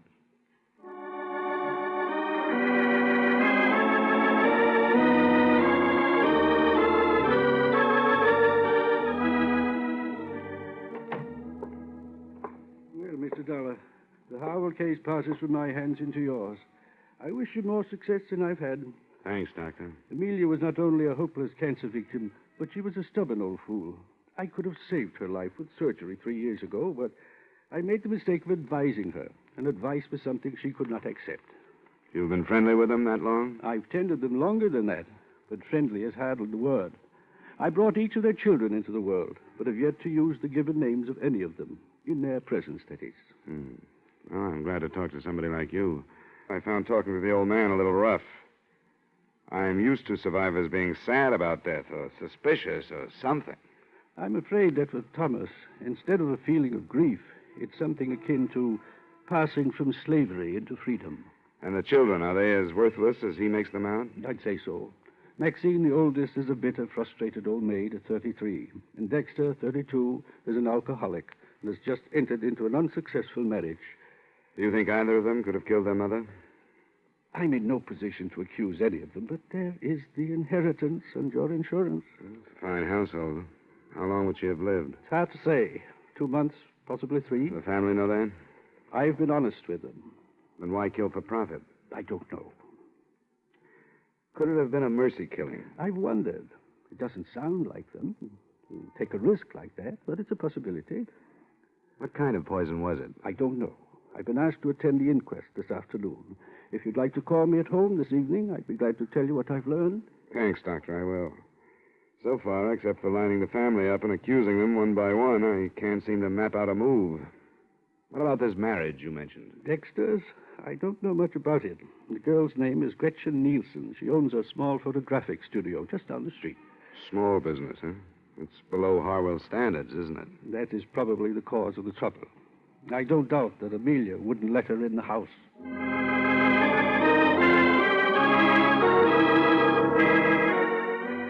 Through the plate glass window of her studio, Gretchen Nielsen looked like a girl anyone would enjoy having around the house. She lived up to her Nordic name, fine straight features, warm blue eyes, and a look of strength about her. I got her home address and knocked at the door of her small house 15 minutes after she arrived home that evening.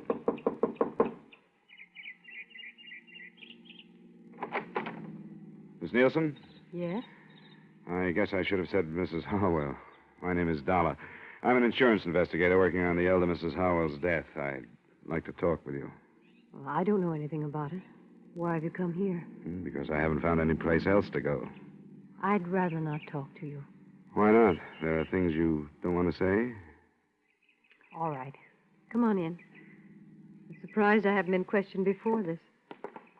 The police haven't started yet. It's probably why you haven't. I suppose that means I can expect to be dragged into it by them. I'd imagine so, yes. We can sit over here. You know she was poisoned, don't you? Yes, I didn't until Bryden the butler told me. I read about the death in the paper and phoned out there.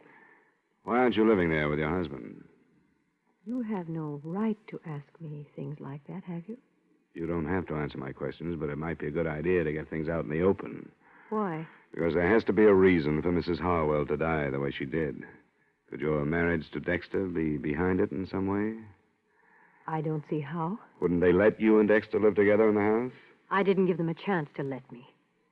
They knew I'd never live there. What did they tell you? What did they say about the fortune hunter who lured and trapped their only son? You weren't mentioned. That's hard to believe. Why isn't Dexter here with you? Because he's a slave. He's too weak to be anything else. I hate myself for saying that, but it's true. Why'd you marry him? Because I love him. I thought we had something that would drag him away from that family that smothers him. But when the time came, he wouldn't leave them. Why not? Because his mother never taught him to do anything but hold out his hand for the money that was always there for the taking. He's due to come into some money of his own now. Quite a chunk. You led the conversation to this point, didn't you? Dexter would never kill for the money. There has to be a reason why she died. I think her husband did it. Why? To stop her suffering. I caught her off guard a few times. I know she was in pain. And I know she was frightened. Probably for the first time in her life. I think he knew that, too, and wanted to help. That could be. First, you sounded like you hated her. Now you don't. I feel sorry for her because she made so many mistakes. And now she's dead, and there's nobody to correct them.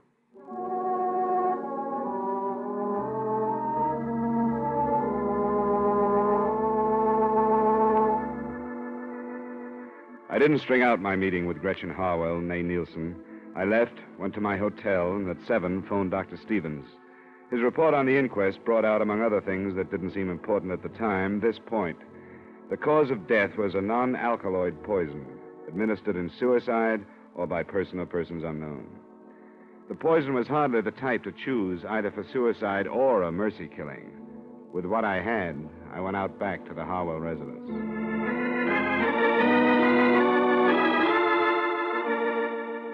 I'm sorry, sir. Mr. Harwell has retired. Is the rest of the family up? Yes, sir. I wonder if you'd tell them that I'd like to see them. Very well, sir. If you'll wait in the library, I'll tell them you're here.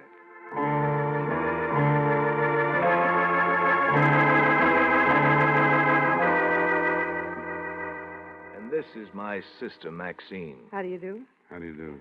Now, what do you want? I understand both of you were here the night your mother died. Yes. Yes, that's right. I've just gotten the verdict of the inquest. The poison that killed her was not a pleasant one.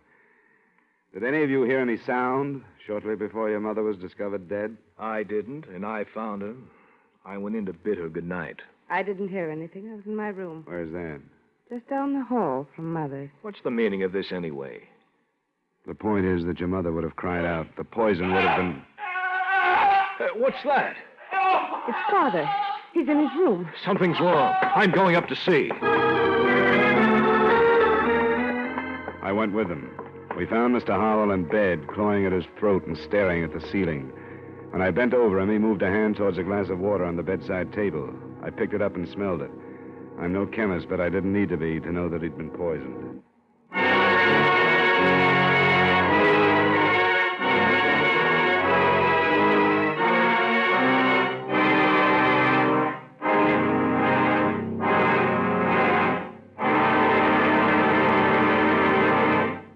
Friends, wherever you are, whatever you're doing, you'll enjoy chewing Wrigley's Spearmint Gum. Chew Wrigley's Spearmint while you're working. The lively, full-bodied flavor of Wrigley's Spearmint gives you a refreshing little lift. The smooth, pleasant chewing of Wrigley's Spearmint Gum helps keep you feeling relaxed and satisfied, makes your job seem easier. Chew Wrigley's Spearmint Gum in your home, when you're out walking or driving, when you're enjoying outdoor sports and other activities. Wrigley's Spearmint Gum tastes good anytime, and the natural chewing aids digestion and helps keep your teeth bright and attractive. Yes, wherever you are, whatever you're doing, you'll enjoy chewing Wrigley's Spearmint Chewing Gum. Healthful, refreshing, delicious.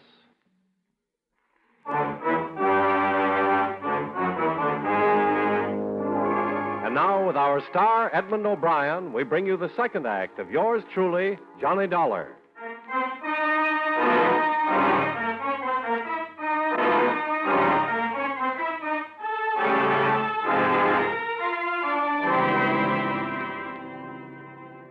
I tried to read something in the expressions of the son and the daughter as we stood for a moment around their father's bed.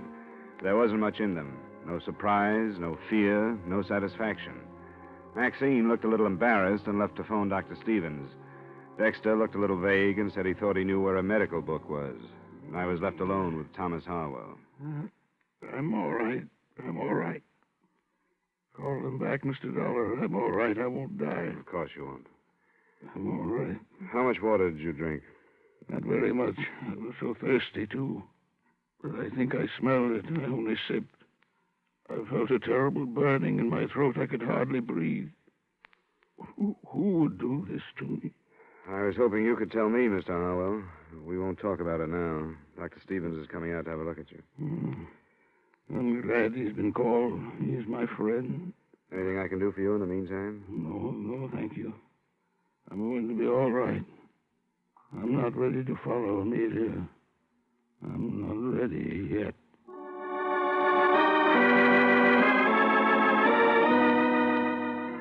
I took the glass of poisoned water with me when I left the room. I put it on a table in the hallway outside his door and stayed with it until Dr. Stevens arrived. He spent about 15 minutes with Mr. Harwell, and then he joined me.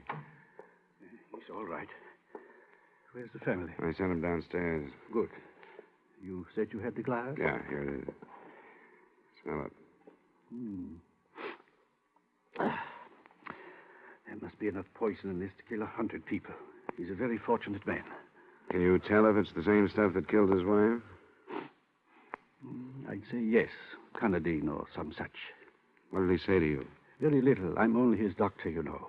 But he did tell me that it was unnecessary for this to be reported to the police. Oh? I told him it would be absolutely unethical if I didn't.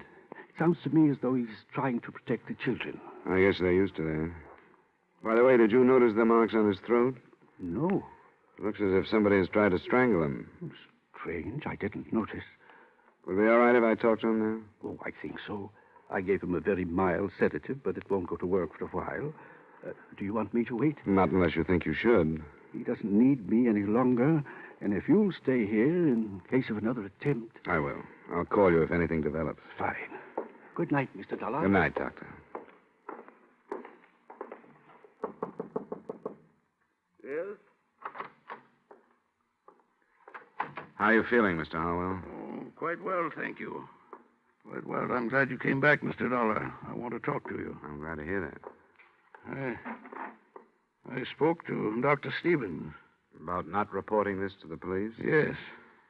Why must he be so uncooperative? Why don't you want the police to know? Because no matter how serious the purpose was, the results were harmless. I want the subject dropped. Are you afraid of what police investigation might bring out? For the sake of the family reputation, I do not want their meddling. I intend to manage this in my own way. Tomorrow morning, I'm going to discharge all of the servants. You told me earlier that they were all above suspicion. Do you remember? Until this attempt upon my life, I thought they were. It's hard to understand, Mr. Harwell. If you really think that one of the servants tried to poison you, you must realize that the same one killed your wife. Still, you want the matter dropped. I do. Amelia is gone, and I see no possibility that she will return because I bring about for myself and my family the unpleasantness of police interference. You may believe in your logic, but I'm sorry it won't work. It'll have to be reported. Then, young man, leave this house. I didn't want you here. You will never be allowed under this roof again.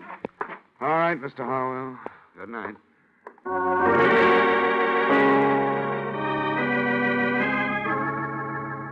I picked up my glass of evidence again and started downstairs. When I got to the entry hall, I heard voices and looked into the library to see the children, Maxine and Dexter. Their conversation had ended by the time I walked in. How is he? He's all right. Back to normal. What are you doing with that glass? I'm taking it to the police. They'll want to know if it's the same poison that killed your mother, and there's a chance of finding fingerprints on it. Here we go again. Your father didn't want me to take it to the police. Why shouldn't he want to report that somebody tried to kill him? You think he's afraid that one of us did it? Is that what... Kill him. You think he's afraid that one of us did it? Is that what you mean? Well, it's come to mind. Get out of here, Dollar. I don't have to listen to this. Wait, Dexter, wait a minute. That's what he thinks. The police are going to, too. Then I'll listen to them. It's their business, but not his. I don't have anything to be afraid of. I didn't keep a 3-month-old marriage secret like you wanted me to. Dexter. And I didn't break the news to her by telling her that she was going to be a grandmother like you wanted me to. You think everything's wrong. Dexter, shut up. You're drunk. Oh, let him accuse you. I'm not going to listen to him. I'm going to bed. He drinks too much. Is what he said true? About the baby? Yes, it's true. And he's living here? Obviously. I met his wife. She seems to deserve better. Yes, she does. Dexter was here waiting for Mother to die. Because he knew she'd disinherit him if he moved out. And now, neither one of us had better say any more until we get legal counsel.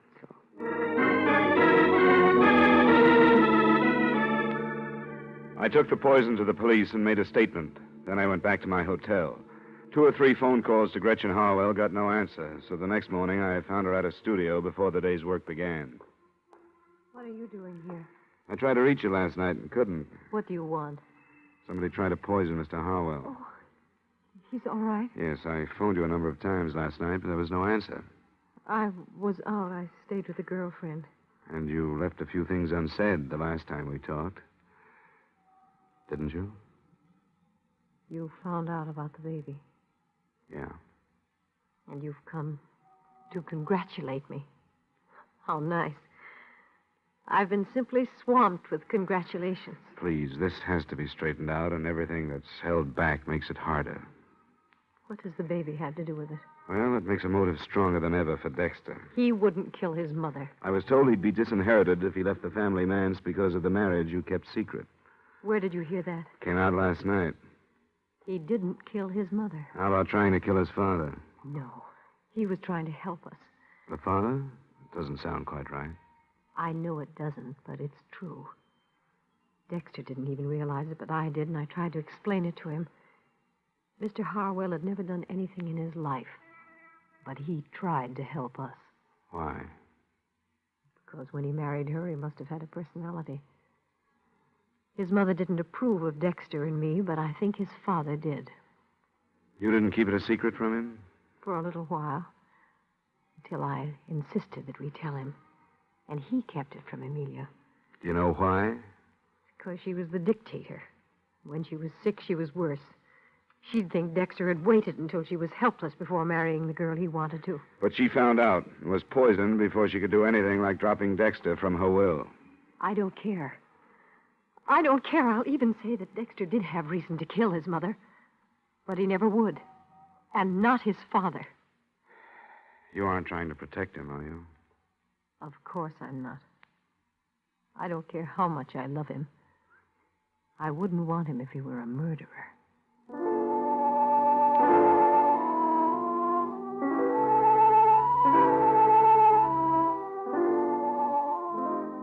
I did a lot of thinking after I left her.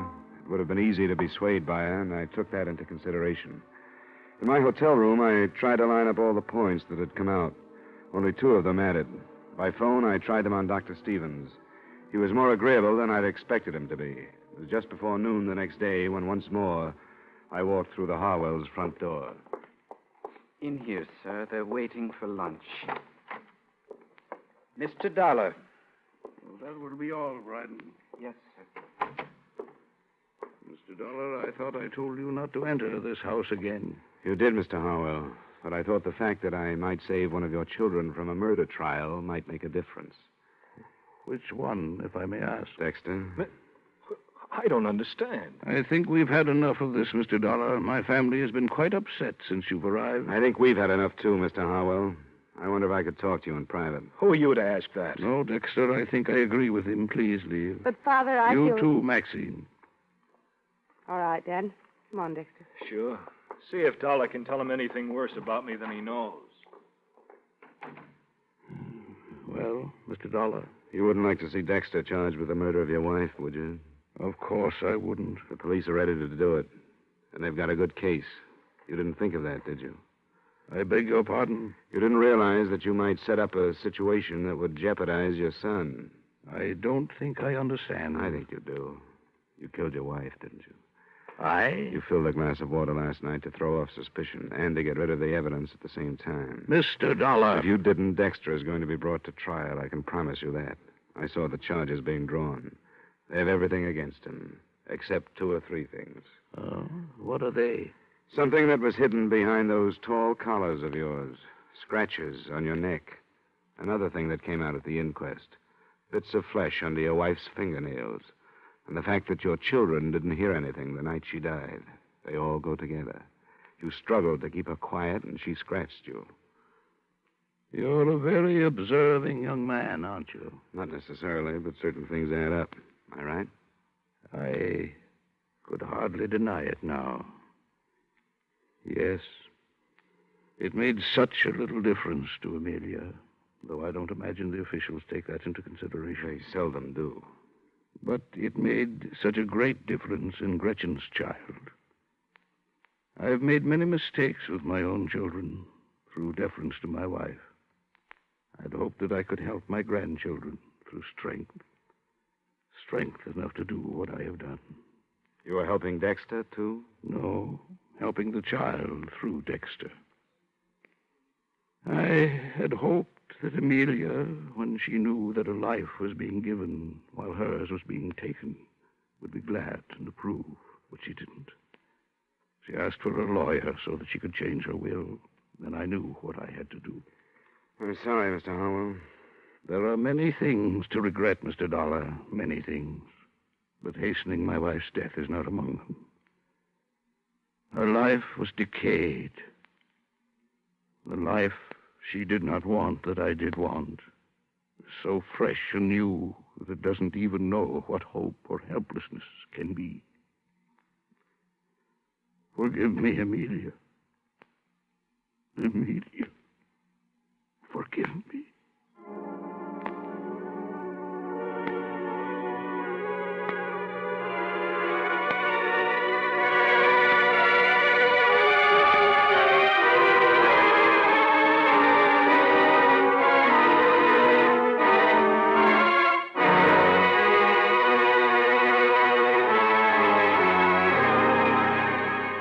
Expense account item 3, miscellaneous, $35.85. Item 4, same as item 2, transportation back to Hartford. Expense account total, $122.35. Yours truly, Johnny Dollar.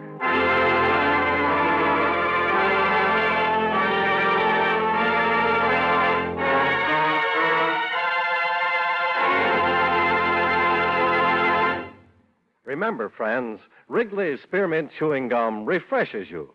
Wrigley's Spearmint Chewing Gum gives you real chewing enjoyment. The lively, full-bodied flavor of Wrigley's Spearmint cools your mouth, freshens your taste, sweetens your breath.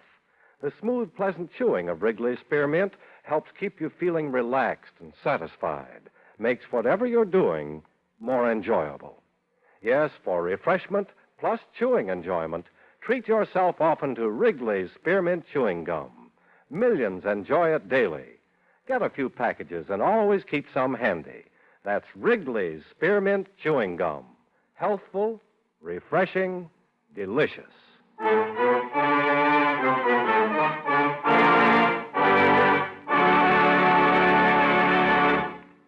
Yours truly, Johnny Dollar, brought to you by Wrigley's Spearmint Chewing Gum, stars Edmund O'Brien in the title role and is written by Gil Dowd with music by Eddie Dunstetter. Edmund O'Brien can soon be seen starring in the Paramount Pictures production, The Turning Point. Featured in tonight's cast were Victor Perrin, John McIntyre, Herb Butterfield, Jeanette Nolan, Virginia Gregg, and Peter Leeds. Yours truly, Johnny Dollar, is transcribed in Hollywood by Jaime Del Valle.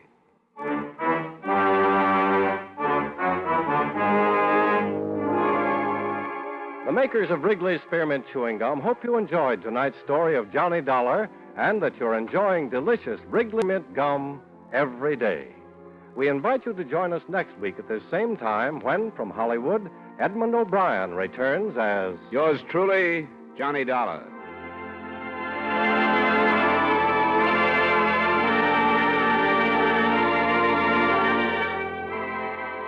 This is the CBS Radio Network.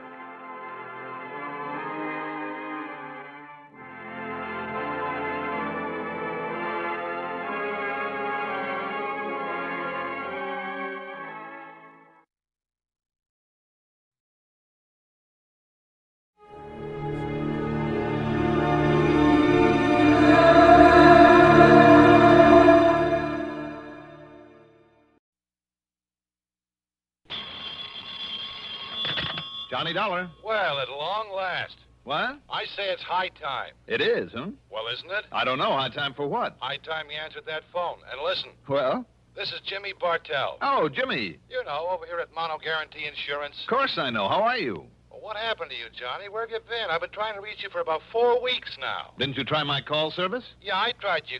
Huh?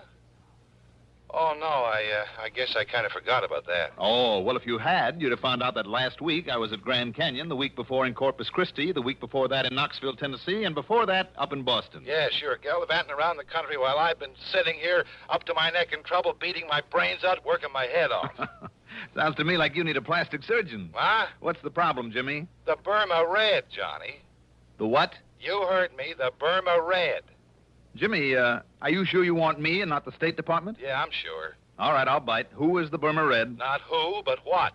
Well? And listen, we carry the insurance, $500,000 worth. You hear that, fella? $500,000. I am deeply impressed. And, baby, if you can't get it back for us, that's exactly what we're going to have to hand over in cold, hard cash. 500 G's. Well, maybe I had better get to work on it. Good. And I don't need to tell you what your commission will be if you do recover it. What else do you think I'm thinking of? Then the job is yours, Johnny. And, brother, I sure hope that you can find it and get it back. The Burma Red. Right. Just one thing, Jimmy, if you don't mind. Sure, Johnny. Before I start gallivanting around the country, as you put it, looking for this thing... Yeah? Don't you think that it might be nice if I have some slight idea, some inkling of what it is, this Burma Red? I told you. Oh, yeah. Yes. Yeah, okay. Come on over here and I'll tell you all I know about it. Okay. We interrupt this program to bring you a special message. To the parents of schoolboy patrol members who were taking the Washington trip, the buses with the patrol will arrive at Durham Union Bus Station this evening about 7:15 to 7:30. We repeat, the Durham Schoolboy Patrol Washington buses will arrive at the Union Bus Station this evening at 7:15 to 7:30. Parents are asked to be present to pick up their children. The parents, are also asked to use the Sears parking lot. 7:15 to 7:30 the time. Expense account submitted by Special Investigator Johnny Dollar to Mono Guarantee Insurance Company, Home Office, Hartford, Connecticut. Following is an account of expenses incurred during my investigation of the Burma Red matter.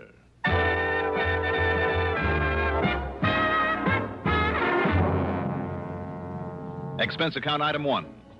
$1.20 for a cab from my apartment to Jimmy Bartell's office in the Spear Building down on the square.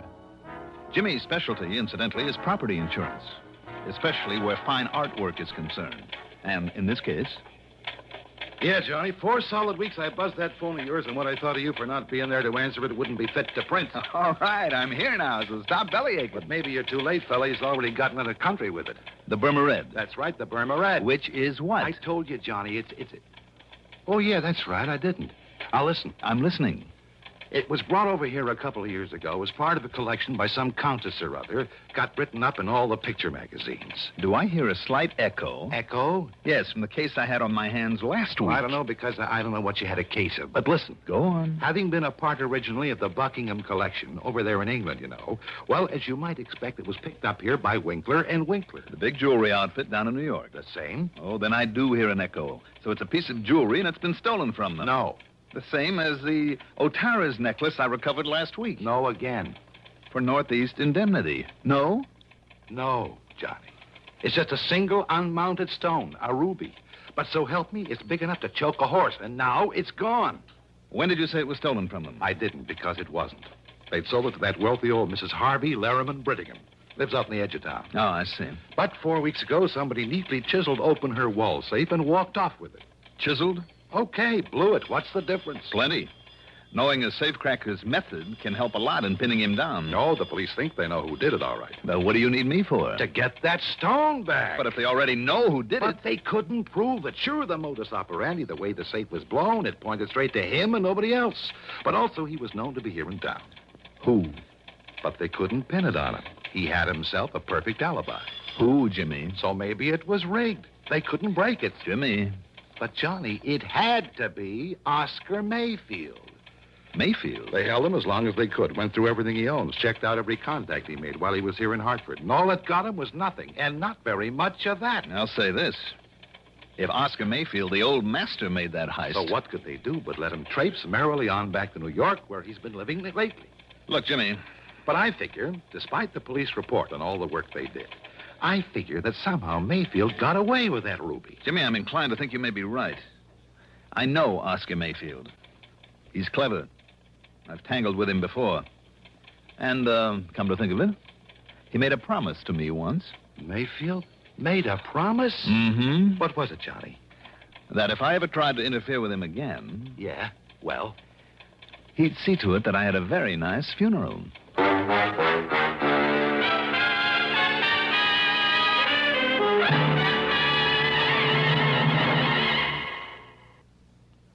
To look neat in the heat, look for Dacron on the label, 'cause Dacron is a man's best friend.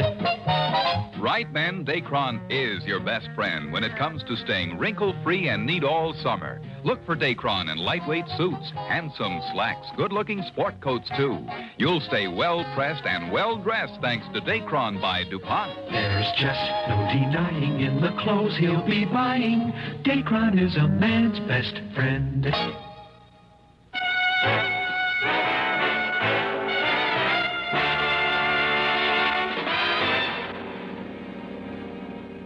Expense account item 2. 65 cents for a cab to police headquarters where, after some inquiries, I ended up talking with Sergeant Holly Holcomb. He wasn't very encouraging. Sure, Dollar. He was known to be in town. Known to have tried to leave right afterward. Trademark he left on the wall safe was his. Plain as the nose in your face. Mm-hmm. And we pride ourselves on knowing the M.O.s of all the safe men within 1,000 miles. Yes, I know you do, and rightly so. But he couldn't pin a thing on him. All the direct evidence we didn't have on him because of his alibi apparently checking out all the way, we simply couldn't hold him on nothing more than suspicion any longer. Yeah. Especially with that smart mouthpiece he dragged in. If he tried, he would have sued us from here to Kingdom Come. I mean, if you know Oscar Mayfield. Only too well, Sergeant. And you know what I mean. I suspect him just as much as you do. But till we have something definite, some real tangible clue. Well, anyhow, he went back to New York. Have you notified the police down there? Sure I am. Lieutenant Singer at the 18th Precinct. And, isn't he an old friend of yours? Randy Singer? He certainly is. Well, I haven't heard a word from him, not in over a week now, so why don't you call him? Or better still, go down there and see him. See what goes. All right, Sergeant. Maybe I'll do that.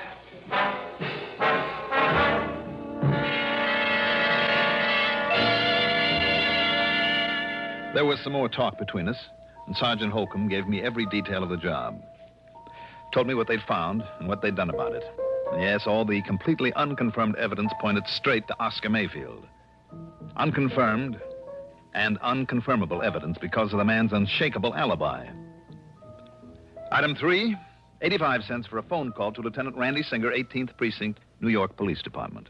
You mean to say you just now found out about that heist? That's right, Randy. I just found out. You see, Johnny, if you didn't spend so much time gallivanting all over the place, you might be of some use around here. You didn't get a promotion for all the gallivanting I did for you last week. Oh, darn it, I guess I should have worked that case myself. Well, how about this Mayfield? You've kept an eye on him? I've done everything but tap his phone line. And? Nothing, Johnny, absolutely nothing. You just didn't get on this one soon enough. I know what you mean. Unless he's changed these last couple of years. Oscar Mayfield is not one to hold on very long to whatever he's lifted. Right. And if he did snatch that stone, you can be sure he passed it on and collected for it long before this. And yet there's always the chance. So, in the case of a big hunk of rock like that, it means one of two things. The guy who bought it from him is either carting it out of the country and far away, or having it cut up into little ones that nobody will ever be able to identify. I guess Mayfield would have passed it along in one big fat hurry. I know we couldn't find it. Anywhere on or around him. We tried every trick. And I mean trick, Johnny. Until he started to yell at the DA, and the DA started yelling at us. Johnny, I understand. I've just heard this, mind you. Yeah? Well, I understand that one of my boys... Oh, well, he was off duty, of course, so it was completely unofficial, you understand? Yeah. Well, I heard he even went so far as to roll Mayfield one night in the alley back of a nightclub. What? Not a sign of that, Ruby. Randy, if the department ever catches up with these unofficial tricks of Look, yours... I told you, Johnny, I only heard that. But I know myself it isn't hidden anywhere in his apartment. Oh, you do? I do. Randy, didn't you and your clever little boys completely overlook the OTR's necklace that was hidden in the back of a camera just about a week ago? Oh, now that was different. So that I had to get lucky and find it for you? Okay. So you happen to guess right. For once. So maybe I better get on down your way and look around for myself. Tell me, where does Mayfield live? A hotel apartment over at 614 East 49th.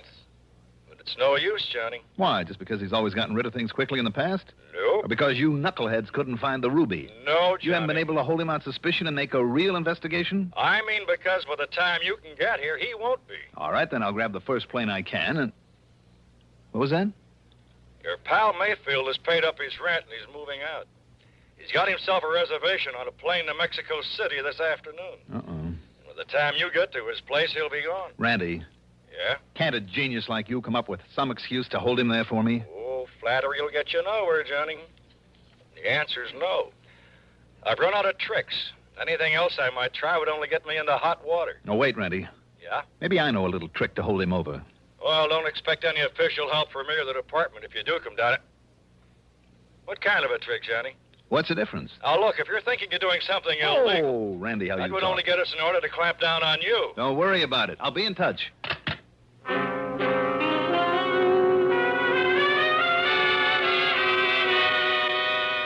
Illegal? I don't know why, but I'd suddenly remember that during my run-in with Mayfield a couple of years ago, there'd been talk about a man who was fencing his stuff. A man who had been only vaguely identified as Hugo. The last name had never come to light.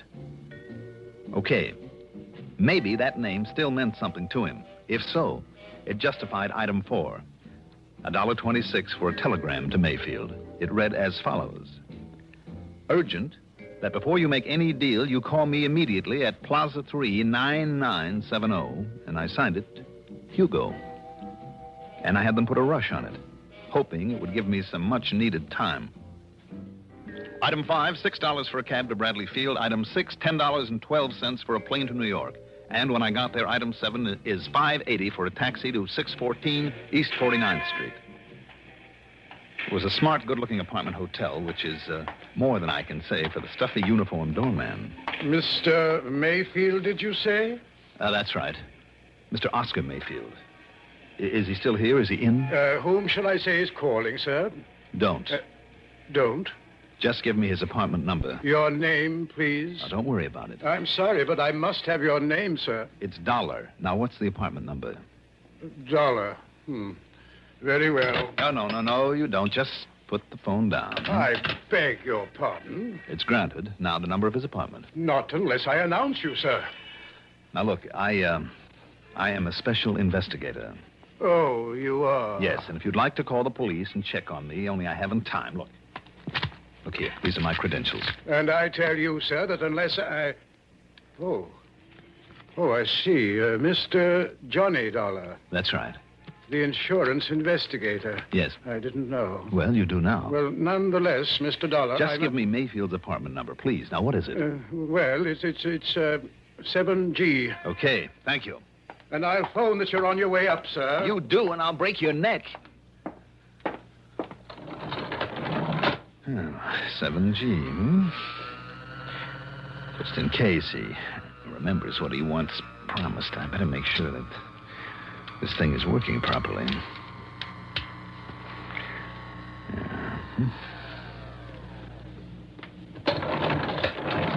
Here we are.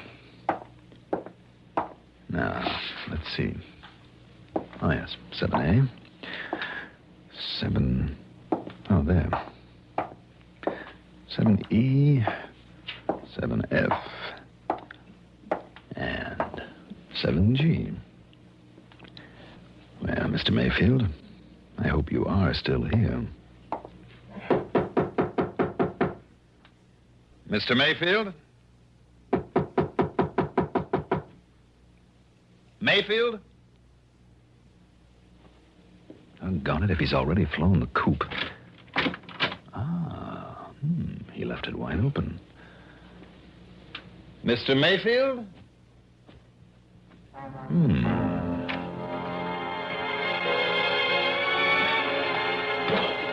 The well-furnished living room was empty. And so was a kind of study off at one side and a little bar kitchenette beyond it.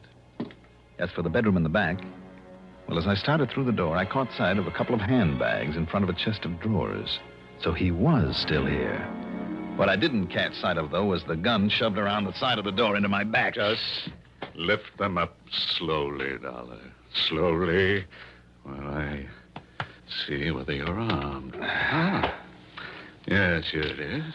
Thank you. Okay, Mayfield. Now, over there, next to the bed. Go on. Sure, why not? Are you happy now? Dollar, I made you a promise once. It's kind of foolish of you, wasn't it? I'm going to keep that promise now. You going to pull off a shot in a place like this? This apartment is absolutely soundproof. One of the reasons I selected it. I see. Well, are you ready?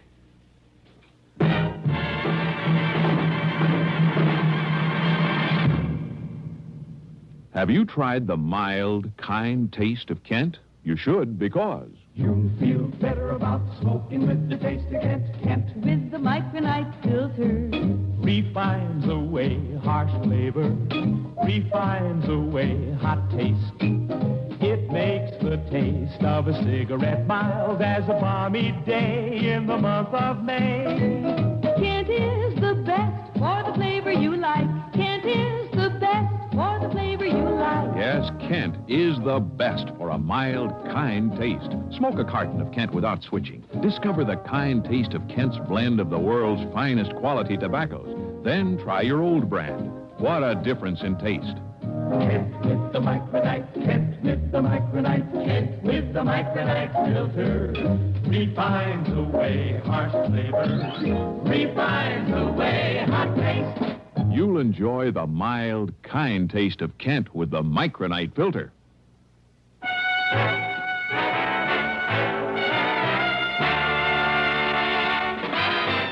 And it looks like you were expecting me, Mayfield. Oh, yes, Dolar, I was. You see, I figured right from the beginning that you might be called in on this case. Then you do have the Burma Red, the ruby. Now? Oh, of course not. You should know that I wouldn't hold on to a thing like that. Let's say it's been successfully disposed of. And why do you hang around here? Because I'm waiting for... Yes? I was waiting for you. To settle my old score with you.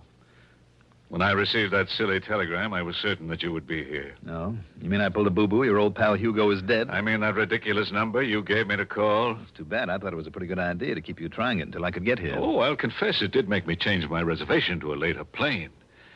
But after all, when I got nothing but a busy signal 8 times in a row, I naturally called the operator. And she told you? Yes, that it's a number used for testing.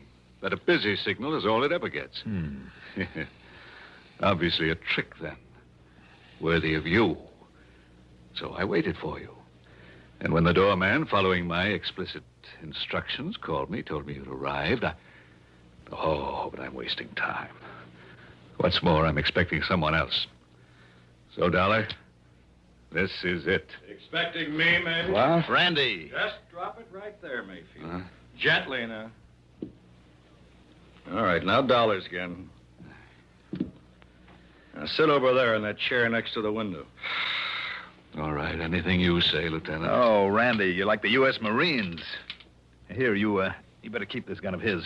You know, I'm just glad you got careless and left that front door open out there. I thought I heard a door close just before you made your dramatic entrance. But how come, Randy? What do you mean, how come? Well, from what you said on the phone... So what? I'm off duty. Any reason I shouldn't just kind of drop around for a visit? Oh, I'm glad you did. You know something, Johnny? What? So am I. Now, I'll probably hate myself in the morning for saying this, but you know, I've waited a long time for a chance to return some of the favors you've done me over the years. That I've done you? Well, Mayfield? I'm afraid your so-called visit is completely pointless, Lieutenant. You must know very well that you won't find the ruby around here or anything to even remotely connect me with it. Do I need to after the little party I walked in on? Yeah, that's right. Huh? You can stop smiling now. Oh, very well. Very well, if you insist on booking me for an alleged attack on Johnny Dollar with a, quote, deadly weapon, unquote. Let us go down to your station house and have done with it. Is Grand Central Station? The house and have done with it. Is Grand Central Station? Shall we? Shall we go, Lieutenant? You just stay in that chair, Mayfield, while I... No, Randy. While I answer the door. Okay, but leave this one open so I can hear. Right. Yes? Yeesh, what a fancy layout this is. Who are you? You ask her, Mayfield. Well, who did you expect to find here? Santa Claus? Yeah, well, no. Look, Mr. Mayfield, you mind putting down that gun, huh? Not till I'm sure you're okay. Come inside. Yeah, sure. All right, now what's your name? Yeah, Rosie Gilliam. Look, you can frisk me. I'm clean. And that package? Well, you know, it's from the boss. It's from Hugo. It's what you've been waiting for. Oh, it's from Hugo, huh? Yeah, sure, honestly. He said I should deliver it and get a receipt, then maybe you'd hand me a fin or a tenner. Oh, he did, huh? Yeah. Maybe I better make sure that it's, whatever he was supposed to send over to me. Well, you think I'd meddle with it and maybe do myself out of these delivery jobs he gives me and pays me so good? You're on the level? Yeah, honest. If you hit it. Now, this contains, and I think it does, By the way, where does Hugo hang out? Well, how should I know? All I know is he calls me now and then, meets me at some place, and gives me something I should deliver. I guess you're okay, then. Sit down there while I take a look at this. Yeah, sure. We'll just see now. You know, you're the first gent to ever open one of those deliveries in front of me. Am I? Yeah, you're the very first. Holy jumping, look at that loot. Where is he waiting to pick up the receipt, Rosie? Yeah, I don't know. He only hunts me up when he's ready. Look at all that dough. What kind of a receipt, Rosie? He said you'd know what kind. Oh, man, would you look at that? Would you look at it? All right, I'll write you one. Yeah, maybe I could have a 20 for bringing it. I'll give you a receipt to Mr. Hugo. Let's see, how is it now that he spells his last name? You don't know, Mr. Mayfield? Well, don't you know? I should know how to spell Hemperschlag. Hemperschlag. So that's it. Hey, now, wait a minute. Listen, you are Mayfield, ain't you? All right, Randy. Randy who? Lieutenant Singer of the police. Come in, Randy. The police? Oh, no, I've been took. Mr. Hugo will kill me. No, Rosie, I don't think he'll ever get the chance. Just take it easy, Rosie. Oh, no, listen, cop, I was... We'll give you all the protection you need after we sign you in at headquarters. Rosie, whatever your name is, you hairbrained idiot. Just take it easy, Mayfield, and sit down. You too, Rosie. Well, now, look at all this beautiful money. Randy, unless I'm awfully wrong, it's payment to Mayfield for the ruby. And if you can locate a Hugo with the unlikely name of Hemperschlag, or maybe you'll save us the trouble, Mayfield. After all, now that we have his name, and who knows, if you talk, maybe the judge won't throw the whole book at you. Well? Okay, Dollar. I know when I'm licked, I'll talk. Mr. Hugo Hemperschlag, believe it or not, turned out to be a gem setter for the famous jewelry house of Winkler & Winkler, where he couldn't help knowing about all the important stuff brought into this country, and with the know-how to break it up after he'd arranged to have it stolen. Expense account total, well, in view of the commission I'll get on this one, forget it. Yours truly, Johnny Dollar.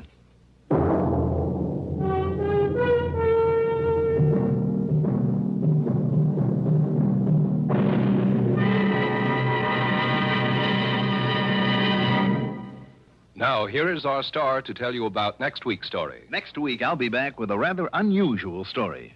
Join us, won't you? Yours truly, Johnny Dollar. Yours truly, Johnny Dollar, is written by Jack Johnstone, produced and directed by Bruno Zerato Jr., music supervision by Ethel Huber, sound patterns by Joseph Cabibo.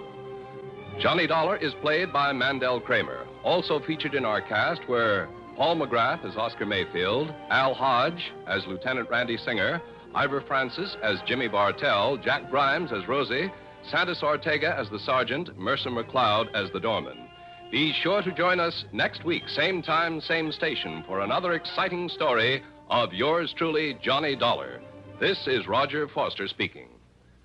Durwood Kirby's favorite program, The Gary Moore Show, weekdays on the CBS Radio Network. CBS for Durham, Raleigh, WDNC.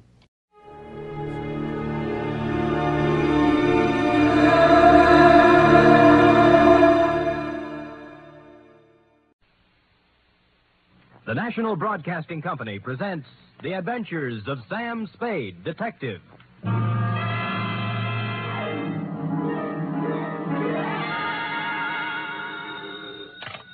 Detective Agency. Me, sweetheart. How was your vacation, Sam? Who said it was a vacation? Well, I thought you said you were going skiing for a weekend. With me, F, it's always work. Do you know you can get killed on skis? If you say so, Sam. Yes. Most people just break their legs. Most people pick some easy little slope, the cowards. But I know a ski run up near a town called Lucerne that's sudden death. I know a ski run called the Backbreaker. Really? How dull. And one they named Suicide Drop. Effie, stop trying to top me. You just can't. This was the deadliest ski country ever seen. You just sit there while I do a Christiania swing down Market Street, a Geländer sprung up the stairs, and a Telmark right through the door with a tail I took out of the deep freeze only last night. The Chateau McCloud caper.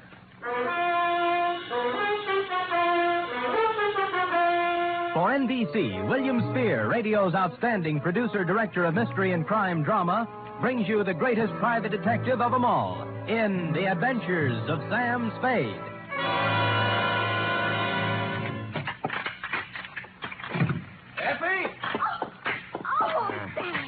Take off those skis. I just wanted to prove I could do it. I did a herringbone up the stairs. And those clothes.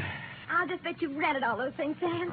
You were never in the snow country at all. So, you don't believe me, huh? Well, here, Doubting Effie, I brought you proof. And don't tell me I rented this. A snowball? Yes. Sam! A real snowball. Yes, I brought back 2 of them in a thermos box. Where's the other one? I threw it at a policeman. It was freezy, soaked with water and iced. Oh, Sam, you're wonderful. Mm. I can't believe that you had trouble this weekend. Oh, no? You cut that snowball open and you'll find a blood-stained bullet inside of it. And behind the bullet lies a tale. Ready? I'm always ready, Sam. Yes. Mm-hmm. Date, Phil at M2, Sierra County Sheriff's Office, Lucerne, California. From Samuel Spade, San Francisco, license number 137596. Subject, the Chateau McCloud caper. Dear Sheriff, you run a neat little county up there at Sierra, and I hate to be snide, but when my train steamed into the cold mountain air of your lovely little village of Lucerne, I knew the chill of death was afoot. It had to be. The place was too beautiful to last. The background hills were right out of the Alps. The snow from Grandma Moses and the rustic buildings that snuggled under the mantle of white were just too cute for words. It was abnormally perfect. Something had to give. Well, You were the only young man who got off the train. Are you from McCloud? well, I'm supposed to find a Chateau McCloud. Oh, what do you know? I got the right man on the first try. Good. Rufus sent me down to pick you up. Now, you could pick me up almost any time. Well, that took a little chill off the day. Shall we go? Ooh, mush. Mush.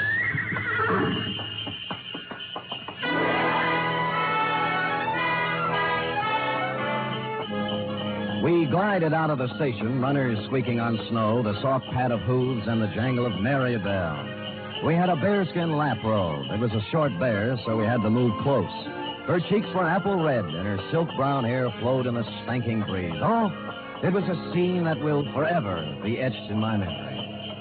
Rufus tells me you're an advertising genius. Well, I have placed a few ads in my day, mostly help wanted. Aha, don't kid me. He says you're going to put the McCloud canneries right on top with a new campaign. On top. You know, you're supposed to have a big name. Just 8 letters, Sam Spade. Oh? Well, I'm Rita Parker. Mm-hmm. I'm supposed to be Rufy's girlfriend. Of course, I think it's only to make his wife mad. But it's fun up here. Yeah, but this is my first trip. Oh, well, then you're in for a treat.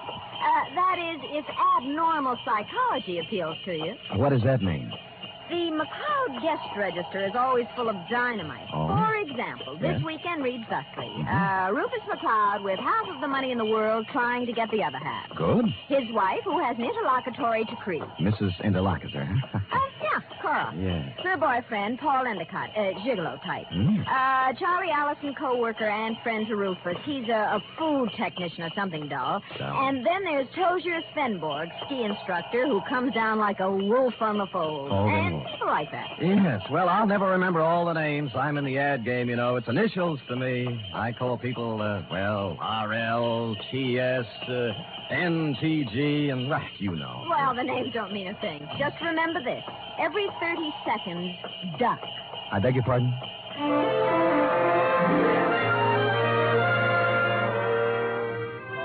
The McCloud estate was 8 miles out of town, and it seemed we were there in no time at all. Rita Parker hustled the Alpine buckboard and mare into a stable while I went up to the chateau to meet my employer, Rufus McCloud. It was more of a Swiss chalet, you know, where the second floor is larger than the first. And I guarantee that no one in Switzerland could have afforded this chalet, even with the second floor the same size as the first. I walked in and found Rufus, big and red-faced, standing in front of a fireplace that could easily have roasted a brace of oxen, rump to rump. Of course, you're Sam Spade. I am, Mr. McCloud. Well, you came at an opportune time. There's no one around to overhear our conversation. I suppose you wonder why I hired a detective for a place like this. Well, not especially. I go where the people go, and the money. You'll be paid well for your time and trouble. I must be quick. In essence, this is my situation. Yes. Earlier this week, I received an anonymous letter saying that if I invited the guest list I'd planned for this weekend, there might be serious trouble. Here's the letter. Keep it to yourself.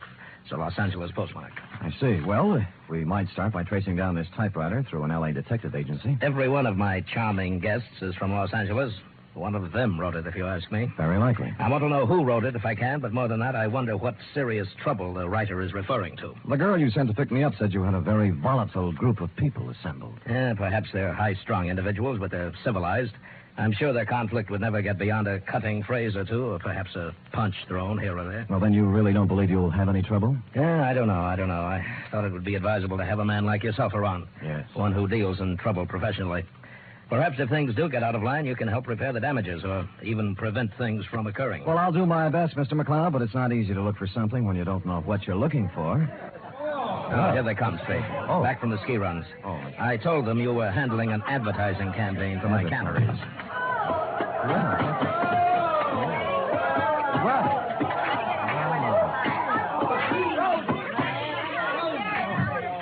Well.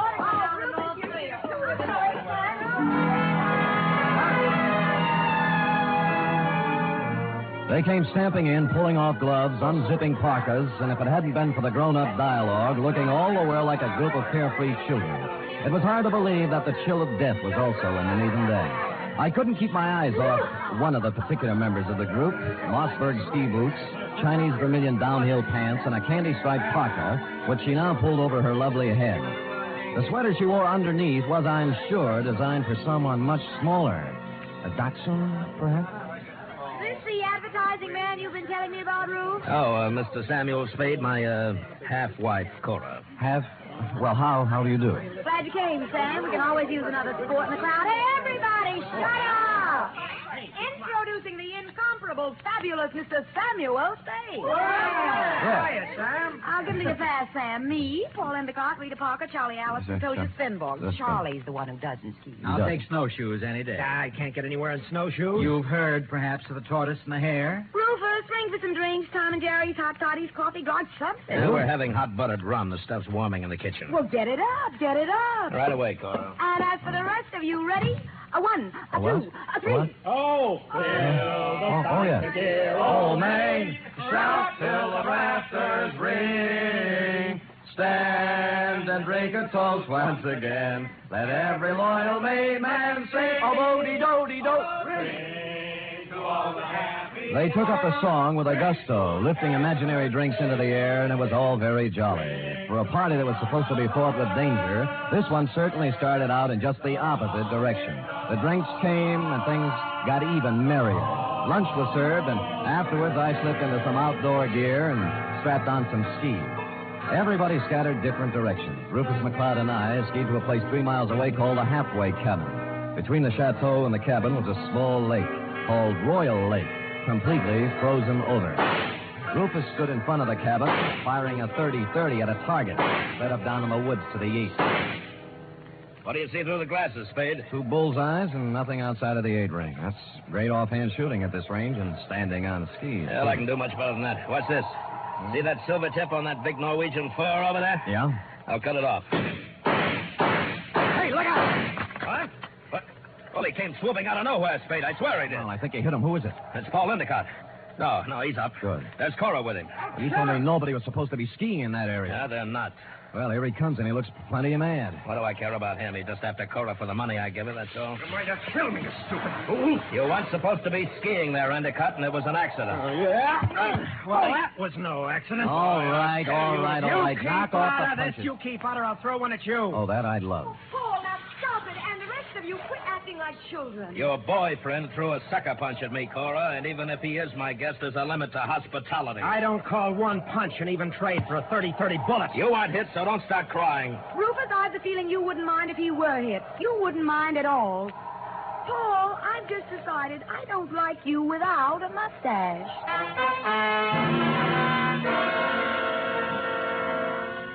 Well, from then on, everybody dropped the pretense, and you knew where you stood. And it was chilly, too.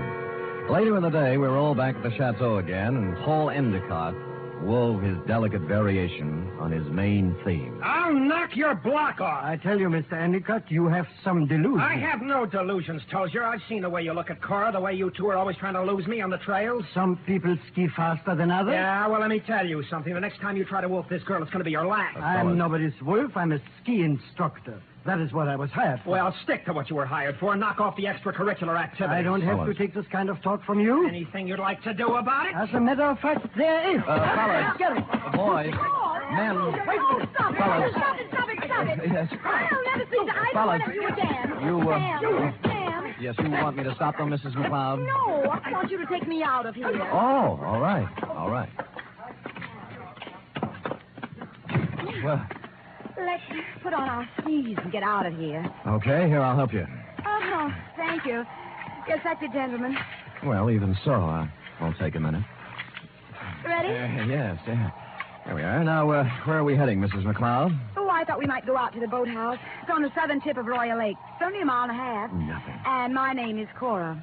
I'm not really Mrs. McCloud anymore. That's kind of rough on you, isn't it, bringing your new boyfriend around all of your ex-husband's friends? Well, I like it up here. Rufus likes to have me. They're not all against Paul. At least they weren't. But he's on the defensive so much, he's going to make enemies of all of them. Yes, he's off to a rousing start, I'd say. Do you know something, Sam? I don't care about Paul Endicott, really. Or Rufus McCloud, or Tozier Spenborg, or anybody.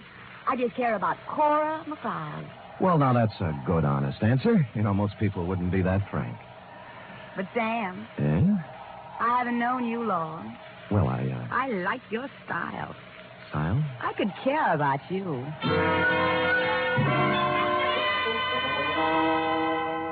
It broke my heart not to stop right there on the trail and kiss her because that's what she wanted me to do. So that's why I didn't do it. And I'll never turn down anything better. Well, next scene, a boathouse. And when we got there, it was not at all the way I thought. A food technician and close friend of Rufus McCloud was there, working on something that baffled me at first. It's an ice boat, Mr. Spade. That's what it is. Belongs to Rufus. Yeah, I don't think I've ever seen one up close before. I'd take you for a ride, but this one needs a lot of work before anybody could use it. I'm just puttering. What prompted you to come out here, Cora? Because Paul and Tozier Spenborg got in a fight over me, and I got tired of the whole thing. Sam and I went out for some air. Oh. Well, glad you did. I was getting a bit lonesome. You see, Sam, they always leave me in a cloud of snow on their skis, and I just plod along on snowshoes all by myself. Well, maybe we can go walking together sometime. I used to be able to shake a pretty good snowshoe. It's a deal. Tomorrow morning, I'll show you the place. Sam, I think I'll stick around here and help Charlie with the ice boat. Oh. Unless you're crazy about ice boats, why don't you go back to the chateau? We'll be there in time for dinner. Well, I don't need any engraved exvitation. I hope you catch a common cold.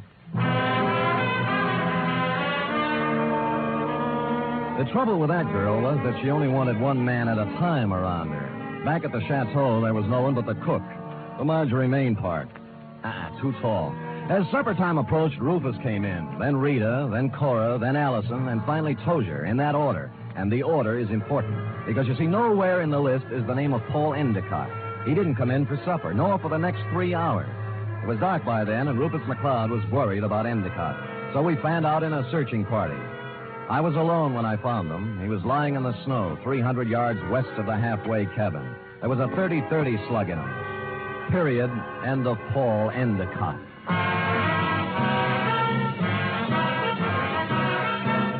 You are listening to the weekly adventure of radio's most famous detective, Sam Spade.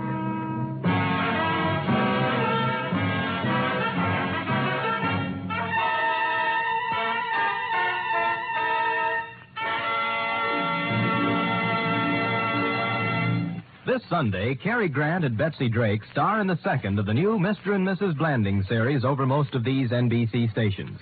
The delightful tribulations of Jim Blandings and his wife Muriel as they built their famous dream house entertained millions as a novel and then as a motion picture. And now you can follow the further adventures of Mr. and Mrs. Blandings every Sunday on NBC. And Sunday also means your weekly visit with the hilarious Harrises on the Phil Harris Alice Faye Show.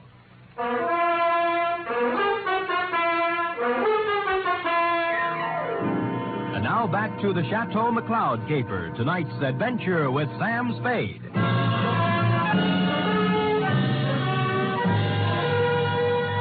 There were no ski marks near the body of Paul Endicott, just his own. Somebody had drawn a bead on him in the dust from some distance. I started to look for the rest of the searching party and then changed my mind. If the body of Endicott wasn't found, the murderer might wonder what happened to it, get worried, and make a mistake. So I picked him up, carried him to a small cave I found, covered the entrance with snow, brushed over the ski marks, and went back to the chateau. One by one, they all showed up, discouraged. We can't give up. We have to keep keep looking. I know how you feel, Cora, darling. It's too dark. We'll try tomorrow. Oh, don't worry about him. Paul can take care of himself. How can he take care of himself, Miss Parker, if he got lost? Who said he got lost? I am assuming. I think we're all assuming too much. I'm sure that it's nothing to worry about. If I know Paul, he'll show up tomorrow with some tall tale to tell. What do you think, Mr. Spade? What does an advertising executive know? Cora, your manners. A sponsor might be listening. Oh. Well, I'm sorry, Sam. I'm upset. Okay. Frankly, I don't know what to think. But if I were a detective, I'd hazard a guess that Paul met with foul play. Oh, nonsense, Spade, nonsense. Come on, everybody, let's have a drink and have some fun. Paul will be back, and even if he isn't, who really cares? Scotch for me. And I guess nobody cared. Rufus was a little more jolly than usual, and the drinks began to dispel the gloom. It was as if Paul Endicott never had existed. It began to get late, and the bizarre wake broke up. Everybody went to bed, including me. I lay there fully dressed, looking up at the beamed ceiling for an hour. About then, my doorknob turned, and the door slid open and shut. Someone moved quietly to my bed as I was sliding my .38 out of its holster. Sam, me, Rita. Oh. Are you awake? Yeah, I wasn't even under the covers. Mind if I sit down here? Not a bit. Sam, Sam, I'm scared. I wish I could leave here. Oh, what's the matter? Paul's dead. I know he is. He didn't mean anything to me one way or the other, but I know he's dead. Anything to back up your feeling? I guess not. It's just something I'm sure of. Why'd you come to me?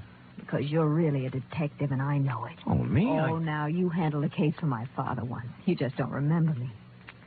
All right, I'm a detective. Rufus hired me because he expected trouble. Sam, I'll tell you something about Paul. Yeah? Cora didn't really like him. They were always fighting. She only cares about herself, so she said. Tell me, what kind of a car does Paul drive? It's a yellow convertible, but it's still in the garage. I checked. Any other cars missing? No, they're all there. Oh, and I found out something else. What? Before supper, there was a gun missing from Rufus's gun rack. It's back now. Mm-hmm. Anything else? That's all I know, Sam, except that Paul's dead. I know it. I wish I'd never come up here.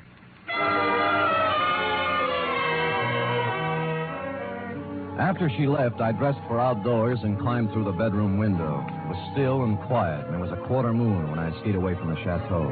I wanted to look the land over myself before the next day, when the clues, if any, were trampled into the snow.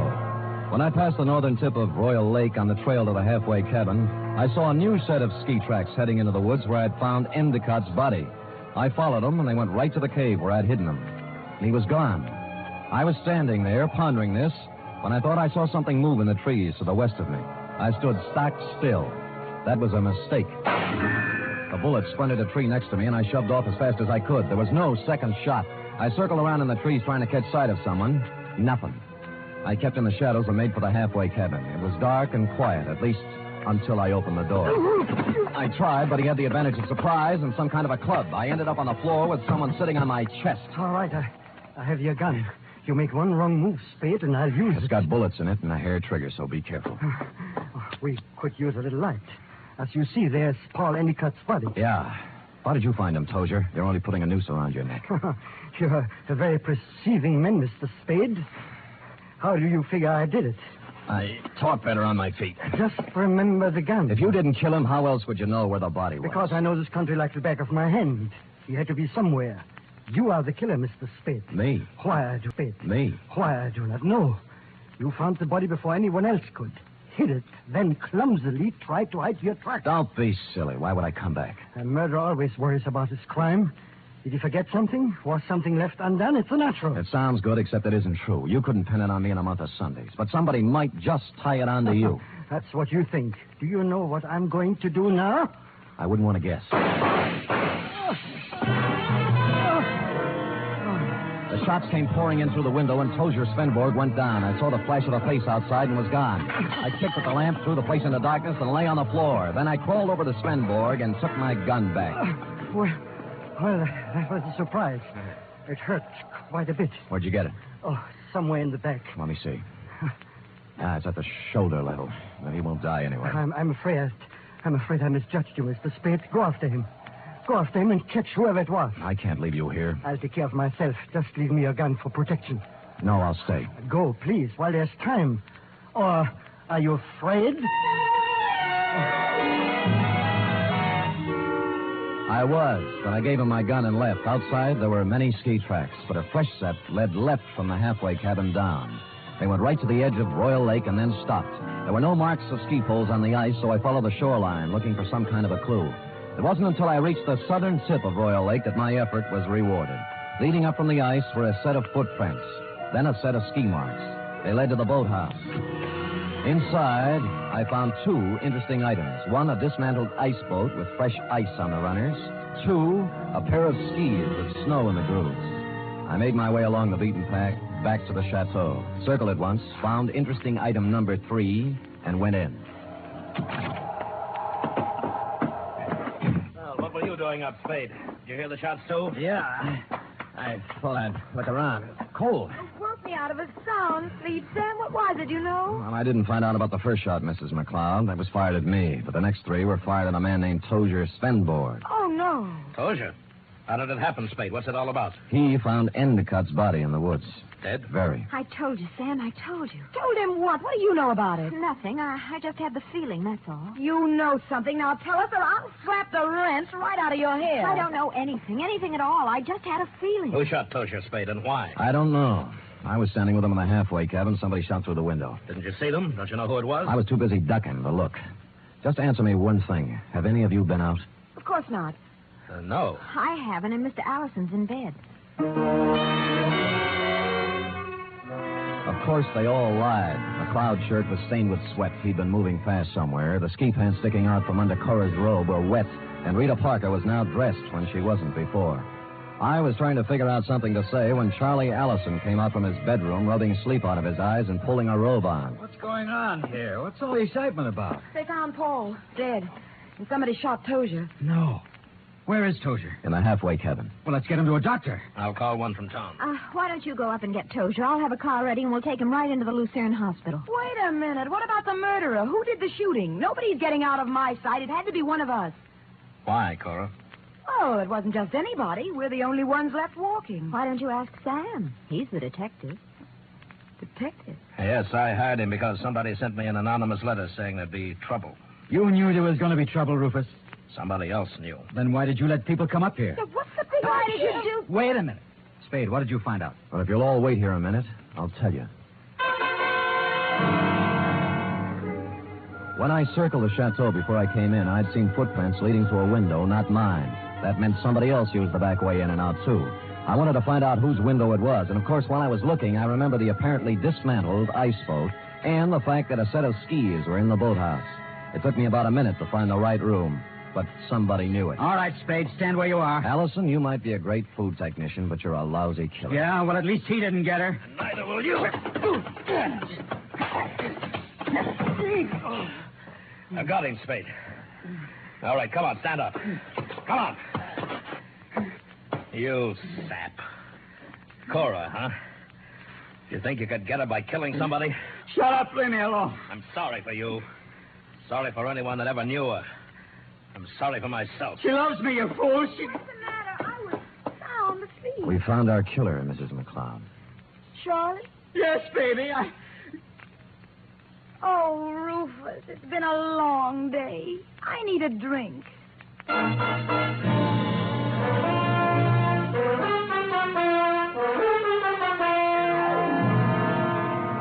And that goes to show you how cold it can get in the snow country. F. Period. End of report. Sam, why would a man do anything like that? When he knew he couldn't get away with it? Because he was stupid, Effie. People must have told him 1,000,000 times. If they told him once, crime just doesn't pay. No. Yeah. Now, go type that up, will you? Go on, scamper. Woof.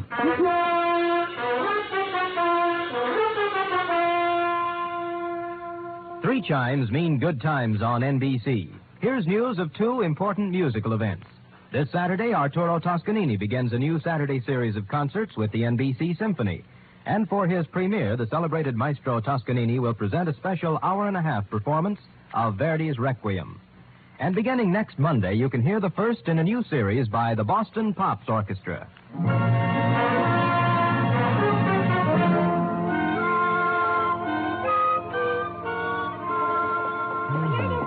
All typed up.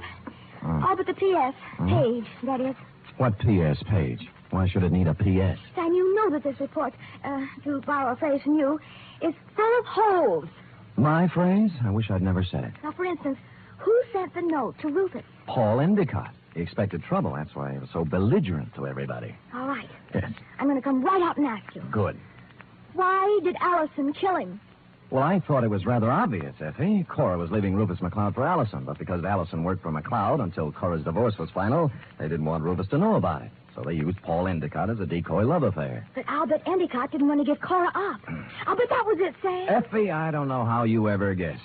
Endicott saw in it a chance to pick up a buck with a little blackmail. It's just a wild guess, Sam. Yes. And, of course, Allison did ski, didn't he? What do you think? Well, how else could he get around so fast? And he made such a point about those snowshoes. Sam? Yes? If I'd written the caper, I'd have covered that up a little. Come here. Oh, I'm sorry, Sam. I guess I shouldn't have said that. You certainly should not have. You know there's only one thing around here you're supposed to say. Yes, Sam, I know. Shall I say it? Make it fast. Good night, Sam. Good night, sweetheart.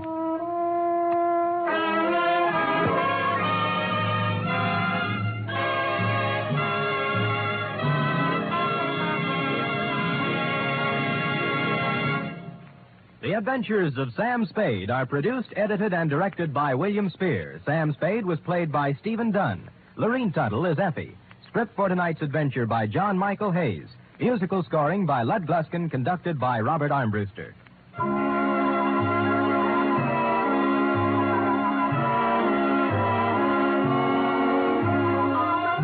Join us again next week, same time, for another adventure with Sam Spade. Do you keep an appointment book? In 1950, 30,000 people kept an appointment they hadn't bargained for with infantile paralysis. And 4 out of 5 of these were helped with March of Dimes money. We must go on helping, yet we also must be prepared for what may come in this year. March of Dimes is your way of fighting infantile paralysis. Give all you can to your local March of Dimes headquarters. Join the 1951 March of Dimes today. The Magnificent Montague next, then it's Duffy's Tavern on NBC.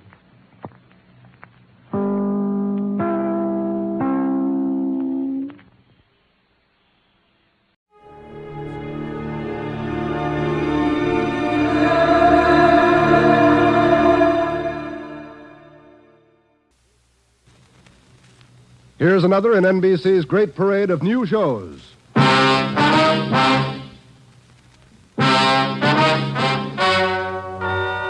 and gentlemen, the story you are about to hear is true.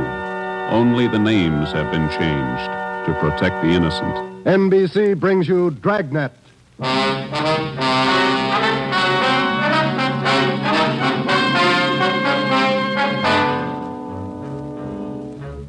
You're a detective sergeant. You're assigned to homicide. A mad killer is loose in the city. In every instance, he leaves the murder weapon behind. There are no fingerprints, no clues to the killer's identity. Your job, get him. Dragnet, the documented drama of an actual crime, investigated and solved by the men who unrelentingly stand watch on the security of your home, your family, and your life. For the next 30 minutes, in cooperation with the Los Angeles Police Department, you will travel step by step on the side of the law through an actual case from official police files. From beginning to end, from crime to punishment, Dragnet is the story of your police force in action. It was Tuesday, June 3rd. It was warm in Los Angeles. We were working the day watch out of homicide. My partner's Ben Romero. The boss is Ed Backstrand, chief of detectives. My name's Friday. I was off duty reporting back in on an emergency call. It was 3:57 a.m. when I got to the basement of the city hall, the carpool. Let's go, Friday.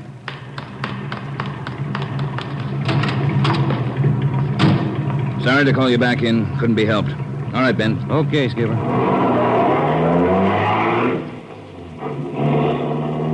What's up, Ed? Double murder. When? I don't know. Found out about it 40 minutes ago. You got any ideas? Roughly same M.O. Was that 6413 Norwich, Skipper? No, 6430. What do you mean, the same M.O.? The same guy. Brickbat killer. How many does this make? Counting tonight, 4. We got anything at all? Smudged fingerprint we can't even classify. Sounds like a smart operator. We gotta get him. If we have to shake down the city from one end to the other. Big job, Skipper. Big killer.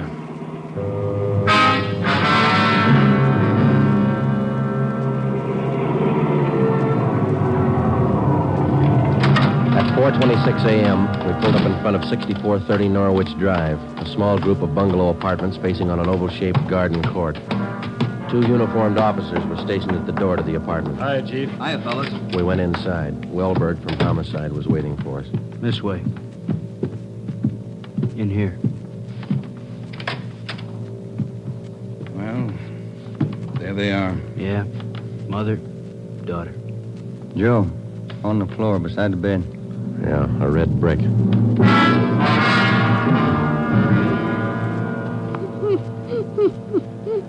Miss Hafters, we know how you must feel about all this, but would you please try to answer a few more questions for us? Yes. All right. Oh, Margaret. Miss Hafters, how long had you known Mrs. Diaz and her daughter? 9 years. This November they moved next door. I remember it so well. We got along right from the start. And as far as you know, the only close friends the mother and daughter had live right here in the apartment court? Yes. Margaret was a pretty girl, but she was no chaser, no boyfriends. Very close to her mother. The two of them very close. Did they keep any amount of valuables in the apartment? Money, jewelry, things like that? Oh, no. Mrs. Diaz and Margaret didn't have much, you know. Very modest income. They both worked. And you can think of no good reason. Oh, no. Oh, poor Margaret, poor Mrs. Diaz, lying in there. Shock. It's a terrible shock. Welberg. Yes, Sergeant. Would you show Ms. Hafters back to her apartment? Sure, Sergeant. Thank you, Miss Hafters. We appreciate it. Yes, thank you. Poor Margaret. Poor Mrs. Diaz. Well, Joe? Let's check with Ed. He's back in the bedroom. You get anything from the neighbors? The usual, Ed. No jealous boyfriends, ex-husbands, nothing like that. Boys find any evidence yet, Skipper? Well, still working on it. You got any theories? Well, we know the killings were all done by the same guy. Mm-hmm. Cuts the same pattern out of the window screen. Cuts the same pattern with a glass cutter out of the window. Reaches in and flips the locks. All right, where's that leave us? And before he gets inside, he makes sure there are only women in the house. That means he probably watches the house for a few days. Yeah. Once he gets inside, he wants only one thing, to kill. He's never taken any valuables. As far as we can tell, he's never searched for any. What kind of a man works like that? I think the guy's kill crazy. Hey, fellas. Yes, Donner? Here's a break. 2 fair prints. 1 thumb, 1 forefinger. What'd you get, Pete? Only got 9 points. Not enough to go into court, but enough to make him. We'll know him when we get him. Yeah? Found the prints on the lens of the old lady's eyeglasses. Probably knocked him off the night table when he went after her. And when he was done, he put him back on the table. Yeah. Had blood on his hands, see? Yeah. That's funny, isn't it? Why would he go to the trouble of picking up the woman's glasses after he killed her? We'll ask him when we find him. All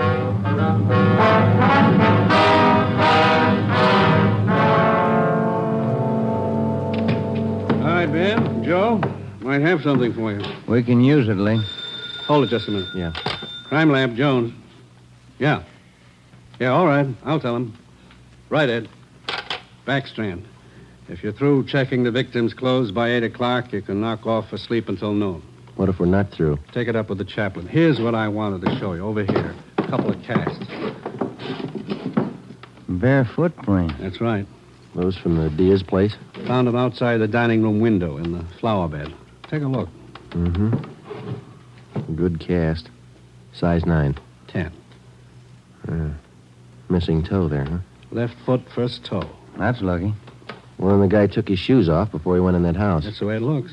You leave any other prints, Lee? 3 with his shoes on. Here they are. Here. Yeah. How would you say the guy is built, Lee? Oh, from the impression, pretty heavy man. There's no full length of stride, or I might give you an idea of his height.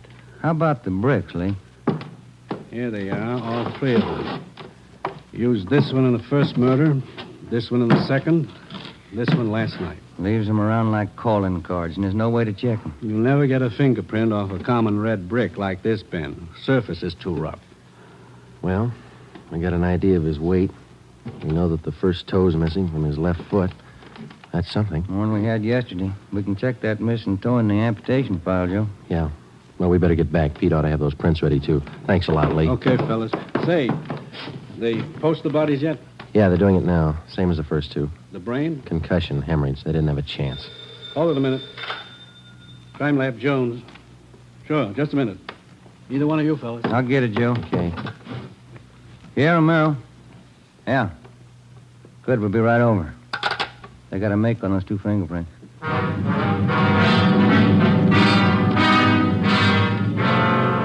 Okay, Joe. Single print file. Made him on the index finger. Let me see, Pete. Take a look, Ben.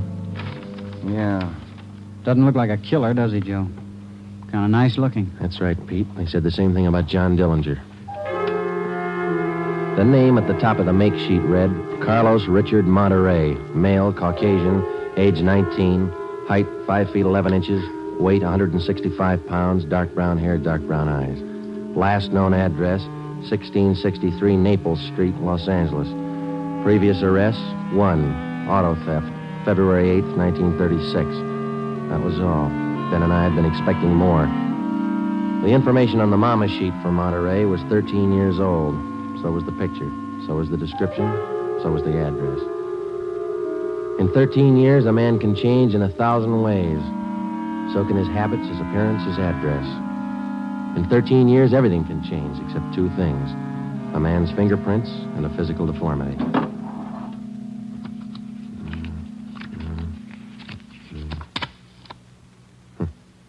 Missing toe on left foot. Carlos Richard Monterey.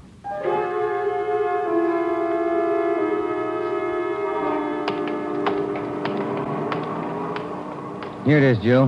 1663 Naples. Yeah, come on.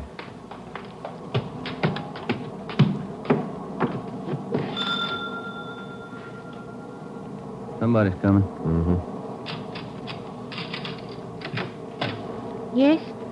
What is it? We're police officers. We'd like to ask you a few questions. Oh, yes. Would you like to come in? Thank you, ma'am. Yes? Would you mind telling us your name? Monterey. Isabel Monterey. What is it you want? You're married? Yes. My husband is Francisco Monterey. Would you explain why you are here? We thought you might be able to help us. We're looking for a man named Carlos Monterey. I don't understand you. We're looking for a man. We'd like to talk to him. Do you know where he is? Yes. Carlos is dead 7 years ago. He's dead, my husband told me. And does your husband know Carlos, or did he know him? He was his brother. What about your husband's parents, Miss Monterey? Where are they? They're both dead. Some time now. Have you ever met Carlos? No, never. I have only heard of him. What have you heard of him, Miss Monterey? Do not ask me. This is important, very important. Francisco would not like it if I told you. It's important, Miss Monterey, believe us. Carlos, he's sick. His mind. For 8 years, Francisco has not seen him, not heard from him. He thinks he's dead. But he only thinks so, Miss Monterey. No one's told him his brother's dead. He just thinks so. What else is there to think? Where's your husband now? At his work, the store, Rivera Street near Main, grocery, Monterey Cartwright grocery.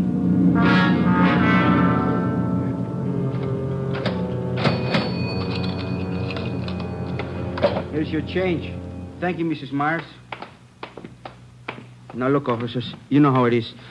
You don't like to let these things get out. That's why I trust you. You can trust us, Mr. Monterey. We just want to check on a few things. Oh, fine. Always glad to help out if I can. Well, can you tell us if your brother was ever in a mental institution in his life? Oh, I know there was nothing wrong. 1923. Got a little bad, so Mom and Dad had to put him away for a while, just till he calmed down. I remember the day. Sometimes, dumb, stupid kid, what do he know? Standing there by himself in the train, crying. The public nurse, stupid way he cried. What do you do? I cried, too. I was only 10, Sergeant.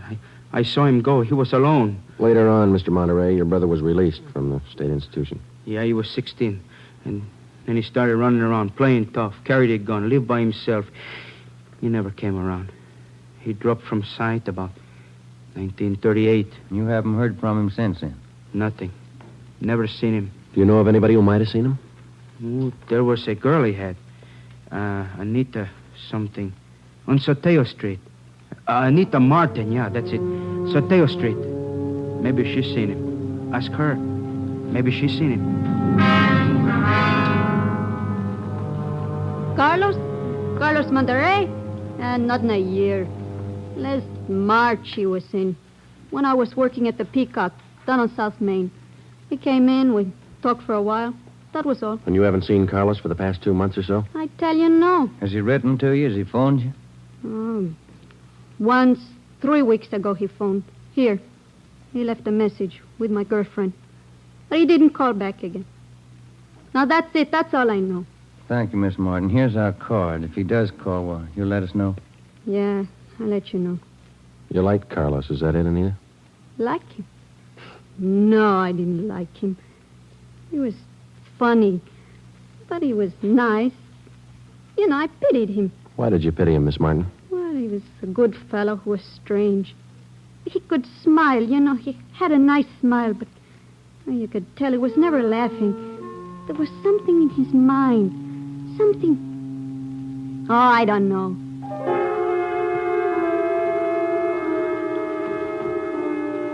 At least a year, closer to 2, I haven't seen Carlos. No letters, not a card, nothing. He was in the East the last time I heard. When was that? A year ago, January. I was in here.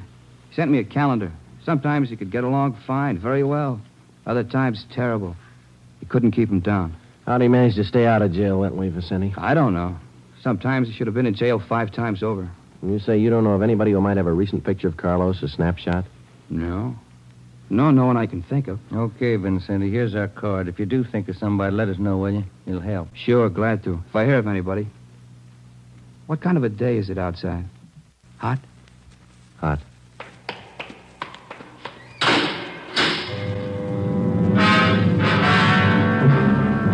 By 5 o'clock that afternoon, Ben and I were certain of one thing. Carlos Monterey was in the city of Los Angeles, somewhere.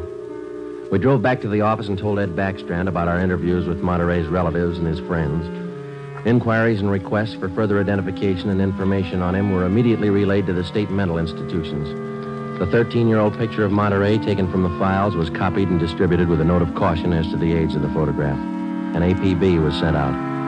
Stakeouts were placed at the home of Monterey's brother, at the brother's store, and at the apartment of Anita Martin. A special detail of 300 men was ordered to join the Dragnet already in operation. The details at the airport and the bus terminals were alerted, as well as the details at the Union Depot and the main post office. By 6 o'clock that night, almost 1,000 men were actively working at the job of tracking down Carlos Monterey. At 6:30 p.m., Ben and I drew a 4-hour relief period. We drove out to Ben's place, and his wife fixed us some dinner. At 10:30 that night, we reported into the office, picked up Ed Backstrand, and we drove out to join the manhunt. Unit 32R on the corner of South Flower and Loomis, at 390W, KMA 367. Unit 12A, code 1. 66A at 864 Wall Street. See the man about a 507, KMA 367. Unit 42, 5430 East Grand, Apartment 10, 311, KMA 367. We cruised with the Dragnet operation until 5 o'clock that morning. Ben and I took turns driving. Actually, the tremendous job of scouring 500 square miles of city for one man was only beginning. Unless there was an unexpected break, the search for Carlos Monterey could wear on for weeks. It did. Night after night, the manhunt went on, and day after day. There was no break. 16 days later, on a Sunday night, I went to bed early. I read a while, and then I turned off the lamp and went to sleep.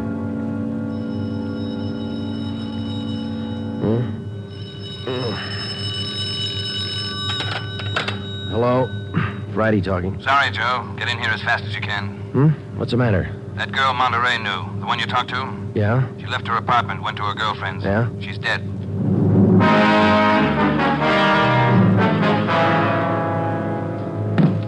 There it is.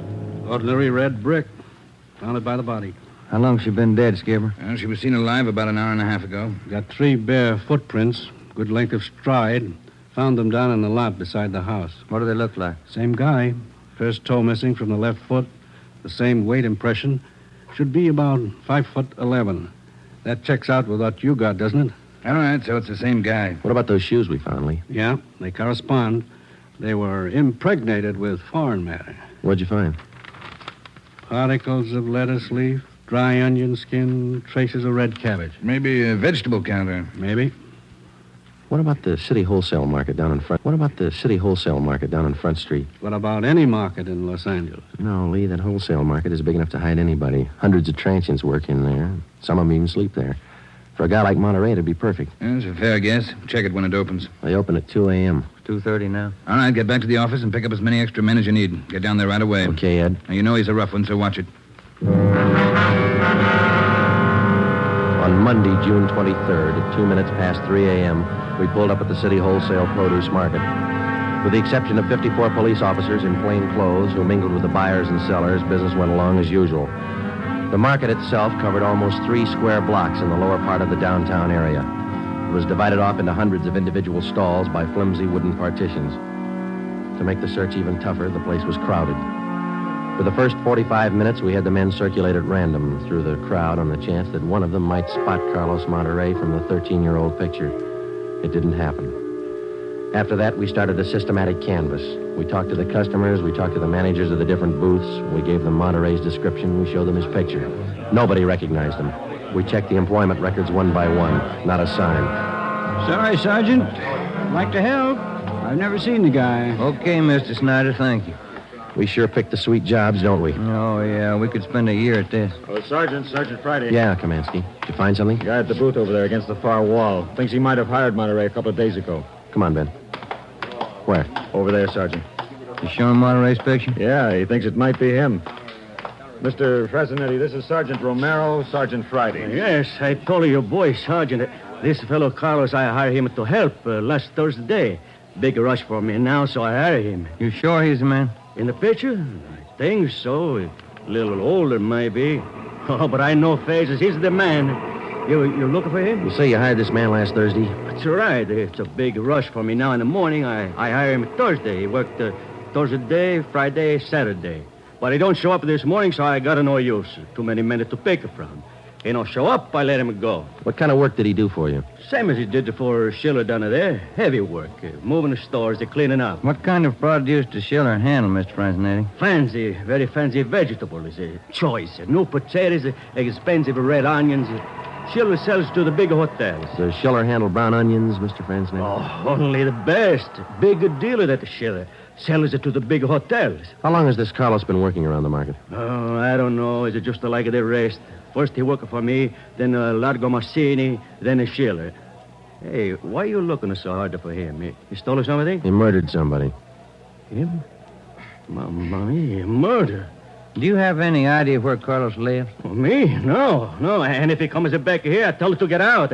I got nothing to do with this trouble. No, you'll tell him nothing, Mr. Fresnetti. Here's our card. If you see Monterey again, call us. Say nothing to him. Oh, sure. I remember. Joe, call the chief at the office, will you? Message just came in. Thanks, Al. Come on, Ben. Yeah, there's a phone booth. See? No, I don't. Where? Straight ahead, little left. Oh, yeah. You got a nickel? Let's see. Oh, yeah. Yeah, there you are. Thanks. I'll see what Ed wants.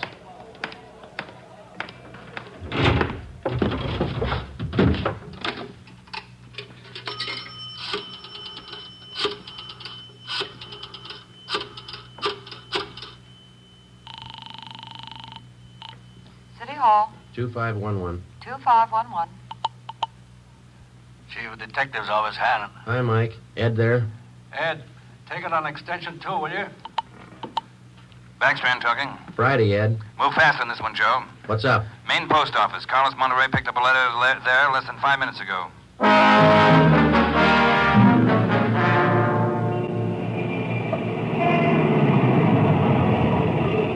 Come on, Ben. There's Ed over there with Wellberg. Yeah. Traffic short jammed up around here. Hi, Ed. Friday, Romero. You all set, Wellberg? All set, Chief. Spring Street to San Pedro. Sunset the first. Got it covered. Good.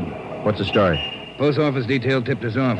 5 minutes after 8, a man answering Carlos Monterey's description picked up a letter at the general delivery window. That was 16 minutes ago. Who spotted him? Sam Lane. He got a look at him just as he was leaving the window. Called to him to stop, but Monterey ran. Lane called me, and we threw a net over the area for 6 blocks around. And Monterey's still somewhere inside this area? I don't know how he could have gotten out. What's next? Well, I'll give him an hour to break for it. After that, we start a house-to-house search of the whole area. Stop all pedestrian and vehicular traffic for identification. You're going to jam up the depot traffic. That's cheaper than murder, Romero. Get going. The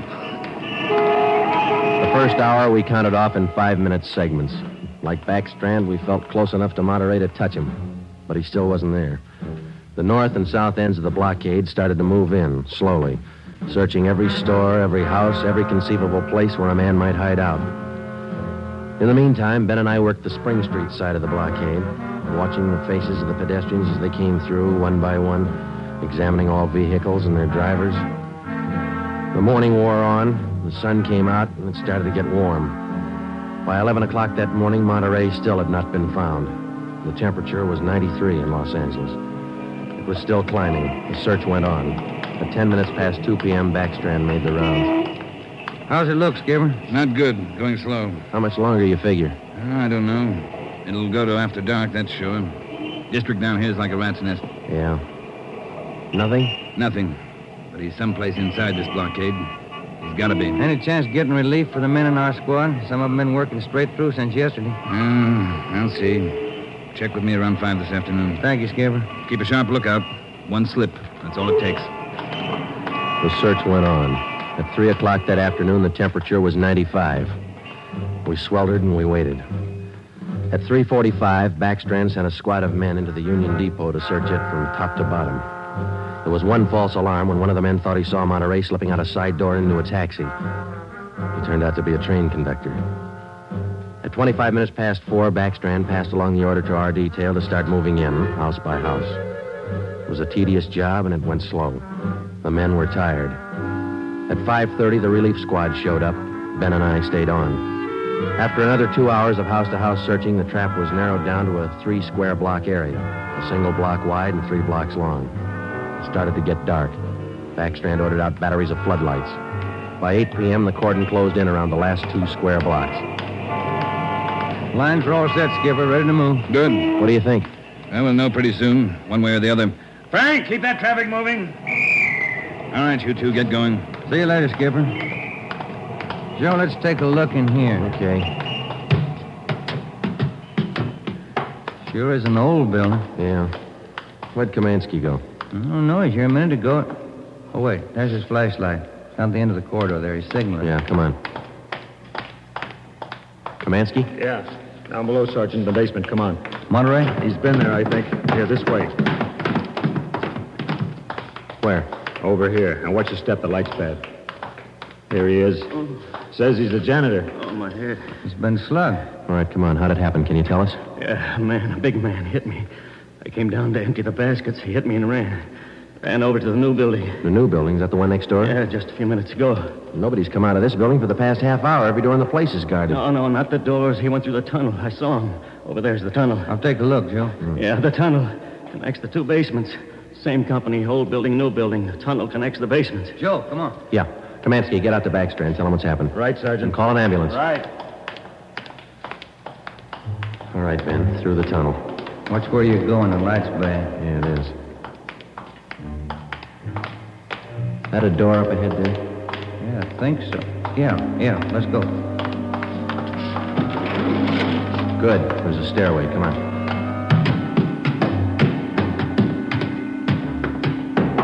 Watch the doors. Joe, the elevators. They're both on the 3rd floor. Let's head for the stairs. Ben, come on.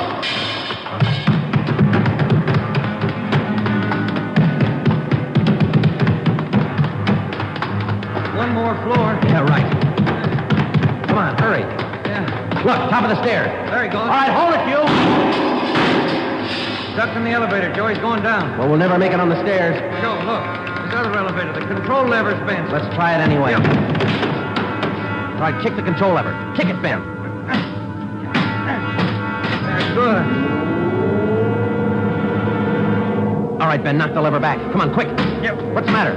Joe, it's jammed. We're going past. All right, let's kick it. Here. There, that does it. Can you reach the door control? Wait just a minute. I'll see. Yeah. Okay. Well, he's still in the building. Both elevators are here now. Yeah. Down the hall, Ben. The office on the left, I think. Yeah.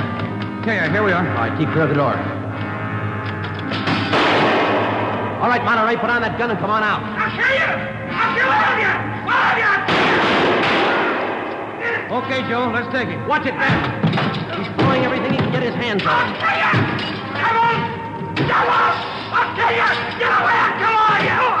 All right, right. Monterey. Come on, you. Hurry up. Everywhere you. Okay, Ben, take him. Get them out.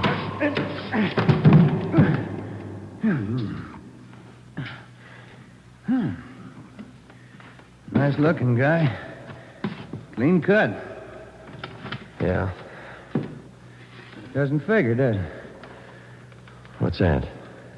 My wife would say he doesn't look like a killer, does he? What's a killer supposed to look like? The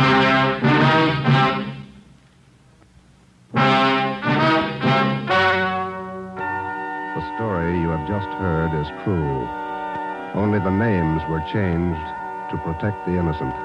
Carlos Monterey was examined by 5 different psychiatrists appointed by the Superior Court and was found to be sane. He was tried and convicted of murder in the first degree. He was executed in the lethal gas chamber at the state penitentiary.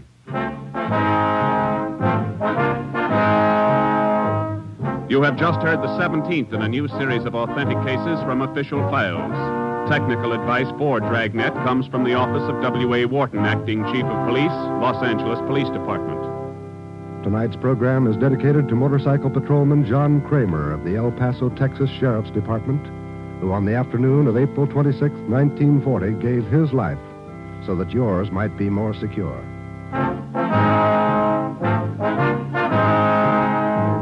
Dragnet came to you from Los Angeles. Your tune for the stars on NBC.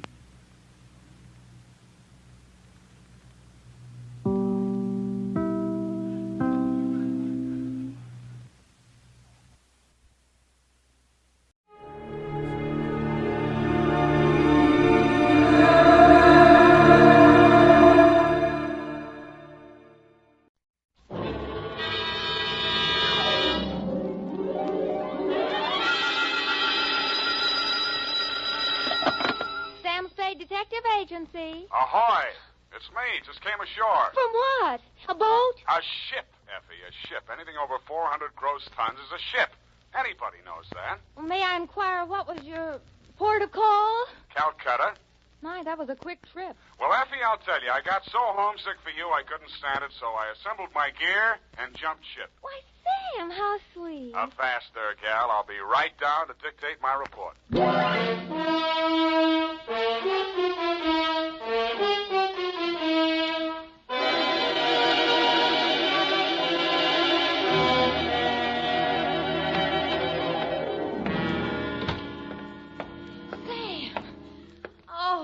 You are alive. Bon voyage, Effie. I've been worried sick.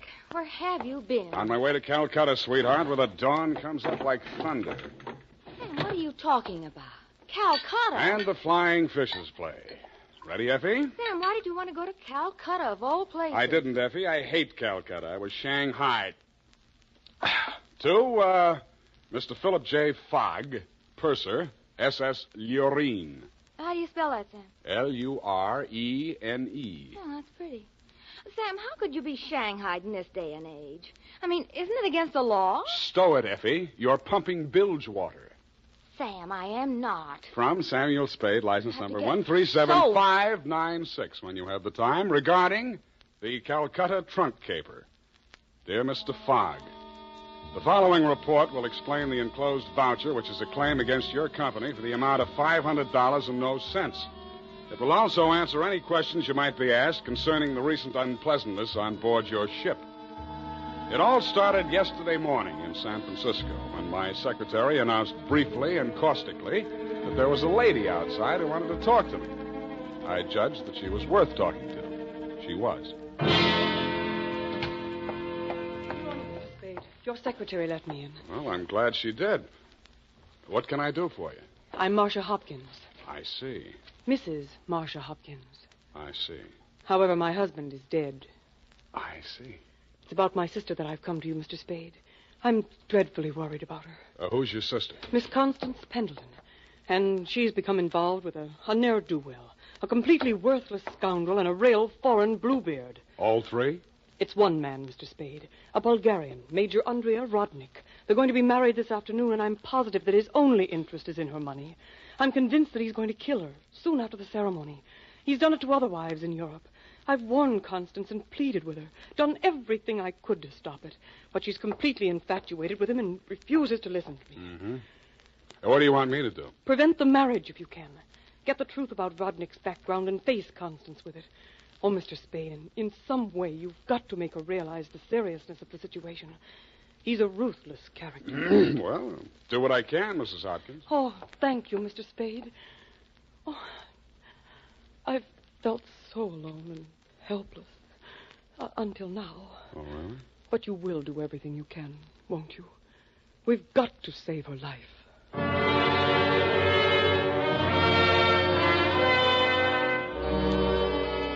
She daubed at her eyes with a stamp-sized handkerchief, patted the red gold hair at her temples nervously, smiled at me bravely, and swayed out. By telephone, I learned that the Vrodnik-Pendleton marriage license had been issued 4 days before, and that on the same day, Constance Pendleton had withdrawn a savings account to the tune of $45,000. I'd always wanted to, so I did it. I called at the Bulgarian consulate. What can I do on you? What do you know about Major Andrea Vrodnik? Ha! Andrea Vrodnik! On him we have hate, great sadness, with shame for the ground that walked under him. Oh? Ha! Andrea Vrodnik! Why is he so popular? On the devil he is driven without horns. 6 women he has killed. 6 times he has insulted the police of Europe by refusing to confess. We have proof of the murders, but never can we prove the proof on him. Yeah, sometimes it goes that way. Ha! Never do we find the bodies of the 6 women. Only their money in the name of Andrea Vrodnik. My pardon. Well, think nothing of it. You're just upset on you. You're interested on him. Why? You go to Europe? No, Vrodnik comes here. Ah, here on San Francisco. He marries again. So I'm told. Ah! Oh, by all the means, you must prevent it. Go to him, brave man. You do the world a service. Make violence on him. Even do you hang for it. Your name will live.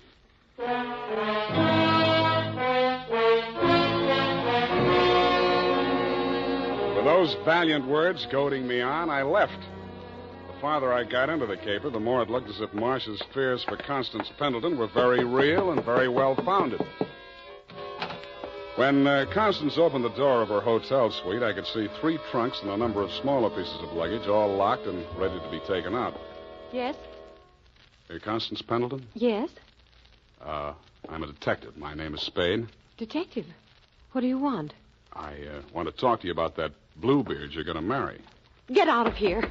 You listen, I'll talk, and then I'll get out of here. I just left the Bulgarian consulate. Vrodnik has been accused of the murders of 6 women in Europe. Each of them were wealthy. Each of them married him, and each time Vrodnik came into all their money. Are you trying to blackmail me because of the lies about my fiancé's past? If you are, you're wasting your time. Well, no matter what I'm doing, I'm wasting my time. But to put you straight, your sister hired me, and I am now resigning. She's worried about you, not me. Then you should spend more time investigating your clients, Mr. Spade. You could have saved both of us some time. I have no sister. This is my wedding day. Goodbye, Mr. Spade.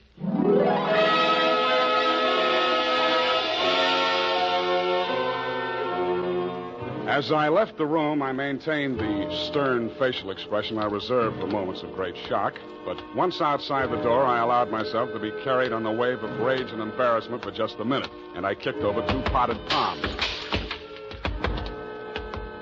As I limped down the corridor, I was overtaken by none other than Marcia Hopkins.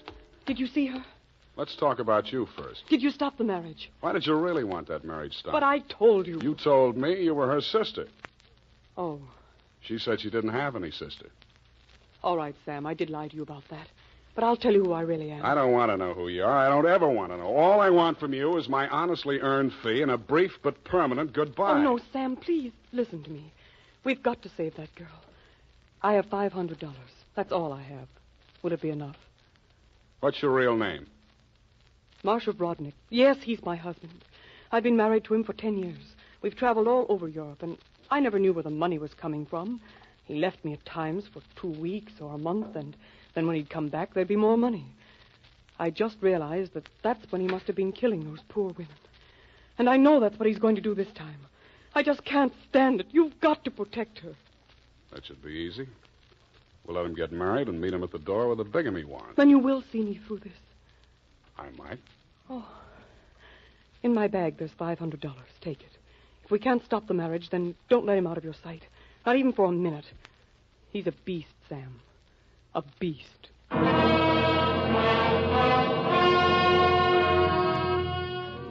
Marcia dropped me in front of the Beast's Hotel, and I climbed some fake marble steps to the second floor and knocked at his door. The man who opened it was heavy, handsome in a swarthy, coarse sort of a way, and glowing conceit through two eyes, one monocled, one not. You are facing Major Andrei Vrodnik, 1st Bulgarian Horse. What want you? You were facing Saul Fox of the law firm of Fox, Smedley, Van Dusen, and Grip. You overwhelmed yourself. I came here to warn you. If you go through with the marriage to Constance Pendleton, you're going to find yourself tangled with civil law.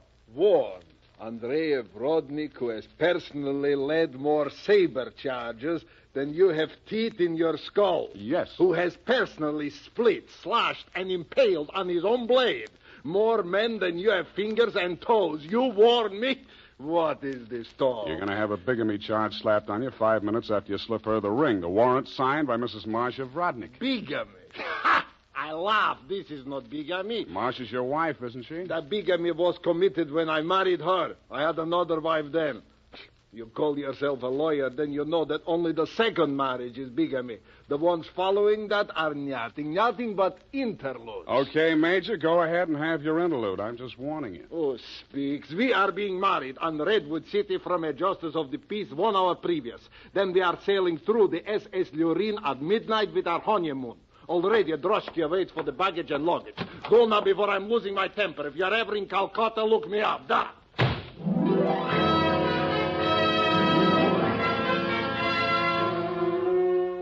I could see the direct approach was getting me nowhere, so I decided to proceed by stealth. I waited outside the building, and when he left, I tailed him. He made 4 stops. At a second-hand store, a hardware store, a surgical supply house, and an undertaker supply house. At these places, he purchased the following items: an oversized steamer trunk, black with brass fittings, a large ball of rope twine, 2 large lead sash weights, a set of surgical instruments, and at the 4th and final stop, the undertaking supply, he bought 2 items: a 20-foot length of rubber tubing and a pump. He returned to the second-hand store with his other purchases, put them inside the trunk, and ordered it sent up to Constance's hotel immediately, and thereupon it took himself to the same place. Marcia was waiting in the empty lobby when he went in.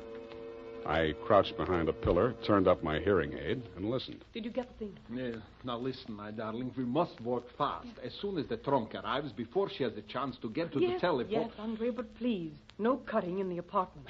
As you wish, my darling. Now, you know what you have to do. While I'm getting her into the trunk, you'll change her clothes, put on her traveling dress, the hat with the... What is it? What's the matter? Nothing. Come, we must make haste.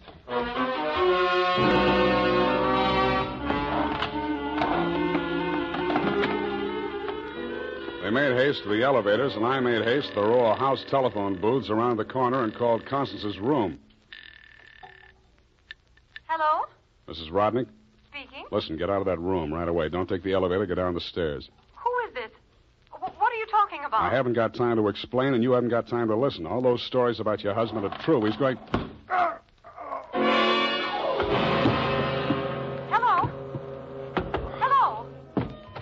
Are you still on the line? My hand clawed out for the door handle, but I couldn't reach it. I felt as if the walls were closing in around me, and just before it got dark, I had the crazy notion that I was inside Brodnick's big black trunk with the brass fittings. I could still hear Constance's voice way off in the distance, somewhere in the direction of Calcutta. I tried to shout to her, to warn her, and then the lid closed over me.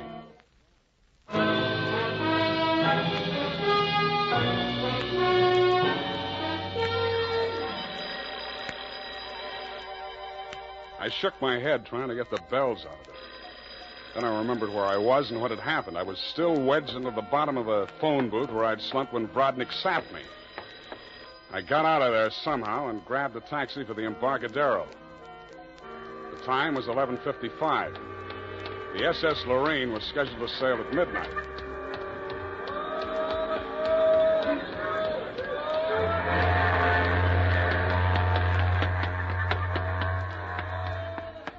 I was no sooner across it than they hauled up the gangplank and the ship started moving out of the berth.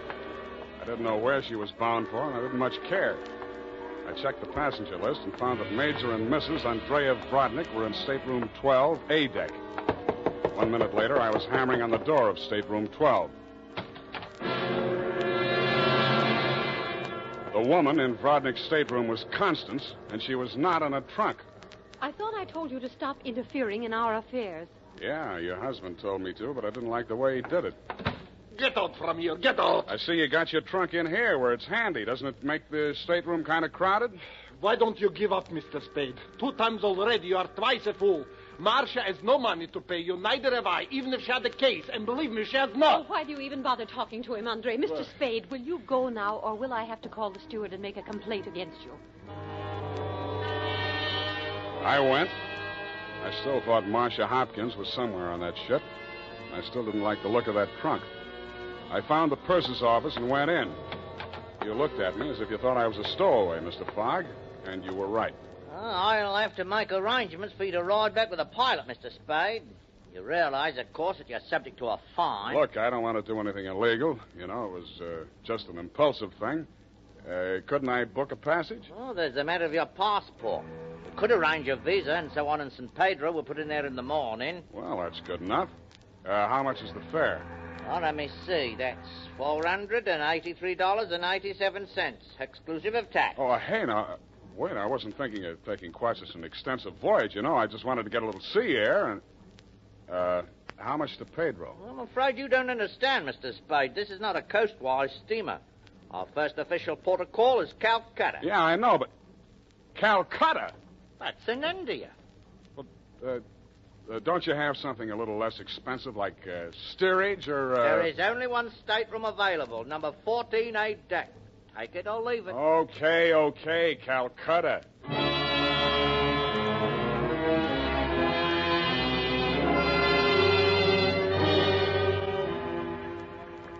After buying my passage to Calcutta, I had exactly 12 cents left. This I gave to the steward who showed me to my stateroom. He thanked me, kicked me in the shins, and left. Out on deck, a tall, red-nosed old gentleman in knickerbockers and a yachting cap was taking a turn around the deck. With him was a face I'd seen in the morning lineup down at the Hall of Justice a dozen times. He was a hotel thief by profession, name of Norman Gorman. He knew me, too, but he didn't give me a tumble. I fell into step with him. Ah, sea air. Nothing like it, am I right? Yeah, I guess it's okay, but there's so much of it. Brisk, bracing, salt spray. Nothing like it. Whoa. Hey, Norman, my lad. I hate it. I hate boats. Suppose there was a fire on board. Fire? Oh, ridiculous. This your first voyage to the Orient? Yeah. The inscrutable East. You've made this trip before? Oh, yes, indeed. I've worked this line. Yes, indeed. I make this voyage very often. Business interest out in India. Tea, you know. Runs in my family. Sturgis's Golden Orient in the little yellow package. Ever tried it? No, I never indulged. Huh? Don't drink tea. That's ridiculous. Commodore, I need a drink. I ain't happy. Suppose there was a fire on board here. Well, let's all have a drink. Yeah, suppose there was Shall we? a fire. Come on, I'll shot you to a drink, sir. Not me, Commodore. I just remember this is Fire Prevention Week.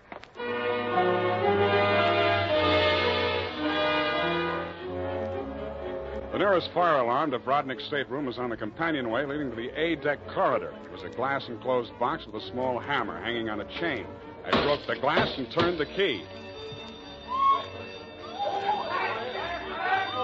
In 3 seconds flat, the entire population of A-deck were shoving each other up the companionway, grabbing for life preservers as they went. The steward hammered on the door of stateroom 12, opened it, shouted inside, and Vrodnik and Constance reluctantly came out. I ducked inside, grabbed the handle of the trunk, and started dragging it. When I got it into my stateroom, I broke the lock and lifted the lid. It was Marcia, all right. There was just time to see that before the stateroom door flew open and the ship's officer stuck his head in. I didn't move at you, didn't you, Will? the alarm? Why, no, I didn't. What's wrong? Never mind that. Here, take this life preserver. Get going now. Okay, Come on. okay, don't touch me. It makes me nervous.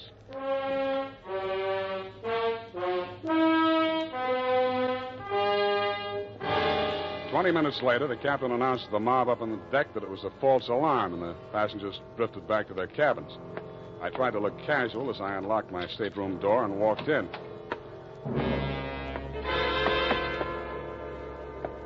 Then I stopped trying. The trunk was still there, but the lid was standing open, and it was empty. I went down to B deck and found the cabin occupied by Norm and the Commodore. That door was locked, so I kicked it in.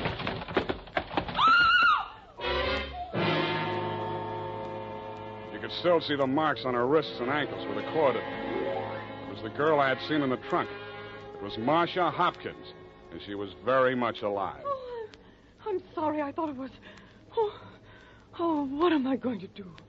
What am I going to do? You've got to help me, Sam. Why should I help you? He's crazy. They're both crazy. It all depends on who's in the trunk, doesn't it, Marcia? When it was Constance, you didn't think he was so crazy. Oh, don't you understand? I had to pretend that I'd help him. He was going to kill her right there in the hotel room. I told him it was too dangerous. If anybody looked in the trunk, it would be safer if she was in there alive. So he finally agreed and said he'd wait until we got out to sea to kill her. And then he was Yeah, going I know to... about that. Oh, the idea was so awful. I couldn't stand it. I started to scream, and then he stuffed the gag in my mouth and tied me up. He must have used chloroform or something, because the next thing I knew, I was in the trunk.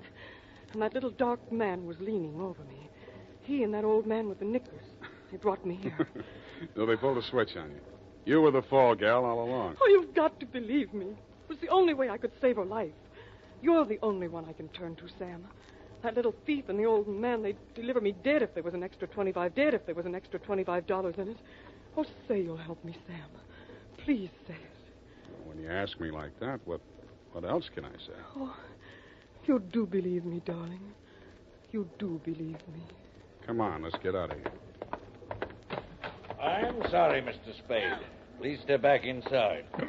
I promised my associate, Mr. Gorman, that I would not allow this young lady to risk her life by leaving this cabin. You're getting into this caper at the wrong end, Commodore. It's wound up. They've bungled it. It's no good anymore. You may be right. But you understand my position, sir. I can't take any chances. You've talked to Mr. Gorman? Norm? Yeah, I talked to him. He took you into his confidence? Stop making with the pistol, Commodore. You don't know how to use it anyway. Well, heavens, Norm. You're as white as a sheet. What is it? Oh, he's sick. Go get a doctor. Yes, indeed. Right away. Listen, Spade. Take her with you. Get out of here. I don't want no part of this. You got it bad, Norm. I'm sick, I tell you. The way I had it sized, this was a clean caper, a snatch. I figured the dame here's an heiress or something. Maybe they drop her off in L.A., connect some ransom, and go on. I figured there was enough for all of us. Oh, but that creep, that Rodnick, he's crazy. He's a regular Jack the Ripper. Stop babbling, Norm. Tell me what happened, exactly what happened. I get a sinking feeling in my stomach every time I think about it. Well, I go in, see? He's very smooth, very businesslike. He offers me a drink. I accept it. He mixes a couple of highballs for me and the dame, then he starts talking. I guess she don't know all about it before this, because she gets just sick as I do. First, I think he's kidding. Then he drags out this set of cutlery like a doctor uses to operate on people. Only he's got something else in mind. The porthole, you understand? Oh, please. I don't want to hear anymore. Being as it's you he has in mind, I don't blame you. My stomach. Hey, Norm. Norm. Here he is, the ship's surgeon. Oh, dear me. What? Stand away from him, please. Help me get him into the bunk. Sure, Doctor. Take the shade off that light, please. Yes. He's dead, isn't he? Oh, yes, he's dead, of course. Who poisoned him? I didn't waste any time answering him. I grabbed him by the arm. Before he could object, I was pushing him up the companionway to A deck. It was probably too late to save Constance's life. She'd drunk the same poison, and I was pretty sure she had, but if I was going to nail him for the murder of Constance, I had to get there before the evidence vanished. We got there just in time. I don't need to tell you what we saw, and I'd rather not. Rodnick rose slowly to his feet, clicked his heels military fashion, and bowed very low. The ship's surgeon. How opportune. Perhaps you could advise me, Doctor. After all, I am, in all honesty, even still, a mere amateur at this sort of thing.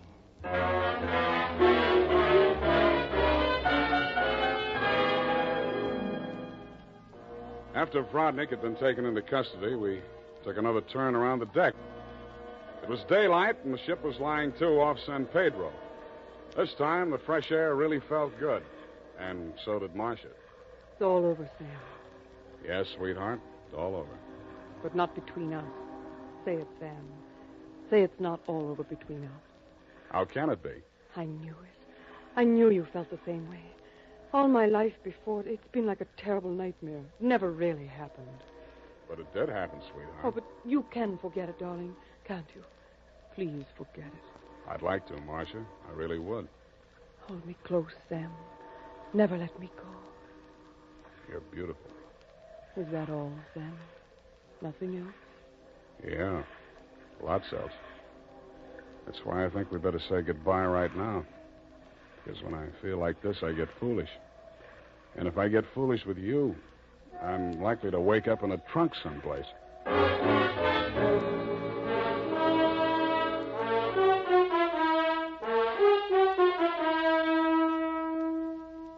And that, Mr. Fogg, is the true account of the Calcutta trunk caper. As my voyage was interrupted through no fault of my own, I trust you will advise your company to refund my passage minus the one-way trip to San Pedro. Period, and a report.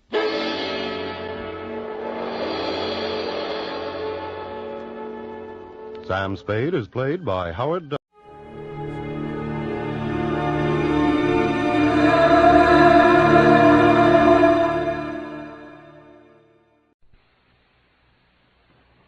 The National Broadcasting Company presents The Adventures of Sam Spade, Detective.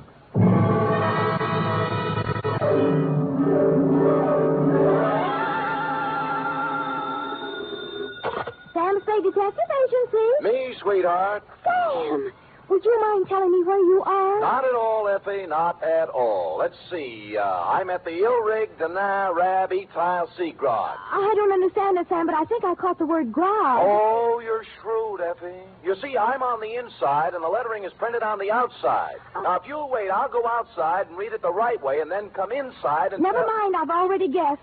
You're at George's Elite Bar and Grill. Trapped. Say, answer me. You promised me you wouldn't. I am? Me? I promised? Me? You did, Sam. You promised faithfully to stay away from bars. You know how hard television is on your eyes. Have you got your glasses? One in each hand. Fill them up, George. Oh, Sam, I heard that. What will people think? They'll never know, Effie. I always drink here under another name. Oh. Just a little of the hair of the dog that bit me, Effie. But don't worry about me. Although it's true I have been dogging it and have been hounded from tree to tree, I am frisky as ever and will be in to unleash my canine chronicle, namely the dog bed caper, or he who lies down with dogs gets up with murder, or, condensed for easy reading,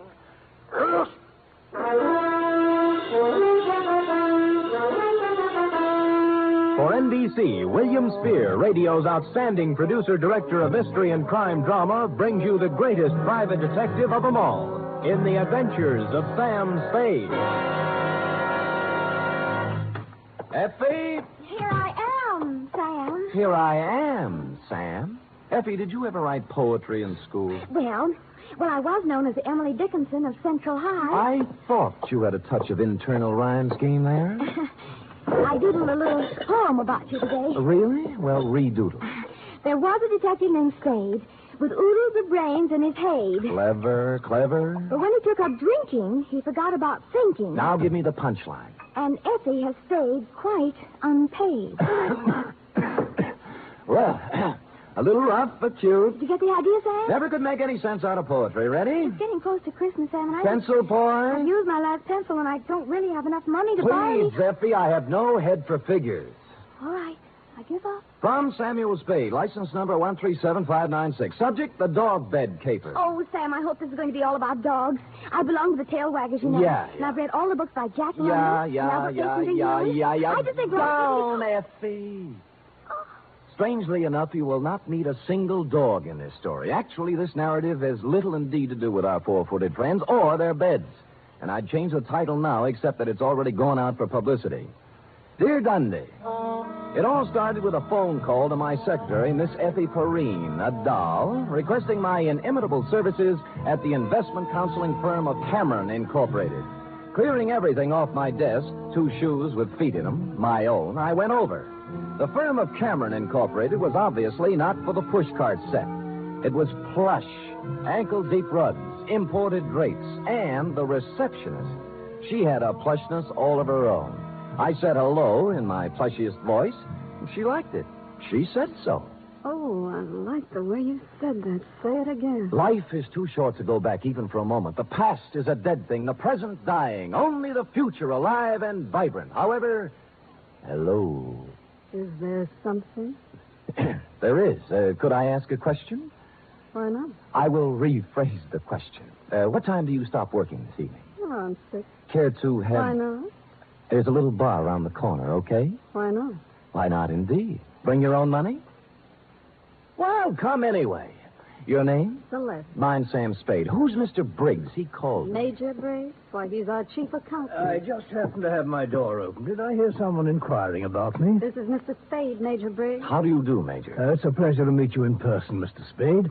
I'm the man who called you, you know. I'm grateful, sir. Now, what is it I can do for you and Mr. Cameron? Oh, it's not for me that I called. I haven't a worry in the world, and it's Miss Cameron. Oh. Old Cameron's been dead for many years now. I see. Whatever she wants, Mr. Spade, do a good job. We are all counting on you. Will you please announce Mr. Spade, Miss Roberts? Certainly, Major. If you'd excuse me. Nice to have met you, Major. Miss Cameron? Yes? Miss Spade's here. Send him in, please. Go on, Sam. Have fun. Think I might? Why not?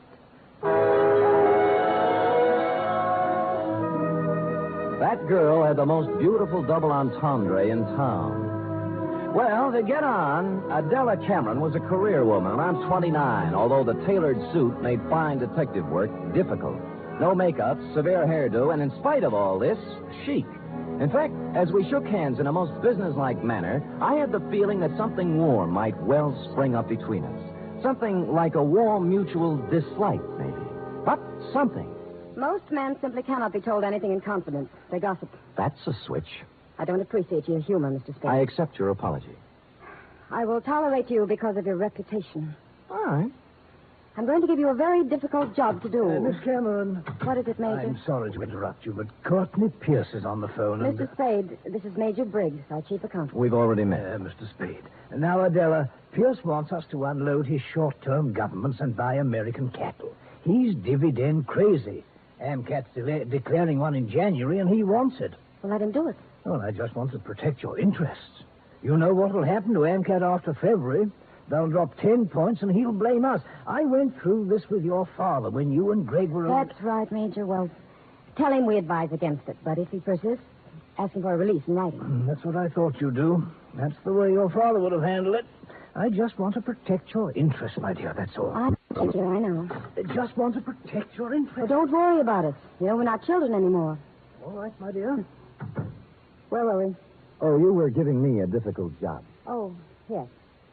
Here is the business address of Mr. I.J. Barco. He's a wealthy manufacturer, a client of ours. I want you to find out everything about him, especially anything unsavory. Sorry, I don't do divorce or blackmail cases. Mr. Spade, this is not a divorce investigation. All right, what is it then? Why do we want a client shadowed, I believe is the expression? That's it? Because we believe he is investing money through us for some racketeers. If that were true, we would, of course, have to drop him. But we don't want to lose his business just on suspicion. I see. Find out anything you can about him. I'll give you $50 a day in expenses, 1 week guarantee. Will you consider the job? I have considered and taken the job. By the time I'd reached the door, she had already forgotten me and was hard at work on some papers. Outside, I planned to dally a few moments in idle chit-chat with Celeste. But before I had the chance, I was accosted by a husky young chap whom I'm afraid was a Princeton man. What were you talking about in there, Spade? Oh, you have the advantage, sir. Who are you? Gregory Cameron. Now, come on. What was Adela telling you? Well, if you step to one side, you can walk around me and ask her. Look, don't pull that cagey private detective routine on me. I pack a little weight myself. Well, pack it somewhere else, Sonny. I asked you a question. I expect an answer. There's your answer. Any more questions? He didn't feel much like talking then, and I was so irritated I walked out without saying goodbye to Celeste. When I reached the street, the white-haired old gentleman, Major Briggs, hurried out behind me. Mr. Spade, please don't think too badly of that boy. I've known him from the cradle. He's in a difficult emotional state at the Yes, moment. sure. As far as I'm concerned, Major, it never happened. You're a kind man, Mr. Spade. I could tell that when I first saw you. You're just the sort of man Miss Cameron needs. Well, I hadn't looked at it that way. If you require anything, don't hesitate to ask me. I've been with this company 40 years before those two children in there were born, and I know how difficult life can be at times. I just want things to go well for them. I'll do my little part, Major. Bless you, son. Bless you.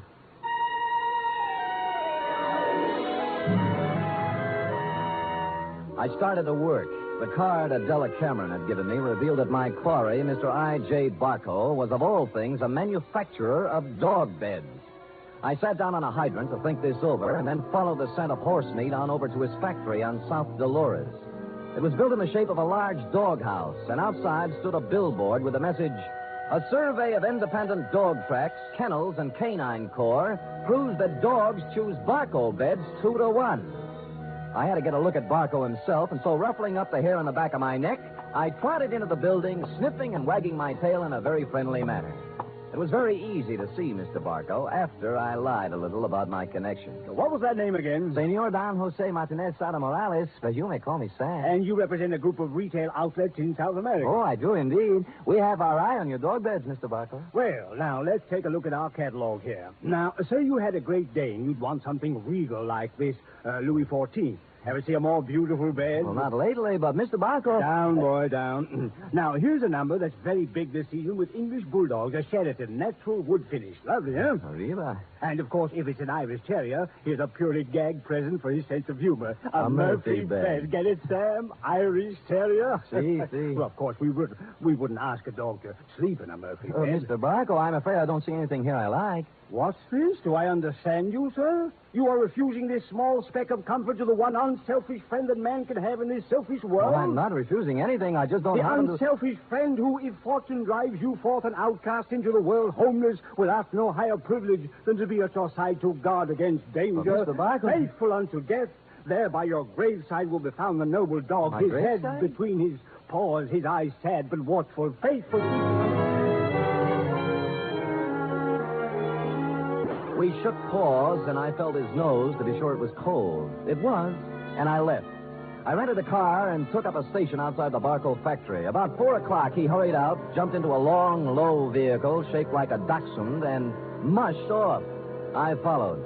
An hour later, I was phoning my first report to Adela Cameron's secretary, Celeste. You went to the city hall. What did you do there, Mr. Spade? License bureau, marriage, not dog. Really? Where'd he go then? Grocery store where he bought 1 bottle of olives, 1 bottle of vermouth, and 1 bottle gin. I wonder what he's going to make. What recipe is that?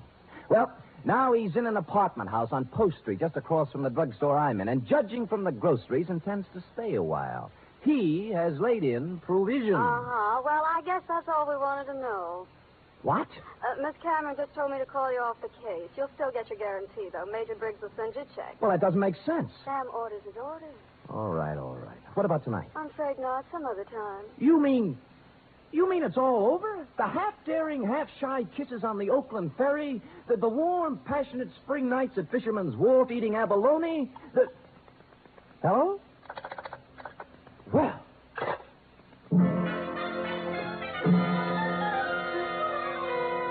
Puzzled, as who wouldn't be, I walked slowly back to my car. But before I had a chance to get in, I saw I.J. Barco hurry out of his apartment house.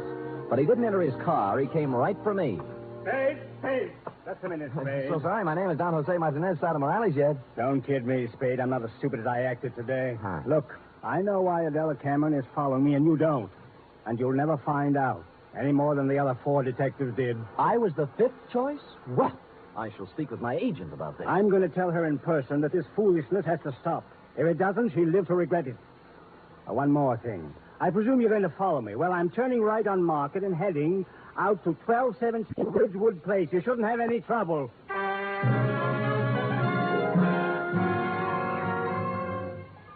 And with that, he spun on one heel and trotted to his car. He took off, but when I went to my car, it wouldn't turn over. And when I lifted the hood, I found out why. All my spark plugs were gone.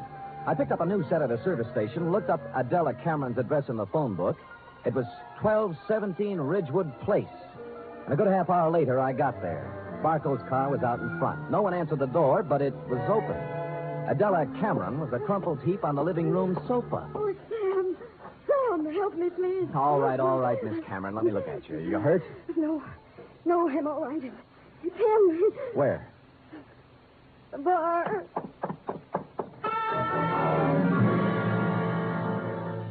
I hurried into the bar and was met with a strong odor of scotch. A bottle of it had been broken, and holding the neck of the bottle in one hand was I.J. Barco. He was on the floor, his hands slowly opened. The glass rolled out, and he died.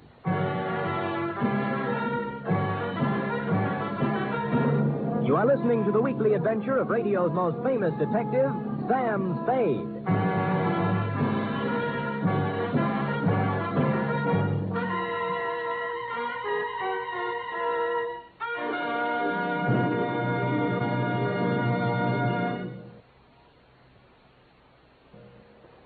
Act 2 of tonight's Sam Spade in just a moment.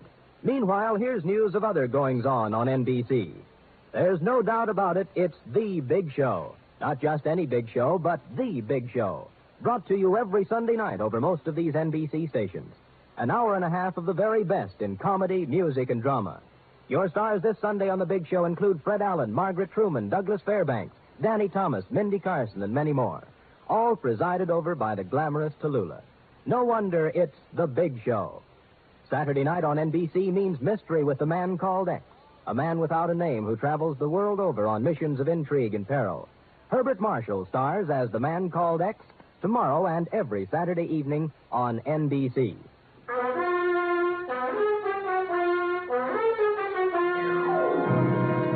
And now back to the dog bed caper, tonight's adventure with Sam Spade.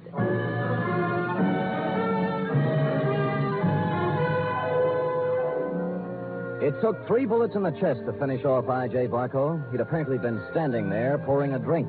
Barco broke the bottle as he fell. I couldn't find any other signs of violence or any gun, so I went back to Adela Cameron. She was beginning to calm down. I don't know who did it. I just don't know. Well, it couldn't have happened more than a minute ago, and you were in the house, weren't you? No, after I left my office, I stopped in the store for some things. Then came home. When I was driving down Ridgewood, I heard some sound. And you thought they were a car backfiring. How did you know? I've heard this script before. Don't you dare accuse me of killing that man. It's not what I think that counts, but what the police accuse you of. Sam, I heard those sounds. I came in the house when I went into the bar. You didn't notice Barco's car out in front? Oh, I suppose I did. I don't know. I don't remember. Uh-huh. Who are you calling? Homicide. Sam, wait a minute. Just a minute, please. Wait for what? I want to tell you some things. All right. Go on. I kind of get the feeling I was hired to put the finger on the dog's best friend. That's not the way it was. The last thing in the world I wanted was for him to be killed. Oh, murdered, I mean. All right, what did you want? I'll tell you the truth. Why I really had you watching Barco. I'd be curious. We handled his investment account. My brother Gregory... We ran into each other. I heard. Well, Greg took $150,000 of Barco's money and invested it, without my knowledge, in a television company. I hear that medium's making money. But it turned out this company was just a front for some men who wanted to build a gambling syndicate up north. You mean your brother didn't know that? He knew, but there was supposed to be big money in it. He was going to give Barco a good profit and take the rest for himself. And Barco found out and threatened suit or something. He never would have known, but the deal fell through and the gambler said the money was gone. Then he asked about the investment. What could Gregory and I tell him? What did you? Unfortunately, the truth. We said we'd make up the money with interest, but he only gave us 90 days. We couldn't get it by then. So you didn't shoot him, your brother did, eh? No, Sam, no, he couldn't have. I know Greg. He'd have more sense. In my brief meeting with him, I didn't think he had any sense. Just one more thing before I call the police. And don't call them. Help me get him out of here. Somewhere. No dice. Sam, don't let my whole life be ruined. Stop it. You set me on Barco to find some blackmailing material, yes? Yes. And then why did you suddenly call me off the job tonight? I didn't. Your secretary said you did. I didn't tell her anything of the sort. Can I have that phone now?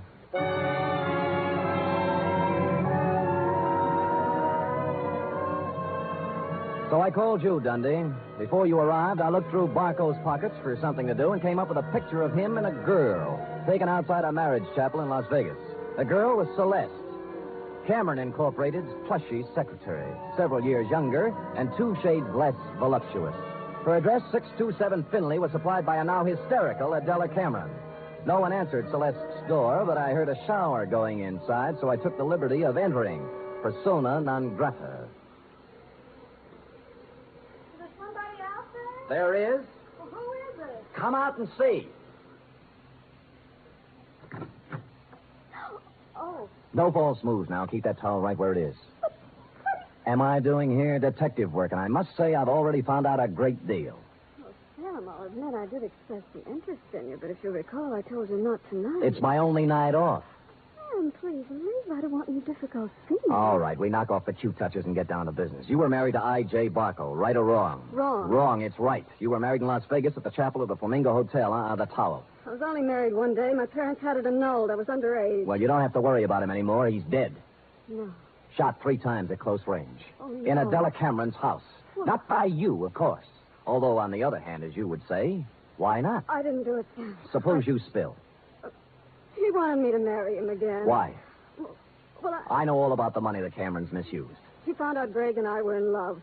I should have known. He said he'd forget about the entire $150,000 if I'd marry him for 6 years. $25,000 a year. That's a good price. How can you talk like that? Practice, I guess. So, Gregory had another good reason for killing him. He didn't, Sam. I know he didn't. Anything that would stand up in court? I don't think so. Suppose we say you called me off Barco's tail so Gregory could get at it. I didn't. I called you off because I was supposed to meet I.J.'s apartment tonight and give him his answer. I couldn't do it with you there. Flimsy, but it might hold. The truth. I was going to see him, but I changed my mind. Any particular reason? You saw him. Would he be the kind of man I'd marry? You did once. Well, it looks bad for Greg. Because someone at Cameron Incorporated knew Barco was going to be at Adela's house. Sam, will you do me a favor? Maybe. Give me an hour. Then I'll go wherever you want. I'll tell you anything you want to know. Why an hour? Because if I'm going to live with myself, there's something I have to do. Well? Please, Sam. If you do, I'll give you some information you might want. For example? There was someone at Cameron Incorporated who knew that Barco was going to Adela's house.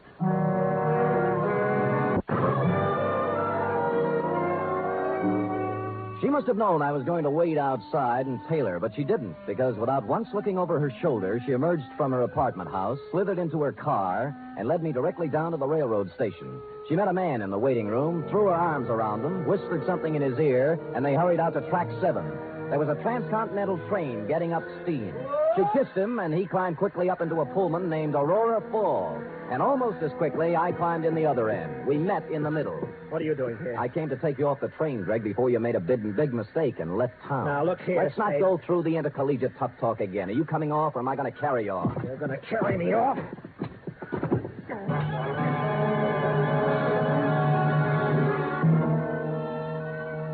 And I did.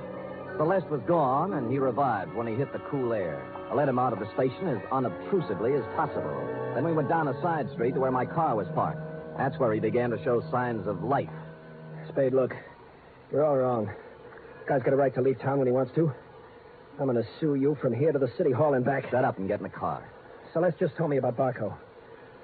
You don't think I did that, do you? As I get it, you and Celeste were leaving town together, right? Yeah, she told me to go on and she'd come later. That was unwise of both of you. Come on, get in. Spade, I didn't kill Barco. Nobody said you did. Now, if you kindly get in the car and give me an address I want, and you know, we'll go see who did kill I.J. Barco.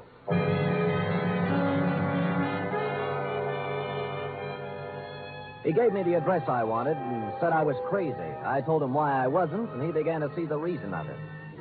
Never have I gone to pick up a murderer with more distaste.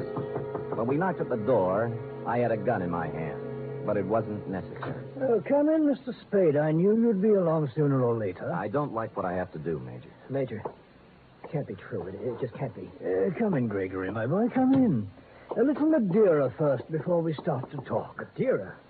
How can you talk about wine when a man's accusing you of murder? Oh, I don't think it's so unreasonable, Greg. After all, I did kill the unfortunate Mr. Barco, and this might be the last Madeira I shall ever have.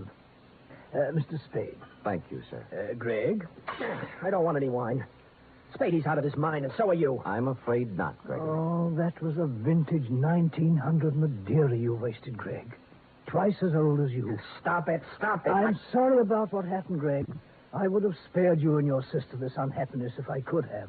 But destiny was against us all. You knew he was going to Miss Cameron's house, didn't you? Yes. Just before I left for the bank with the weekly deposit, he called for Miss Cameron, and I took the call. I told him she was gone, and he said he was going to her house. It was to be an ultimatum. The money in 24 hours or exposure. But you didn't have to... Kill him? Certainly not. It was a crime of passion. I take the weekly deposit to the bank every Friday, and I always carry a gun. Silly me carrying a gun. Never had to use it, but the bonding company requires I carry it. Well, I went directly from the bank to Miss Cameron's house. I wanted to help her face Barco. Was she there? Oh, no, Mr. Spade. She'd apparently stopped downtown to do some shopping. So I faced Barco alone. I asked him point blank to give these young people more time, but he just laughed at me. He said the only time they'd get would be in jail, so... It happened. Well, I hadn't intended to, but I became angry. Suddenly found the gun in my hand, and the thought crossed my mind, my life is just about over, and yours, Greg, is just beginning. It was easier to pull the trigger than I would have realized. Oh, Lord. More Madeira, Mr. Spade? Thank you, Major, but no. Well, allow me to present the bottle to you as a gift. I'll get my hat and coat. Greg, my boy, I'm sorry. You're sorry. Major, I wish I'd never been born.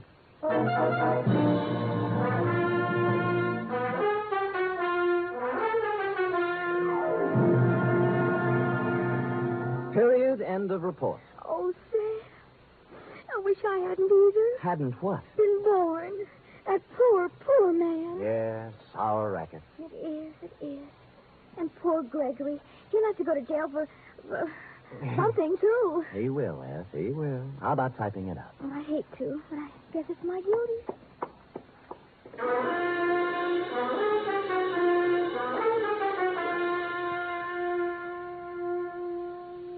Three chimes mean good times on NBC.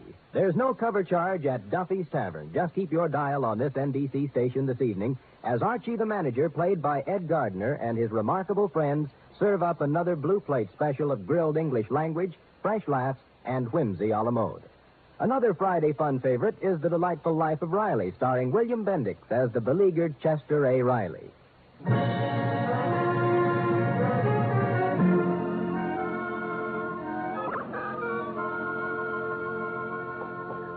it is, Sam. Now let me see. Murder is all in place. Gunshots indicated. Dundee's grammar edited. My astuteness emphasized. Yeah, you've learned your job well, Effie. Oh, I'm glad you're pleased, Sam. Wait a minute. What's this? What? P.S. Dundee, hands off Celeste Roberts. She's mine. Effie, what's the meaning of that? Well, you are going back to see her, aren't you? After the way she threw herself at you, no? Do you think she's my type of woman? Oh, Sam, I think every woman's your type. Every woman but me. Now, Effie, come here. Would I have you working in this office if you weren't my type? Guess not. Well, then let that thought be your comfort. The world can have all the Celeste Roberts it wants as far as... Oh, I can't go through with it. You see, Sam, you can have her if you want to. But in the end, I know you'll come back to me. I never doubted it once. Oh, Sam, you don't know how much you mean to me. Yes, I do, Effie. 3 weeks back salary. Oh, you. Good night. Good night, sweetheart.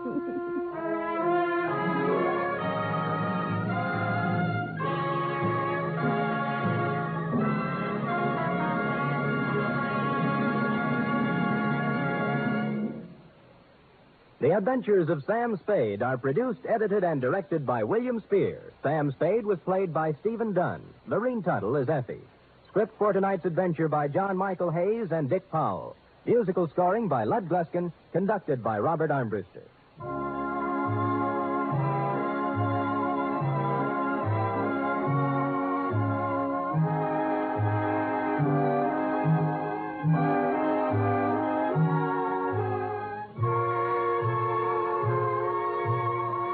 Join us again next week, same time, for another adventure with Sam Spade. Hear the magnificent Montague, then visit Duffy's Tavern on NBC.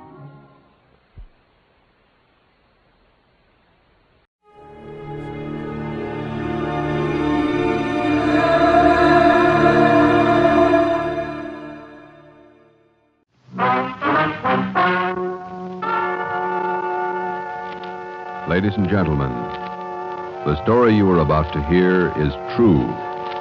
Only the names have been changed to protect the innocent. NBC brings you Dragnet.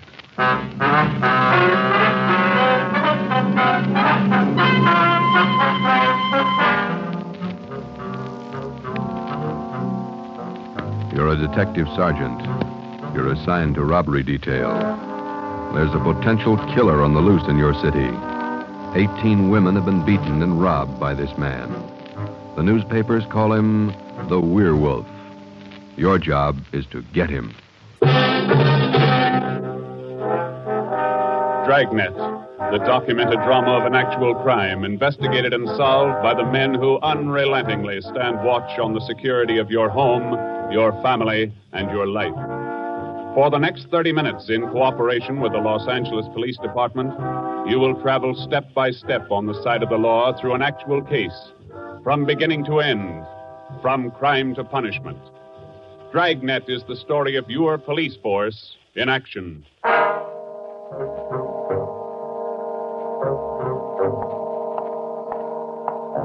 was Thursday morning, February 2nd. It was raining in Los Angeles. We were working the early morning watch out of robbery detail. Detectives in Los Angeles work in pairs. My partner's Ben Romero. He's a sergeant, and so am I. My name's Friday. The boss is Ed Backstrand, chief of detectives. I was on the way back from the teletype room, and it was 3 a.m. when I got to room 27A. Robbery detail. Hi, Ben. What's up? Keep your coat on, Joe. Just had a hotshot call. Coming, Skipper? Right behind you. Let's go, Friday. Well, what was it, Ed? Another woman robbed, almost beaten to death. Well, how many does that make? About 18 in 6 weeks. Is that right, Skipper? Yeah, 18 too many. Come on down these stairs to the garage. Yeah. What about that suspect we had, Ed? You mean Martin? Yeah. Had to release him this morning. But I got a good tail on him, Henderson. Yeah. We got any report yet? Nothing definite to hold him for. Here's the garage. Let's hustle it. Right.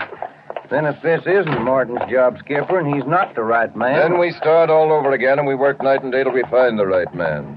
Here's the car. Let's go. Ben, you drive. Yeah, all right. How do the victims describe this guy, Ed? Pretty sketchy. Supposed to be tall, dark, long black hair. Last woman said he had a face like an animal, something like a dog or a wolf. A wolf? Yeah. She said something like a werewolf. Something like a werewolf. Well, he almost had to be that, judging from the way he operated. He was either an animal or a raving maniac. One thing we were sure of, he was smart and he was dangerous. For almost 2 months, he'd prowled the streets in a stolen car in the early morning, usually between 3 and 5 a.m. And the victims were always lone women, most of them waitresses, coming to work or going home. He dragged them into the car, robbed them, beat them until they were unconscious, and then throw the body out into the street. That's just what we found when we pulled up to the curb near the corner of 8th and Grand. One cruiser car was already there, and so was the ambulance. About a dozen people were standing around looking at the crumpled figure of a woman sprawled out on the sidewalk. 2 officers were talking to the only witness, a thin, sallow-faced newsboy. His story didn't give us much to go on. Like I was telling these cops, sir, or these officers, sir, I was walking up 8th Street on my way home as usual when I see this blue Chevy sedan pull up down a block there a little way and dump out the dame's body. Well, actually, I don't know what to think. You get a look at the license plate? Well, no, I didn't. Tell you the truth, I could hardly keep from... Well, I was just plain scared. What did you do after you saw him throw the body out, son? Well, I just stood there for a minute, and the fellow in the car drove right on past me. Did you get a look at him? I sure did. How close were you when he drove past? Well, now, it couldn't have been more than, 8 or 10 feet away. I was right over there by the street light near the curb. Would you know this man if you saw him again? I don't know about his height or his build or his weight, but, mister, his face I'll never forget. Why do you say that? just like the paper says about him. Right here on the front page. Here, read it. See? Woman says the attacker looked like Werewolf. That's all the newsboy could tell us. The suspect drove a blue sedan. He had a face like a werewolf. We covered the neighborhood for clues, and we questioned a dozen people, but we got nowhere. We took the witness's name and address, and we drove down a couple of blocks to an all-night gas station. 14-hour off to Metropolitan. I'm going in here and call the office and see if Henderson's called in on Martin. We might still have a suspect. Right, Skipper. 13-hour off to Metropolitan. Looks as mad as a wet hornet, doesn't it, Joe? Yeah. Did you get a good look at that woman's face when they moved her in the ambulance? Yeah. Sure does like to mess him up. Oh, I don't know how we're going to get him, Ben, but we better do it fast. Next time, it'll probably be murder. Oh, here comes the skipper, Joe. Uh-oh. Doesn't look good. What is it, Ed? Just talked to Henderson. He tailed Martin to a bar in Long Beach. He hasn't been out of his sight for 2 minutes since yesterday. Martin's clear. And we're right back where we started. Yeah, with one more half-dead woman in the hospital. Well, how about that stolen car, Skip? Wait a minute. Get that radio up. Attack. Okay. Code 3. Ambulance dispatched. Code? Attention, all units. On Grand Avenue between Venice and Washington. A woman, victim of robbery and attack. Code 3. Ambulance to task. Code 3, red light and siren. Come on, Friday, let's roll.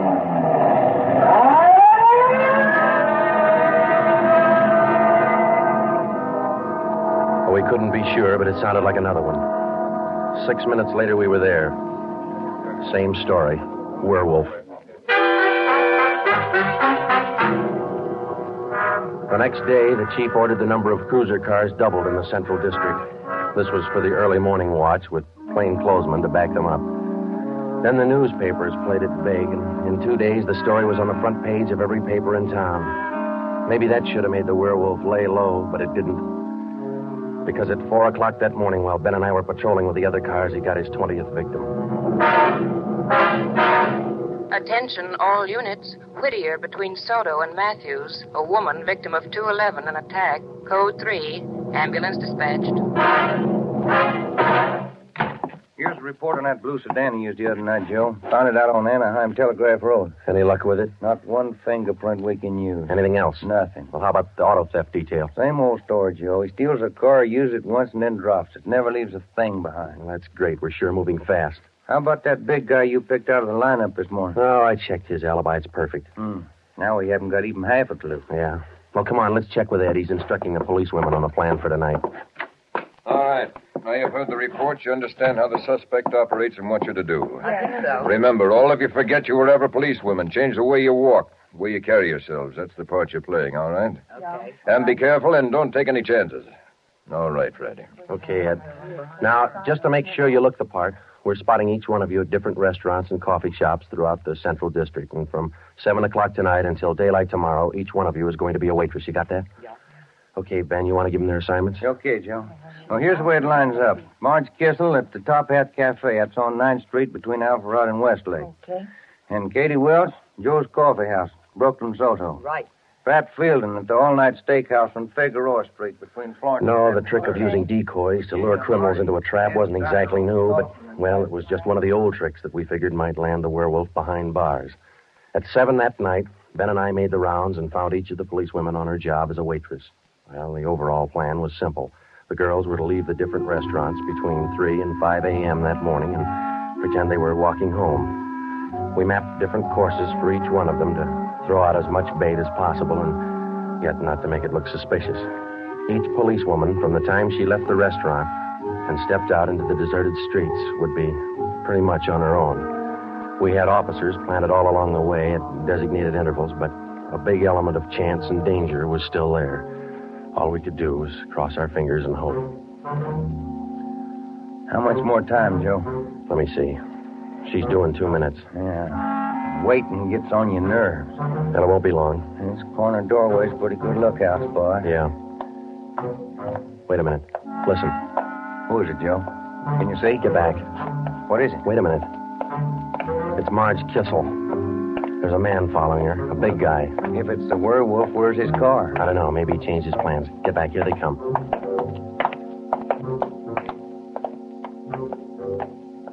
Get a look at him, Joe? Oh, pretty good. Not too suspicious. Might be coincidence. Well, I got a pretty good lead. Come on, let's go. Stay back in the shadows. Hey, Joe. Hmm? So where'd the guy go to? I lost him. The little coffee shop up in the next corner, see? Take a look. Oh, yeah. He's opening the door. He's turning on the lights. Yeah. Looks like a false alarm, Joe. Well, let's check him anyway.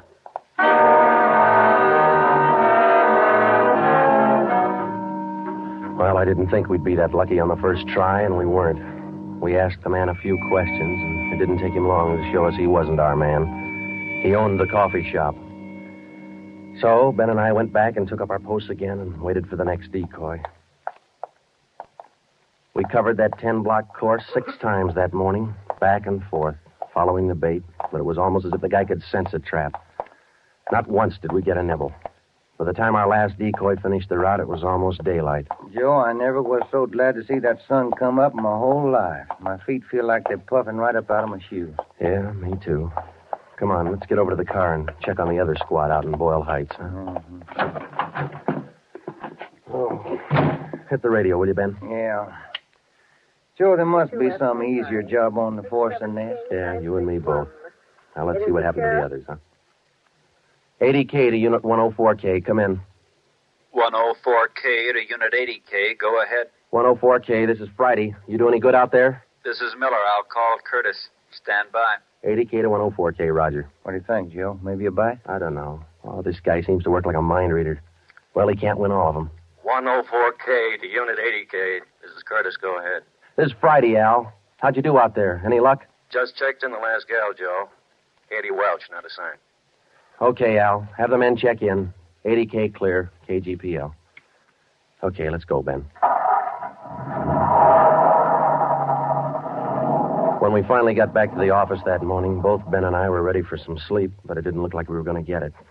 We just about finished going through the overnight reports for some kind of a lead when the phone rang. Robbery Friday. Hi, Joe. This is Wilkerson, auto theft. Hi, Wilkie. You got something for us? Not much, Joe, but it might work into something. Just got a report in on a pair of stolen license plates. Oh? Yeah. I'm not much of a hawkshaw, but I figure there's just a chance it might be your werewolf boy. How come? I don't know. Maybe just a hunch. After 13 years in this business, you get to know thieves pretty well. Sometimes you got to even think like them. Okay, Wilkie, thanks. We'll check by in a couple of minutes. Right, Joe. What do you have to say? Pair of license plates stolen last night. Wilkie's got a hunch it could have been our man. Well, might be an angle, Joe. If that werewolf guy'd hang on to one car long enough, we'd have a chance at him. Well, he's too smart for that. I don't know, Joe. Sooner or later, he's going to make a mistake. Yeah. Come on, let's check with Wilkie. Well, we checked with Wilkerson. We got the best piece of news we'd had in days. On the average, 95% of stolen cars are recovered or located within 24 hours. In the remaining 5%, Wilkerson, by a simple process of elimination, narrowed down the number of cars the suspect might be driving. Wilkie figured 6 cars. There they are. Now, I'll bet you if you picked up your man tonight, he'd be in one of these cars. Let me see, huh? 2-door black sedan, yellow convertible, another sedan, green, blue coupe, black coupe, and a gray convertible. Well, that's good work, Wilkie. At least we got something to look for now. Yeah, you're right, Joe. Wilkie, you got the numbers of those stolen plates you're talking about? Yeah, right here, Ben. They're already on the hot sheet. Good. Keep us posted, huh? As usual, Ben. See you later, Wilkie. That's a good break, Ben. Something to keep us busy tonight. Tonight? What do you mean? We're setting another trap. Same thing as last night. Same police women, same everything. Well, only this time let's hope he steps into it. You know, Joe, this werewolf character's getting me mad.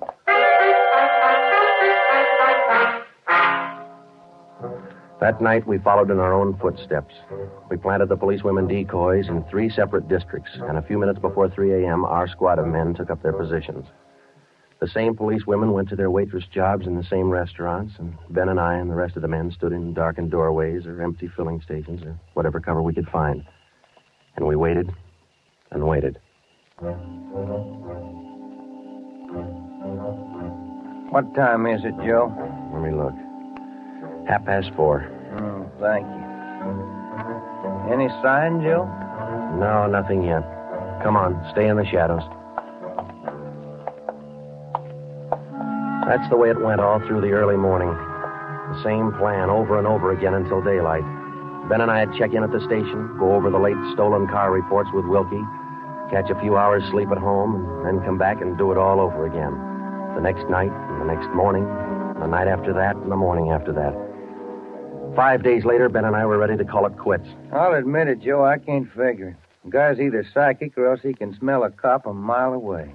Yeah, well, at least we got that stolen car angle left. Did you check with Wilkie yet this morning? I'll give him a call now. All right.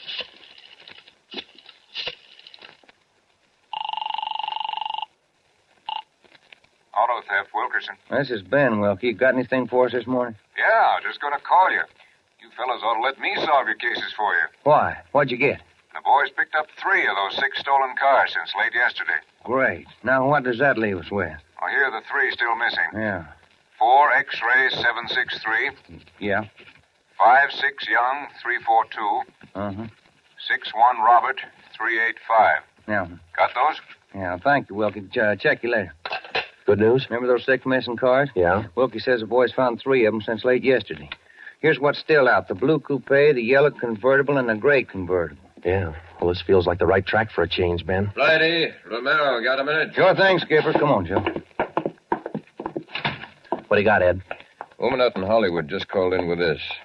She said she walked down to the corner from her house last night to mail a letter. On the way back, a guy pulled up in the car and tried to drag her inside. Any description? Big, heavy-set, dark, same thing. Well, how'd you get away from him, Skipper? She said she started running as soon as he made a motion toward her. And he saw her run up the steps of her house. He jumped back in the car and took off. Well, how come she didn't call in before this? She hasn't got a phone. She's afraid to leave the house again until this morning.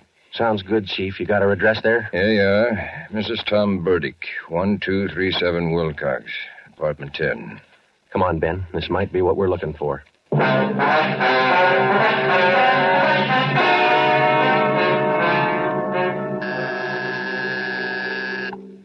is it? Who's there? Sergeant Friday, ma'am. Police. Oh, just a moment.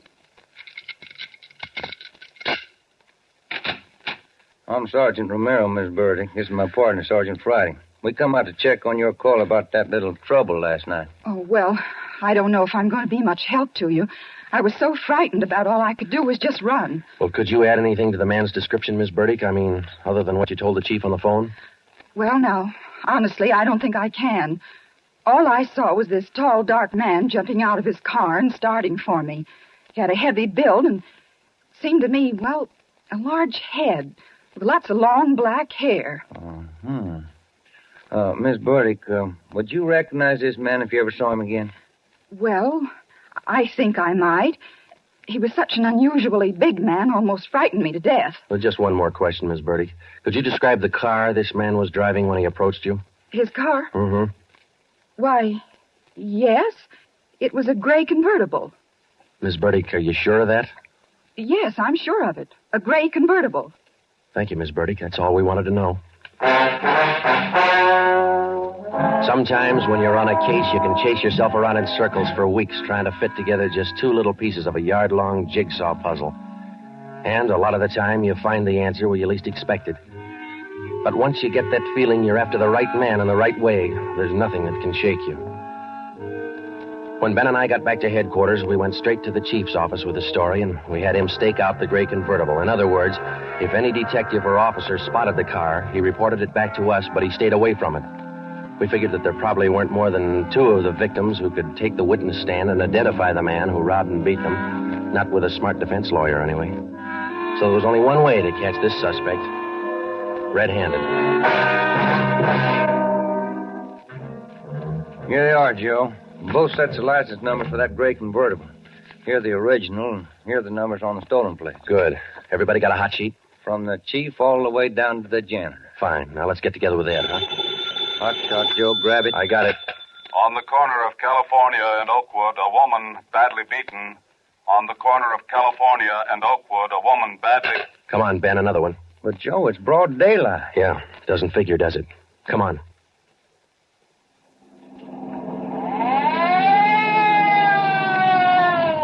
That vacant lot over there, Joe. 2 plainclothesmen and uniformed officers were keeping the crowd back. An ambulance was drawn up by the curb, but it was empty. When we got down to the rear of the lot, we found out why. They were waiting for the coroner. The woman was young, not much more than 30. Her body was half sprawled across the muddy ground, and her face was turned upward. It had been badly beaten. They figured it happened last night, Sergeant. Have the fingerprint men been notified? Yeah. How about the crime lab? Just called them. That's good. Now, let's keep everybody out of the area. How about the crime lab? Just called them. That's good. Now, let's keep everybody out of the area till they get here. All right, Sergeant. Who found the body? One of the kids in the neighborhood. Woman was dead when he found her. Did she live around here? About a half mile away. I hear she's got 3 kids. Or she had 3 kids. You've seen enough, Ben? Yeah. Let's get on back to headquarters.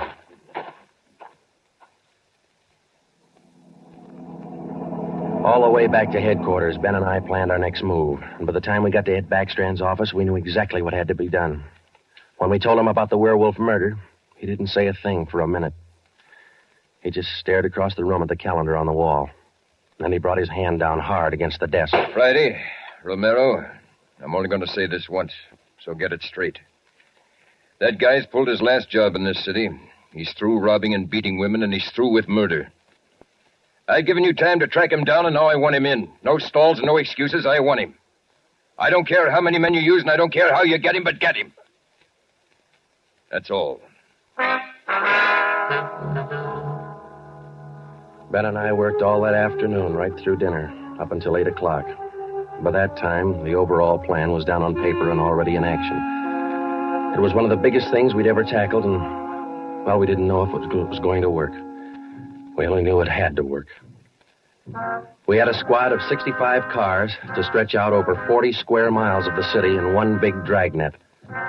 The blockade itself would be stationary most of the time, and working inside it would be 2 cars, 14 policewomen as decoys, with 2 plainclothesmen assigned to watch each policewoman. If and when the werewolf was sighted in the gray convertible, we'd automatically take over the police radio for the whole city, and Backstrand would direct the chase from headquarters. A little after 8, we had coffee and hamburgers, and we went to Ben's for a few hours. Ben tucked his kid in bed as usual, and then he laid down for a nap. I talked to his wife until I dozed off in the chair. At 11:30, she woke us up. I combed my hair, put on my coat. Cops' wives are like everybody else's. They worry. When we met Ed at headquarters, we did some last-minute checking on details with Backstrand for about a half an hour, and then we were all ready to go. By 5 minutes past 2, half the Dragnet crew pulled out of the police garage and scattered over the city to their places. By 2:35, the other half pulled out, and a few minutes later, Ben and I followed. At 3 minutes to 3 that morning, Backstrand took over communications and checked every car in the operation. Stand by. 617. It was a good start. Every man in his right place by the right time. The trap was set. All we needed now was to find our suspect, the werewolf, inside. Control 4 to Unit 80K. Control 4 to Unit 80K. 80K to Control 4. Go ahead. This is Backstrand standing by. 80K, roger. Clear. KGPL. Okay, Ben. Now let's go find him. I got a hunch, Joe. Let's try the Wilshire district first. Sounds all right to me. Let's go.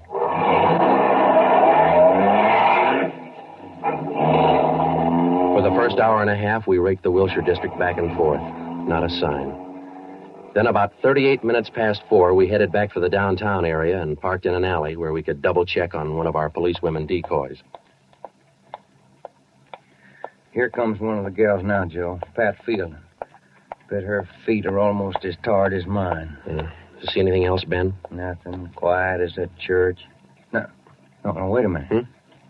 Car just turned the corner. Heading up in the same direction she is. Joe. Joe, it's slowing down. Wait a minute. It's pulling up beside her. It's a gray convertible. It's him, Joe. Come on. Ben, get out. He sees us. He's got a gun. You all right, Ben? Yeah, look at that guy take off. 80K to Control 4. 80K to Control 4. We've spotted the suspect. He's driving a gray Ford convertible, license 61 Robert 385. Suspect's headed east on Olympic from Alameda, driving without lights. Suspect is armed. He had a fast car and he knew how to drive it. We almost lost him twice. 2 minutes after we sighted him, Backstrand took over full radio control. Control 4 to Unit 80K. Your location? 80K to Control 4. We're traveling at a high rate of speed, headed east on Olympic, crossing Soto Street. Control 4 to all units. Stand by. Units 11A, 12, and 13R close in on the intersections at Olympic and Lorena. Units 41, 42, 45, and 104K move on the next 4 crossings east of that. To the north and south, units 105K, 14A, 17R, 43T. Block all main arteries.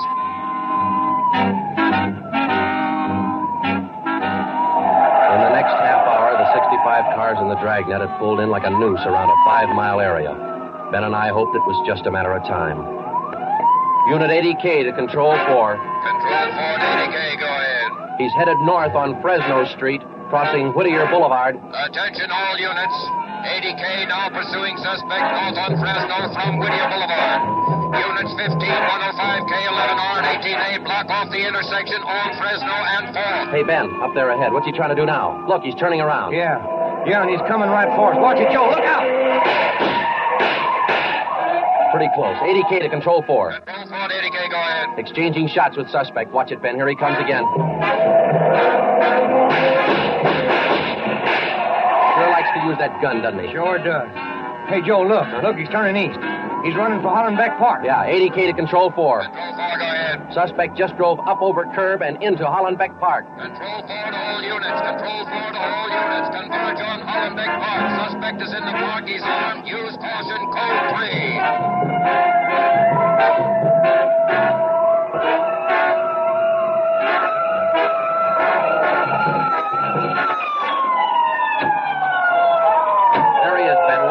Looks like a night baseball game with all these headlines. Yeah, come on, let's get him. Yeah. Never say die, huh, Joe? Joe, can you get a shot at him? Don't shoot! Don't shoot! I'll give up! Don't shoot! Then step out in the open and get your hands in the air. All right, I give up, but don't shoot! You're a brave killer. Yeah, come on. All right, you get your hands in the air. Come on, higher. Joe, look out, he's got a knife. I got him. Joe, those women were right. He does look like a werewolf. Yeah. You got your handcuffs? Yeah.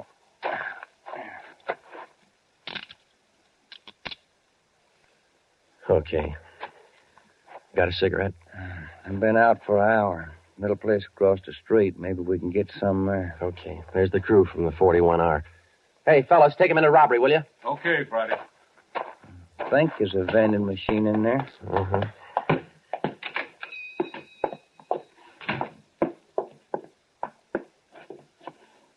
Say, you got some change for the cigarette machine, mister? I think so. Say, who was that guy all them cops were after over in the park a little while ago? I picked up the werewolf. Been reading the papers? Yeah. You fellas cops? Yeah. Sure made it easy for you, didn't he? All you cops had to do was surround the little fella in the park. Nothing to it, huh? Yeah, that's right, mister. Nothing to it.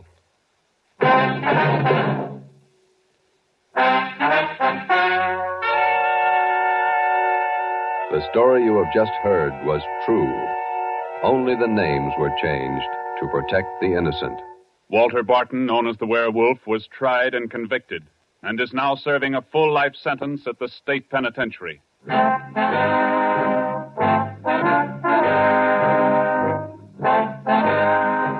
This has been Dragnet, the third in a new series of authentic cases from official files. Technical advice for Dragnet comes from the office of C.B. Harwell, Chief of Police, Los Angeles Police Department.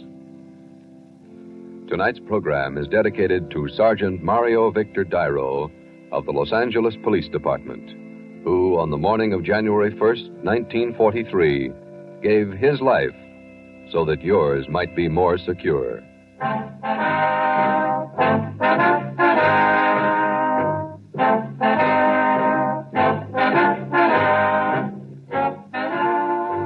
Dragnet came to you from Los Angeles.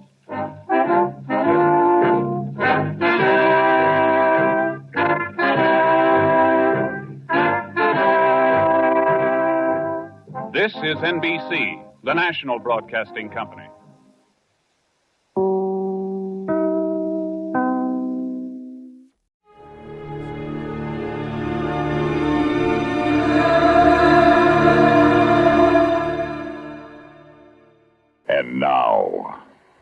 thriller tale well calculated to keep you in suspense. The time, Christmas 1958. The place, Korea. The story, A Korean Christmas Carol, written for Suspense by George Bamber.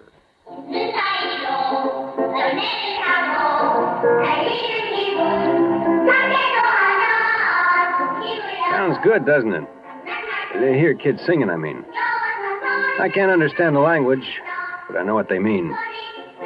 They sound so fresh and full of promise, almost as if they knew.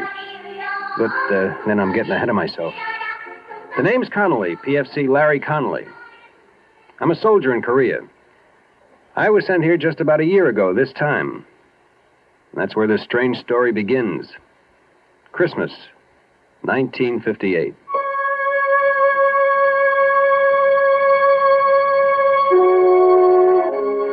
Christmas was for me that year miserable.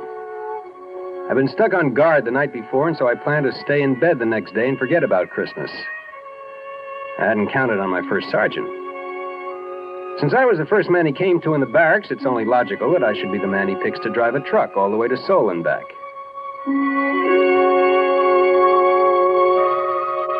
It was night by the time I got on the road, headed back from Seoul. It started to snow. Big flakes coming down soft at first, then so thick and fast I could hardly see.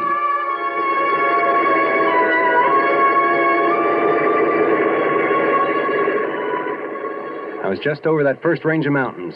Was starting on the twisting, slippery way down when I saw him. The sight of him scared me wide awake. He was standing bareheaded, the wind whipping the snow and his hair around his face. When he raised his thumb, I had the strangest feeling he'd been expecting me. Almost as if it were unnecessary. As if he knew I'd stop. You want a lift? I'm going as far as Camp Santa Barbara. Well, where's that? What do you mean, where's that? Everybody knows where Camp Santa Barbara is. Don't stand there with the door open. Hop in. All right. Well, you picked a lousy place to hitchhike. Almost didn't stop. Oh, thanks. Happened to your gloves? Your hands look half frozen. Gloves? Well, I must have lost them. Must have, don't you know? Yes. Yeah, sure. I must have left them laying on the counter of the PX back there. Leave your hat back there, too?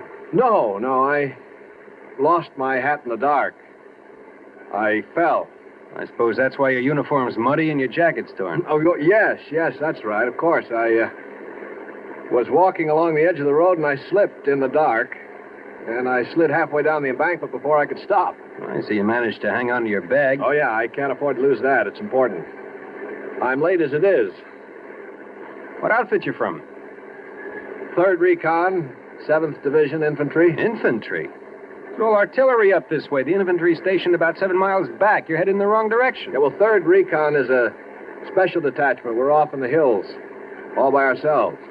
It's just off this road. Never heard of it before. My name's Connolly. Larry Connolly. What's yours? Oh, thanks. Mine's Richard Dombrowski. Good to know you, Dombrowski. Say, look, if you can let go of that bag long enough, I'll let you wear my gloves till your hands warm up. Oh, no, thanks. That's all right. I'll put them in my pockets. Say, is it okay if I set my bag on the floor? Oh, sure, no sweat. Say, you don't have a cigarette, do you? I'm fresh out. Well, I don't know. Wait a minute. Yeah, here's some. Let me light it for you, though. You watch the road. I saw a whole truckload of troops disappear over that curve up ahead. Killed all but 2. Yeah? When that happened? 1951. 1951? Yep. You were here when the war was on. I guess you could say that. Tell me, Dombrowski, what were you doing Christmas Day? Bet they didn't send you all the way to Seoul with an empty truck on a wild goose chase. That's what I did today. What'd you do 7 years ago? Well, you see those lights up ahead? That's the village of Cheongju-ri. We marched through there the day before Christmas. Were you scared? Oh, I think everybody's scared. Hey, look out. You'll burn yourself. What's the matter? Cigarette burned all the way down to your fingers. Oh. Isn't it burning you? Well, that? No. I guess it burned itself out before it got to my skin. Anyway, you see that hill over there? Well, Christmas Day, 1951, my platoon was all dug in around that hill. No kidding. Mm-hmm. We went out on a patrol from that hill. And that was one time I was plenty scared. As a matter of fact, it happened just 7 years ago tonight. It hadn't snowed that day, but there was snow on the ground. I can remember because the guys were joking that at least we had a white Christmas. And what a Christmas it was.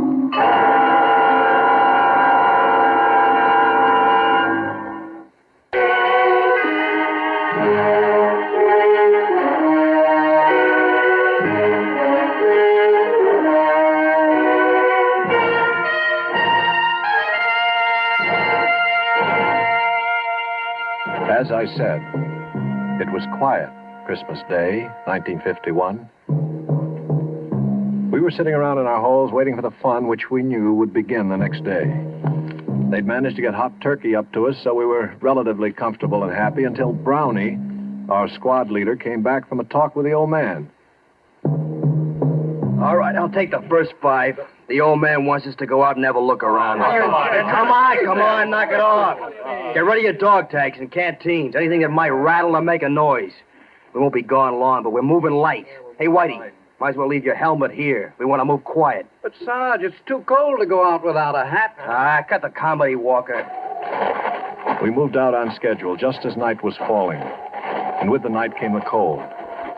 We moved rapidly along the valley for about an hour or so when Brownie stopped and raised his hand. All right, you men, hold it up. Once we get on the other side of that ridge up ahead, we'll observe maximum security. No talking, no lights. Keep down. And watch where you put your big, clumsy feet. Yeah. These people just love tripwires with flares attached. Walker, you still got the walkie-talkie? If I didn't, I wouldn't be here to tell you about it. Still working? It's warm, if that's what you mean. That's more than I can say for myself. All right, keep it that way. We may need it if we run into trouble. Hey, while we're here, let's take one last check on your gear. Make sure your rifle bolts aren't frozen, weapons on safety, and all grenades are secure in the pins. Okay, everybody set? Let's move out.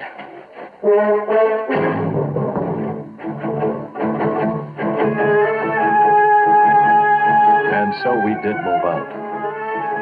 The M1 felt light in my hands, like I'd never realized how light and easy it was to carry a rifle before. The going was easy. The rice paddies were frozen over and covered with snow, and we stepped carefully between the clumps of rice stubble left over from the last harvest, so the dry straw made no noise. We walked steadily, quietly, maybe 200 yards without a sound, regularly stepping up and over each low rice paddy wall as we came to it. Each one bringing us just that much closer to the top. And then it happened. Hit! Down! Hit the target! Get down! Somebody must have tripped a wire because suddenly the inky black was transformed into the merciless white of the operating table. Everything seemed stopped and slowed down, just like an old movie before the projector blows up. I could see the other guys, the hills, and the deadly, winking fires of the guns. And then we fell down to the protection of the earth. And some of us fell with metal in our bodies. Crawl, you apes! Crawl to the mud titans. Stay low. They can't hit us there. And we crawled, digging our knees and fingers into the frozen mud until they were bruised and torn. We crawled closer to the ground and faster than we ever had before. We crawled to the sanctuary of a foot-high mud hill. Keep your heads down. They got us pinned. One's about 150 yards to our front. Where's the other? Yeah, there's 200 yards to the left. They got us pinned in a crossfire. We'll never get out of here. All right. Now, don't panic. Keep your head down. We'll make it out. Walker, see if you can raise Lady Wolf on the walkie-talkie. Walker? Walker's laying out there in the middle of the paddy, Brownie. He's never going to have to worry about being warm again. Smith's out there, too. I saw him get it. I saw it when the flare went up. I saw him catch it in the face. Okay, Harry, easy. He's still got the walkie-talkie. Can you see if it's all right? He's laying on it. It's hard to tell. Whitey, that flare is going to go out mighty quick. If a man was fast, he could probably streak out there and back before they put up another one. We can use that walkie-talkie to call up some artillery to get these monkeys off our back. I can't, Brownie. I must have been hit. I can't move my legs anymore. I can't even feel them. Easy. Are you bleeding bad? No. Harry, you all right? As far as I know. Stevens? Sure. I'd like to take a whirl at that walkie-talkie. Wait till that flare burns out. It's dying now. Just a few more seconds. Go. By the time the flare lit the sky, Stevens was halfway back, the walkie-talkie dangling from his right hand. He dove for us, but in midair, some huge, invisible hand slapped him to the ground. I'm hit. Oh, God, I'm hit. Easy, boy. Quiet. Where'd they get you? I'm hit. Look him over, Harry. They busted his arm. See any other places? No, just his arm. Wrap a dressing around it and button it inside his jacket. Hand me that walkie-talkie. It's no good, Brownie. The walkie-talkie's smashed. What? It's useless. We're going to have to move out of here fast. Well, how are we going to pull out? We can't crawl back down the paddy. They'll slaughter us. All right, look. We'll move along the dike to the edge of the rice paddy. From there, we can duck into the underbrush and move back down the mountain. We'll never make it. They'll spot us when we try to make across the clearing to the underbrush. They'll swing their guns around. We gotta try it. We can't stay here. Stevens, can you crawl? Yeah, I can make it. Okay, now you lead off, and I'll follow you. I'll crawl backwards and pull Whitey along behind me. Whitey? You heard me. Well, we'll never make it with... Quiet! All you have to do, Harry, is follow along behind and pick up the pieces. Take his weapon. It'll make him lighter. Keep your hands off me, Harry. Come on, Whitey. We haven't any time to fool around. I'm not fooling. I'm not going with you guys. Come on, you lost too much blood already. That's just it. Like you said, Brownie, it's only a matter of time. You can't get anywhere with me. You'll never even get past the clearing trying to drag me across. You're smart enough to know that, Brownie. It'll be tough enough, even with two good legs. We're not leaving you here. That's what I figured you'd say, Brownie. I'm still in charge here. I figured you'd say that, too. Brownie, you see this grenade? It doesn't have any pin in it. The only thing that keeps the spring from kicking the clip off is my hand. Now get out of here, Brownie, before I let it go. Oh, Whitey. You want me to let loose of this grenade? Now prop that BAR up on the dike in front of me and scatter the clips where I can get at them. I'll wait until you guys get to the edge of the paddy before I open up. Look, baby. I'm still holding the grenade, Brownie. Time is running out. You're going to have to hurry. I feel like I want to fall asleep, and I don't know how much longer I can stay awake. Just wish me a very Merry Christmas and beat it. Merry Christmas, Whitey. All right, you guys, what are you waiting for? Let's move out.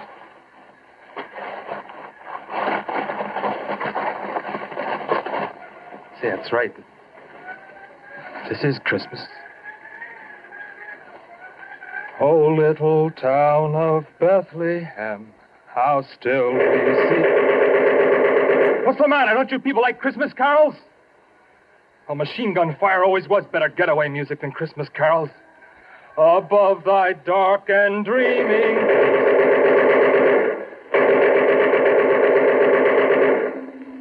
Whitey lay there until the others had crawled to the end of a low rice paddy wall. And then he threw his grenade. When it exploded, he opened up with a BAR, making enough noise to make the enemy think the patrol was launching an attack. Both machine gun nests zeroed in on him, but Whitey stayed well below the little mud wall of the rice paddy, humming his Christmas carol, loading the BAR with a fresh clip every time it went empty, and perhaps wondering briefly why he was going to die so far away from home, on a little pond of frozen mud he didn't care about or even own. Still firing and singing, even after the rest of the squad had escaped into the underbrush, and until either the machine gunners found their mark, or else he finally fell asleep.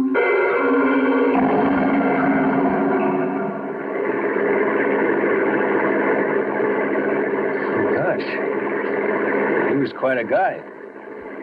No, I guess it was just a detail that had to be done, and he had to do it.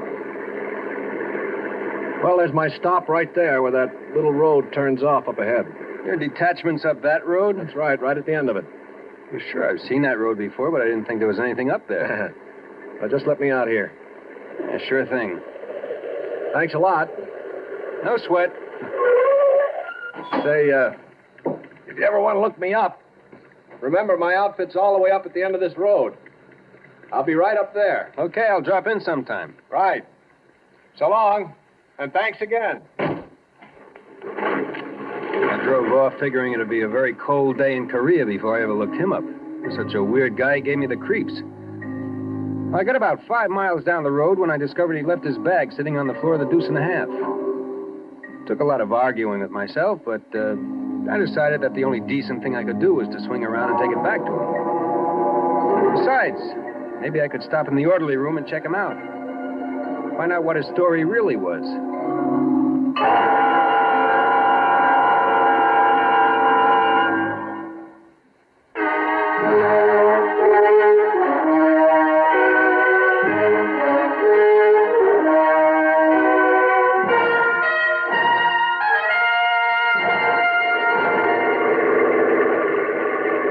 Way back, I almost missed the road because it was so small and seldom used.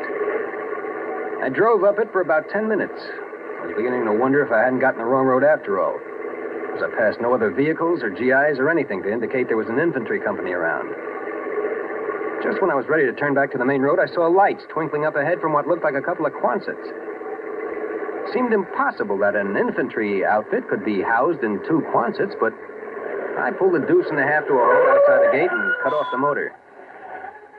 I picked up the AWOL bag, got out of the truck, trying to figure out which one was the orderly room.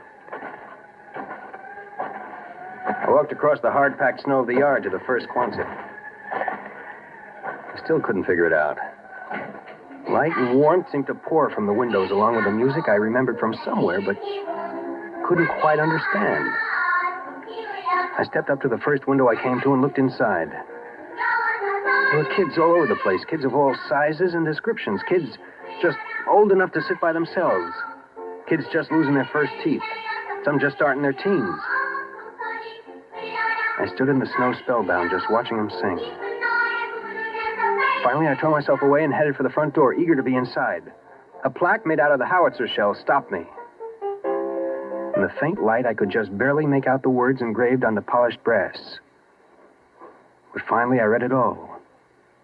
It said, "This orphanage has been erected and maintained in the memory of Corporal Richard Whitey Dombrowski, who somewhere north of the village of Chungju-ri, Christmas night, 1951, willingly gave his life that others might live." Suddenly, I didn't know where I belonged anymore. The AWOL bag dragged at the end of my arm like a 1,000-pound weight. I could figure what was in it, but I tore it open anyway. The bag full of candy, soap, and toothpaste and gum shined up at me, looking as rich and rare as frankincense and myrrh. I closed the bag, laid it up against the door, close, so they wouldn't miss it. And then I banged on the door as loud and long as I could, until I was sure that they heard me. And then I ran. I ran back down the road to my truck as fast and as hard as I could.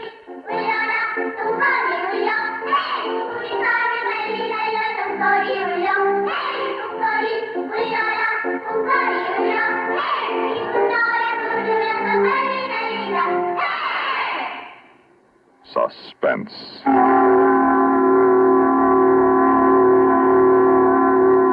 You've been listening to a Korean Christmas Carol written for Suspense by George Bamber. In a moment, the names of our players and a word about next week's story of Suspense.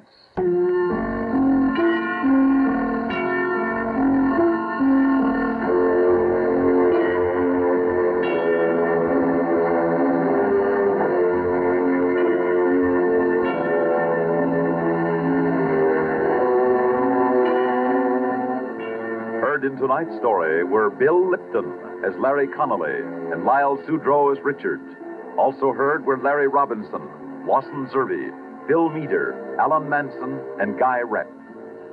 Listen again next week when we return with Moonlight Sail, written especially for Suspense by William N. Robeson. Another tale well calculated to keep you in suspense.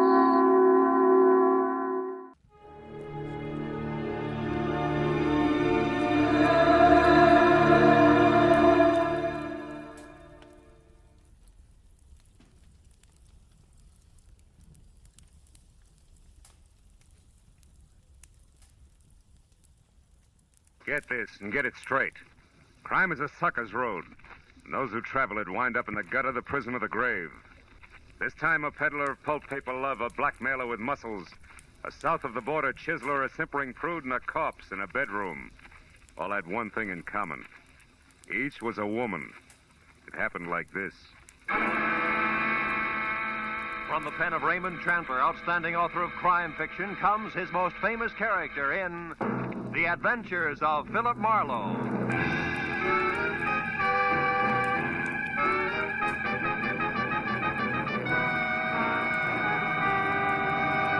Now, with Gerald Moore starred as Philip Marlowe, we bring you tonight's exciting story, The Ladies' Night. And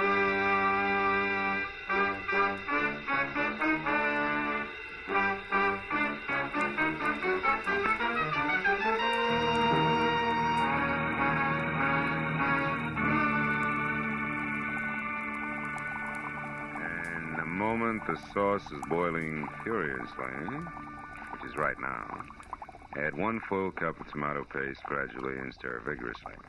Okay. 1 full cup of tomato paste. Oh, no, not now. I'll be a minute. Yeah, I said I'll be. Oh, no. Ooh, ow. All right. So add tomato paste, cup and all. Okay, I'm coming. Who is it? Western Union, telegram for Philip Marlowe. Oh, I'm sorry. I didn't mean to bother you. Kay Vanneman. Yes, darling. A staunch friend, Kay. Am I welcome? Me and my small Western Union Joe? Oh, sure. Come on in. Come on in, honey. We'll go in the kitchen. Oh, it's not Marlowe playing chef again. What is it this time? Well, sauce a la Marino. What's on your poor little rich girl's 14-carat mind tonight? You. It's Tuesday. Tuesday? Yes. This is meeting night in my crowd. The Greens Committee at the Country Club, the Beverly Hills Male Choir, the veterans of this and that. So, no men left. Oh, except staunch friend Marlowe, huh? Look, Kay, baby, just because I... I know it by heart, Phil. Just because brave private detective once saved rich Uncle Enoch's niece, Kay, baby, from lots of trouble. For which he was well paid. There's no reason why they've got to go on seeing each other. Well, mister, you're wrong. There is a reason, a big fat one. I like you. Lots. You do? Especially on Tuesdays. I can't tell you how happy that makes me. Now, I'm look... not being too bold, am I? I did call, 3 times. You weren't home all day. That didn't discourage you. If I can't have you, I'll take the doorstep. Tuesdays. On Tuesdays. Now, about this sauce a la whatchamacallit. What do we do first? Fish out the cup or wait for it to melt? Well, it all depends. If we want to, Hey, that thing sticking out of your pocket, real telegram or prop for gag? Oh, no prop, real thing. Oh? I met the boy in front of your door. Here. Open it up, will you? My hands are greasy. So I noticed. Over there, self-reliant. It's called soap and water. Oh. Well, read it, dear. Straight like, huh? Okay, straight like. Tried to reach you all day. Very important. Meeting at the Tulip Room, Sunset Strip at 8 tonight. We'll pay you triple your fee. Time means everything. Gigi Ormsby. You know her? Give me the towel, will you? Yeah, I think... Sure, she's the demon editor for Passman House. Who published what? Magazines, Torrid Love, Great Passions. You know, the shop girl's encyclopedia. Well, now tell me, shop girl, where'd you meet editor Gigi Ormsby? At a cocktail party about a year ago. She's quite a character. Sleek to look at. And listen to? Oh, someplace between a career woman and a Marine sergeant. Credit good? Excellent. Uncle Enoch once shook hands with her, and that's better than Dun and Bradstreet. Hey, where are you going? The Don jacket and professional demeanor. Both are going to the Tulip Room. Phil, but you're not. Phil, that's not fair. This is And the sauce a la Marino needs 1 measuring cup removed. A delicate woman's touch from here on in. Bye-bye, Kay. You're a staunch friend indeed.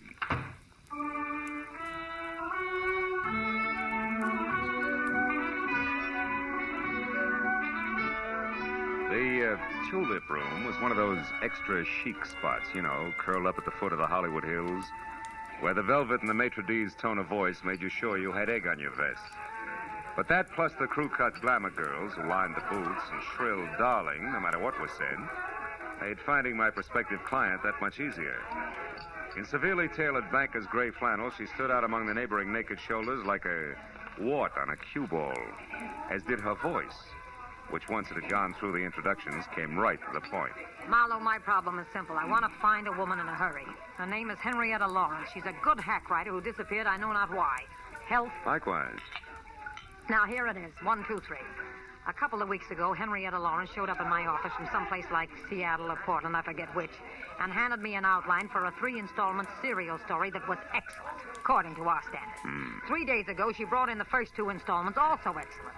But the day before yesterday, when the 3rd installment was due, I was sitting in my office window when this happened. She only got as far as the front door. What happened? I don't know. She saw somebody going by slowly in a car. Scared the daylights out of her, and she hobbled for a cab. Wait a minute. Did you say hobbled? Yes, she limps. Uses a cane. Mm-hmm. Anyway, she piled into this cab and took off. Haven't had a word from her since. I'm worried, Marlowe. She's a nervous thing, the kind who'd go to pieces, little ones fast. So I want you... Gigi Ormsby, as I live and breathe this stale nightclub, darling, I want busy, Jeanette, busy. So I see. And what's the handsome gentleman's name, or am I supposed to guess? It's Dracula, darling. We're counting the white throats. Goodbye. Oh, Gigi, you're priceless. Goodbye, Jeanette. This is business strictly. Well, I was only being friendly. Excuse me, darling. Happy business. Oh, what they let loose after dark. Anyhow, Marlowe, I want you to find this girl. She may be in an awful jam. Now, what do you want to know? Well, description might help, Gigi. Okay. Henrietta's about 35 on the drab side. No makeup, no jewelry. Each time I saw her, she was wearing the same thing. A plain brown coat, a plainer brown hat, low heels.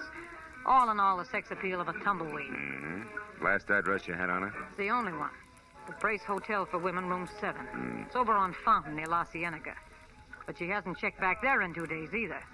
The giggling flower of the old South desk clerk I talked to on the phone today hasn't the slightest idea where she is. But I figure for you, she might, Marlowe. She's probably got a face like wet hemp. Her name is Clarice. Well, we'll try it. Where can I reach you, Gigi? At my home in Brentwood. Sunnyside 9, 1011. 1011? Yeah, I'll stay next to the phone. Really do your best, will you, Marlowe? Okay, Gigi. It'll be my best, all right. Don't worry about it. I'll call you.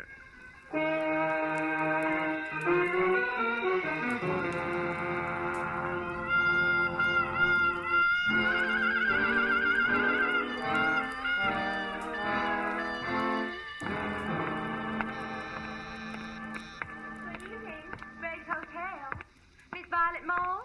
One moment, please. Go ahead. Oh, hello. Can I help you? Are we alone? Is the switchboard closed? Why, yeah. Good. You see, I'm a private detective named Marlowe, Clarice. A private detective? And you know my name. Oh, we find things out. Oh, how can poor little old me help you? Well, it's about Henrietta Lawrence, the girl with the cane. Mm-hmm. She's in trouble, and I think it's a man. So do I. Who? Well, I don't know. You sure? Positive. She was always so quiet, so mysterious. It was enough to make a body curious. Oh. So one night I followed her. She went to Annie Stringer's Hollywood Health Club.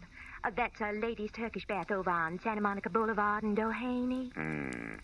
Well, maybe she ducked in there because she knew you were following her. Oh, no, I was very careful. Besides, she had something to say to a woman there. I know I saw him talking in the doorway when I went by. Couldn't see who it was, though. No man, huh? No. But I keep my eyes open when she comes back. Oh, you do just that. Keep them wide open, Clarice. They're lovely eyes. Oh. Good night, honey.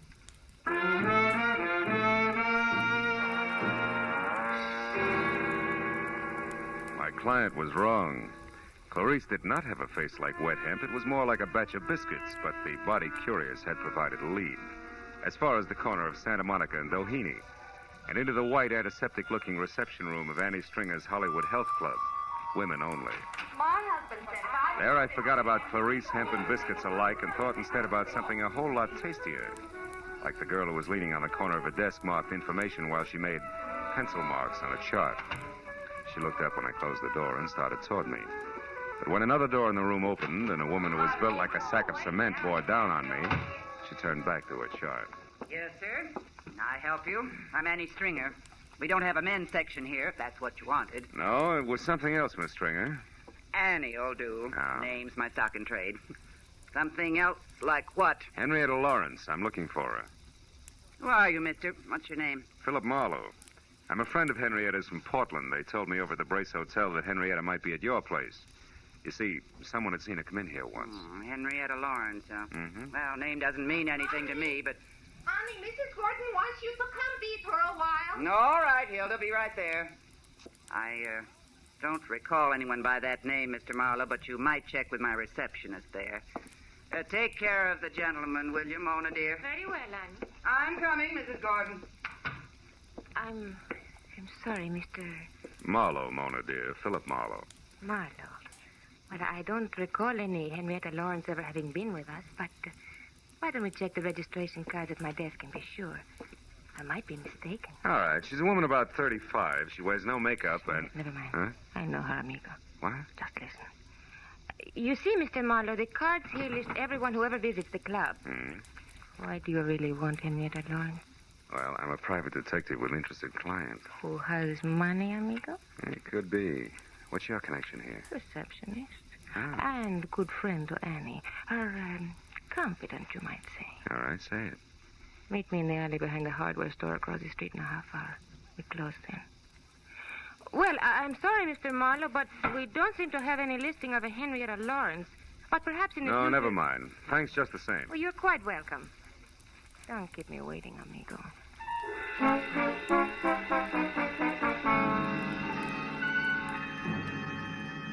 I killed most of the 30-minute wait at an all-night beanery a block away where I drank bad coffee and listened to a special monologue from a waitress, which was worse. And at exactly 10:30, I stepped into the street and walked to the alley behind the hardware store. Moved cautiously toward the dark shadow of the building until a hand that gripped like a bear trap snapped shut on my upper arm, while another locked my wrist high into my back. 1 inch, Mr. Marlowe, and I'll break it off and hand it to you. I was a lady wrestler, understand? Oh, do I still call you Annie? Never mind the wisecracks. It's been a long day, and I haven't got patience. Now, what's your angle, Flatfoot? Slip, baby, in more ways than one. Start talking. All right. Henrietta came from Seattle, not Portland. So now some advice. Forget Henrietta Lawrence, Shamus. You can't do her any good. You're a liar, Annie, and you know it. Wasting your breath, Shamus. That's bluff, Annie. Hot air. Yeah? I suppose that goes for the letter, too, I suppose. Letter? You slipped again, kid. What about it? You don't know what letter I'm talking about. But Mr. Marlowe, Henrietta Lawrence does. So tell her to call off the bloodhound, or that letter will go right to the cops. They'll know exactly what to do with it. Get going, sweetie. Oh, hey. Blow the top of your head off. Go on, feed it while you can still walk. Go. All right. But I'll be around, Marlowe. So don't forget the message I gave you for Miss Lawrence.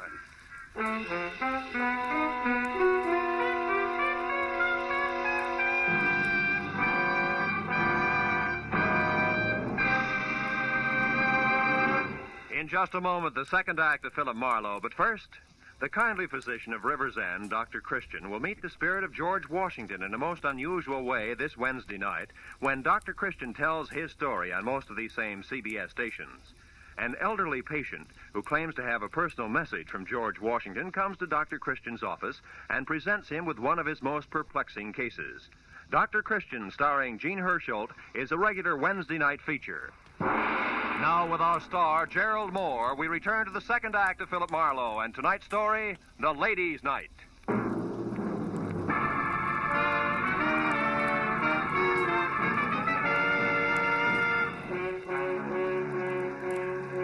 Kay watched Annie Stringer lumber out of sight down the alley. And she turned, tossed me an I told you so smile, and lit a cigarette for me. Here. Well, I guess it's a good thing I chucked that scullery maid routine and followed you after all, wasn't it? Look, I've already said thanks, so go ahead. Get real corny. Rub it in. Marlowe pinned by a woman. That was no woman, Phil. It was the late gargantuous cousin. Yeah, I was also outnumbered and surrounded.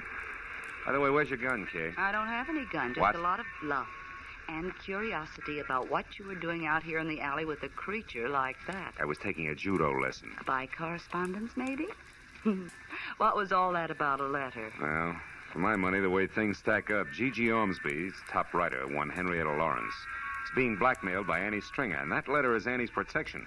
Goes to the cops if anything. Can't get out of sight quick. What? What's the matter? Marlowe, not another one. Yeah, my date, Tuck. Will you go on? It's important. All right, but don't forget you're a sucker for a hammerlock, so watch it. See? Senor Marlowe. Over here, Mona. Oh, see. Here I am. Are we alone? Yeah, we're alone. Good.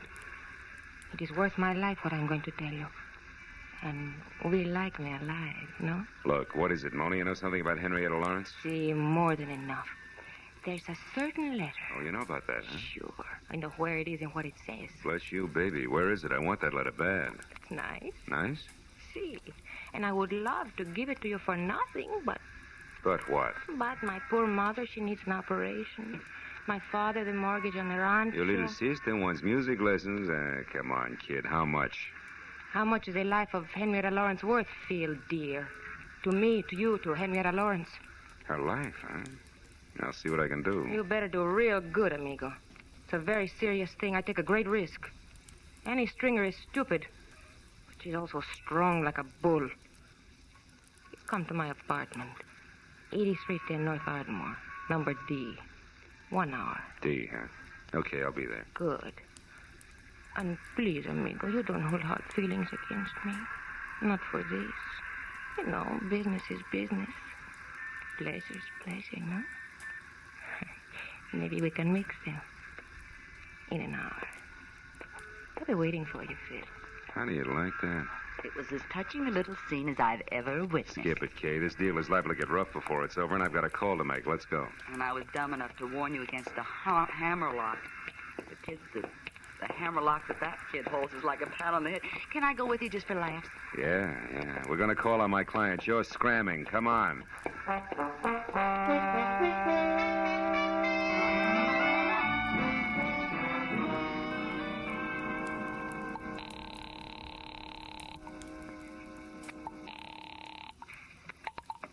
Hello. Marlowe, Gigi, got a line on Henrietta, but you're not going to like it much. What do you mean? How does it go, Marlowe? Trouble is, she's got blackmail. I don't know what the hook is, but I have word of one of the bargainers is plenty serious. Who's doing it, Phil? A female mastodon named Annie Stringer's the big wheel. I got onto it through a letter. A letter? Yeah. Annie wrote her protection letter. It's got all the dirt in it and goes to the cops if anything happens to Annie. It's a standard routine. Where is this letter? Who has it? There's a double-crossing little Spanish number named Mona. I'm supposed to meet her again in an hour at her place. Phil, we must get that letter. It's no cinch, Gigi. Mona's not bright, but she's sly. It's liable to be expensive. That doesn't matter. Okay. Anything I can do to help Henrietta, I want to do now more than ever. What does that mean? I've heard from her, Marlowe. She called me just a few minutes ago. Where was she? That's the tough part. She was crying. Said was the end of everything. She tried to tell me about the last installments of the story, then she was interrupted. She gasped out something that sounded like American Airlines ticket office. Then the line went dead. There are 3 of those offices in town. Yeah. Well, we better check them. Look, can you take the one out in Beverly Hills? I'll get the others. All right. And Marlowe, where does this Spanish dame live? North Ardmore, 8310, apartment D. I'll meet you there in an hour.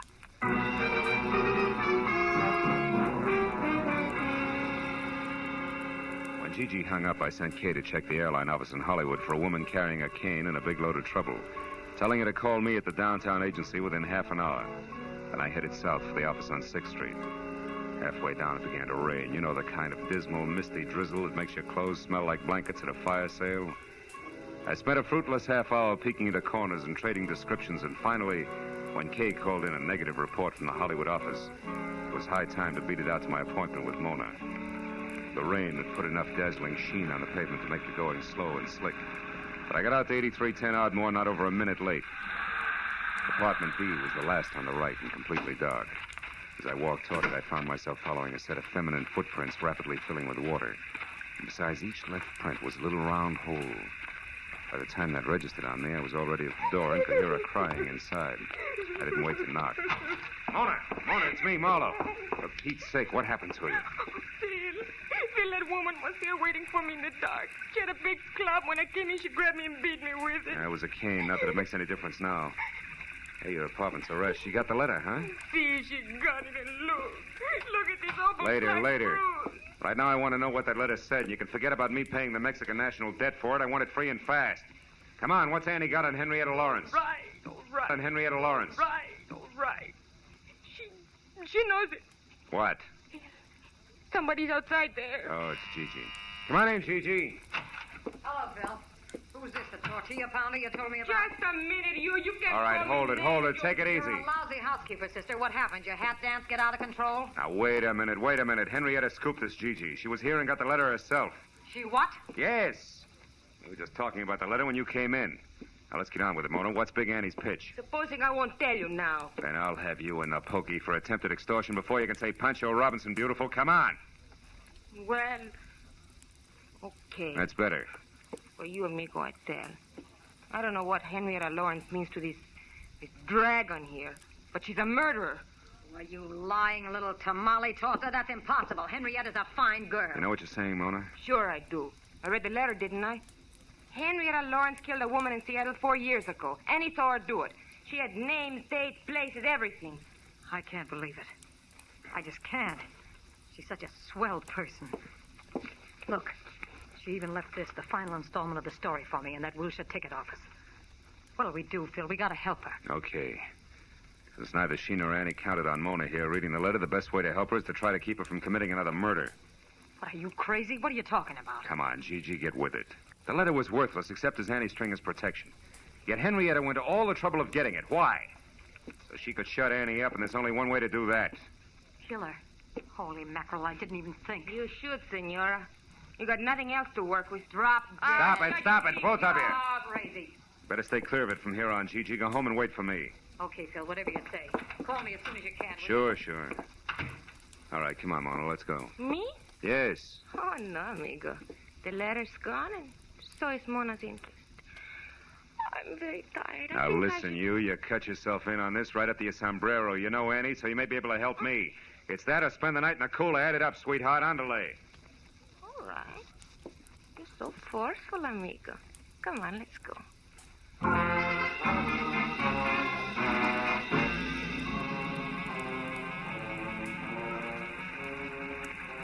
Well, Annie's not in her apartment, and she's not around the health club. What's next, Mona?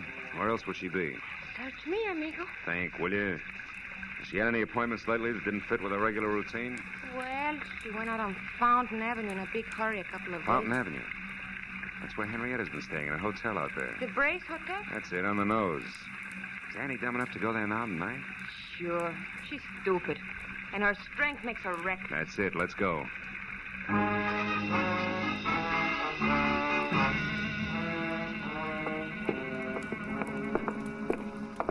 Come on, Mona. It's here on the first floor. Hey there. Now, just one moment there. Where do you think you'll... Oh, it's you again, Mr. Marlowe. Yeah, it's me again, Clarice. If you're looking for that Miss Lawrence in number 7? Uh-huh. Well, you're sure in luck, Mr. Marlowe. She's in now. She came back about a half hour ago with a friend, the biggest woman I ever saw. Annie, it's true, amigo. You were right. Yeah, come on. Let's get back there. Oh, Mr. Marlowe, you can't go back there. You're a man, and this hotel is for Now, women look, only. sis, you got a pass key there, haven't you? Come on. This entire night from start to finish has been for women only. Getting sick and tired of it, present company included. And where's number 7? Phil, this is it right here. Henrietta! Unlock it, Clarice, fast. Get back.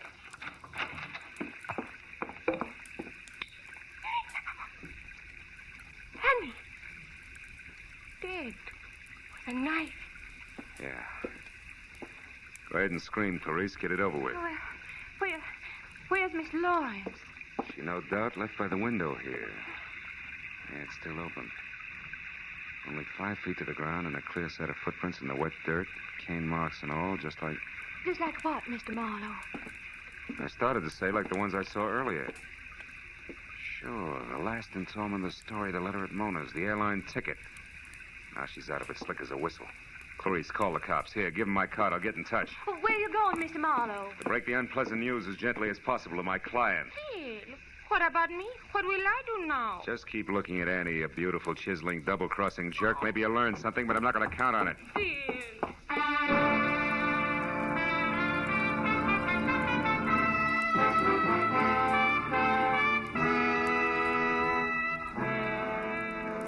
Gigi had a lot of lights on in a glossy Brentwood house. And as I walked up the wet, curving flagstones to a door, I could see her inside, pacing slowly back and forth. An impatient cigarette in one hand, a stiff brace of brandy in the other. Whatever Gigi Ormsby really thought or felt about Henrietta Lawrence then, I couldn't tell. But I was sure that before I left, she was going to despise her. Phil, I've been waiting for you to phone me.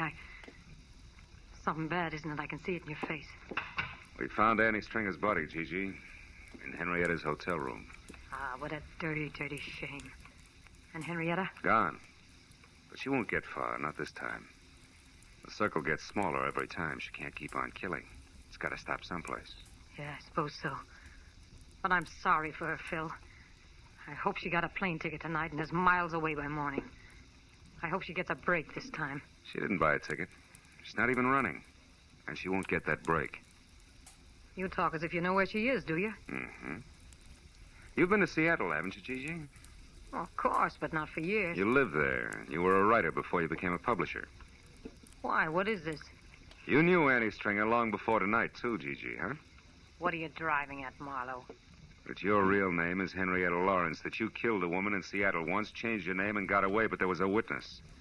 And a couple of weeks ago, purely by chance, that witness, Annie Stringer, ran into you, recognized you as Henrietta, and grabbed at the chance for blackmail. Stop it, Marlowe. So you had to bring Henrietta Lawrence back to life, just long enough to get rid of the witness.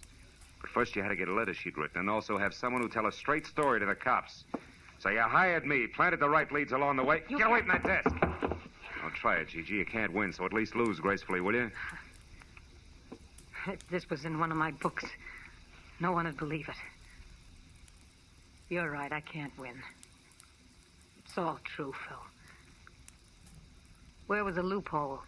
It started only as a hunch, but everything fit. I got it from the cane you used, Gigi, at Mona's place. The cane marks were on the left side of your tracks. But outside the hotel window, they were on the right. Anybody who really has to use a cane couldn't do that. Such a little thing. As a matter of fact, it was. Look, Marlowe, you're the only person between me and that break. I got more money than I know what to do with. I can bid high, really high. You wouldn't be for sale, would you? No, baby. Just for hire. Get your coat, Gigi. We're going down to headquarters.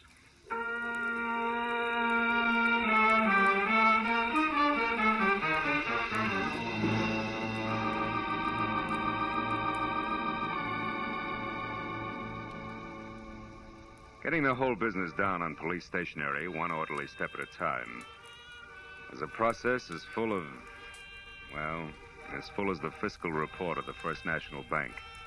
Took twice as long to whip up. But finally it was all over. I was on my way home to my bachelor apartment. And then I remembered something. Never mind explaining what took you so long, darling. You're here now. Dinner is ready and waiting, and the martinis are ice cold. Just come on in and close the door. Yeah.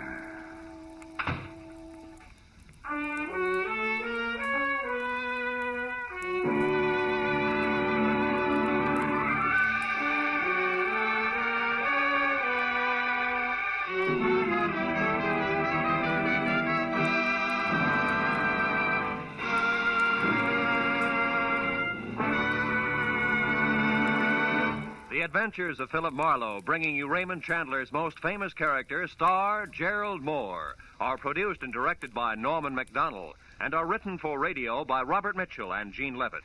Featured in the cast were Jeanette Nolan, G.B. Hunter, Constance Crowder, Lillian Bayef, Gene Bates, and Michael Ann Barrett. The special music is composed and conducted by Richard Orant. Be sure and be with us again next week when Philip Marlowe says... This time a friend with millions, a myopic chemist and a long-haired piano player were thrown into a panic because a brilliant young lady with a gun was taking a big step in the wrong direction.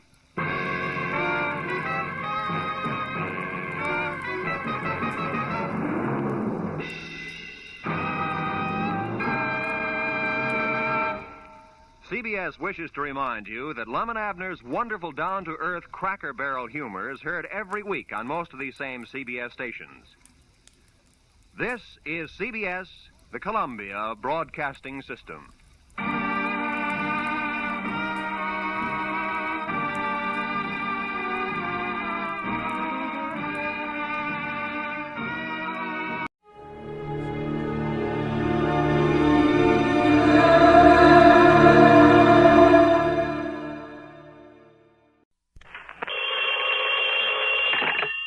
Dollar. This is Mary, the operator at Worldwide Mutual Insurance Company, Mr. Dollar. Yes, Mary. I had a call for you, but now he seems to have picked up his other phone. Oh, Les Wallace, no doubt. Oh, excuse me. Worldwide Mutual, Good morning. Yes, he is. I'll ring Mary? for you. I'm sorry, not you, Mr. Dollar. That was another call that came in, and I'd left your line open. Oh, okay. Look, if Les Wallers wants to call me back a little later... Oh, here you are. I can ring now. Oh, hello? Hey, you're a bum. I beg your pardon. I said you're... Wait a minute. Who is that? Are you Johnny Dollar? That's right. Good. Dollar, this is Jonathan Harmon of Worldwide Mutual. Mr. Harmon? That's right. You sound surprised. Yes, I am, Mr. Harmon. I was expecting a call from Les Wallers there in your office. Oh, I see. And that explains your reference to a big bum, did you say? Well, I thought you two were the best of pals. Oh, we are, sir. But he was supposed to call me early this morning about going down to New York tonight to see a hockey game at the Garden to celebrate my birthday belatedly. Oh, I see. If, that is, he could get away from his wife for the evening.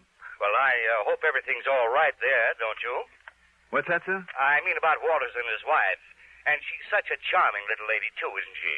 Yes, indeed, very. But he's not here, and what I called you about is... Oh, I'm sorry I interrupted you. No, I guess I interrupted you, Dollar, but what I called you about is this, and I think perhaps you'd better get out there right away. Yes, sir. About an hour ago, shortly after noon, a client of ours, Mr. William Willoughby, insured for some $70,000, was found dead in his apartment over at 19525 East Maple. Oh? What was the cause of death, Mr. Harmon? As the very unfunny police officer put it when he called, it was a case of lead poisoning. There's certainly nothing funny about that. So I think, Dollar, that perhaps you'd better get right on out there and see what's what. Right away, Mr. Harmon. And if Les Wallers fine, Dollar. Goodbye. Hello? Mr. Harmon? I wonder what he meant about Les and his wife.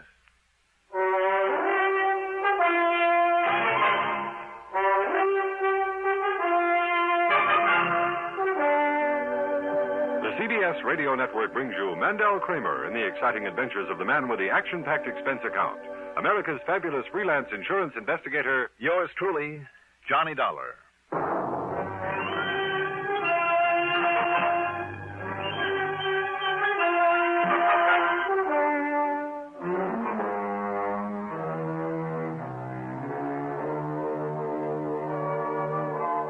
Expense account submitted by Special Investigator Johnny Dollar to the Worldwide Mutual Insurance Company, Home Office, Hartford, Connecticut. Following is an account of expenses incurred during my investigation of the Can't Be So matter. Expense account item 1. $2.15 for a taxi to 19525 East Maple Street. There was a prowl car out front, a small group of thrill seekers, and a patrolman with his hands full, keeping them from entering the smart new apartment building.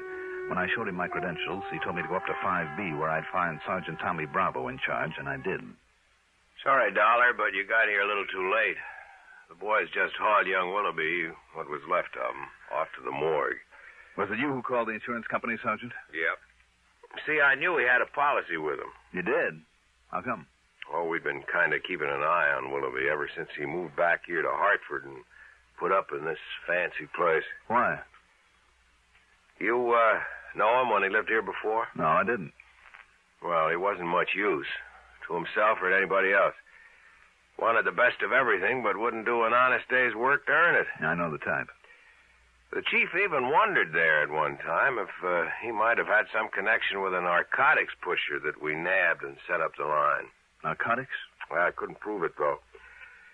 Anyhow, when he left here was to get out from under a lot of bills he owed, that sort of thing. Mm-hmm. And so then when he came rolling back a couple months ago, apparently rolling in dough, well, it just made the chief kind of suspicious is all. So we kind of kept an eye on him. But he stayed clean so far as we could see. Just what happened here, Sergeant? No signs of a fight or anything like that? No. And the lab boys, before they left, well, Dollar, they figure it was somebody he knew pretty well. How come? Because Willoughby himself must have let him in, for one thing. Him? Him, her, what's the difference? But it was probably him. Was it? See those chalk marks on the coffee table? Mm-hmm. Lab crew made them, where a couple of drinks were sitting. Willoughby's next to that chair, and the other guy's next to this one. How'd they figure that? Well, that one had Willoughby's prints on it, and this one didn't. Did it have any prints? They were all smudged pretty badly, except one.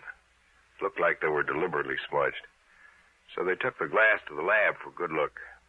Anyhow, there was no sign of lipstick, so it must have been a man. And he shot Willoughby. With a cannon.